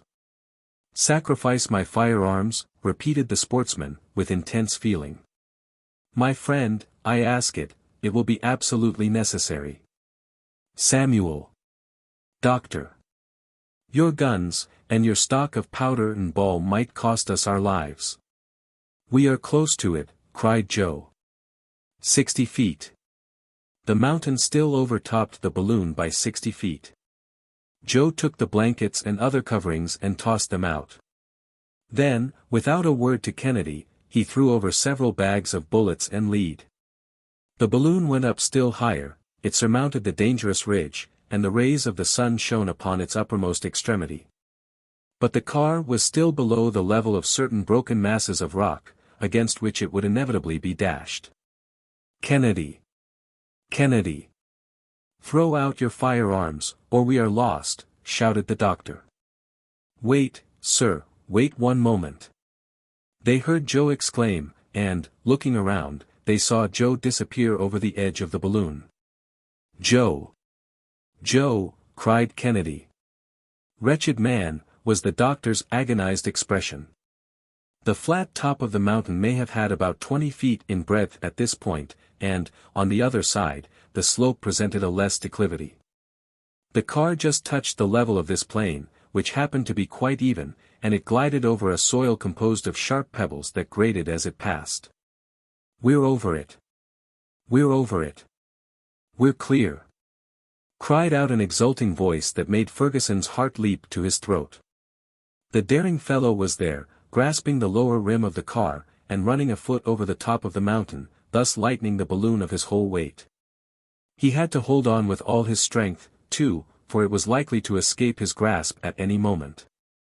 When he had reached the opposite declivity, and the abyss was before him, Joe, by a vigorous effort, hoisted himself from the ground, and, clambering up by the cordage, rejoined his friends. "That was all," he coolly ejaculated. "My brave Joe." "My friend," said the doctor, with deep emotion. "Oh.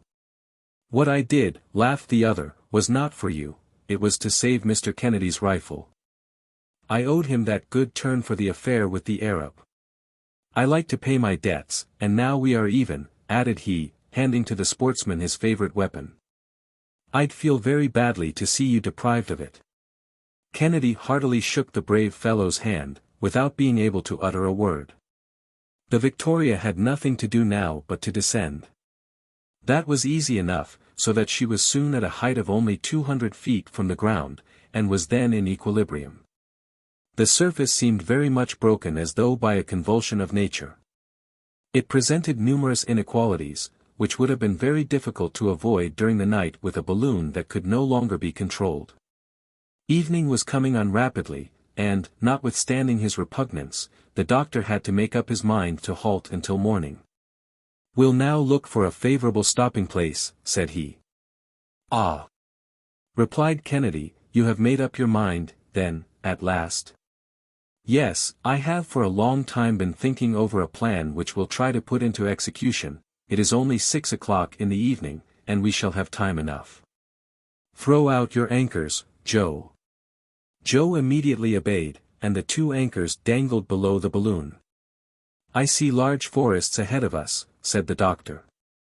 "We are going to sweep along their tops, and we shall grapple to some tree, for nothing would make me think of passing the night below, on the ground."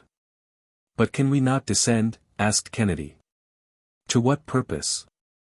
I repeat that it would be dangerous for us to separate, and, besides, I claim your help for a difficult piece of work."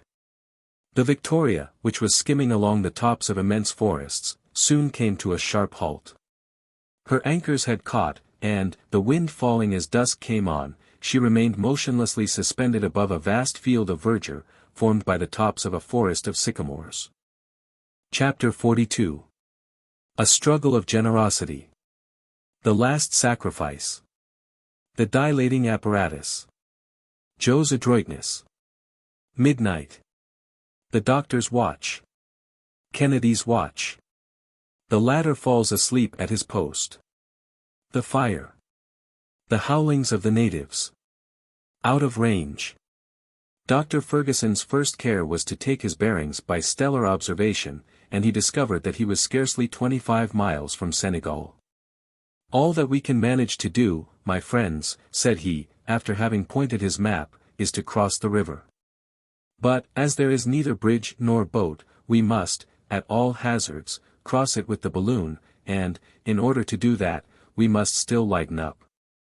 "But I don't exactly see how we can do that," replied Kennedy, anxious about his firearms, "unless one of us makes up his mind to sacrifice himself for the rest, that is, to stay behind, and, in my turn, I claim that honor."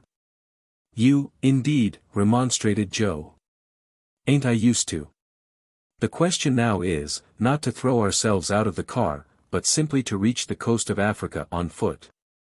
I am a first-rate walker, a good sportsman, and—" "I'll never consent to it," insisted Joe. "Your generous rivalry is useless, my brave friends," said Fergusson. "I trust that we shall not come to any such extremity. Besides, if we did, instead of separating, we should keep together, so as to make our way across the country in company." "That's the talk," said Joe. "A little tramp won't do us any harm." But before we try that, resumed the doctor, we must employ a last means of lightening the balloon. What will that be? I should like to see it, said Kennedy, incredulously. We must get rid of the cylinder chests, the spiral, and the Bunsen battery. 900 pounds make a rather heavy load to carry through the air. But then, Samuel, how will you dilate your gas? I shall not do so at all. We'll have to get along without it. But listen, my friends, I have calculated very exactly the amount of ascensional force left to us, and it is sufficient to carry us every one with the few objects that remain. We shall make in all a weight of hardly 500 pounds, including the 2 anchors which I desire to keep. Dear doctor, you know more about the matter than we do, you are the sole judge of the situation. Tell us what we ought to do, and we will do it. I am at your orders, master, added Joe. I repeat, my friends, that however serious the decision may appear, we must sacrifice our apparatus. Let it go, then, said Kennedy, promptly. To work, said Joe. It was no easy job. The apparatus had to be taken down piece by piece. First, they took out the mixing reservoir, then the one belonging to the cylinder, and lastly the tank in which the decomposition of the water was effected. The united strength of all 3 travelers was required to detach these reservoirs from the bottom of the car in which they had been so firmly secured. But Kennedy was so strong, Joe so adroit, and the doctor so ingenious, that they finally succeeded. The different pieces were thrown out, one after the other, and they disappeared below, making huge gaps in the foliage of the sycamores. The black fellows will be mightily astonished, said Joe, at finding things like those in the woods, they'll make idols of them. The next thing to be looked after was the displacement of the pipes that were fastened in the balloon and connected with the spiral. Joe succeeded in cutting the caoutchouc jointings above the car, but when he came to the pipes he found it more difficult to disengage them, because they were held by their upper extremity and fastened by wires to the very circlet of the valve. Then it was that Joe showed wonderful adroitness. In his naked feet, so as not to scratch the covering, he succeeded by the aid of the network, and in spite of the oscillations of the balloon, in climbing to the upper extremity, and after 1,000 difficulties. In holding on with one hand to that slippery surface, while he detached the outside screws that secured the pipes in their place. These were then easily taken out, and drawn away by the lower end, which was hermetically sealed by means of a strong ligature. The Victoria, relieved of this considerable weight, rose upright in the air and tugged strongly at the anchor rope. About midnight this work ended without accident, but at the cost of most severe exertion, and the trio partook of a luncheon of pemmican and cold punch, as the doctor had no more fire to place at Joe's disposal. Besides, the latter and Kennedy were dropping off their feet with fatigue. Lie down, my friends, and get some rest, said the doctor. I'll take the first watch, at 2 o'clock I'll waken Kennedy. At 4, Kennedy will waken Joe, and at 6 we'll start, and may heaven have us in its keeping for this last day of the trip. Without waiting to be coaxed, the doctor's 2 companions stretched themselves at the bottom of the car and dropped into profound slumber on the instant. The night was calm. A few clouds broke against the last quarter of the moon, whose uncertain rays scarcely pierced the darkness. Fergusson, resting his elbows on the rim of the car, gazed attentively around him. He watched with close attention the dark screen of foliage that spread beneath him, hiding the ground from his view. The least noise aroused his suspicions, and he questioned even the slightest rustling of the leaves. He was in that mood which solitude makes more keenly felt, and during which vague terrors mount to the brain. At the close of such a journey, after having surmounted so many obstacles, and at the moment of touching the goal, one's fears are more vivid, one's emotions keener. The point of arrival seems to fly farther from our gaze. Moreover, the present situation had nothing very consolatory about it.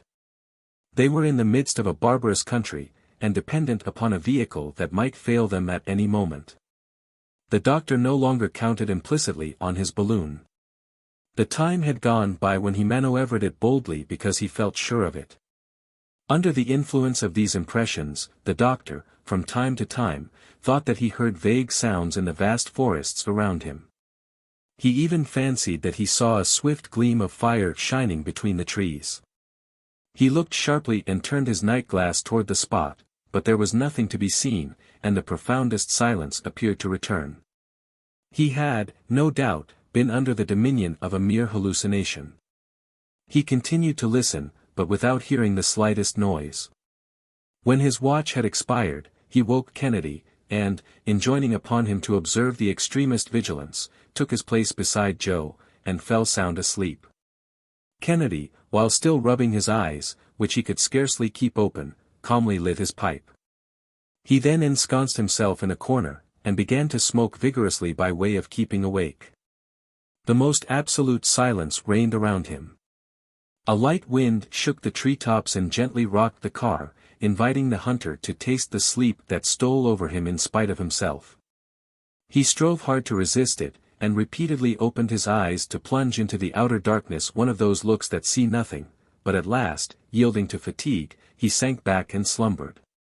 How long he had been buried in this stupor he knew not, but he was suddenly aroused from it by a strange, unexpected crackling sound. He rubbed his eyes and sprang to his feet. An intense glare half blinded him and heated his cheek. The forest was in flames. Fire! Fire! He shouted, scarcely comprehending what had happened. His two companions started up in alarm. "What's the matter?" was the doctor's immediate exclamation. "Fire," said Joe. But who could? At this moment loud yells were heard under the foliage, which was now illuminated as brightly as the day. "Ah! The savages," cried Joe again. "They have set fire to the forest so as to be the more certain of burning us up. The Talabas. Al-Haji's marabouts, no doubt," said the doctor. A circle of fire hemmed the Victoria in. The crackling of the dry wood mingled with the hissing and sputtering of the green branches, the clambering vines, the foliage, all the living part of this vegetation, writhed in the destructive element. The eye took in nothing but one vast ocean of flame. The large trees stood forth in black relief in this huge furnace, their branches covered with glowing coals, while the whole blazing mass, the entire conflagration, was reflected on the clouds. And the travelers could fancy themselves enveloped in a hollow globe of fire. "Let us escape to the ground," shouted Kennedy, "it is our only chance of safety."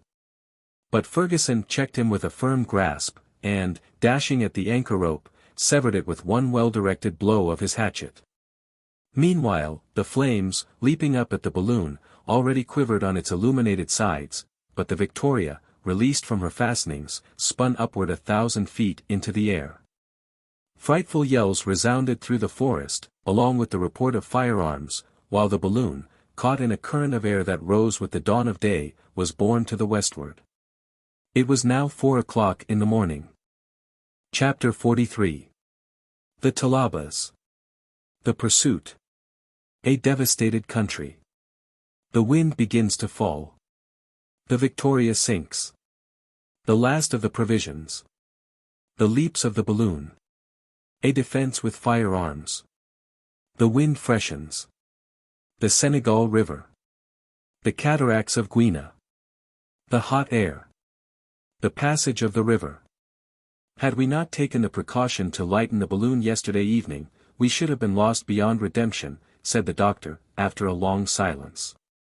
"See what's gained by doing things at the right time," replied Joe. "One gets out of scrapes then, and nothing is more natural." "We are not out of danger yet," said the doctor. "What do you still apprehend?" queried Kennedy. "The balloon can't descend without your permission, and even were it to do so." "Were it to do so, Dick? Look!" They had just passed the borders of the forest, and the three friends could see some 30 mounted men clad in broad pantaloons and the floating bournouses. They were armed, some with lances, and others with long muskets, and they were following, on their quick, fiery little steeds, the direction of the balloon, which was moving at only moderate speed. When they caught sight of the aeronauts, they uttered savage cries, and brandished their weapons. Anger and menace could be read upon their swarthy faces, made more ferocious by thin but bristling beards. Meanwhile they galloped along without difficulty over the low levels and gentle declivities that lead down to the Senegal. "It is, indeed, they," said the doctor, "the cruel Talabas. The ferocious marabouts of Al-Haji. I would rather find myself in the middle of the forest encircled by wild beasts than fall into the hands of these banditti."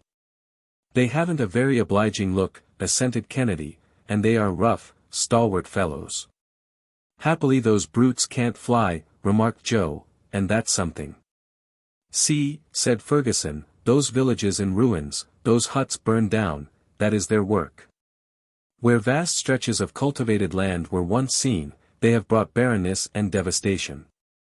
"At all events, however," interposed Kennedy, "they can't overtake us, and, if we succeed in putting the river between us and them, we are safe." "Perfectly, Dick," replied Fergusson, "but we must not fall to the ground," and, as he said this, he glanced at the barometer. "In any case, Joe," added Kennedy, "it would do us no harm to look to our firearms." "No harm in the world, Mr. Dick. We are lucky that we didn't scatter them along the road." "My rifle," said the sportsman. "I hope that I shall never be separated from it." And so saying, Kennedy loaded the pet piece with the greatest care, for he had plenty of powder and ball remaining. "At what height are we?" he asked the doctor. "About 750 feet. But we no longer have the power of seeking favorable currents, either going up or coming down. We are at the mercy of the balloon." "That is vexatious," rejoined Kennedy. "The wind is poor. But if we had come across a hurricane like some of those we met before, these vile brigands would have been out of sight long ago." "The rascals follow us at their leisure," said Joe. "They're only at a short gallop. Quite a nice little ride." "If we were within range," sighed the sportsman, "I should amuse myself with dismounting a few of them." "Exactly," said the doctor. "But then they would have you within range also, and our balloon would offer only too plain a target to the bullets from their long guns, and, if they were to make a hole in it, I leave you to judge what our situation would be." The pursuit of the Talabas continued all morning, and by 11 o'clock the aeronauts had made scarcely 15 miles to the westward. The doctor was anxiously watching for the least cloud on the horizon. He feared, above all things, a change in the atmosphere. Should he be thrown back toward the Niger, what would become of him? Besides, he remarked that the balloon tended to fall considerably. Since the start, he had already lost more than 300 feet, and the Senegal must be about a dozen miles distant.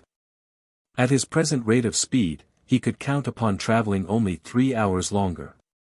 At this moment his attention was attracted by fresh cries. The Talabas appeared to be much excited, and were spurring their horses. The doctor consulted his barometer, and at once discovered the cause of these symptoms. "Are we descending?" asked Kennedy. "Yes," replied the doctor. "The mischief," thought Joe. In the lapse of 15 minutes the Victoria was only 150 feet above the ground, but the wind was much stronger than before. The Talabas checked their horses, and soon a volley of musketry pealed out on the air. "Too far, you fools," bawled Joe. "I think it would be well to keep those scamps at a distance." And, as he spoke, he aimed at one of the horsemen who was farthest to the front, and fired. The Talaba fell headlong, and, his companions halting for a moment, the balloon gained upon them. "They are prudent," said Kennedy. "Because they think that they are certain to take us," replied the doctor, "and, they will succeed if we descend much farther. We must, absolutely, get higher into the air." "What can we throw out?" asked Joe. "All that remains of our stock of pemmican, that will be 30 pounds less weight to carry."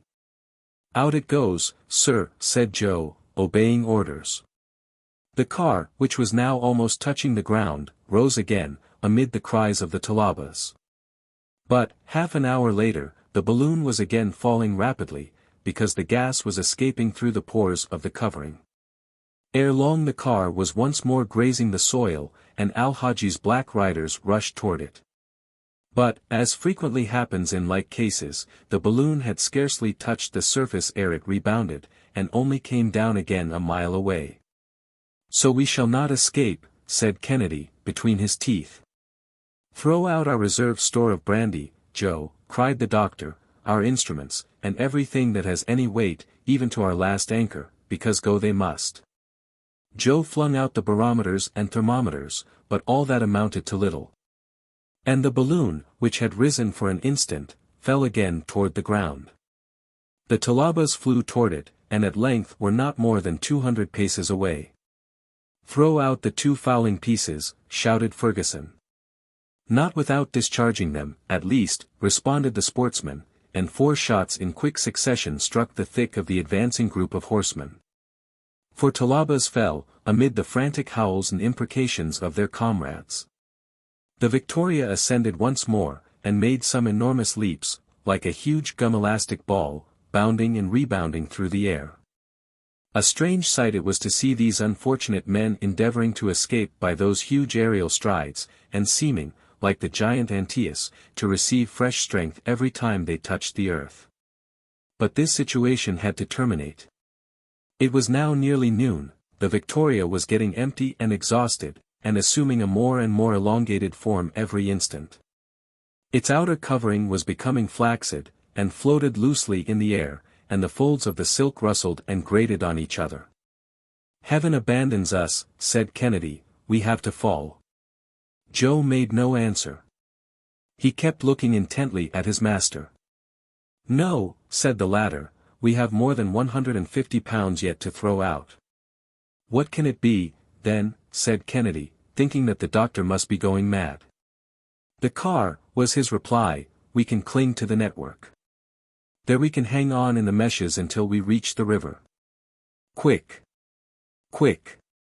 And these daring men did not hesitate a moment to avail themselves of this last desperate means of escape. They clutched the network, as the doctor directed, and Joe, holding on by one hand, with the other cut the cords that suspended the car, and the latter dropped to the ground just as the balloon was sinking for the last time. "Hurrah! Hurrah!"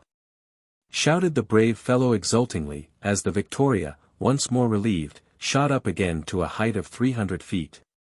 The Talabas spurred their horses, which now came tearing on at a furious gallop.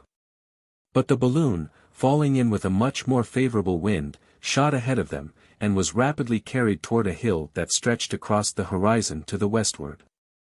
This was a circumstance favorable to the aeronauts, because they could rise over the hill, while Al-Hadji's horde had to diverge to the northward in order to pass this obstacle. The 3 friends still clung to the network. They had been able to fasten it under their feet, where it had formed a sort of swinging pocket. Suddenly, after they had crossed the hill, the doctor exclaimed, "The river! The river! The Senegal, my friends!" And about 2 miles ahead of them, there was indeed the river rolling along its broad mass of water, while the farther bank, which was low and fertile, offered a sure refuge, and a place favorable for a descent. "Another quarter of an hour," said Fergusson, "and we are saved." But it was not to happen thus. The empty balloon descended slowly upon a tract almost entirely bare of vegetation. It was made up of long slopes and stony plains, a few bushes and some coarse grass, scorched by the sun. The Victoria touched the ground several times, and rose again, but her rebound was diminishing in height and length. At the last one, it caught by the upper part of the network in the lofty branches of a baobab, the only tree that stood there, solitary and alone, in the midst of the waste. "It's all over," said Kennedy. "And at 100 paces only from the river," groaned Joe. The 3 hapless aeronauts descended to the ground, and the doctor drew his companions toward the Senegal. At this point the river sent forth a prolonged roaring. And when Fergusson reached its bank, he recognized the falls of Guiana. But not a boat, not a living creature was to be seen. With a breadth of 2,000 feet, the Senegal precipitates itself for a height of 150, with a thundering reverberation. It ran, where they saw it, from east to west, and the line of rocks that barred its course extended from north to south. In the midst of the falls, rocks of strange forms started up like huge antediluvian animals, petrified there amid the waters. The impossibility of crossing this gulf was self-evident, and Kennedy could not restrain a gesture of despair. But Dr. Fergusson, with an energetic accent of undaunted daring, exclaimed, "All is not over."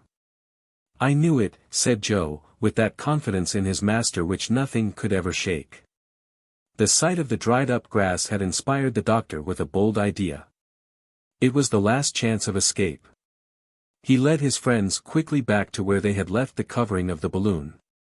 "We have at least an hour's start of those banditti," said he. "Let us lose no time, my friends, gather a quantity of this dried grass. I want 100 pounds of it, at least." "For what purpose?" asked Kennedy, surprised. "I have no more gas. Well, I'll cross the river with hot air." "Ah, doctor," exclaimed Kennedy, "you are, indeed, a great man." Joe and Kennedy at once went to work, and soon had an immense pile of dried grass heaped up near the baobab. In the meantime, the doctor had enlarged the orifice of the balloon by cutting it open at the lower end. He then was very careful to expel the last remnant of hydrogen through the valve, after which he heaped up a quantity of grass under the balloon, and set fire to it. It takes but a little while to inflate a balloon with hot air. A head of 180 degrees is sufficient to diminish the weight of the air it contains to the extent of 1/2, by rarefying it. Thus, the Victoria quickly began to assume a more rounded form. There was no lack of grass. The fire was kept in full blast by the doctor's assiduous efforts, and the balloon grew fuller every instant. It was then 3:15 o'clock. At this moment the band of Talabas reappeared about 2 miles to the northward, and the three friends could hear their cries, and the clatter of their horses galloping at full speed. "In 20 minutes they will be here," said Kennedy. "More grass. More grass, Joe. In 10 minutes we shall have her full of hot air. Here it is, doctor." The Victoria was now 2/3 inflated. "Come, my friends, let us take hold of the network, as we did before." "All right." They answered together. In about 10 minutes a few jerking motions by the balloon indicated that it was disposed to start again. The Talabas were approaching. They were hardly 500 paces away. "Hold on fast," cried Fergusson. "Have no fear, master, have no fear." And the doctor, with his foot pushed another heap of grass upon the fire. With this the balloon, now completely inflated by the increased temperature, moved away, sweeping the branches of the baobab in her flight. "We're off," shouted Joe. A volley of musketry responded to his exclamation. A bullet even ploughed his shoulder, but Kennedy, leaning over, and discharging his rifle with one hand, brought another of the enemy to the ground. Cries of fury exceeding all description hailed the departure of the balloon, which had at once ascended nearly 800 feet. A swift current caught and swept it along with the most alarming oscillations, while the intrepid doctor and his friends saw the gulf of the cataracts yawning below them. 10 minutes later, and without having exchanged a word, they descended gradually toward the other bank of the river. There, astonished, speechless, terrified, stood a group of men clad in the French uniform. Judge of their amazement when they saw the balloon rise from the right bank of the river. They had well nigh taken it for some celestial phenomenon, but their officers, a lieutenant of marines and a naval ensign, having seen mention made of Dr. Fergusson's daring expedition, in the European papers, quickly explained the real state of the case. The balloon, losing its inflation little by little, settled with the daring travelers still clinging to its network. But it was doubtful whether it would reach the land. At once some of the brave Frenchmen rushed into the water and caught the three aeronauts in their arms just as the Victoria fell at the distance of a few fathoms from the left bank of the Senegal. "Dr. Fergusson," exclaimed the lieutenant. "The same, sir," replied the doctor, quietly, and his two friends. The Frenchmen escorted our travelers from the river, while the balloon, half empty, and borne away by a swift current, sped on, to plunge, like a huge bubble, headlong with the waters of the Senegal, into the cataracts of Guiana. "The poor Victoria," was Joe's farewell remark. The doctor could not restrain a tear, and extending his hands his two friends wrung them silently with that deep emotion which requires no spoken words. Chapter 44. Conclusion. The certificate. The French settlements. The post of Medina. The Basilic. St. Louis. The English frigate. The return to London. The expedition upon the bank of the river had been sent by the governor of Senegal. It consisted of 2 officers, Messrs. de Fraisse, lieutenant of marines, and Rodemel, naval ensign, and with these were a sergeant and 7 soldiers. For 2 days they had been engaged in reconnoitering the most favorable situation for a post at Guiana, when they became witnesses of Dr. Fergusson's arrival. The warm greetings and felicitations of which our travelers were the recipients may be imagined. The Frenchmen, and they alone, having had ocular proof of the accomplishment of the daring project, naturally became Dr. Fergusson's witnesses. Hence the doctor at once asked them to give their official testimony of his arrival at the cataracts of Guiana. "You would have no objection to signing a certificate of the fact, would you?" he inquired of Lieutenant de Fraisse. "At your orders." The latter instantly replied. The Englishmen were escorted to a provisional post established on the bank of the river, where they found the most assiduous attention, and everything to supply their wants. And there the following certificate was drawn up in the terms in which it appears today, in the archives of the Royal Geographical Society of London. "We, the undersigned, do hereby declare that, on the day herein mentioned, we witnessed the arrival of Dr.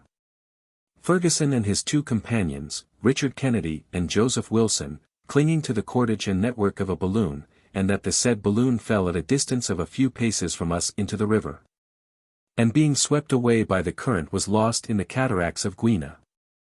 In testimony whereof, we have hereunto set our hands and seals beside those of the persons hereinabove named, for the information of all whom it may concern. Done at the cataracts of Guiana, on the 24th of May, 1862. Signed, Samuel Fergusson, Richard Kennedy, Joseph Wilson, de Fraisse, Lieutenant of Marines, Rodemel, Naval Ensign, Dufayes, Sergeant, Flippo, Mayor, Policier, Loroys, Rascagnet, Gillen, Labelle, Privates. Here ended the astonishing journey of Dr. Fergusson and his brave companions, as vouched for by undeniable testimony. And they found themselves among friends in the midst of most hospitable tribes, whose relations with the French settlements are frequent and amicable. They had arrived at Senegal on Saturday, the 24th of May, and on the 27th of the same month they reached the post of Medina, situated a little farther to the north, but on the river. There the French officers received them with open arms, and lavished upon them all the resources of their hospitality. Thus aided, the doctor and his friends were enabled to embark almost immediately on the small steamer called the Basilic, which ran down to the mouth of the river. 2 weeks later, on the 10th of June, they arrived at St. Louis, where the governor gave them a magnificent reception, and they recovered completely from their excitement and fatigue. Besides, Joe said to everyone who chose to listen, "That was a stupid trip of ours, after all, and I wouldn't advise anybody who is greedy for excitement to undertake it. It gets very tiresome at the last, and if it hadn't been for the adventures on Lake Chad and at the Senegal River, I do believe that we'd have died of yawning." An English frigate was just about to sail, and the 3 travelers procured passage on board of her. On the 25th of June they arrived at Portsmouth, and on the next day at London. We will not describe the reception they got from the Royal Geographical Society, nor the intense curiosity and consideration of which they became the objects. Kennedy set off, at once, for Edinburgh, with his famous rifle, for he was in haste to relieve the anxiety of his faithful old housekeeper. The doctor and his devoted Joe remained the same men that we have known them, excepting that one change took place at their own suggestion. They ceased to be master and servant, in order to become bosom friends. The journals of all Europe were untiring in their praises of the bold explorers, and the Daily Telegraph struck off an edition of 377,000 copies on the day when it published a sketch of the trip. Dr. Fergusson, at a public meeting of the Royal Geographical Society, gave a recital of his journey through the air, and obtained for himself and his companions the Golden Medal set apart to reward the most remarkable exploring expedition of the year 1862. The first result of Dr. Fergusson's expedition was to establish, in the most precise manner, the facts and geographical surveys reported by Messrs. Barth, Burton, Speke, and others. Thanks to the still more recent expeditions of Messrs. Speke and Grant, de Hugelin and Munsinger, who have been ascending to the sources of the Nile, and penetrating to the center of Africa, we shall be enabled ere long to verify, in turn, the discoveries of Dr. Fergusson in that vast region comprised between the 14th and 33rd degrees of east longitude.